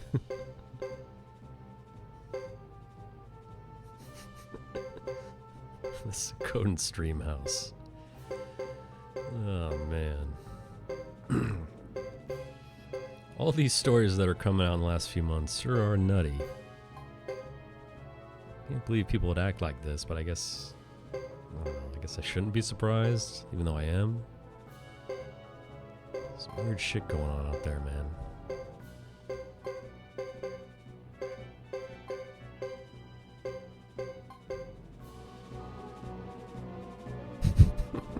See, the Canadian Suikoden house would actually be civil. I feel safe there.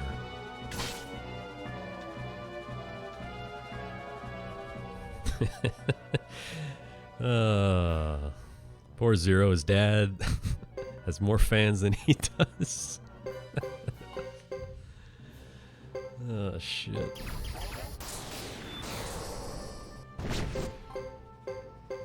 So that is actually dangerous right there. Since you do need to use all of your team to, stop the enemy from advancing, that includes using LCC.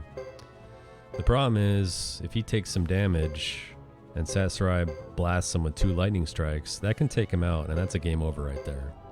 So generally speaking, you want to keep him more than 2 areas away from him.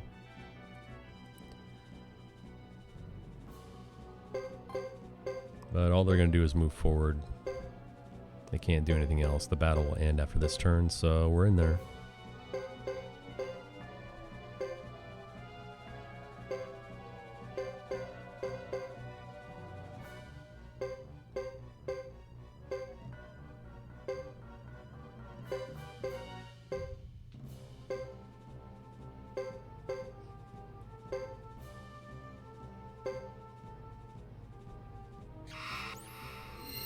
Damn. Well, there we go. LCC's house it is. He's captured 100% of the market. And he is the Flame Champion, so all signs point to yes.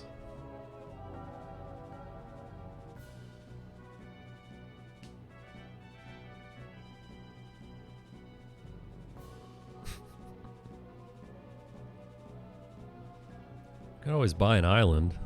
Isn't that what UFC is doing? Fight Island? Suikoden Island? Offshoot of the Island Nations?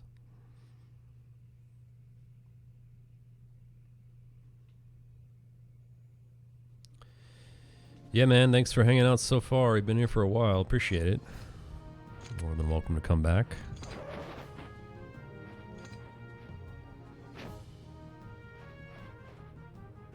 Fight Island.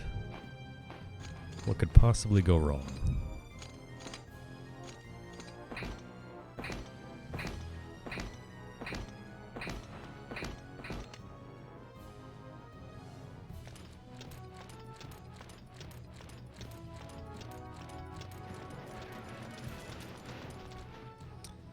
Well, apparently if we all collectively got together, we can buy an entire really old Italian village for $1 per house and set up shop there.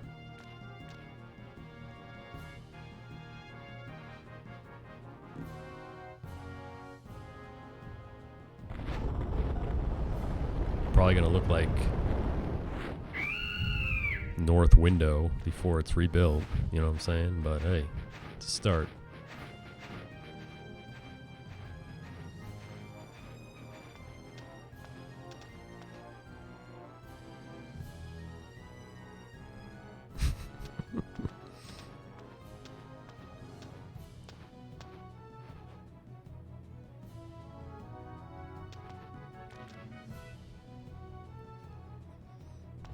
Yeah, that's fine. Vampires, no problem.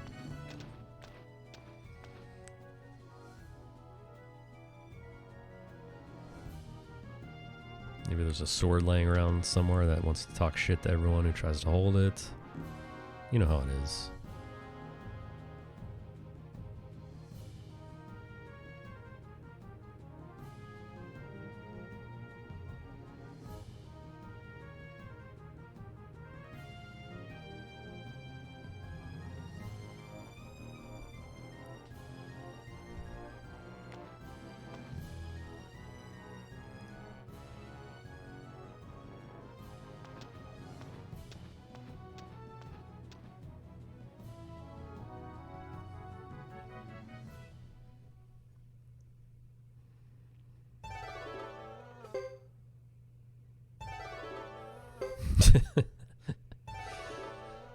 How about we reverse it and get SRD to scam someone in some downtrodden faraway village somewhere?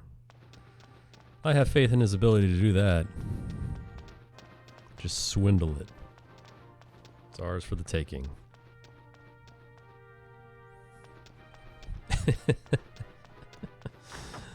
Oh, man. Yes, when you start fighting wild animals, that's when it really brings in the viewers.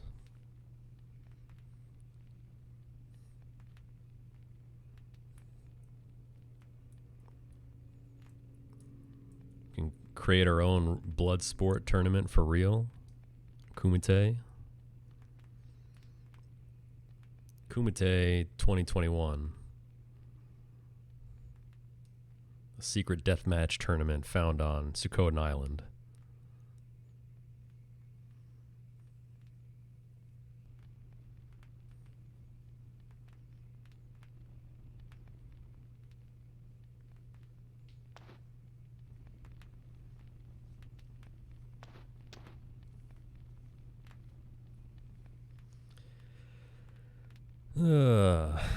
As for the story, nothing's happening. We just drove off the Harmonian army. Now we're all going to rise up, join forces. Thomas is going to offer up his dilapidated castle, which isn't a castle at all. It's more like an old mansion. That's fine. Oceanfront property. Can't complain.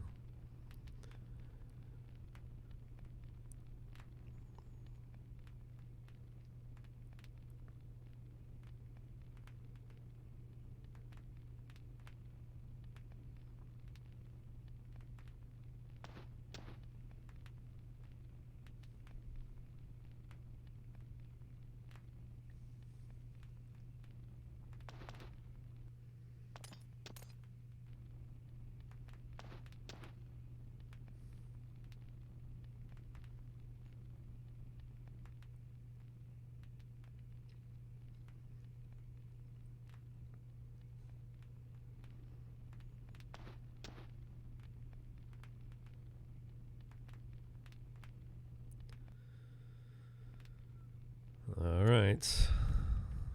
Finally.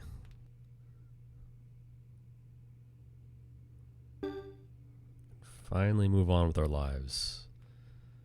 After one of the most boring segments in the entire run. Make like a tree and leaf.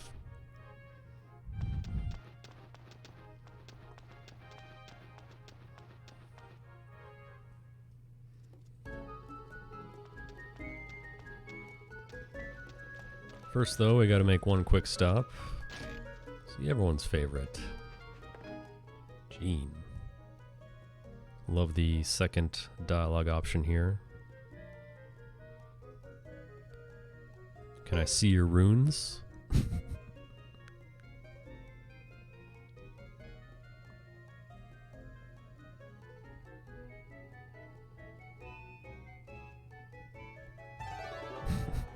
Yes. Make like a tree and be the final boss of Suikoden 4. What a great boss.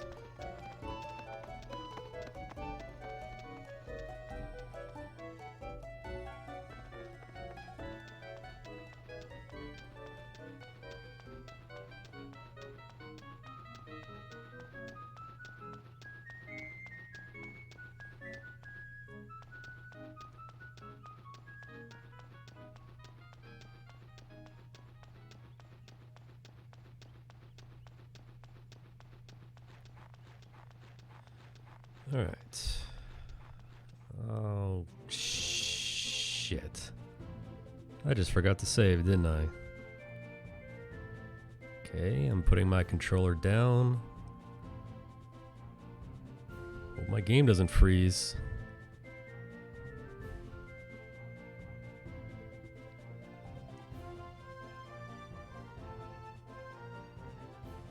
Oh, that was a close one. I was looking at my timer, I just completely forgot.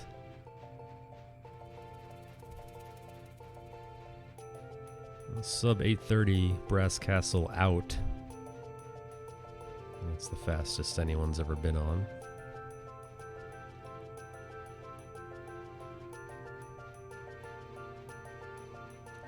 Who needs to save? I do, because if I get a soft lock there, I will never play this game ever again. And that's not a joke.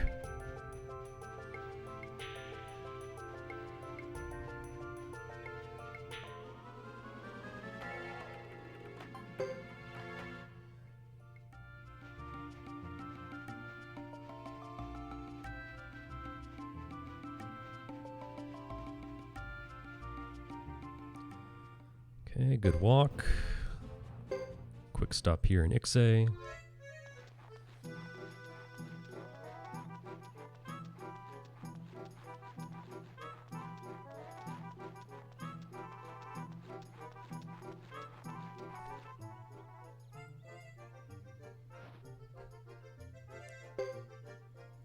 Pick up Watari.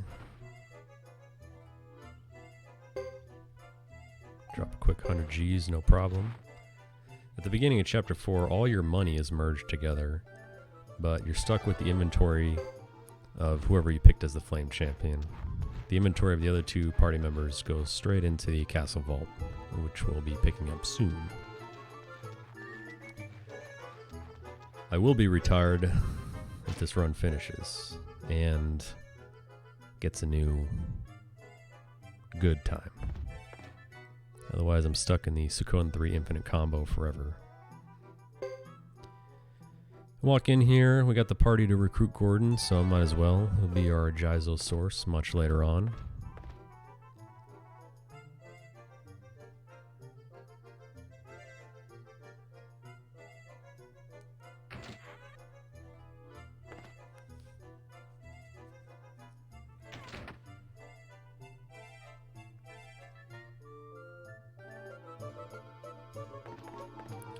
Talk to this kid.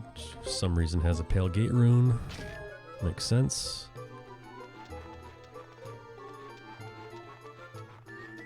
We're out of here.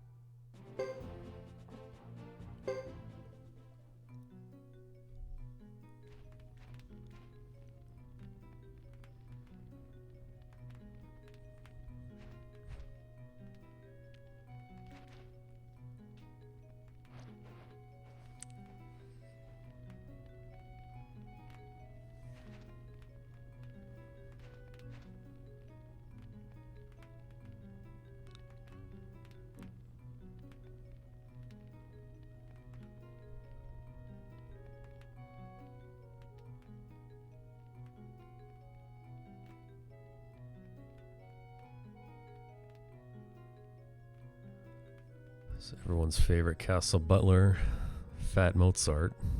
Classic.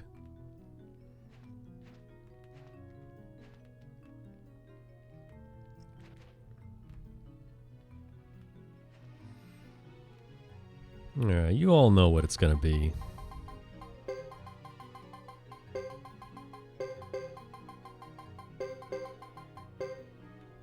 Totino's Castle, once again. Totino's pizza rolls available at a grocer near you in the freezer aisle.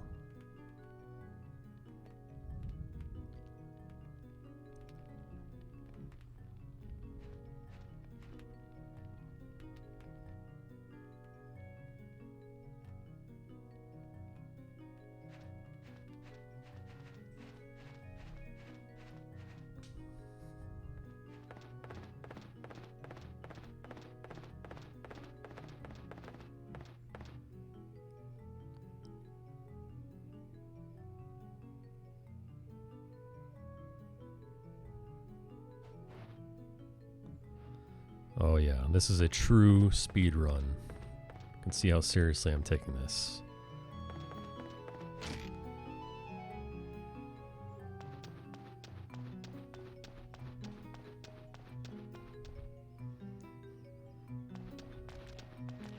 Well, you know that would happen with Suikoden 6. DLC package, purchase Totino's pizza rolls for the DLC codes to get extra equipment. Alright, first things first, I'm going to drop all our stuff in here. And I'm going to take some medicines. Throw some Gizos on Hugo. Put the rest of those in the party inventory. There's my wizard hat. Throw that on him right there. And lightning, I picked up an Almakinon. Everything else, just look at this cash, just pile up. More importantly, look at this mashing. The only time in the game where you can mash like this. Feels good. 300 grand.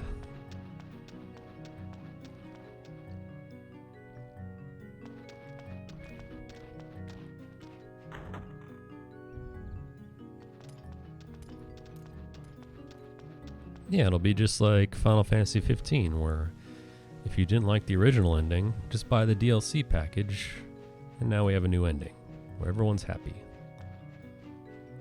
Done deal. Alright, we're going for a long walk. By myself.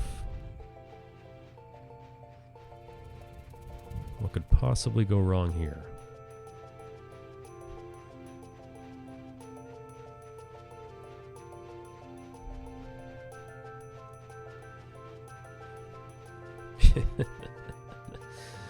Skinny Mozart, $7.99. I believe it.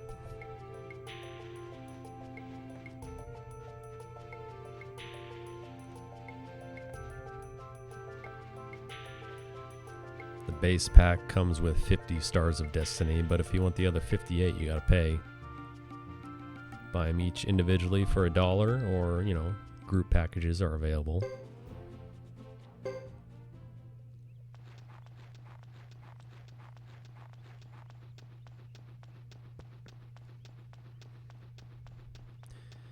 So we gotta make it through 4 screens here. Yaza Plane 1 and 2, and Amur Planes 1 and 2.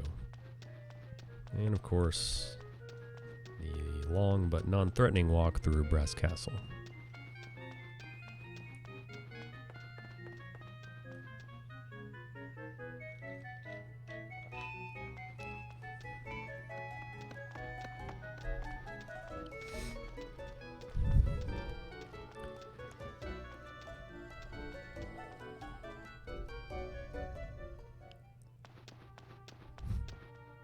Yeah, of course. You gotta buy like 100 packs before you get Uber. And can you get credit for duplicate Stars of Destiny? Nope. Sorry, that's not how it works. Alright. Read my notes here. because we got smoked at Kupu Forest in Chris Chapter 3, I gotta stop here and just make a quick purchase of a few extra Jizos, so I make sure I don't have any problems at the upcoming Water Dragon fight.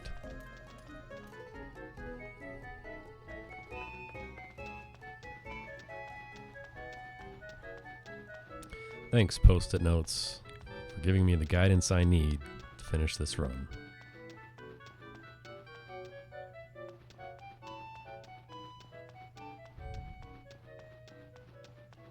Oh, you know they do it. You know Miyakeys would have to get like $500 worth of purchases to unlock the super secret character, like Reptile from Mortal Kombat 1, where you gotta fight on the pit stage and see the witch fly over the moon and get a double flawless victory using only the low kick button.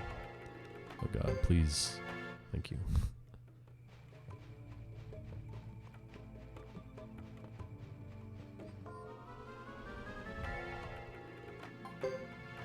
No. We're doing so good. No poison. Fuck. Yeah.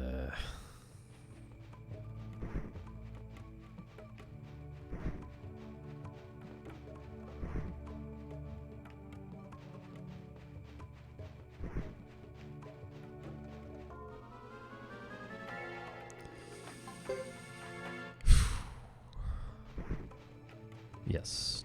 Jean's true form finally revealed. Gotta pay for it though.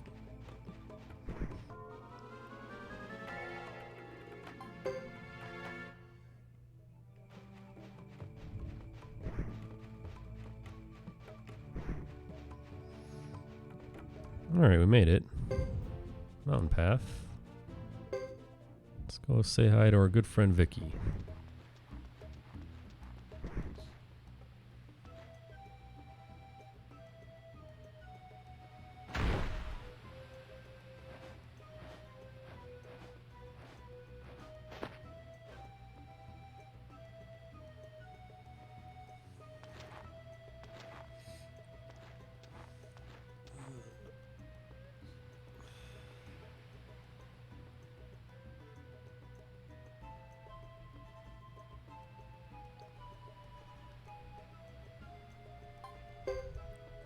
Make sure to select option 2 there. Easy to match through option 1, not pay attention. Then you gotta re-enter the screen.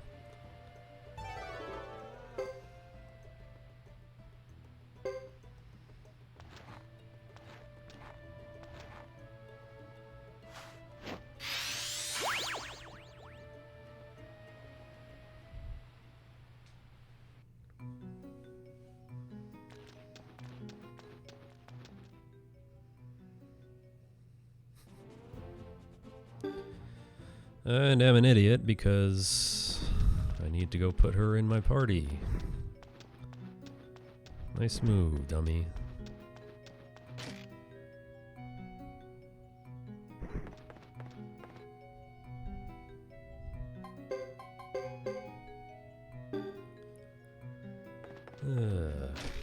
Let's try this again.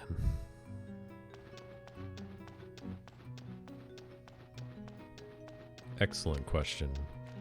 Didn't seem too fazed by it. Got up, dusted it right off. I think it's about to happen again.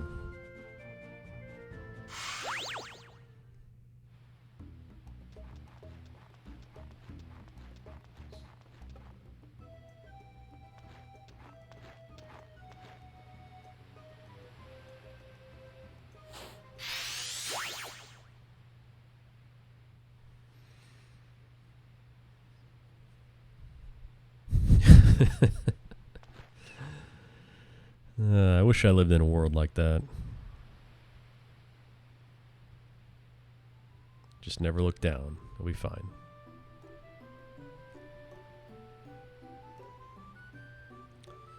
Yes, little Vicky, the real MVP here.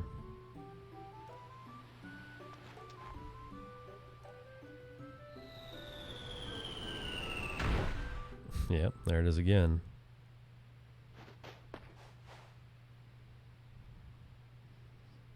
She's fine.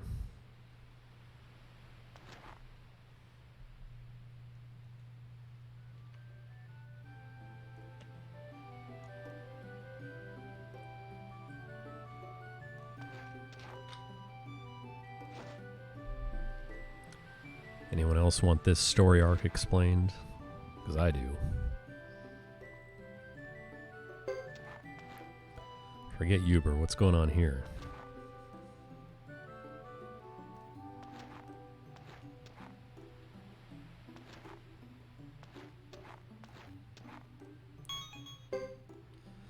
Oh yeah. Blinking mirror. Let's go.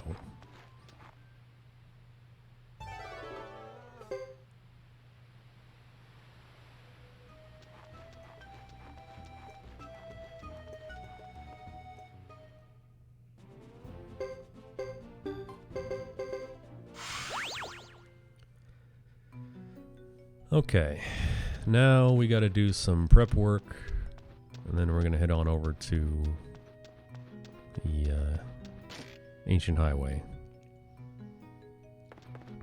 Set up our party.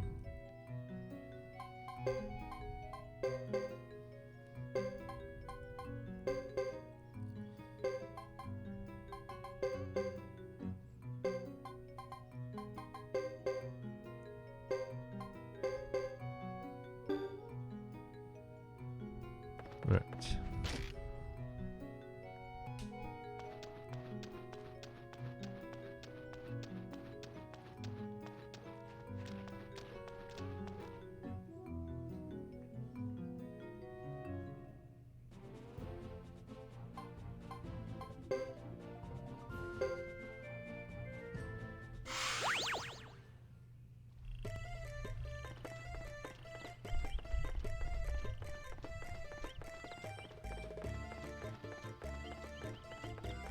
Sat for about 5 hours.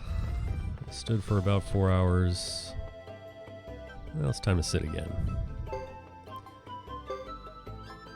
So we are going to use my new double Vicky strat.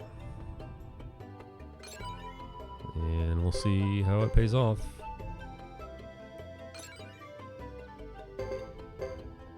In testing, it works great. But when I did my Suikoden D-Rust run, I got blown the fuck out by the water dragon. Thanks to the unique ability of Vicky, both of them, to backfire their magic.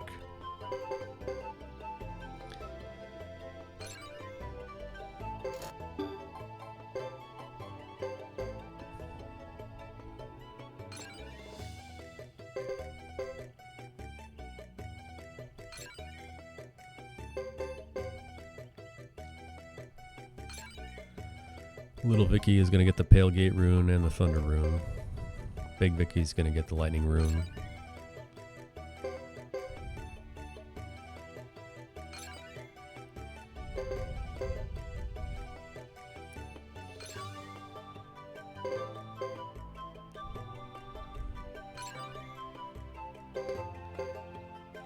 I'm not even going to respond to that chrono. I've jinxed myself enough this run. Really don't want to do it again. You know, if at any other point in the run, this is the point to not do it. Because essentially this is the run. Kind of gamble on this, working. Alright, you know what? I'm going to stop talking.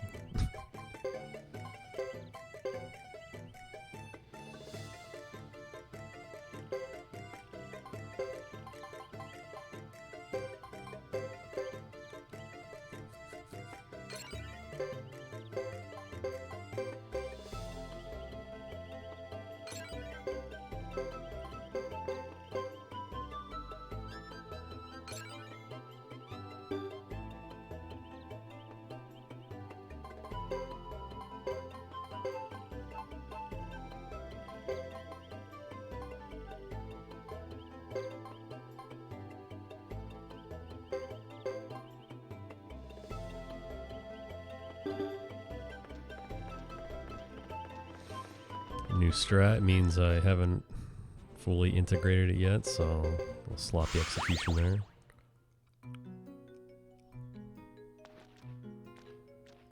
Yeah, they only max out a B+. And yes, there are S ratings in this game.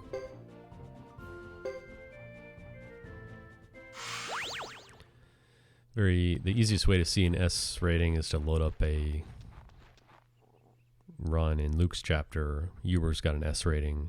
I think a few of the other guys have S ratings standard. Yes, there is S rating in this game. What's up, Hellcat? Welcome back. The run is live, but you tuned in at the turning point. So that statement may no longer be valid in about 5 minutes. This is it. Not this, but the upcoming boss battles.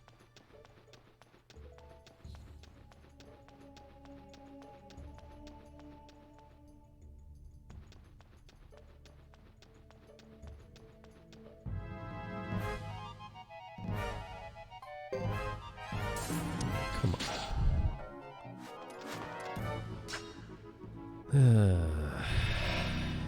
Of course, no fire magic.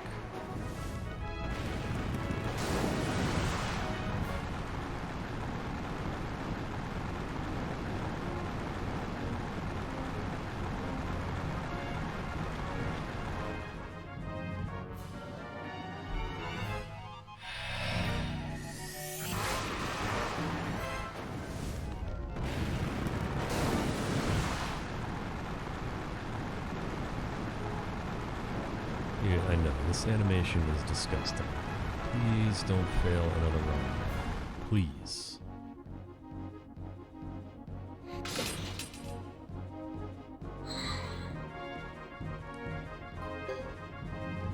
Thank you.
Actually a short break there too, where you can close your eyes and hopefully not doze off. Which is what I just did.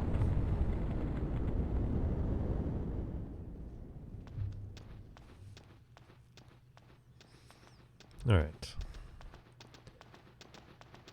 We are now entering a gigantic maze, which we are going to solve by turning right, and then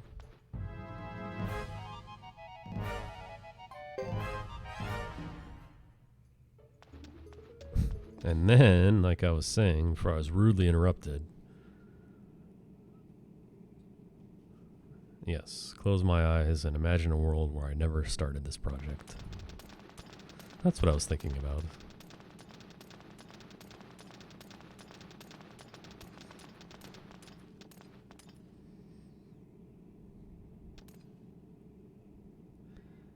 My question is, there was this giant door sealed to enter this place, right? But now we're outside. So we take a right, and we just invalidated the entire Sindar ruins. So why couldn't we just jump over a hill to get here?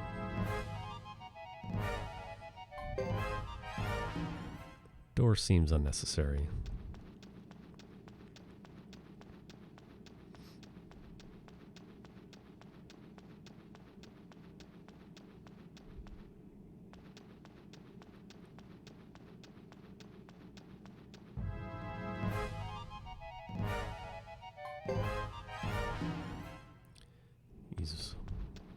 Amount of random encounters also seems unnecessary.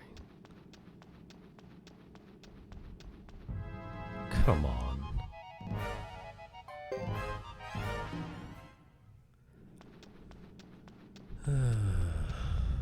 Couldn't they all just teleport here? Yeah, you think so.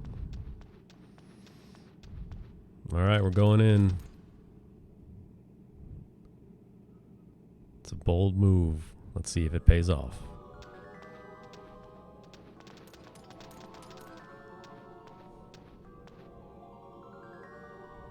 Not saying anything.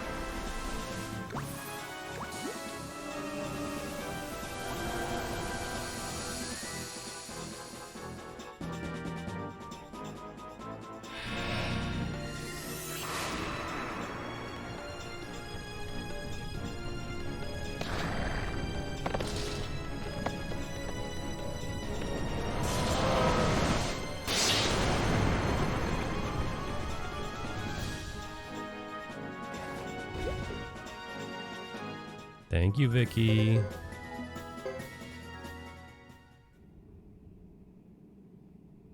We're not done yet, though. It's only halfway there.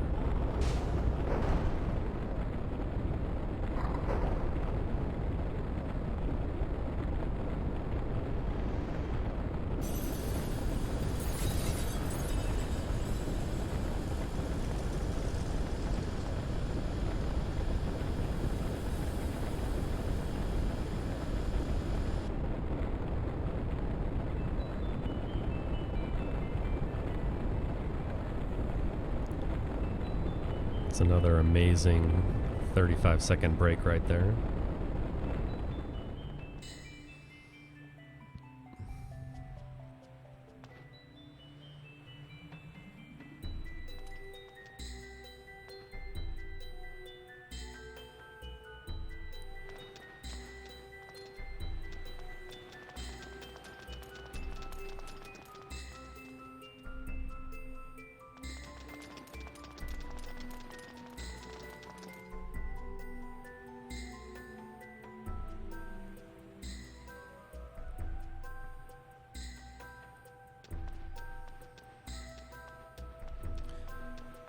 So that battle, you don't need to kill Sarah.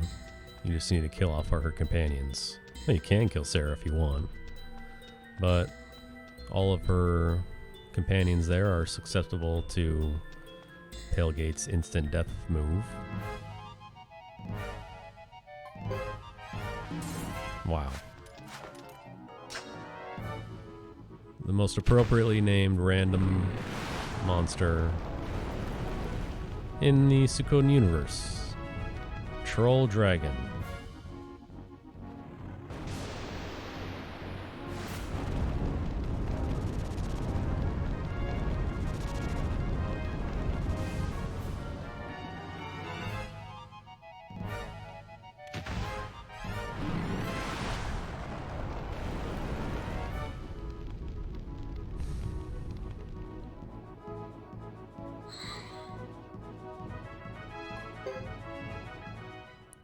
Okay.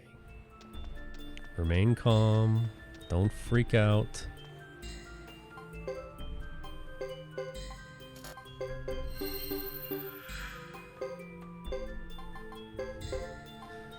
Now, normally in this game the menus lag, but in this area, after the water rune goes nuts, they lag even more. Don't know why. Game can't handle it, obviously. So we got the water dragon fight coming up. All these Jizos, which I'm not too worried about the time adding them in, because is that everyone? Yeah, because I'll be using them all later. So here's the water dragon. This is another run ending moment.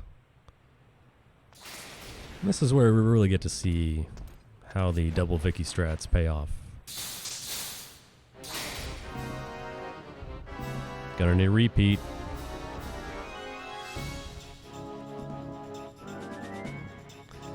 Repeat of what Vicky just did.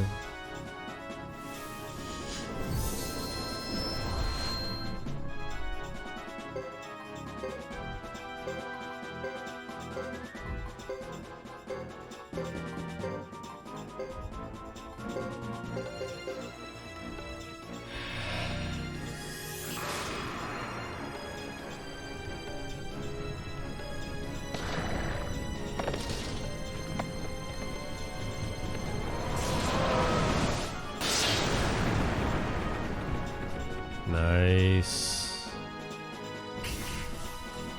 Alright, now it's time to get excited.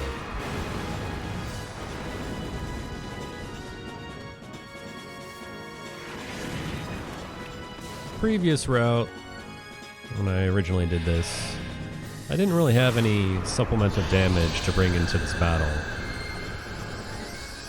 I deferred Isla's shield magic to later on purpose, so it would activate on turn 2, maximizing the amount of magic spells that I had at the time.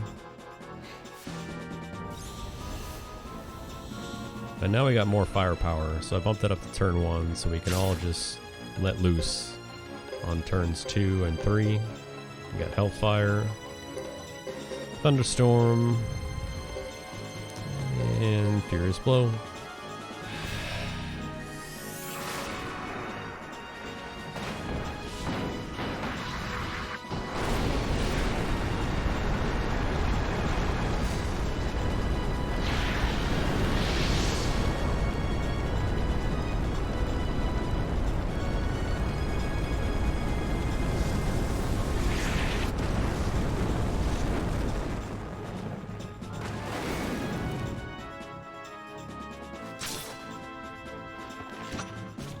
You save that for the second turn so it gets the boost from Battlefield.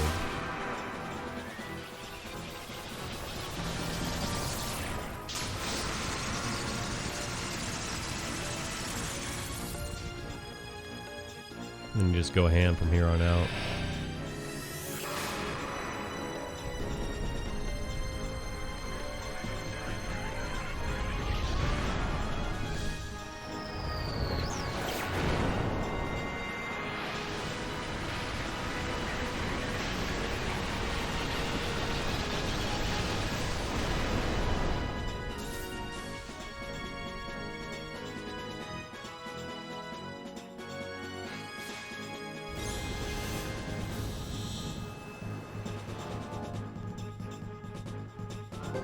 And he's also not reviving any of his crystals, which is good.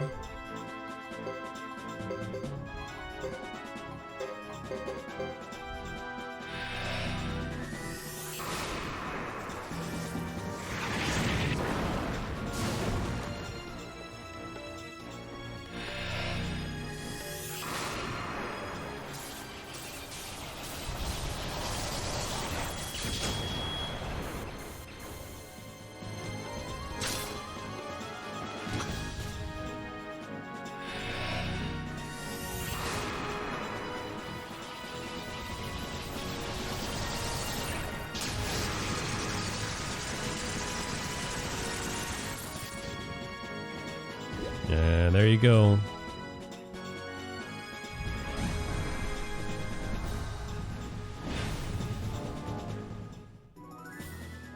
Take that. That is a 2.5 turn water dragon fight in a speed run. That's how it's done right there.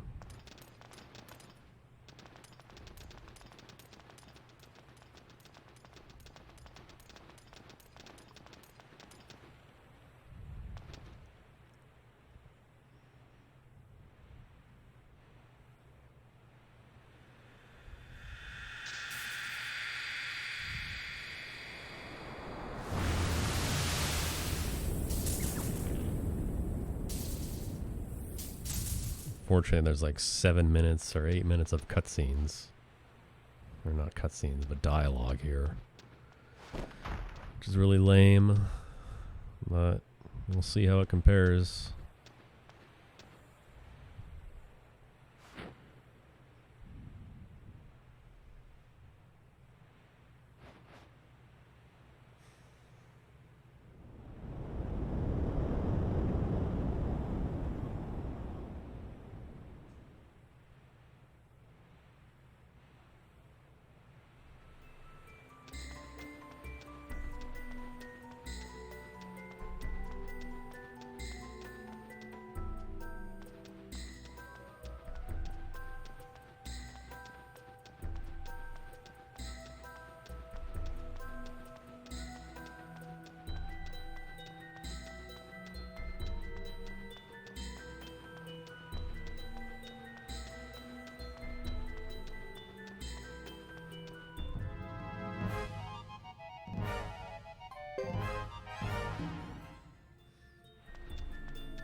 And this game needs to chill out with the encounter rate.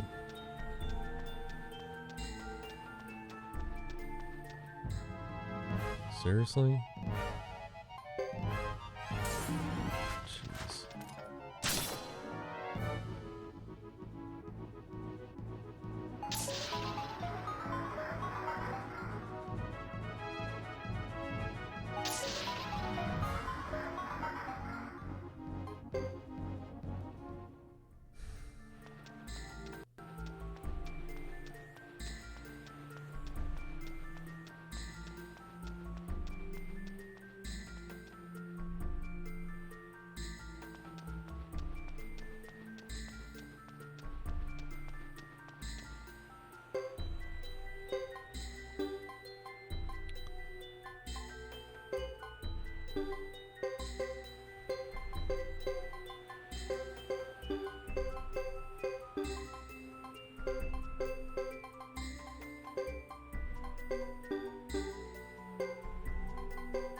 Okay, that's fine. I do need some for Ghetto's subchapter.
Well, story-wise, you just find out that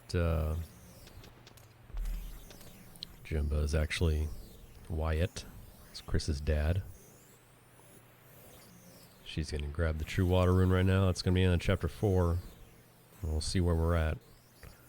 We'll see how risky we need to play in the rest of the game.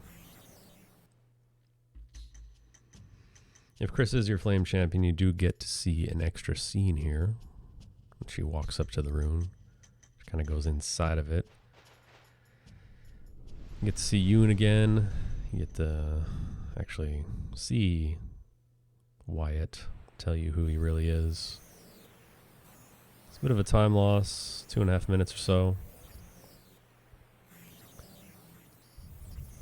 But again, she's still a good choice for Flame Champion. She gets to ride a horse through the plains areas. That saves time. Save some time in that war battle at Duck Village at the beginning of this chapter. Pretty solid overall.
Pretty lame logo, isn't it?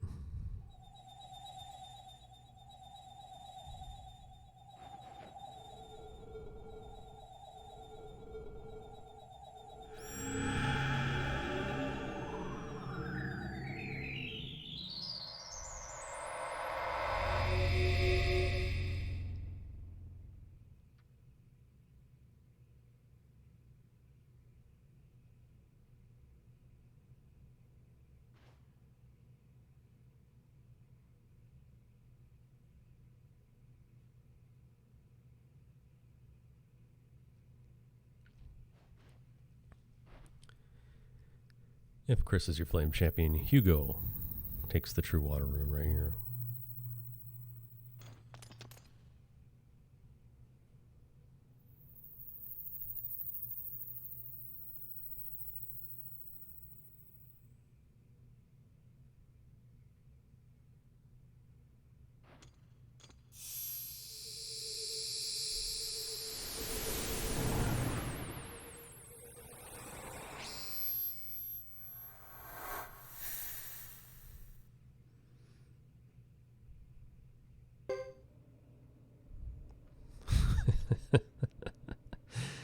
Yeah, exactly. That's Friday.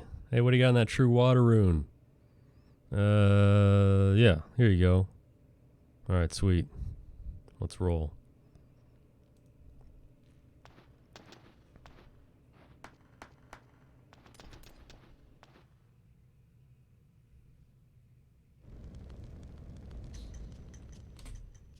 Man, how did I lose time there? I'll tell you how. Failed runs the Troll Dragon. Failed runs to that skeleton group with their 9-minute fire attack. Failed runs to those sirens. There was a little bit of extra prep time, but that's a little odd that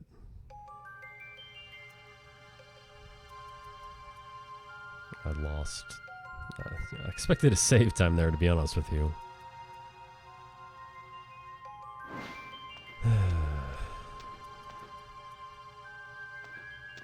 Alright.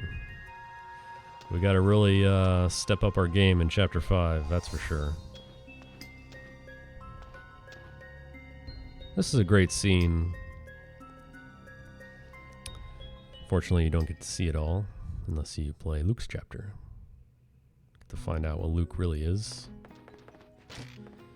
Anyway, Chapter 5.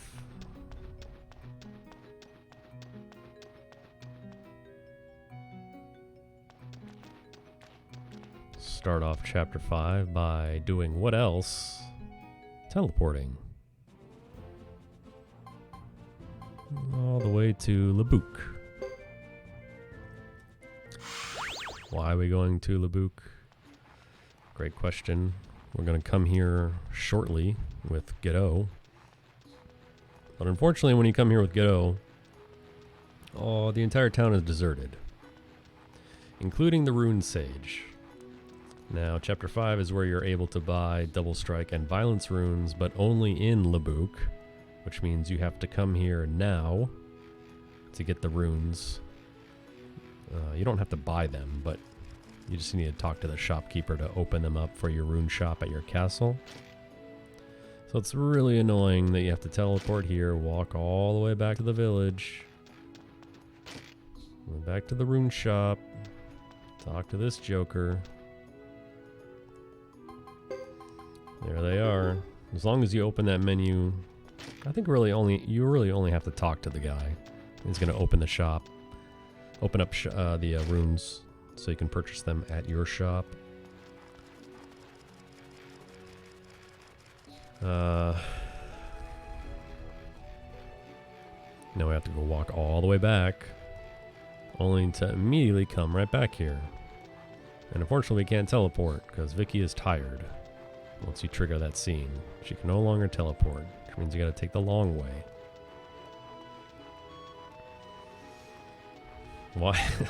Why was never supposed to see Chris again after he left to get that pack of cigarettes, yeah. Classic story right there. Is world record still possible? Yes. Yes, it is. We're ahead of where we were at Suikoden at this point, so yes. But the answers to all those other comments are also yes. Yes, the last war battle can fuck me over. Yes, the final boss rush can do some damage. And of course, classic random encounters. Let's see how Chapter 5 treats us. Chapters 1, 2, 3, 4, 5, 6, 7, 8, 9, and 10, aka Chapter 4, have all been shitty. So please, game, please, let's just change that luck around. Yeah, the entire game is just one big disaster. That's why, of course, the rules of speedrunning Suikoden 3, you don't really get attached to or talk about or anything else regarding what pace you're on until after the final war battle. Because none of this shit matters until then.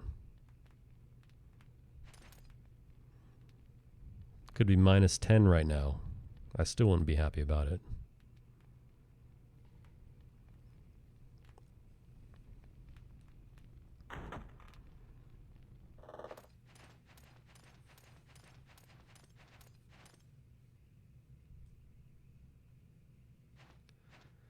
Now we got Franz. This douche. Gotta help this guy now.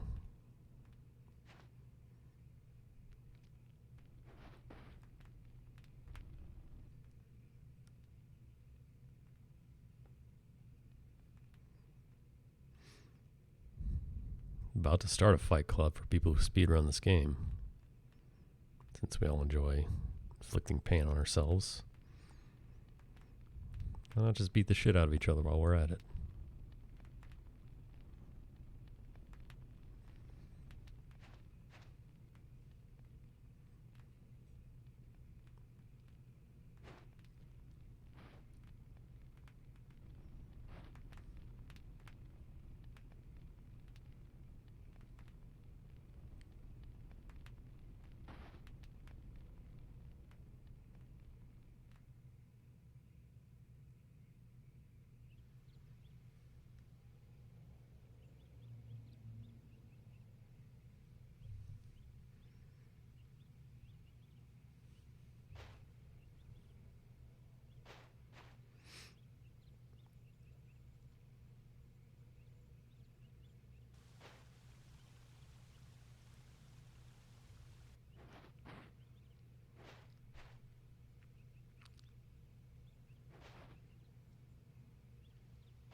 Jock looking for his girl right there.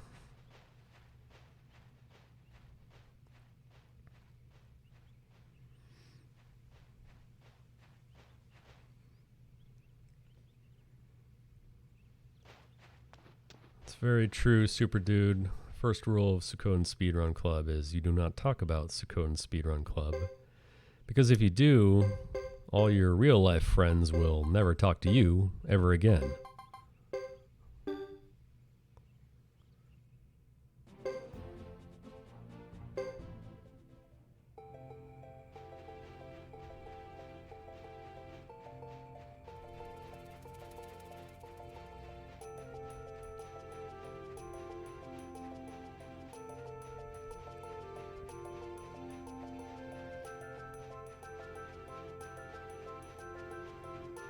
Think any of my friends know I do this in real life?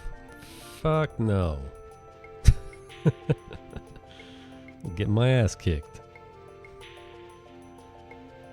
Ah, yes. I can't wait to see how blatant the ripoffs are in Eiyuden Chronicle. And I'm all for it. I am all for it.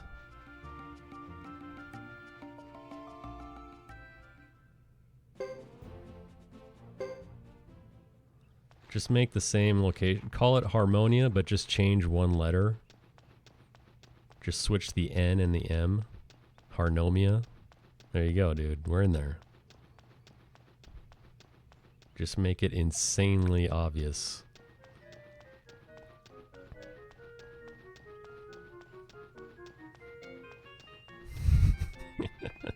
Psycho Mantis, dude.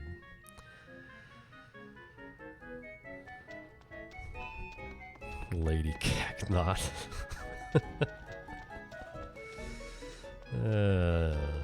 Yes. Vote for your... Post your favorite name in chat with one letter misaligned.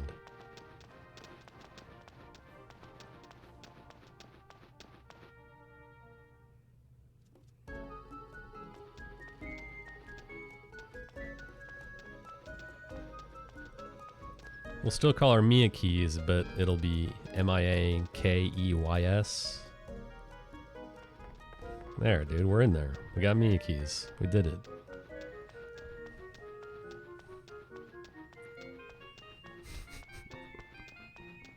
Yeah. Vicky with a C. I hope those guys are watching the stream right now and using all of these ideas, and I'm being dead serious.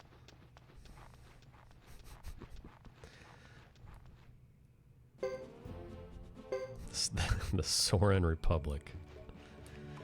Yes. Miyakis. Oh no.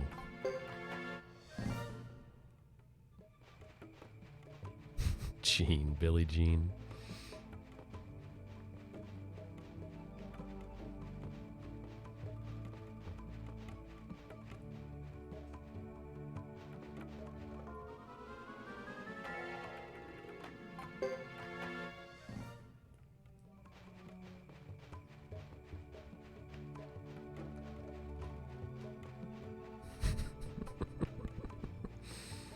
Stoltenheim and Reinbach the 8th.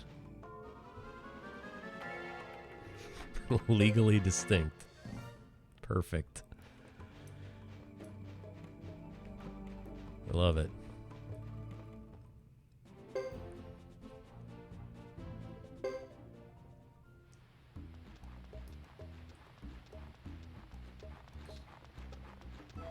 Little Petunia. Yeah, the island countries, of course.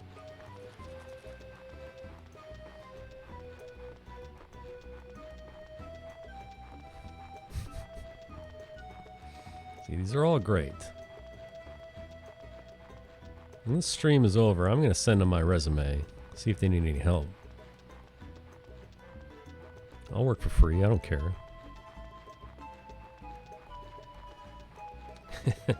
Yeah, that's right. Rune lenses. Definitely different than runes.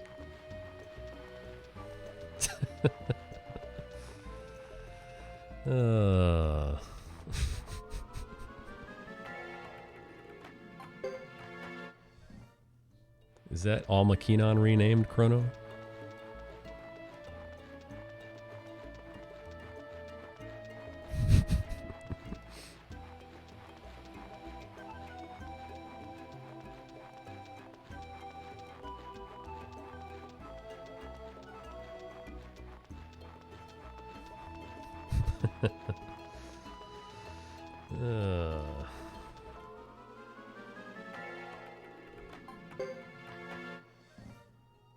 Yeah, Spirit Devourer.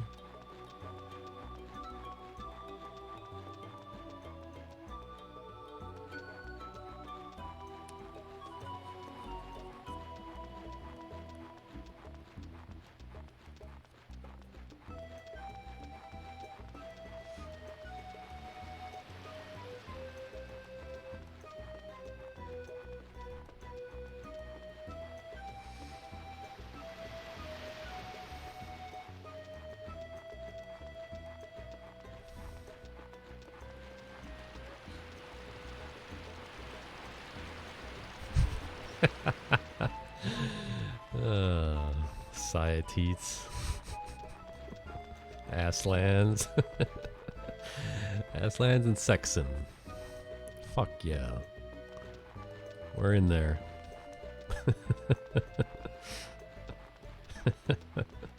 Ah, shit. I forgot we gotta fight Twin Snake again. Alright, whatever. Same setup as the first time around. Alright. Another grand entrance.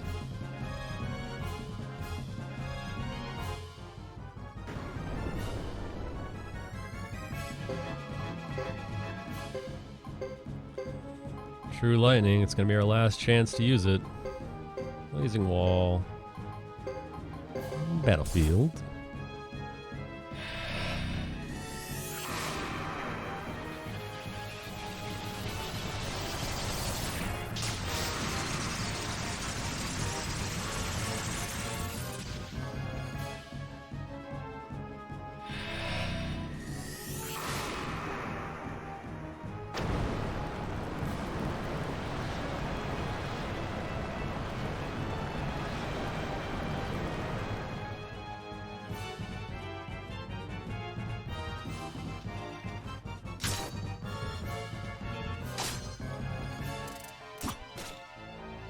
Nice.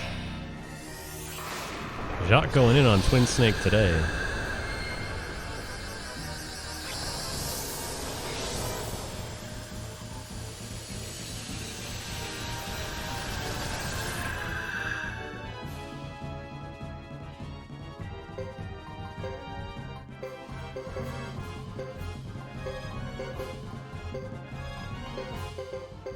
All right.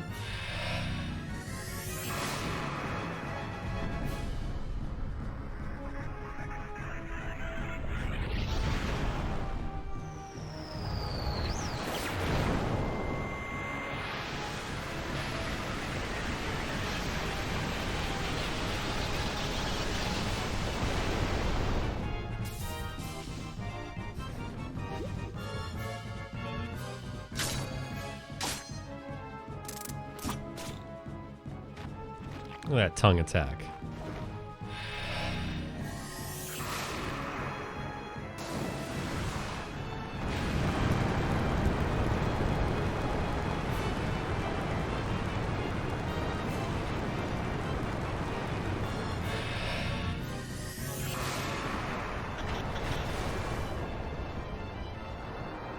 All right. That's textbook right there, ladies and gentlemen.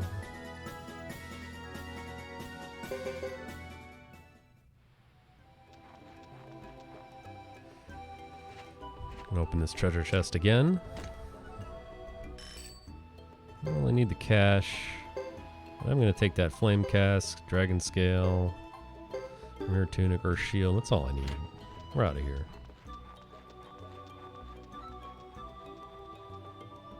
Win ho.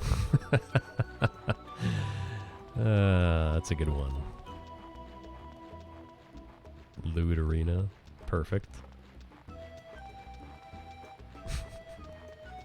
See, these are all excellent. And if I was in charge of this project, this is what I would do.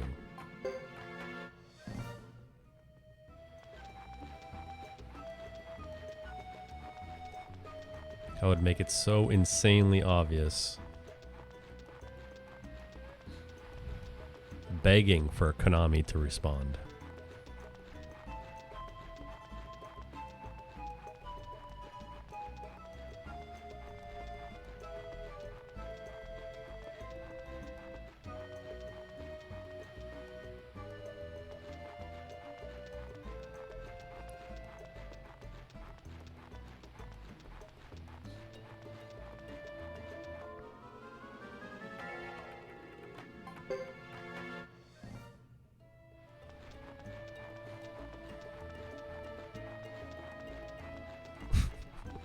Tall Chan Chan.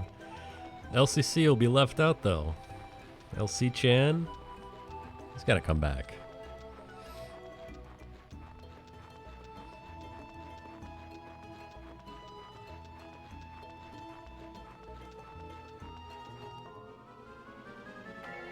No, not the even older tree with glasses who can use Earthquake. Gotta be careful of that guy.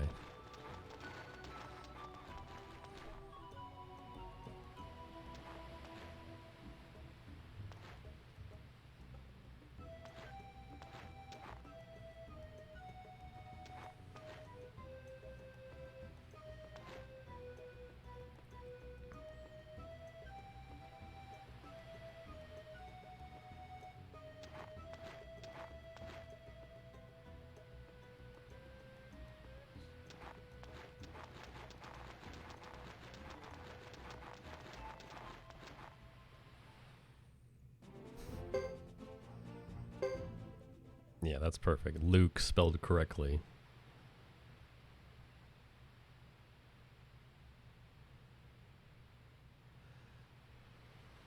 Oh my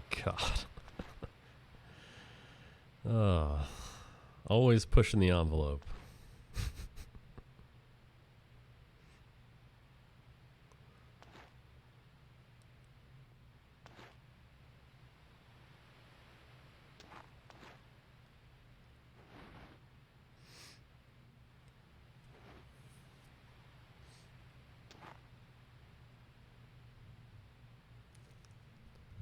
So, like I said, we're back here at Lubuc.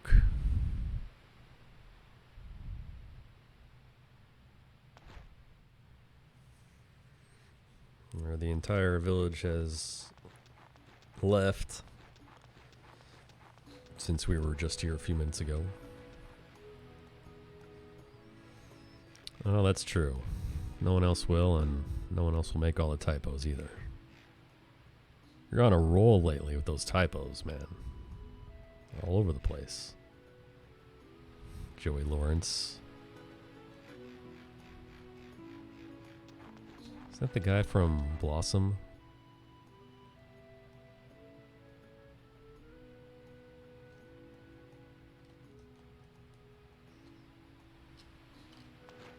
Oh no, wait, he was in that band, right?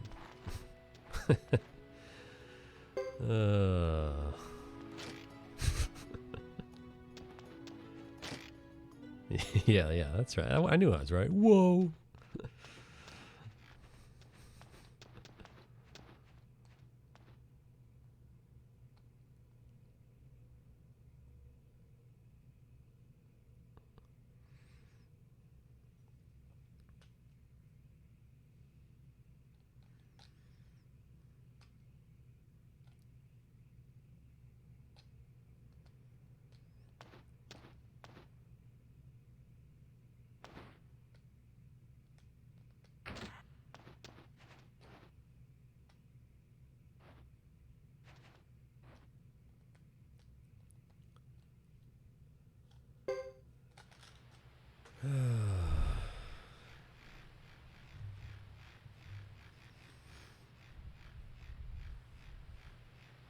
We also need to decide what the next step is for the Suikoden community. Again, the Suiko-munity, if you will. We've got Suiko Source. We've got Suiko-thon. How about Suikoden, the convention for all Suikoden fans? Now, we all know the rules of Comic-Con. The more obscure of a character you go as, the more real or hardcore of a fan you are. Isn't that how it works?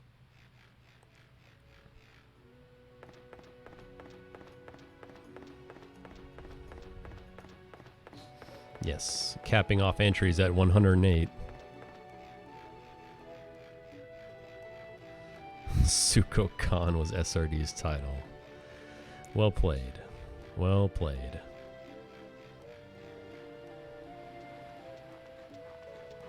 Are you serious? Well, you're saying like it was planned, but it never happened. So did it happen, or is it gonna happen?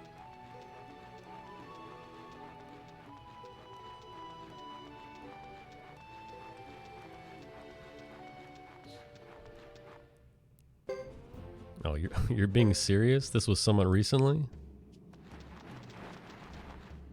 Yeah, and why the Philippines? The fuck?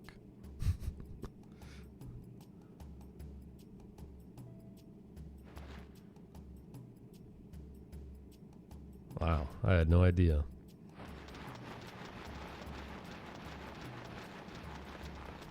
Okay, well then we already have Suikoden. The real question is, who would everyone go as to Suikoden? They're all nerds.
Man, that'll be very traumatic for me.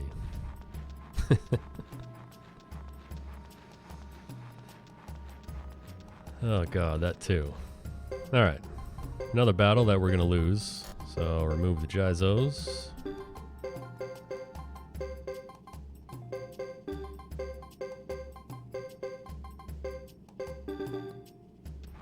Alright.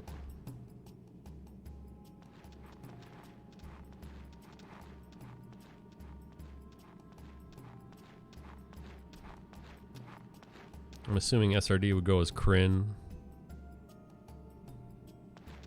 Fits in perfectly.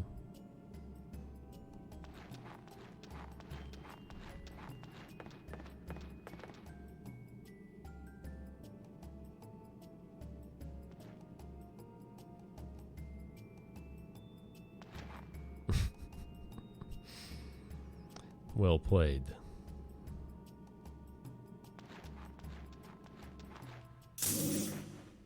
Denied. Sorry, friends. You suck once again.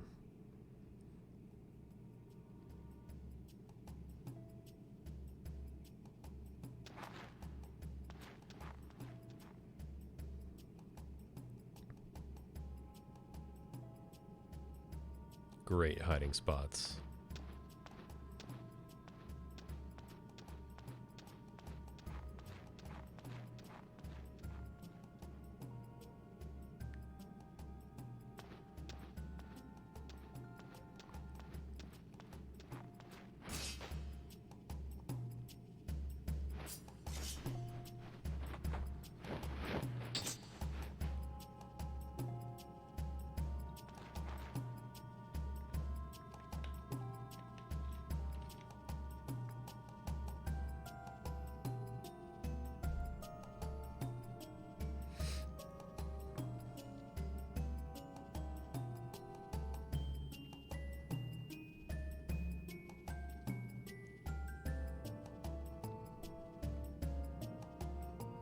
Alright, Luke's had enough.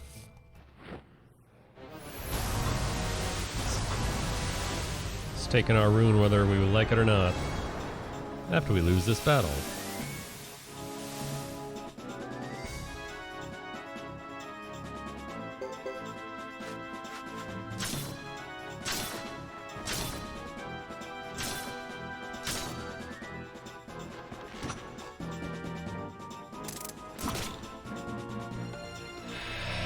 Nice.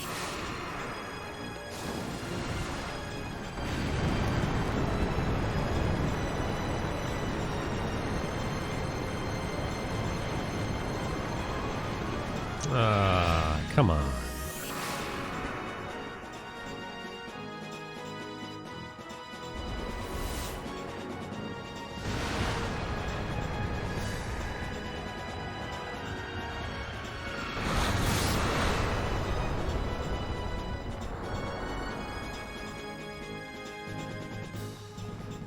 Oh, I didn't even see Ace over there. All right.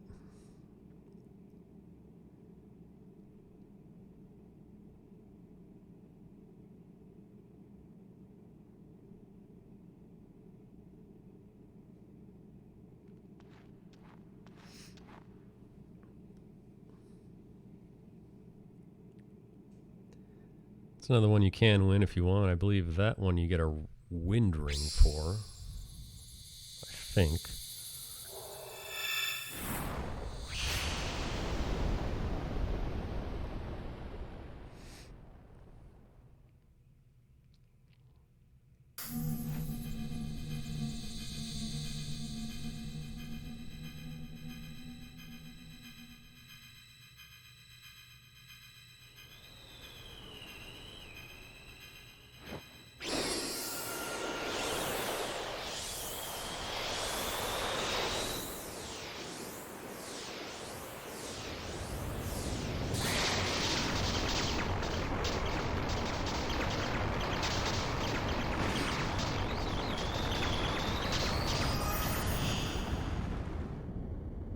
Yeah, honestly, you're the first person who I've ever heard say that this was their first game.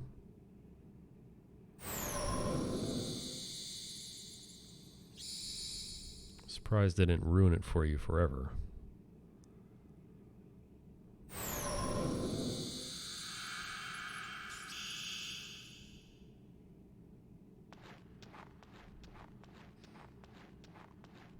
Which one did you play after this? 1 or 2? And where you're like, oh yeah, I know that guy. He dies later.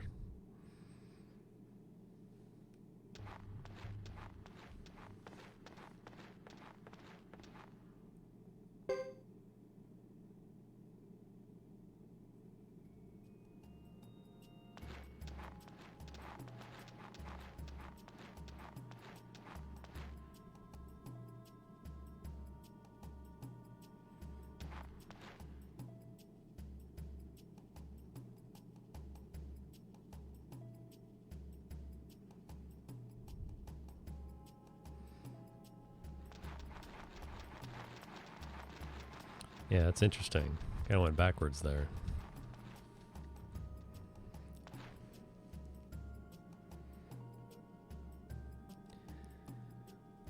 Will you ever return to speedrunning 1? I know you used to do that back in the day. Alright, the ultimate YOLO strat. We're all at 1 HP. We have no Jizos.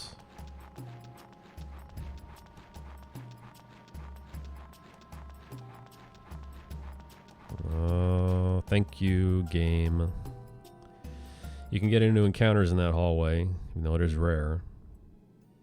Since we need to make up time, I went with the true YOLO strat there. You run into a ghost armor there, fail a run, he does his hit all attack, and it's a game over.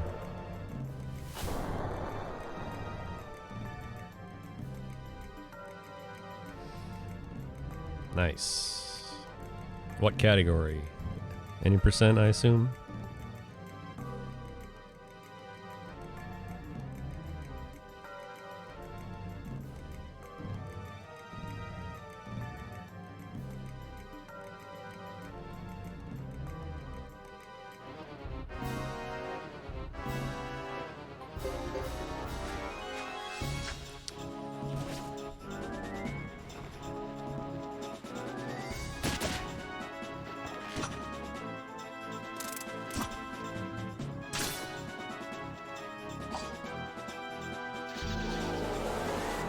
Okay, this should do it.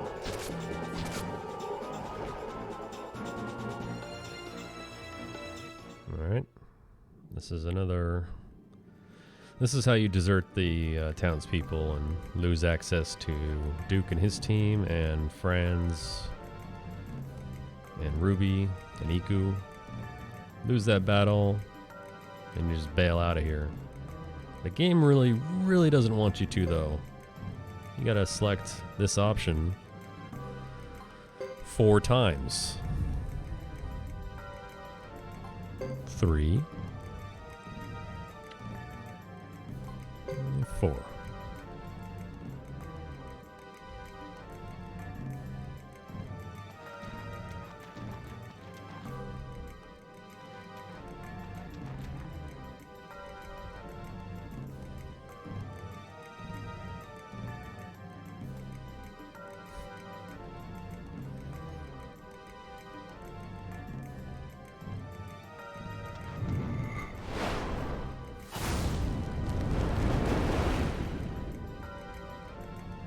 Joker with the EX Hadouken right there.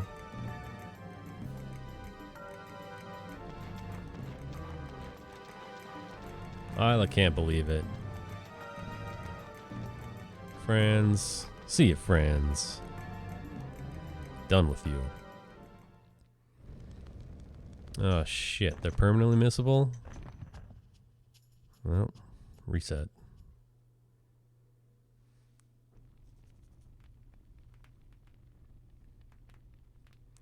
Now we get into the insanely disproportionate subchapters where Godot took, what, 40 minutes, and then Chris takes 10, and Hugo takes 5.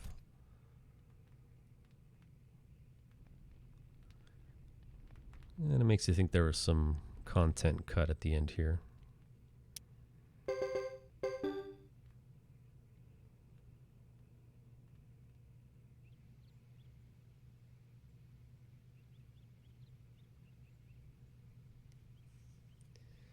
And again, Vicky can't teleport because she's tired.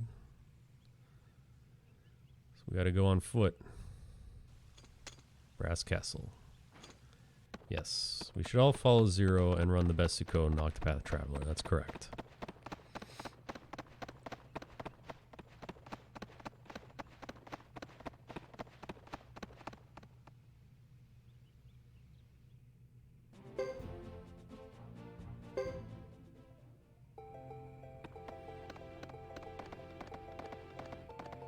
We're so close to finally getting access to Hugo's horse.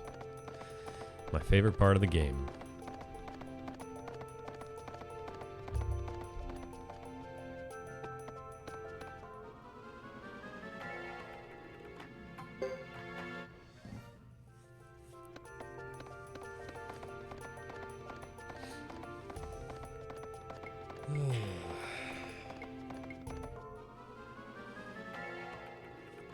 I'm fucking tired. Remember when I did an all chapters run? That was dumb.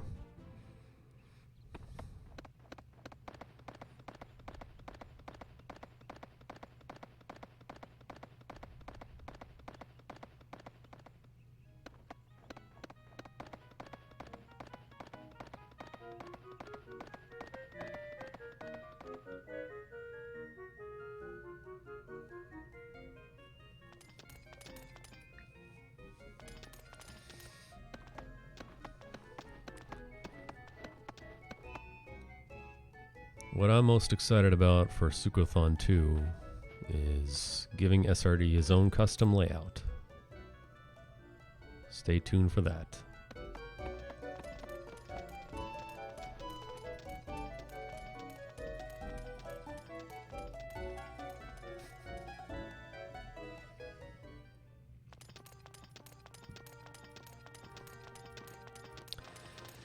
Yeah, SRD got the axe. Done.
Yeah, he's on graveyard shift. He's gotta earn his way back to primetime slots.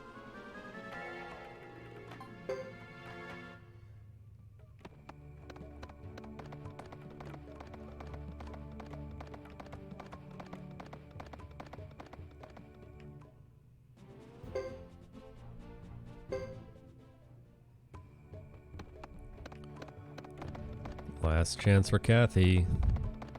Who wants me to count horses?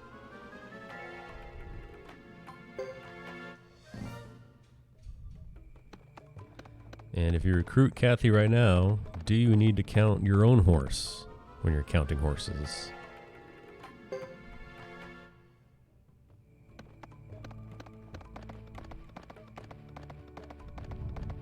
Dude, that would be amazing if you just rolled in, got it right, first try.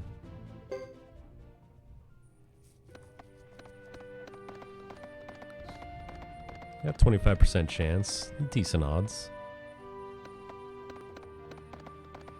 Actually got 50% and then 25% because you got to tell her, are there more or less than whatever. You got to say more or less. And then you got 4 choices to choose from. So whatever that is. More importantly though, let's see. Okay. Of course, my inventory is full because I wasn't paying attention once again. Discard. Lose this battle as quickly as possible.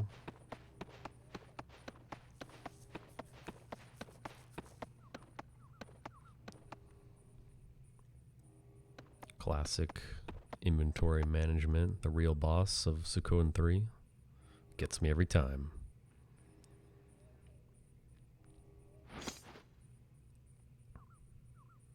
That's a good idea. Murder all the horses. Ah, it was Sarah all along. Dang, she fooled me.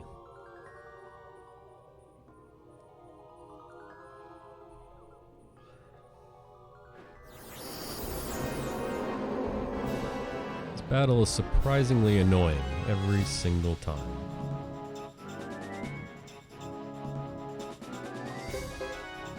It's so easy. You got 2 people, no equipment. Auto battle, so you're not playing defense. But sometimes this takes like 3 turns. And it shouldn't. It should only take 1.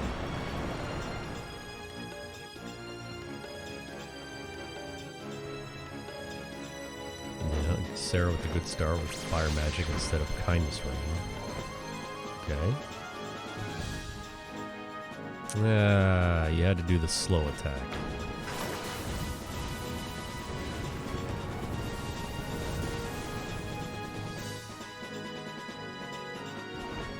Wow. For once, something goes right. Alright, I'll take that.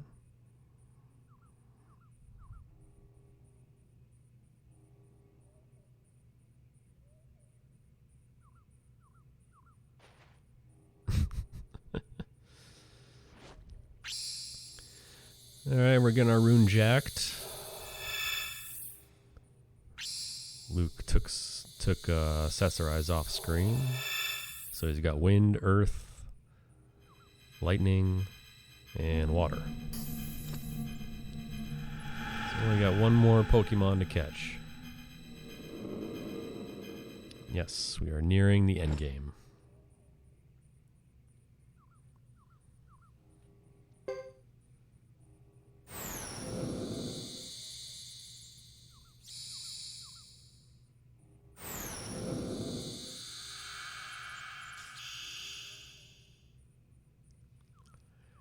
Yeah, way to go, Chris. Can't trust you with anything.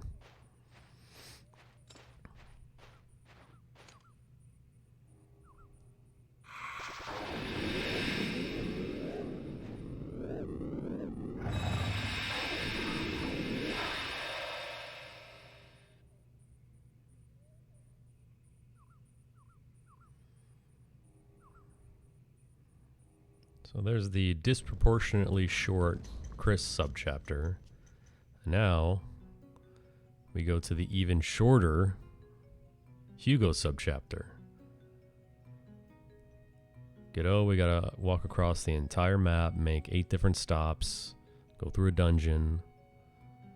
Chris, we gotta walk to Kuput Forest halfway through. Hugo, all we gotta do is go to Brass Castle, fight 3 battles, and it's over.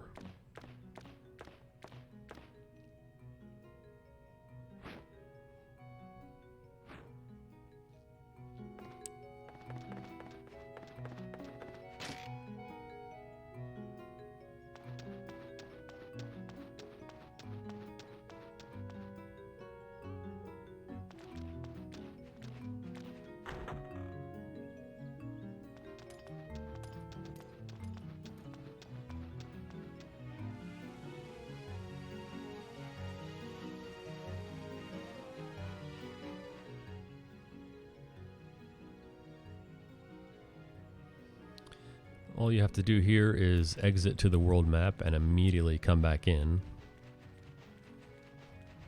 Another Suikoden psych out moment where they want you to go explore and go on patrol and go to a bunch of places, and then you realize, well, what am I supposed to do here? So you come back to the castle and realize, oh, that's all I needed to do was exit and come back in.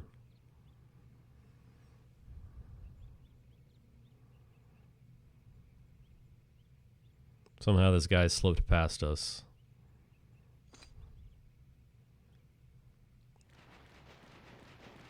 No, we were just standing right there.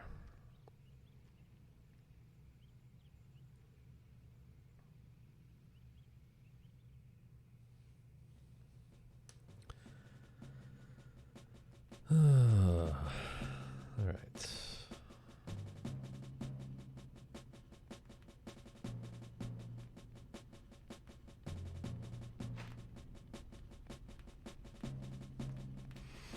Man, I'm more tired than usual today. Usually I can at least make it to the any percent run, but I'm dogging it. If only I had a beverage that could pick me up.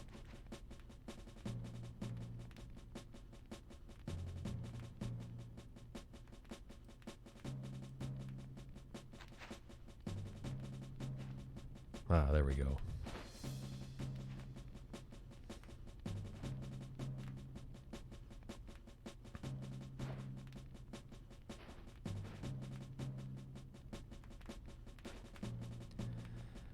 True, Chrono. It's very true. But it makes it a lot easier, though. When people are chatting. Keeps me engaged. Alright, very important. Remember to add the party members in right now, because if you don't, you accidentally cancel out of this battle menu. You gotta come all the way back in. So, let's bring all these bums.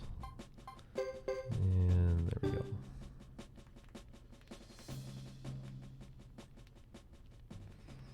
The Sindar Ruins, you may have noticed we brought Nash. Nash didn't contribute or do anything, but he was there for the skill points and the levels, because he will be part of the final battle party, and you want to get him buffed up as much as possible. Which means there was no room for Watari, because we did the double Vicky strat. And there was no room for him anyway, because that was part of the original route back in the day. So those items we got from the treasure chest and the mountain path, we're giving to Fred. He's a big part of the final party. Bump up his damage, increase his defense, because he's a big part of the final war battle party as well. Check out this horse. Look at that. Look at that horse.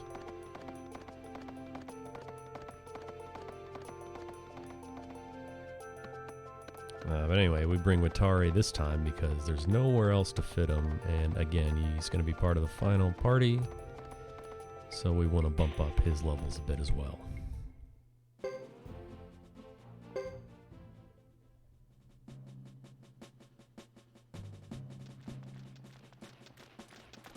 Same with Rico. Rico's never really fit in anywhere, so we got a few extra slots.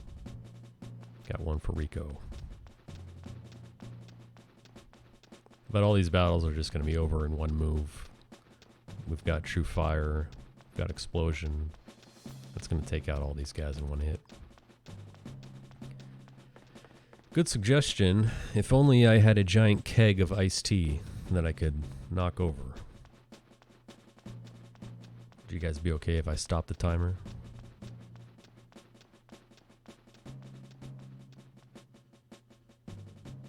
Also, what's up, Kenshin? Well, welcome. I'll see you.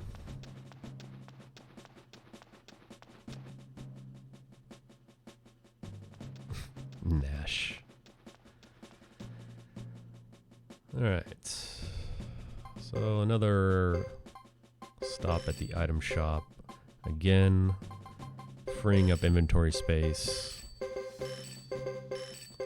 that I will need to buy runes shortly.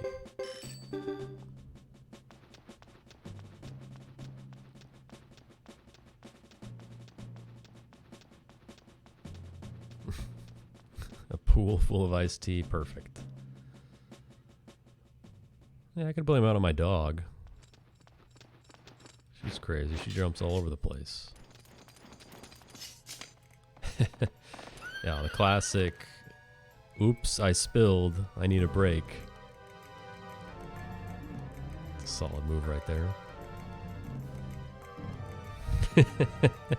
I hate all of you. Perfect response.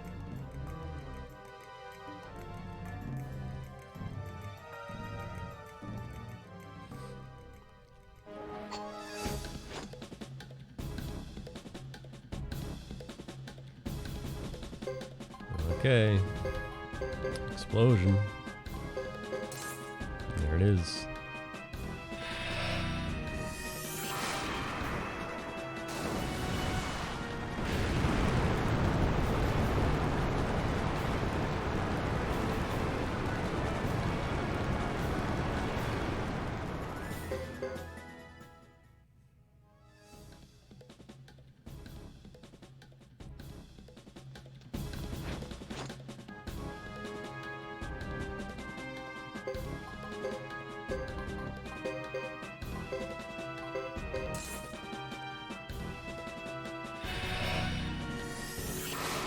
See it again. One hit kill, you gotta love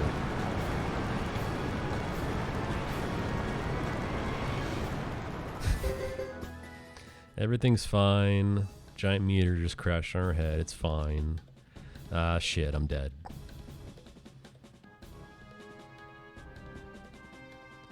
One more. Because I really want that hunter rune that we get at the end of this battle.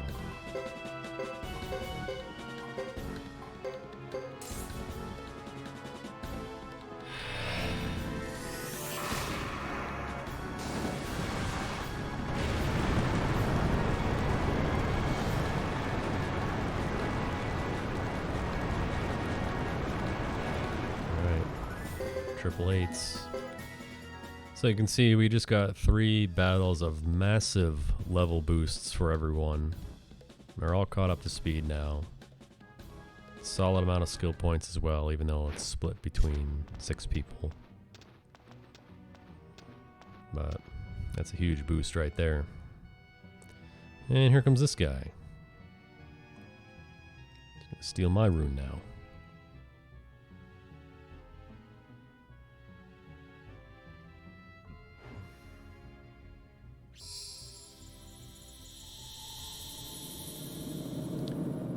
After this, we got a war battle where we have to kill Uber, which is tough to do because he's not killable until Sasarai arrives and switches sides.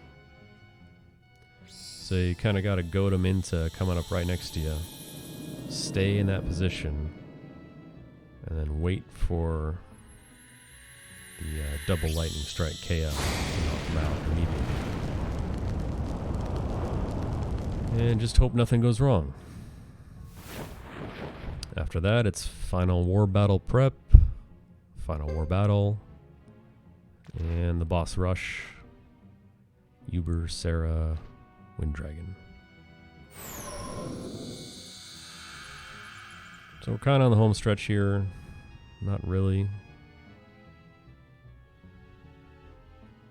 I guess home stretch would be going into the final war battle.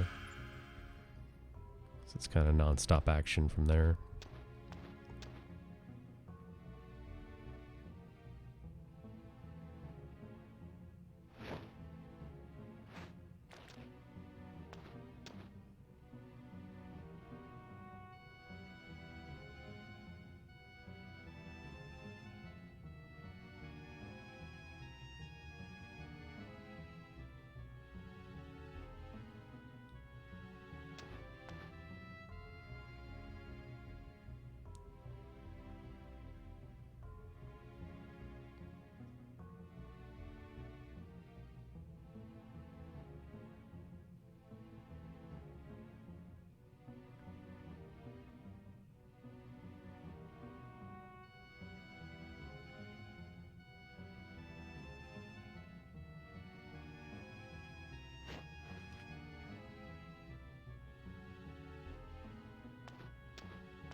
My girls from Almakinon, Yuri, let's go.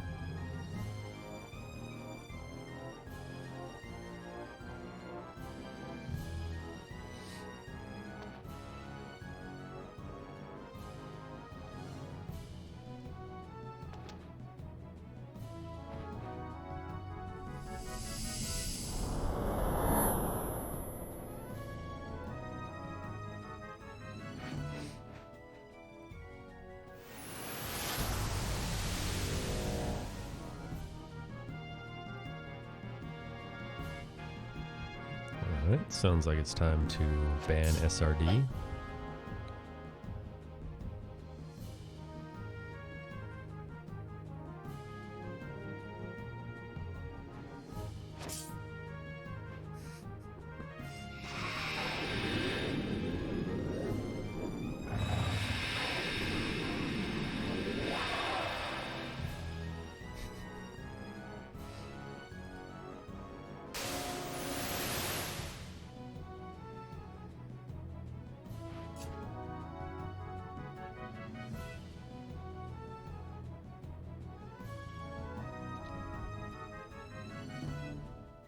Perfect.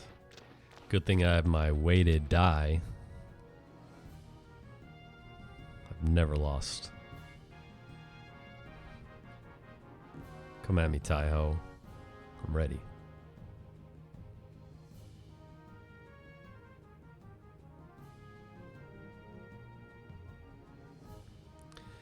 Alright, we can go in and prep and rearrange the units, get optimized, but we're going straight in today.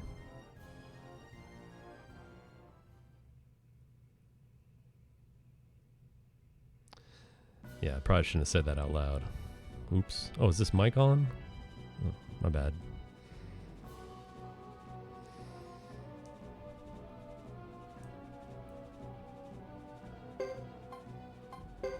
Yeah, SRD will insist on using his own special greased bowl where I piss every throw. The dice just go flying out. Alright, like I said, goal here, kill Uber. bit strategic here. Put your lightning magic user up top along with the flame champion. Really goat Uber into coming straight for you, which he always does. There you go. 8-ball could have predicted that one. What's also excellent is that the enemy only gets 3 moves per turn. So we're going to use lightning magic number 1 right now. That's going to do 35% of his overall health. And then we are going to do nothing, because we don't want to scare him off. As long as you don't attack him again, he will stay put and not move. And attack you. Good thing about retreating is you only have to survive 1 enemy turn. And those fire magic spells that you see those skeletons chatting back there are 2-turn spells. So take that, you jerks. This is what you don't want to see though. The only really, the major source of time variance in this battle is when you get the group of the ghost armor and the 3 chimeras attacking you, when you'd much rather have just the group of bone soldiers attack you, because that is a lot quicker than watching this shit.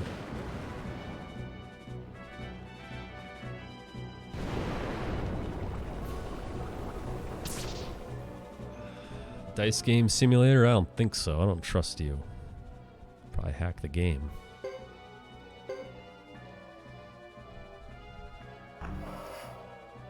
There's Apple and Thomas, right on time.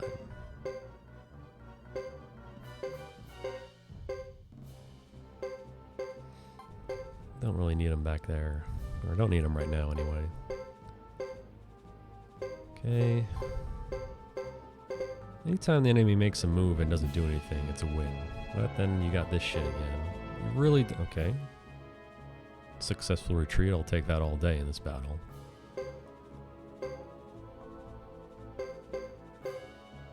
Alright.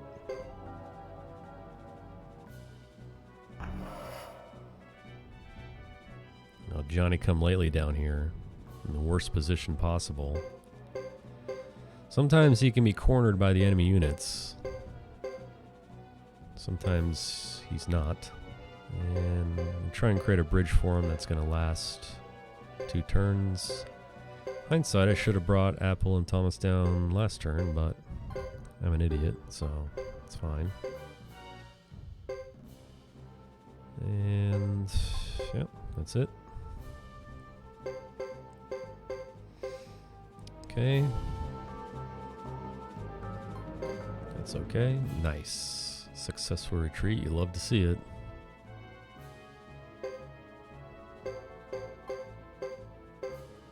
See, if he would have attacked Godot right there, that would have been a problem. Because Godot would have had nowhere to retreat to. Thankfully, they decided to attack left. And he would have just had to sit there and eat the entire enemy's full 3 turns. Which is a pretty significant time loss. And sometimes he gets cornered down there and there's just nothing you can do about it. So there he is. Luke's exposed his plan. Now everyone's on to him. Then we're going to do this. And this. And then this. Alright. So he's just going to kind of chill up there in the corner and observe what's going on. Again, bone soldiers, good stuff right there.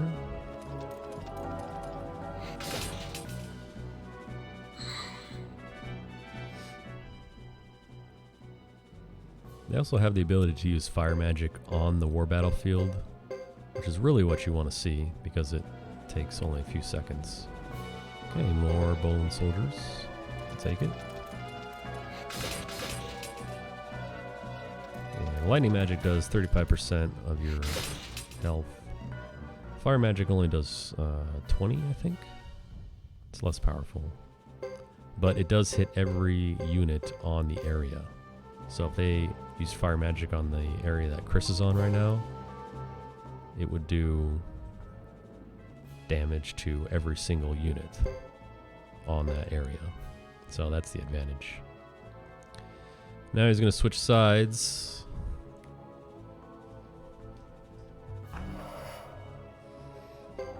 And we end this battle right now. So he arrives 2 areas away from Uber, which is perfect distance for his lightning magic, which is why we didn't want to scare him off earlier. And that is actually a textbook war battle right there. That's the standard. That's the new standard.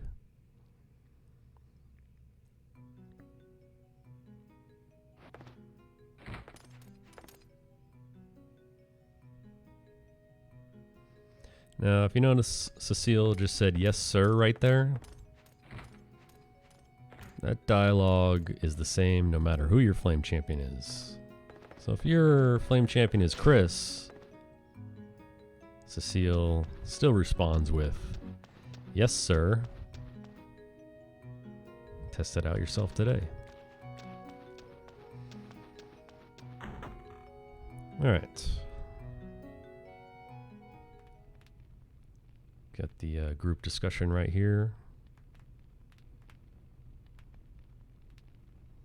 Our boy Nash is going to come in and lie about his last name for some reason.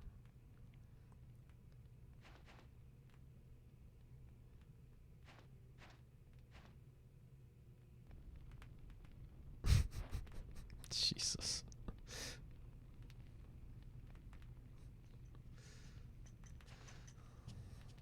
You couldn't do it without a typo, could you?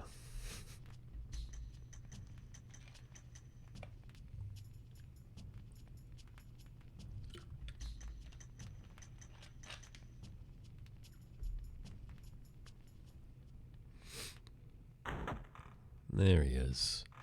You may have noticed that he was in your party at the end of Chapter 4, but he mysteriously just disappears and is unavailable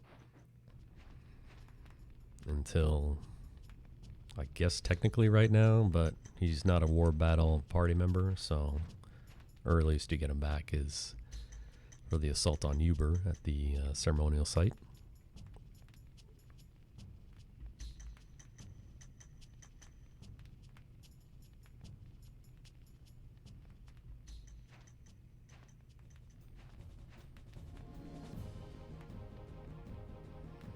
Now we get a very long time where we get to hear this hype music. First step, rearrange our final war battle parties. Put everyone in reserve. I already know where everyone is. My girl Yuri goes with LCC. Nice combo there. Jean goes with Chris, lightning magic. Joker goes with Thomas. Ghetto with Apple. Lucia is going to be my defensive decoy unit. I'll give her Beecham. And Mua, the best tank in the game, I'd say. Along with Sergeant Joe, because why not?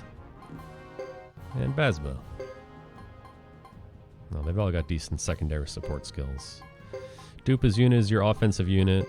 So we put all our heavy hitters in there, including Dupa, Fubar, Fred, and Shiba. Caesar, support.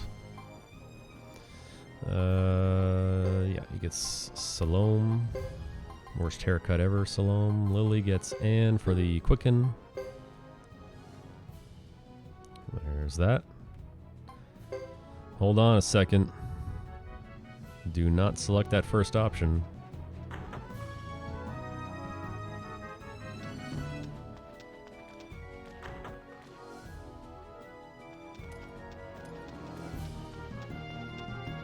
I'm going to kind of make some on-the-fly adjustments here. Very carefully read my post-it notes. So I'm going to concentrate on this. Here's the double strikes and violence runes that we unlocked at Labuk earlier. Buy him here now. Ah, shit. Of course. Inventory owns me again. What else is new?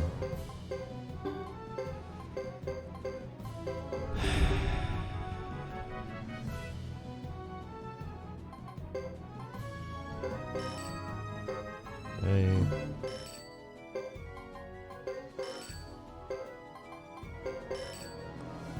One of these days I'll get inventory management right. Now the castle shops are all unique in that you can hit circle button and have access to your entire army, which makes it much more convenient to do all the rune attachments right now. Double strikes and violences are the way to go. Unfortunately, most of the people only have one free rune slot, but the guys who have two will get a violence as well.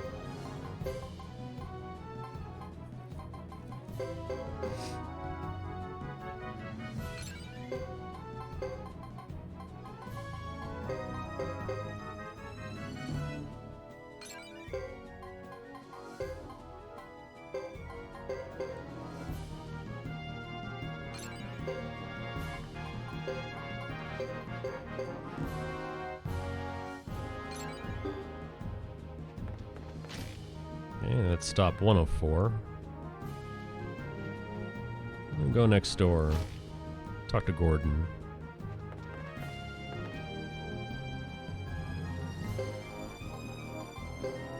We'll do our Jizo shopping.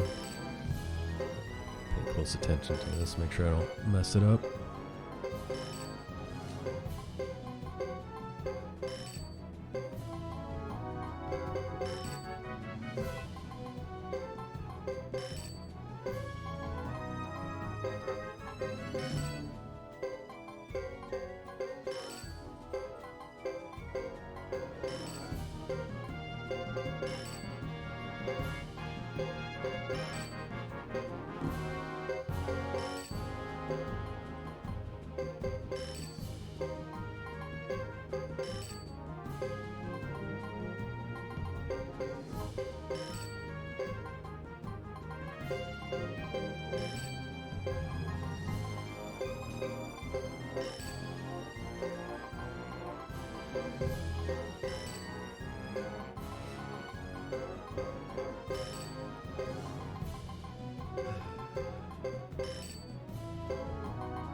I think that's... yeah, that's good. Alright. I hate that menu.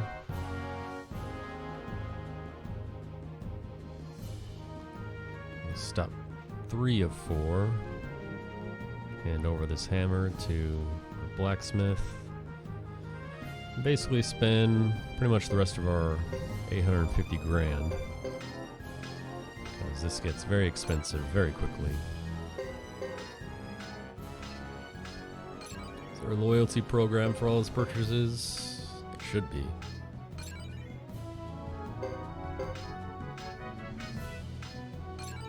Should be a loyalty program for this blacksmith. That's where the real cash is going.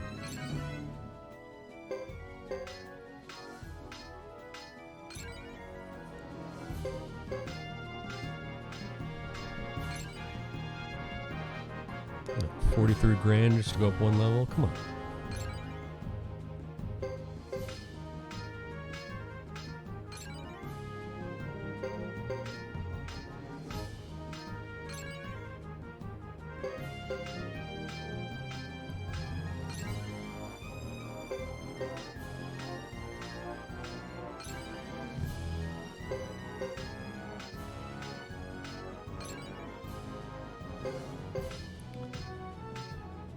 Well, that's true. Fred is one of the MVPs of this speedrun, that's for sure. He's earned it.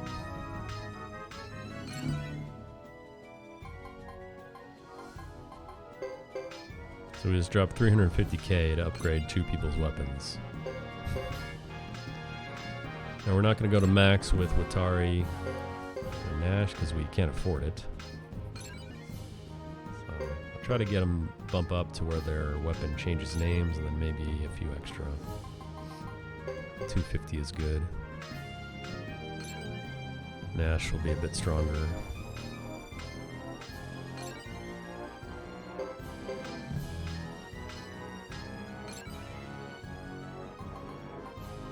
And since Dupe is part of my War Battle attacking team, it's a good idea to get him up as well. Same with Shiva.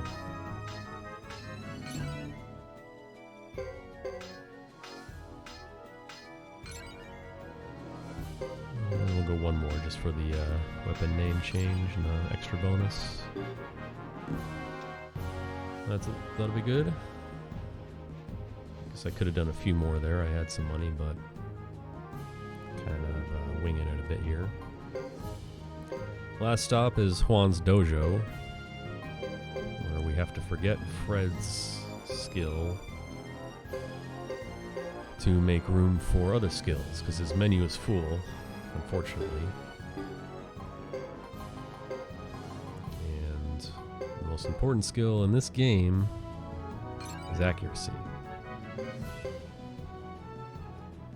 So we've seen everyone miss before, and it only gets worse against Sarah. They've even had some low damage rolls against the final boss as well, which can really mess you up.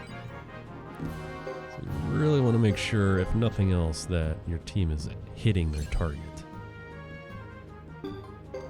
Throw an extra on for swing just to make sure that Fred gets his second swing. Sometimes he's on the cusp. He gets 1 or 2.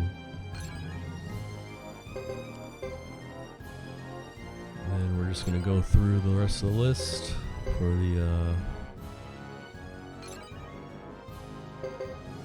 fighters that we'll be using the rest of the way. There's accuracy. Since Fred and Rico have their Unite attack, accuracy is imperative for both of them. And and unfortunately it doesn't help you 100% of the time. One of my runs, I forget which one, it did a Unite attack on Sarah and it did 1 damage. Now what that means essentially is that the Unite attack missed. Unite attacks can't technically miss in this game, neither can command runes, but the way they miss is they do 1 damage. That's what it is. So sometimes you get a really wide range of damage from Unite attacks, and that's because people have multiple swings. One person misses with their first swing, which means they're going to miss with all the rest. All that damage is calculated into the equation. So accuracy, in my opinion, non-negotiable, most important thing.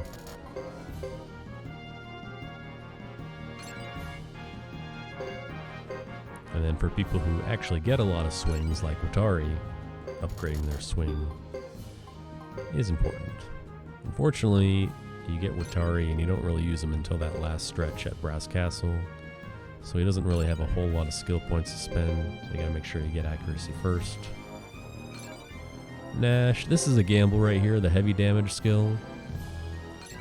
What heavy damage does is basically increase your critical hit rate, and it even allows you to do triple damage. at, I think it's either B or B+. So that'll do it.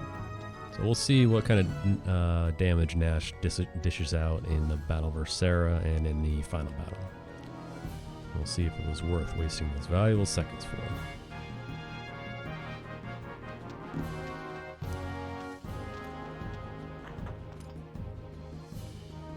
Sometimes he can hit like an absolute tank. Like the one thing I know for sure about the current world record in my time is that final battle is flawless. Nash has his violence rune activate on the first turn and just shreds the Wind Dragon at the beginning of turn 2.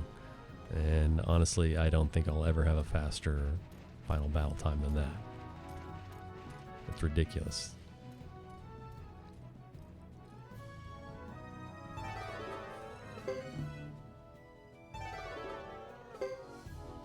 But it's not guaranteed, so it's kind of a gamble.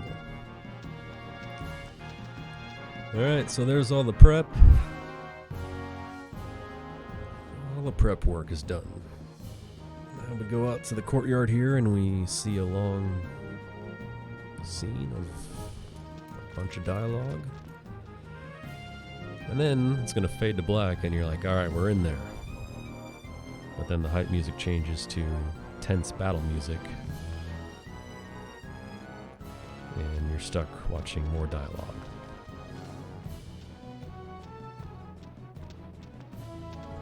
But this will be it right here. This will really determine how this goes. Goal is to defeat Uber. Your goal is 100% dependent on how he acts in this final battle. And there's nothing you can do about it. Which is reason number one why this is a terrible speed run. Because you could be just flying through here. Like, yeah, man, I am cooking it. And then you get to the final battle and you're like, oh, shit. You chase Uber around the map, you lose 10 minutes, and then it's over. So you gotta be prepared for the worst.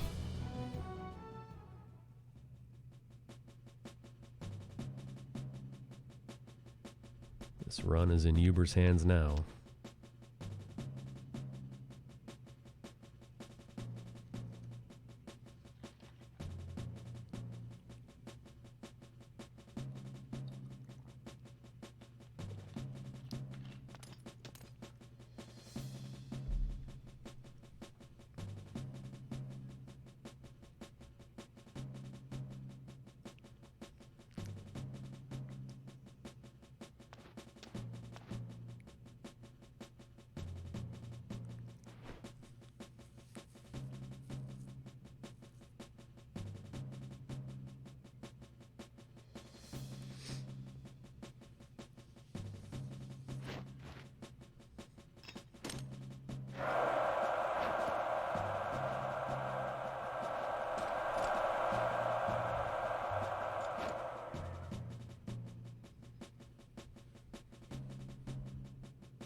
Okay.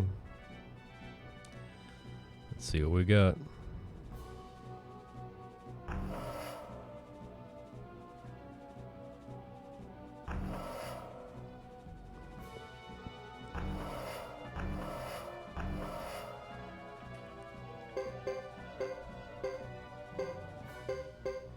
Gotta move everyone up. Always gotta keep advancing.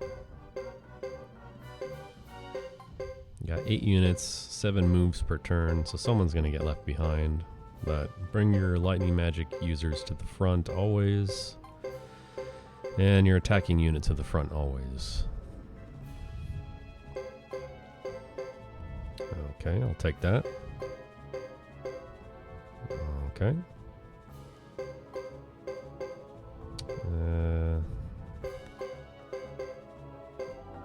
Fuck yeah.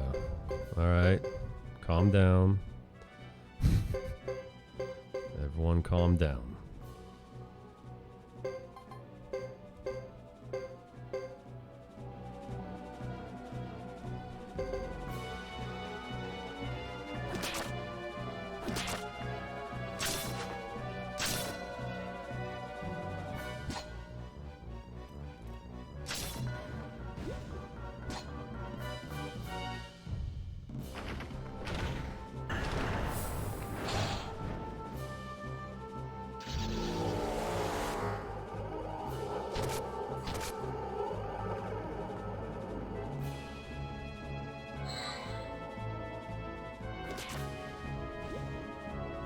Fubar.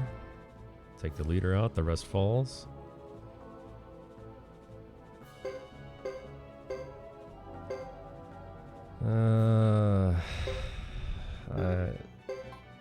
Jeez.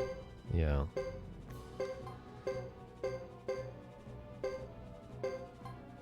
I'm gonna have to... This is an interesting formation, actually.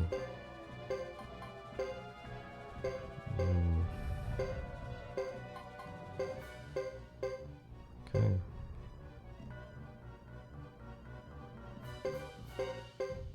No surprise there.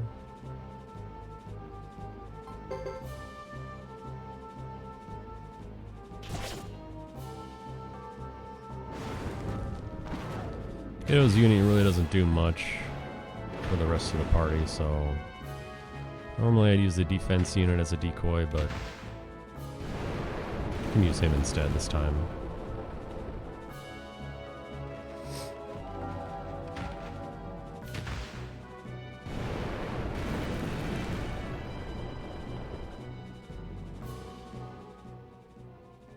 Alright.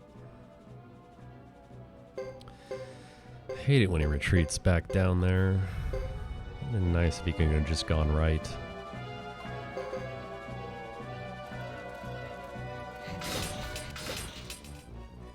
Yeah, and we'll use our defensive unit here to... This is a tough situation. Normally, I probably would have just ended the turn and not advanced all my units, but gotta go for it.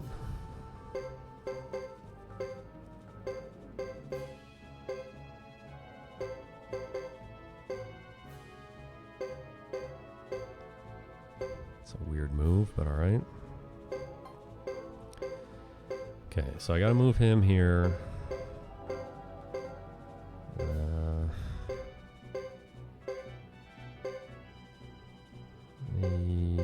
Jeez, I probably should have moved him up. I'm gonna use one of my quickens, very valuable quickens, on my attacking units so they can act again and take out these guys.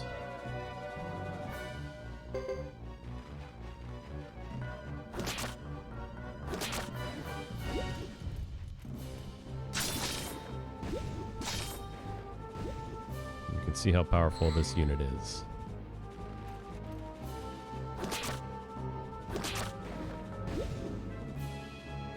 Bone soldier groups, no problem.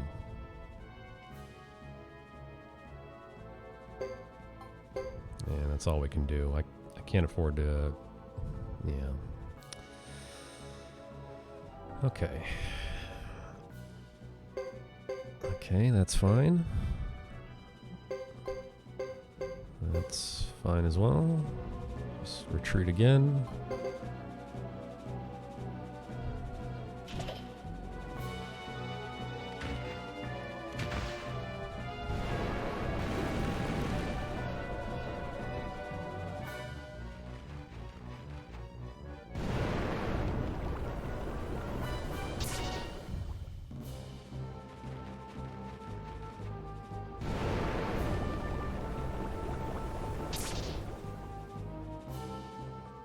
Okay, I hate that group because it's slow, but fine.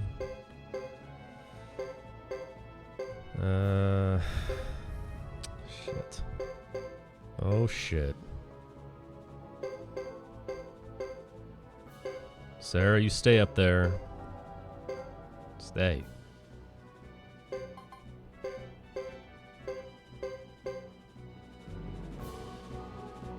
we gotta take this group out.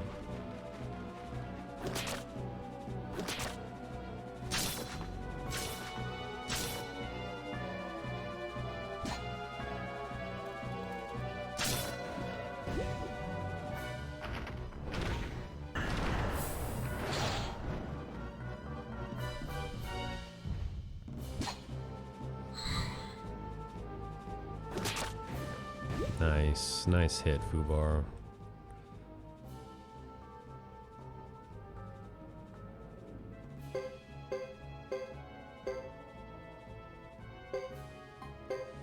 Yeah, I can't... Okay. These guys are gonna attack. I gotta counter attack and take them out. Luckily, it's just bone soldiers.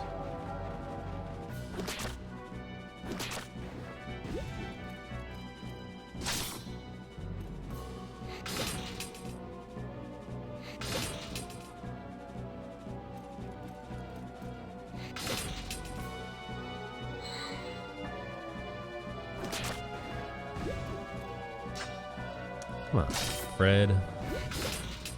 After I gave you all that accuracy, you still gonna miss? Hey, that's what I'm talking about. Sometimes it's just never good enough. Very rare that that battle will last 2 turns. But, alright. Okay, I got a clear shot now.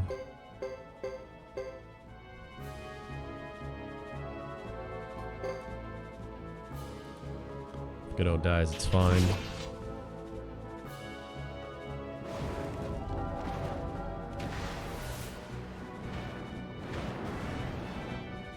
Oh, really? 42 damage? You can leave him with 1? Whatever.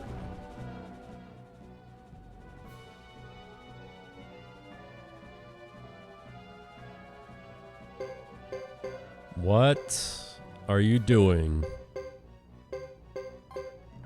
Don't. Why would you make that move? Damn it.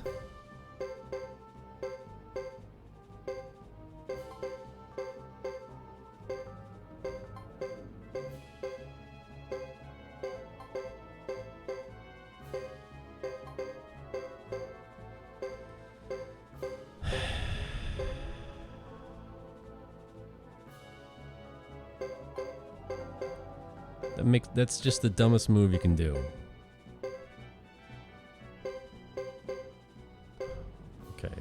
Okay, it's over. Alright, we win. I was worried he was going to go back up another space.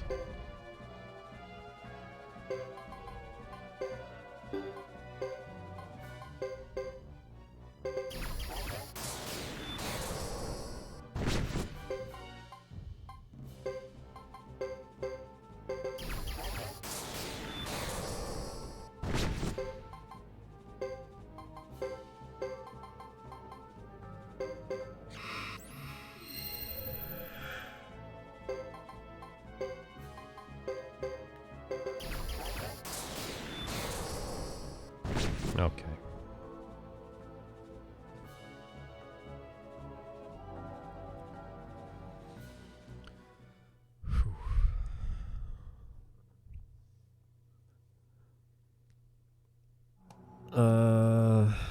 What the fuck?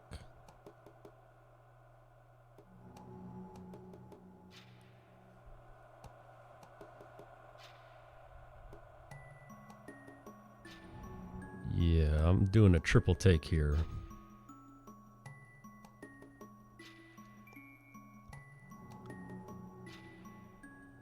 What the fuck? Are you serious?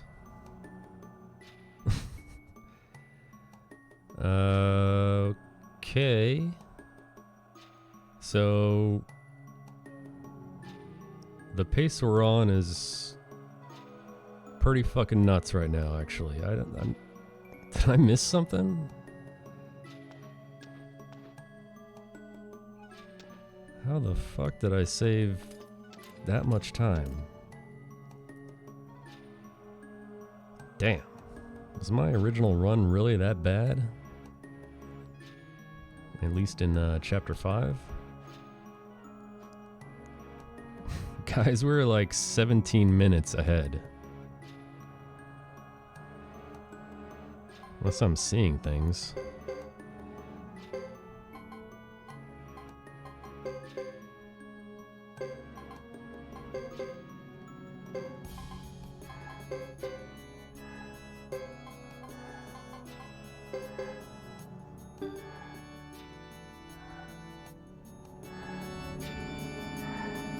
I feel like I forgot something important, because that's a lot. Hold on, let me check my post-it notes.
Okay, I've got everything I need.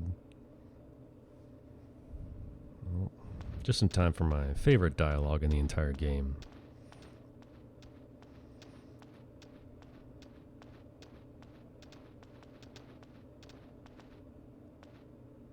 You're late. Not today, Uber, I'm early.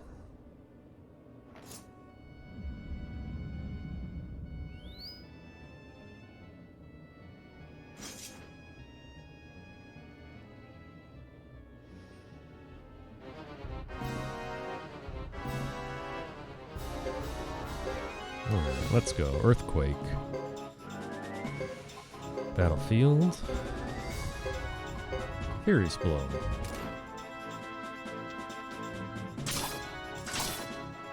Yikes.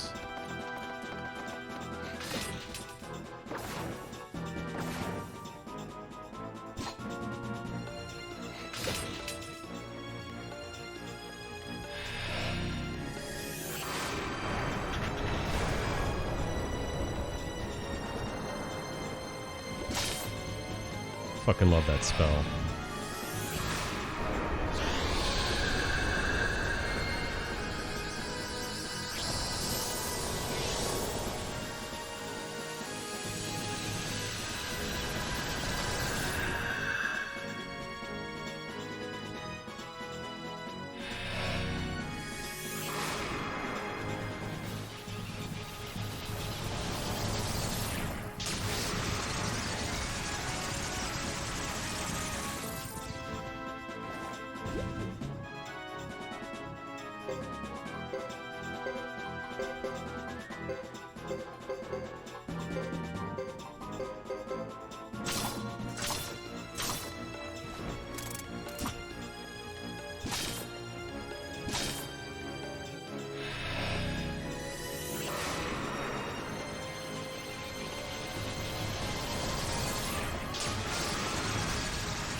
Okay.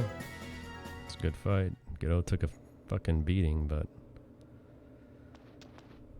Ah, shit. Is it really doing that again, guys?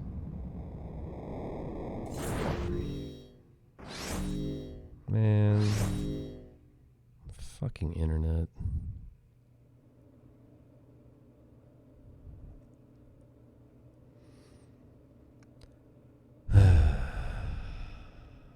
It's insanely aggravating.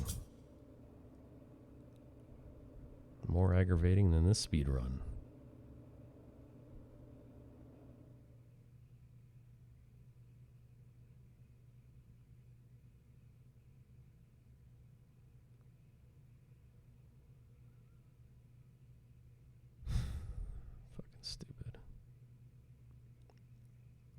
Is it better now?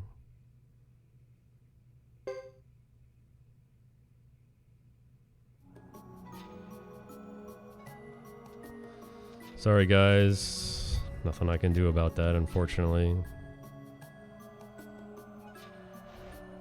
Classic desert internet.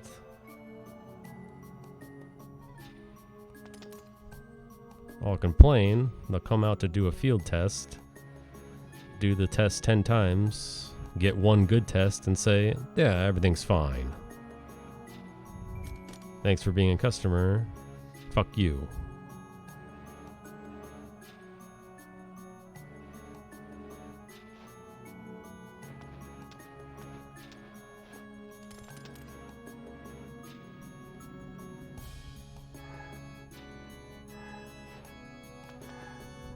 Man.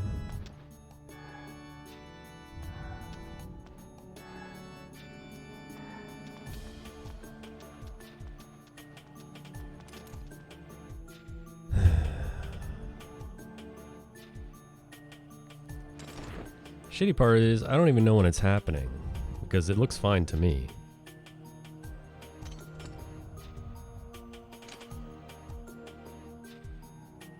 So you guys gotta tell me so I know.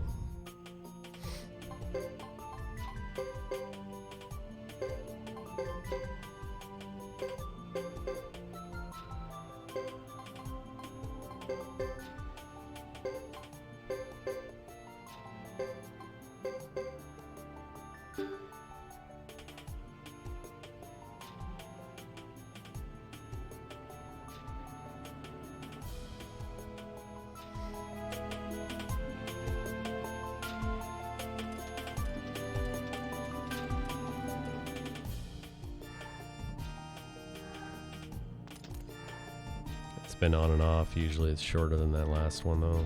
No. Sorry guys. Formation swap there. Yeah, you want good internet? Too bad. All we've got is this monopoly. Deal with it. Where am I from?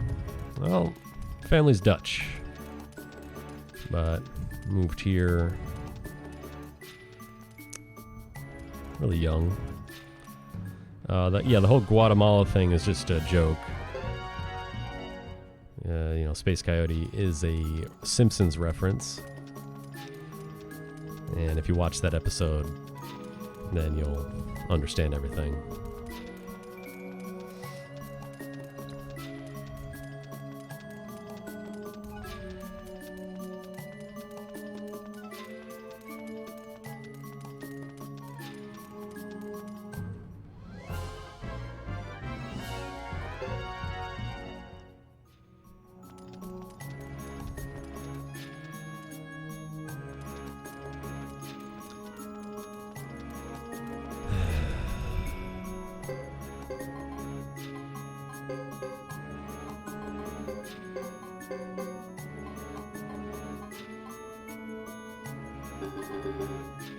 Okay. What do you got, Sarah? What do you got?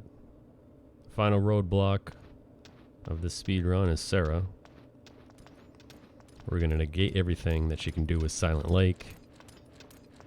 The only thing that can go wrong now is if she uses Breath of Ice, turn 1, move 1, and stops my chant. It's never happened before, but it can happen.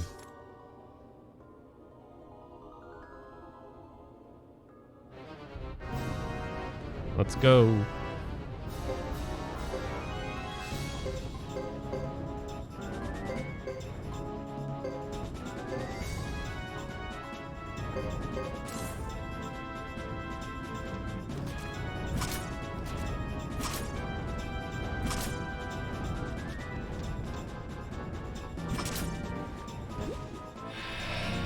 All right, we win.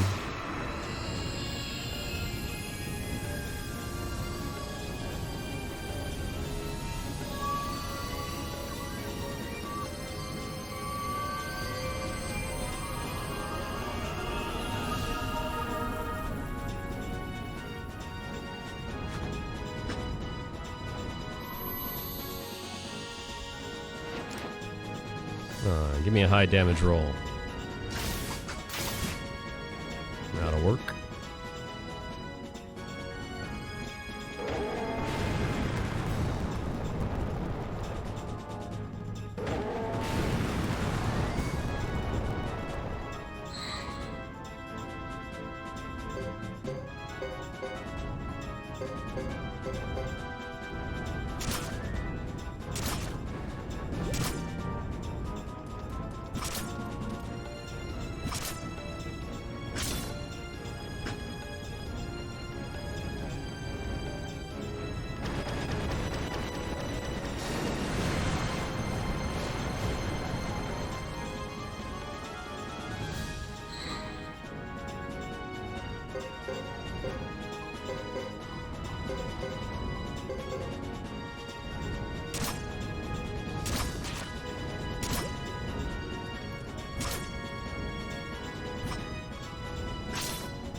I do love Sarah's physical attack, though.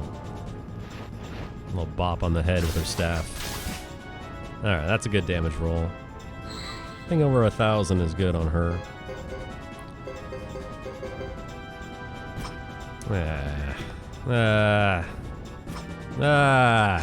What? Oh, come on. The quadruple dodge. Told you, Sarah's a pro, and of course that means some of that unite attack miss. 700 is a low number. Alright. Okay, that's fine. Nash coming up soft with that heavy damage skill. Thanks, Nash. Appreciate it. Please come through in the next battle.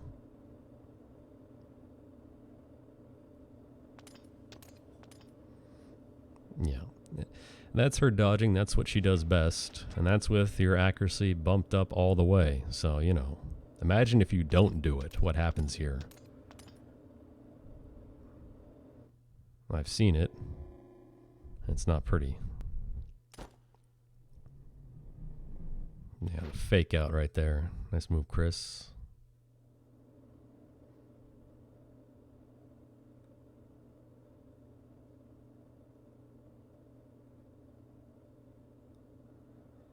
Same category, Hellcat. We're just on an insanely good pace. I can't even describe it to you.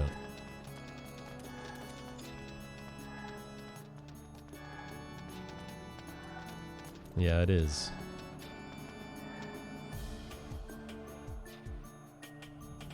Now, the final time on the Suikoden run was 11:42.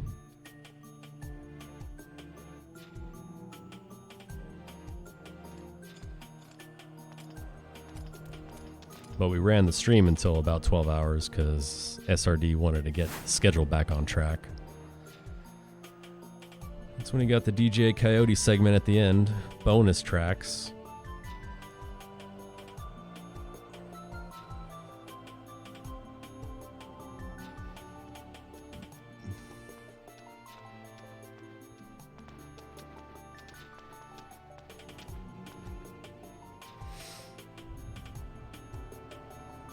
Yeah, that's the best duel. Dueling brothers. Dueling clone brothers. Throwing Hadoukens at each other.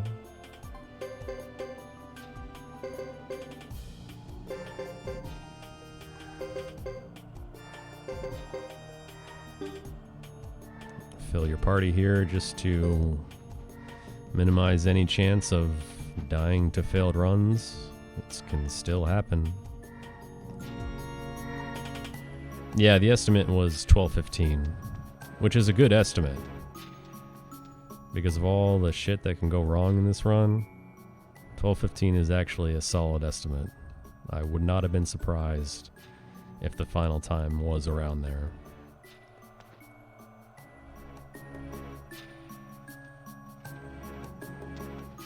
Because you gotta play it safe for a marathon, and bad things can happen.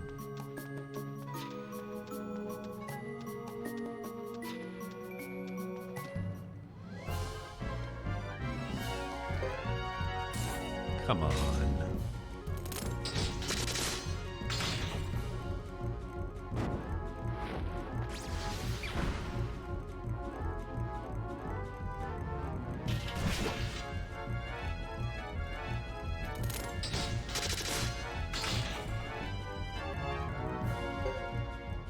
Jesus.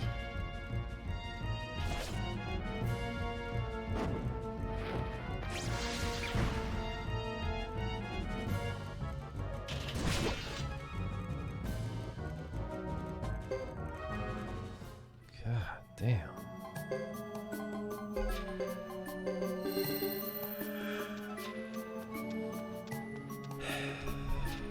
Oh yeah, definitely. Luke's a great character.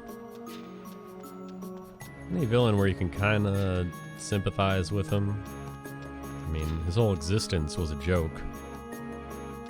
Once you find that out, you're like, oh man, now I'm pissed.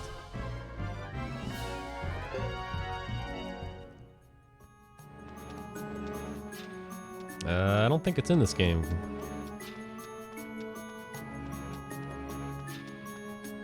I'd be wrong about that though.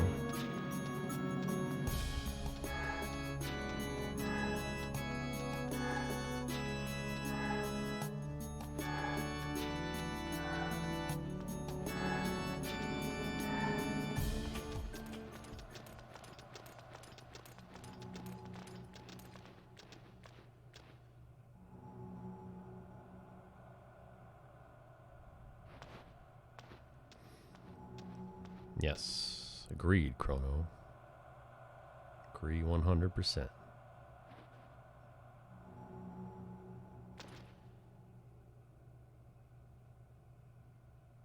Yeah, I don't think it's in here, honestly.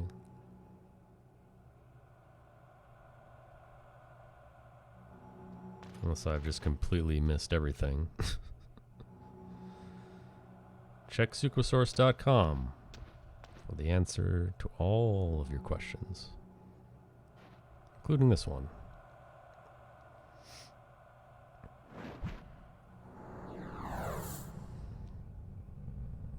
We still got the empty world detour. We have to fight some floating eyeballs and listen to Luke's massive monologue.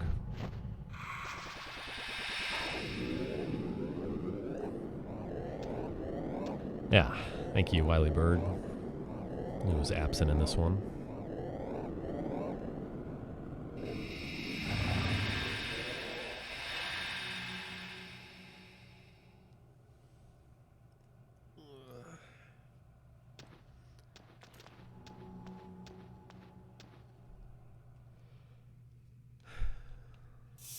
Get my rune back.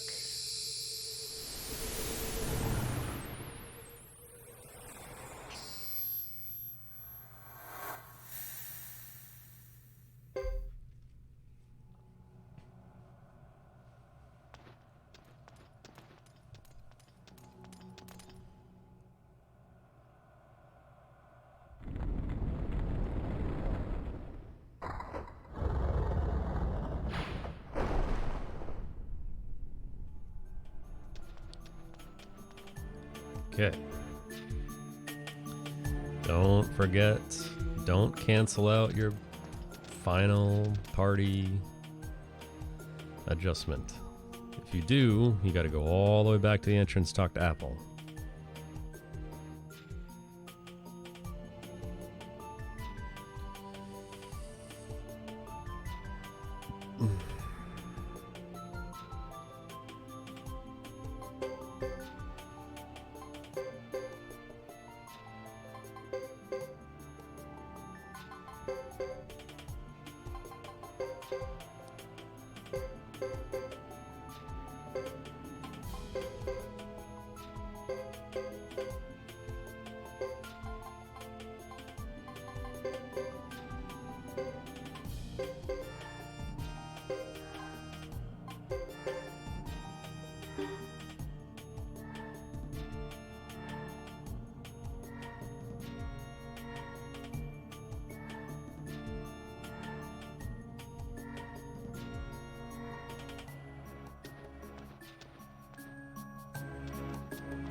Okay. No more encounters. Let's heal.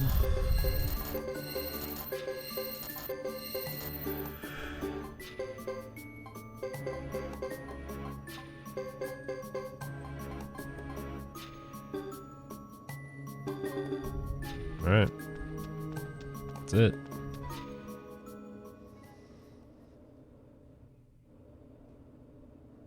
Need a good final boss battle, and we're in there.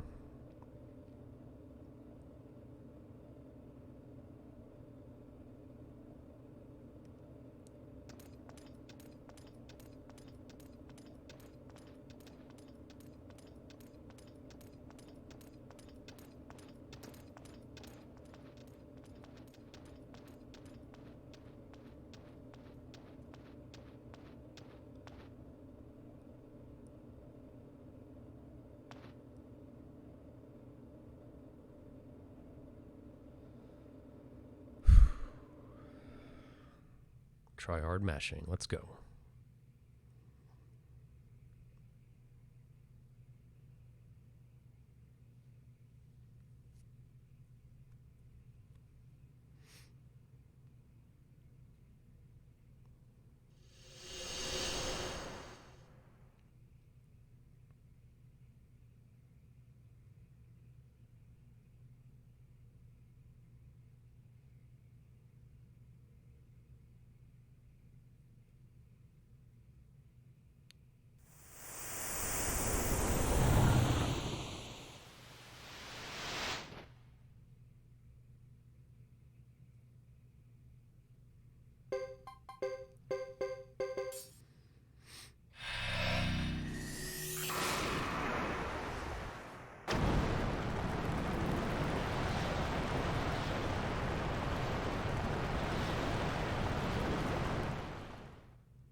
One down, one to go.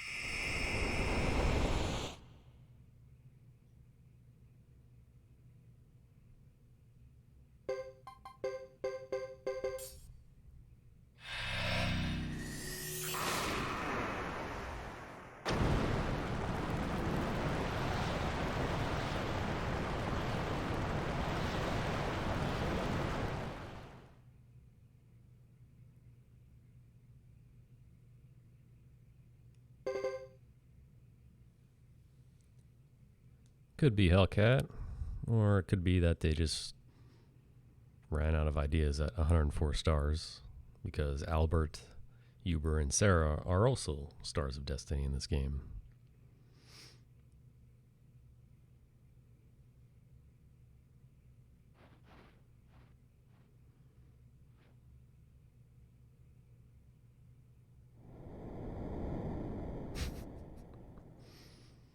Good point about the shorts.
Come on, Silent Lake, hook me up. Hook me up one last time.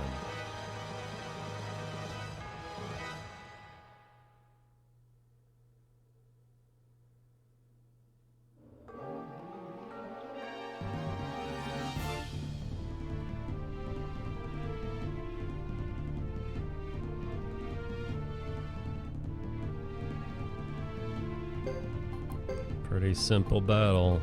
Silent Lake, Unite attack, long range attack. Bypass the runes, Nash. This is where I need you to come through.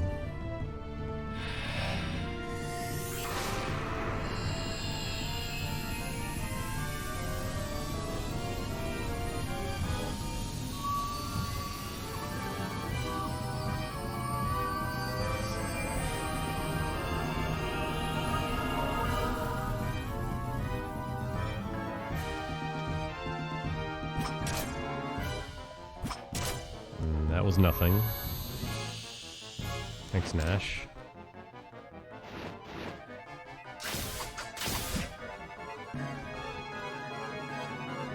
Okay, decent number from Fred and Rico.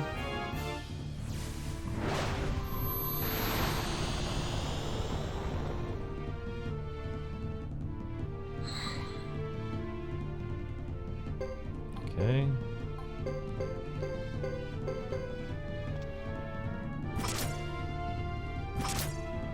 Come on, Nash.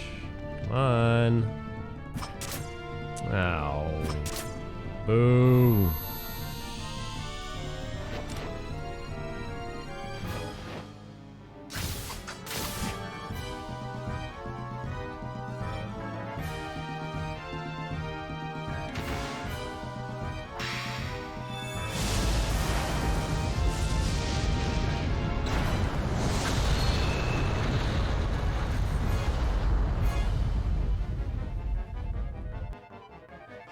No, Earth Rune. Why?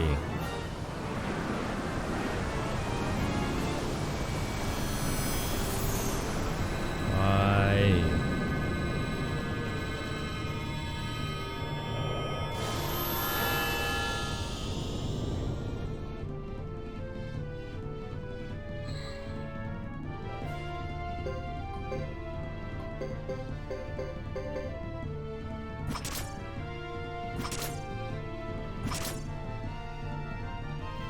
Come on.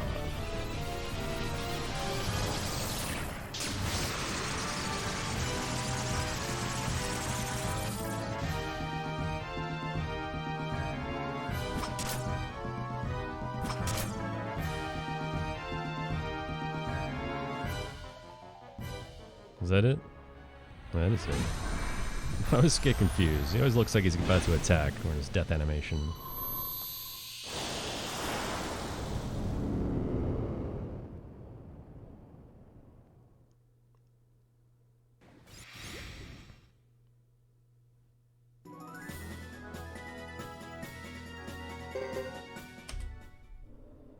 Hell yeah. That chapter 5 was clean.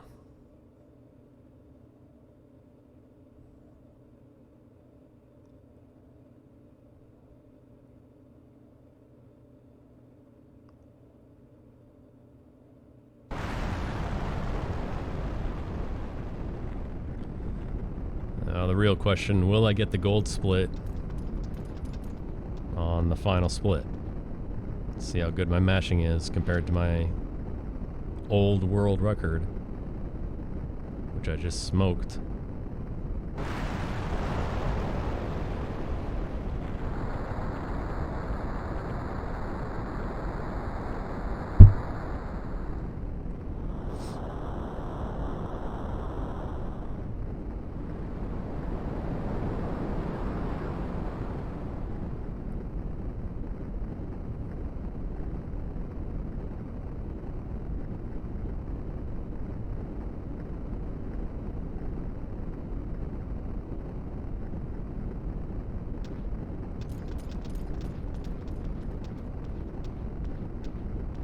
Hellcat.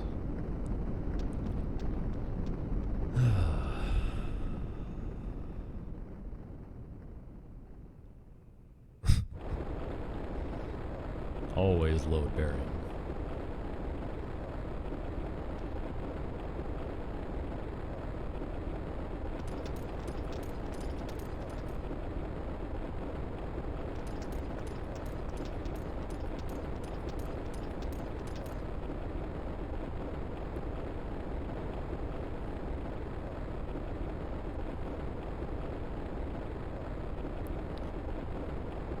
So Hugo's ending is about 7 minutes, so there should be an 11:23, I think.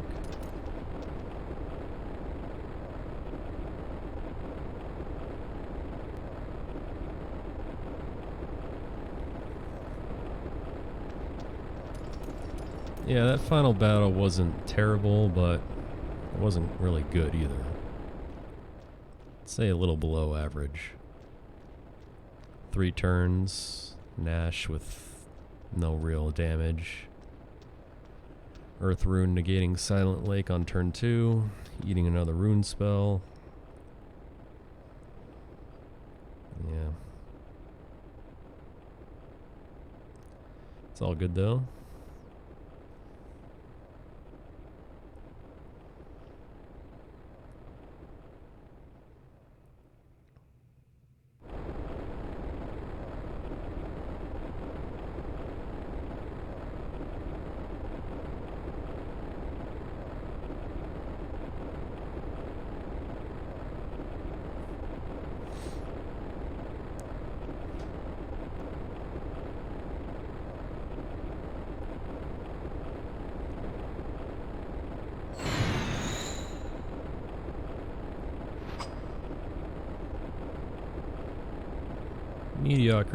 Mediocrity is okay in a Suikoden 3 speedrun.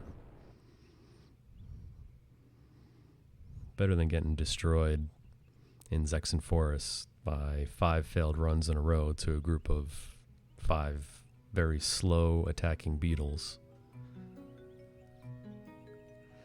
That was definitely the highlight of the run.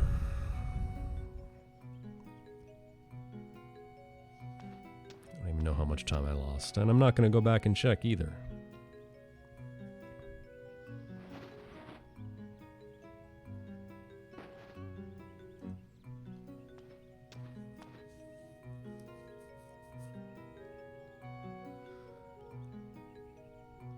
Somewhere in Chris Chapter 1, that's all we know.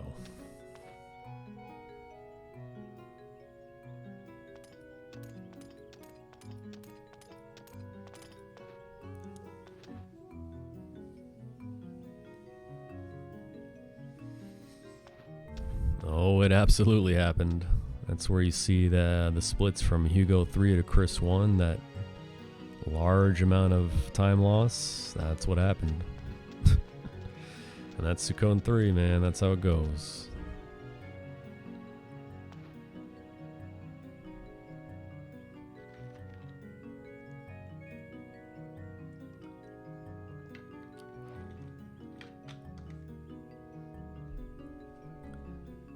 Again, that chapter 5 was clean. So we brought it all back at the end.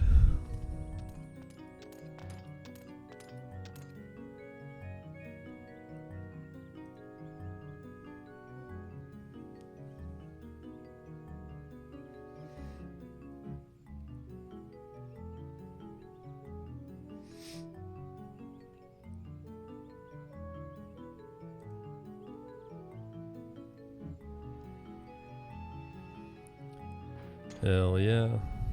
About to get in on that Octopath money. That's where the real action is at.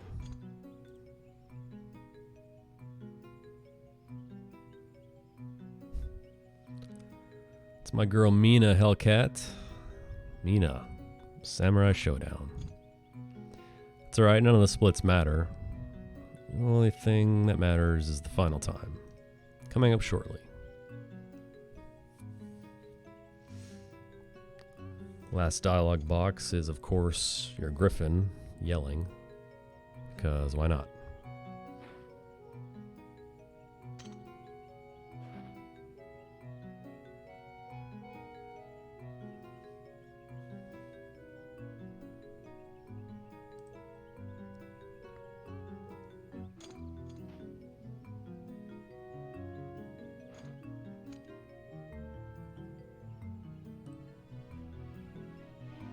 Yeah, she's there for good. She ain't moving.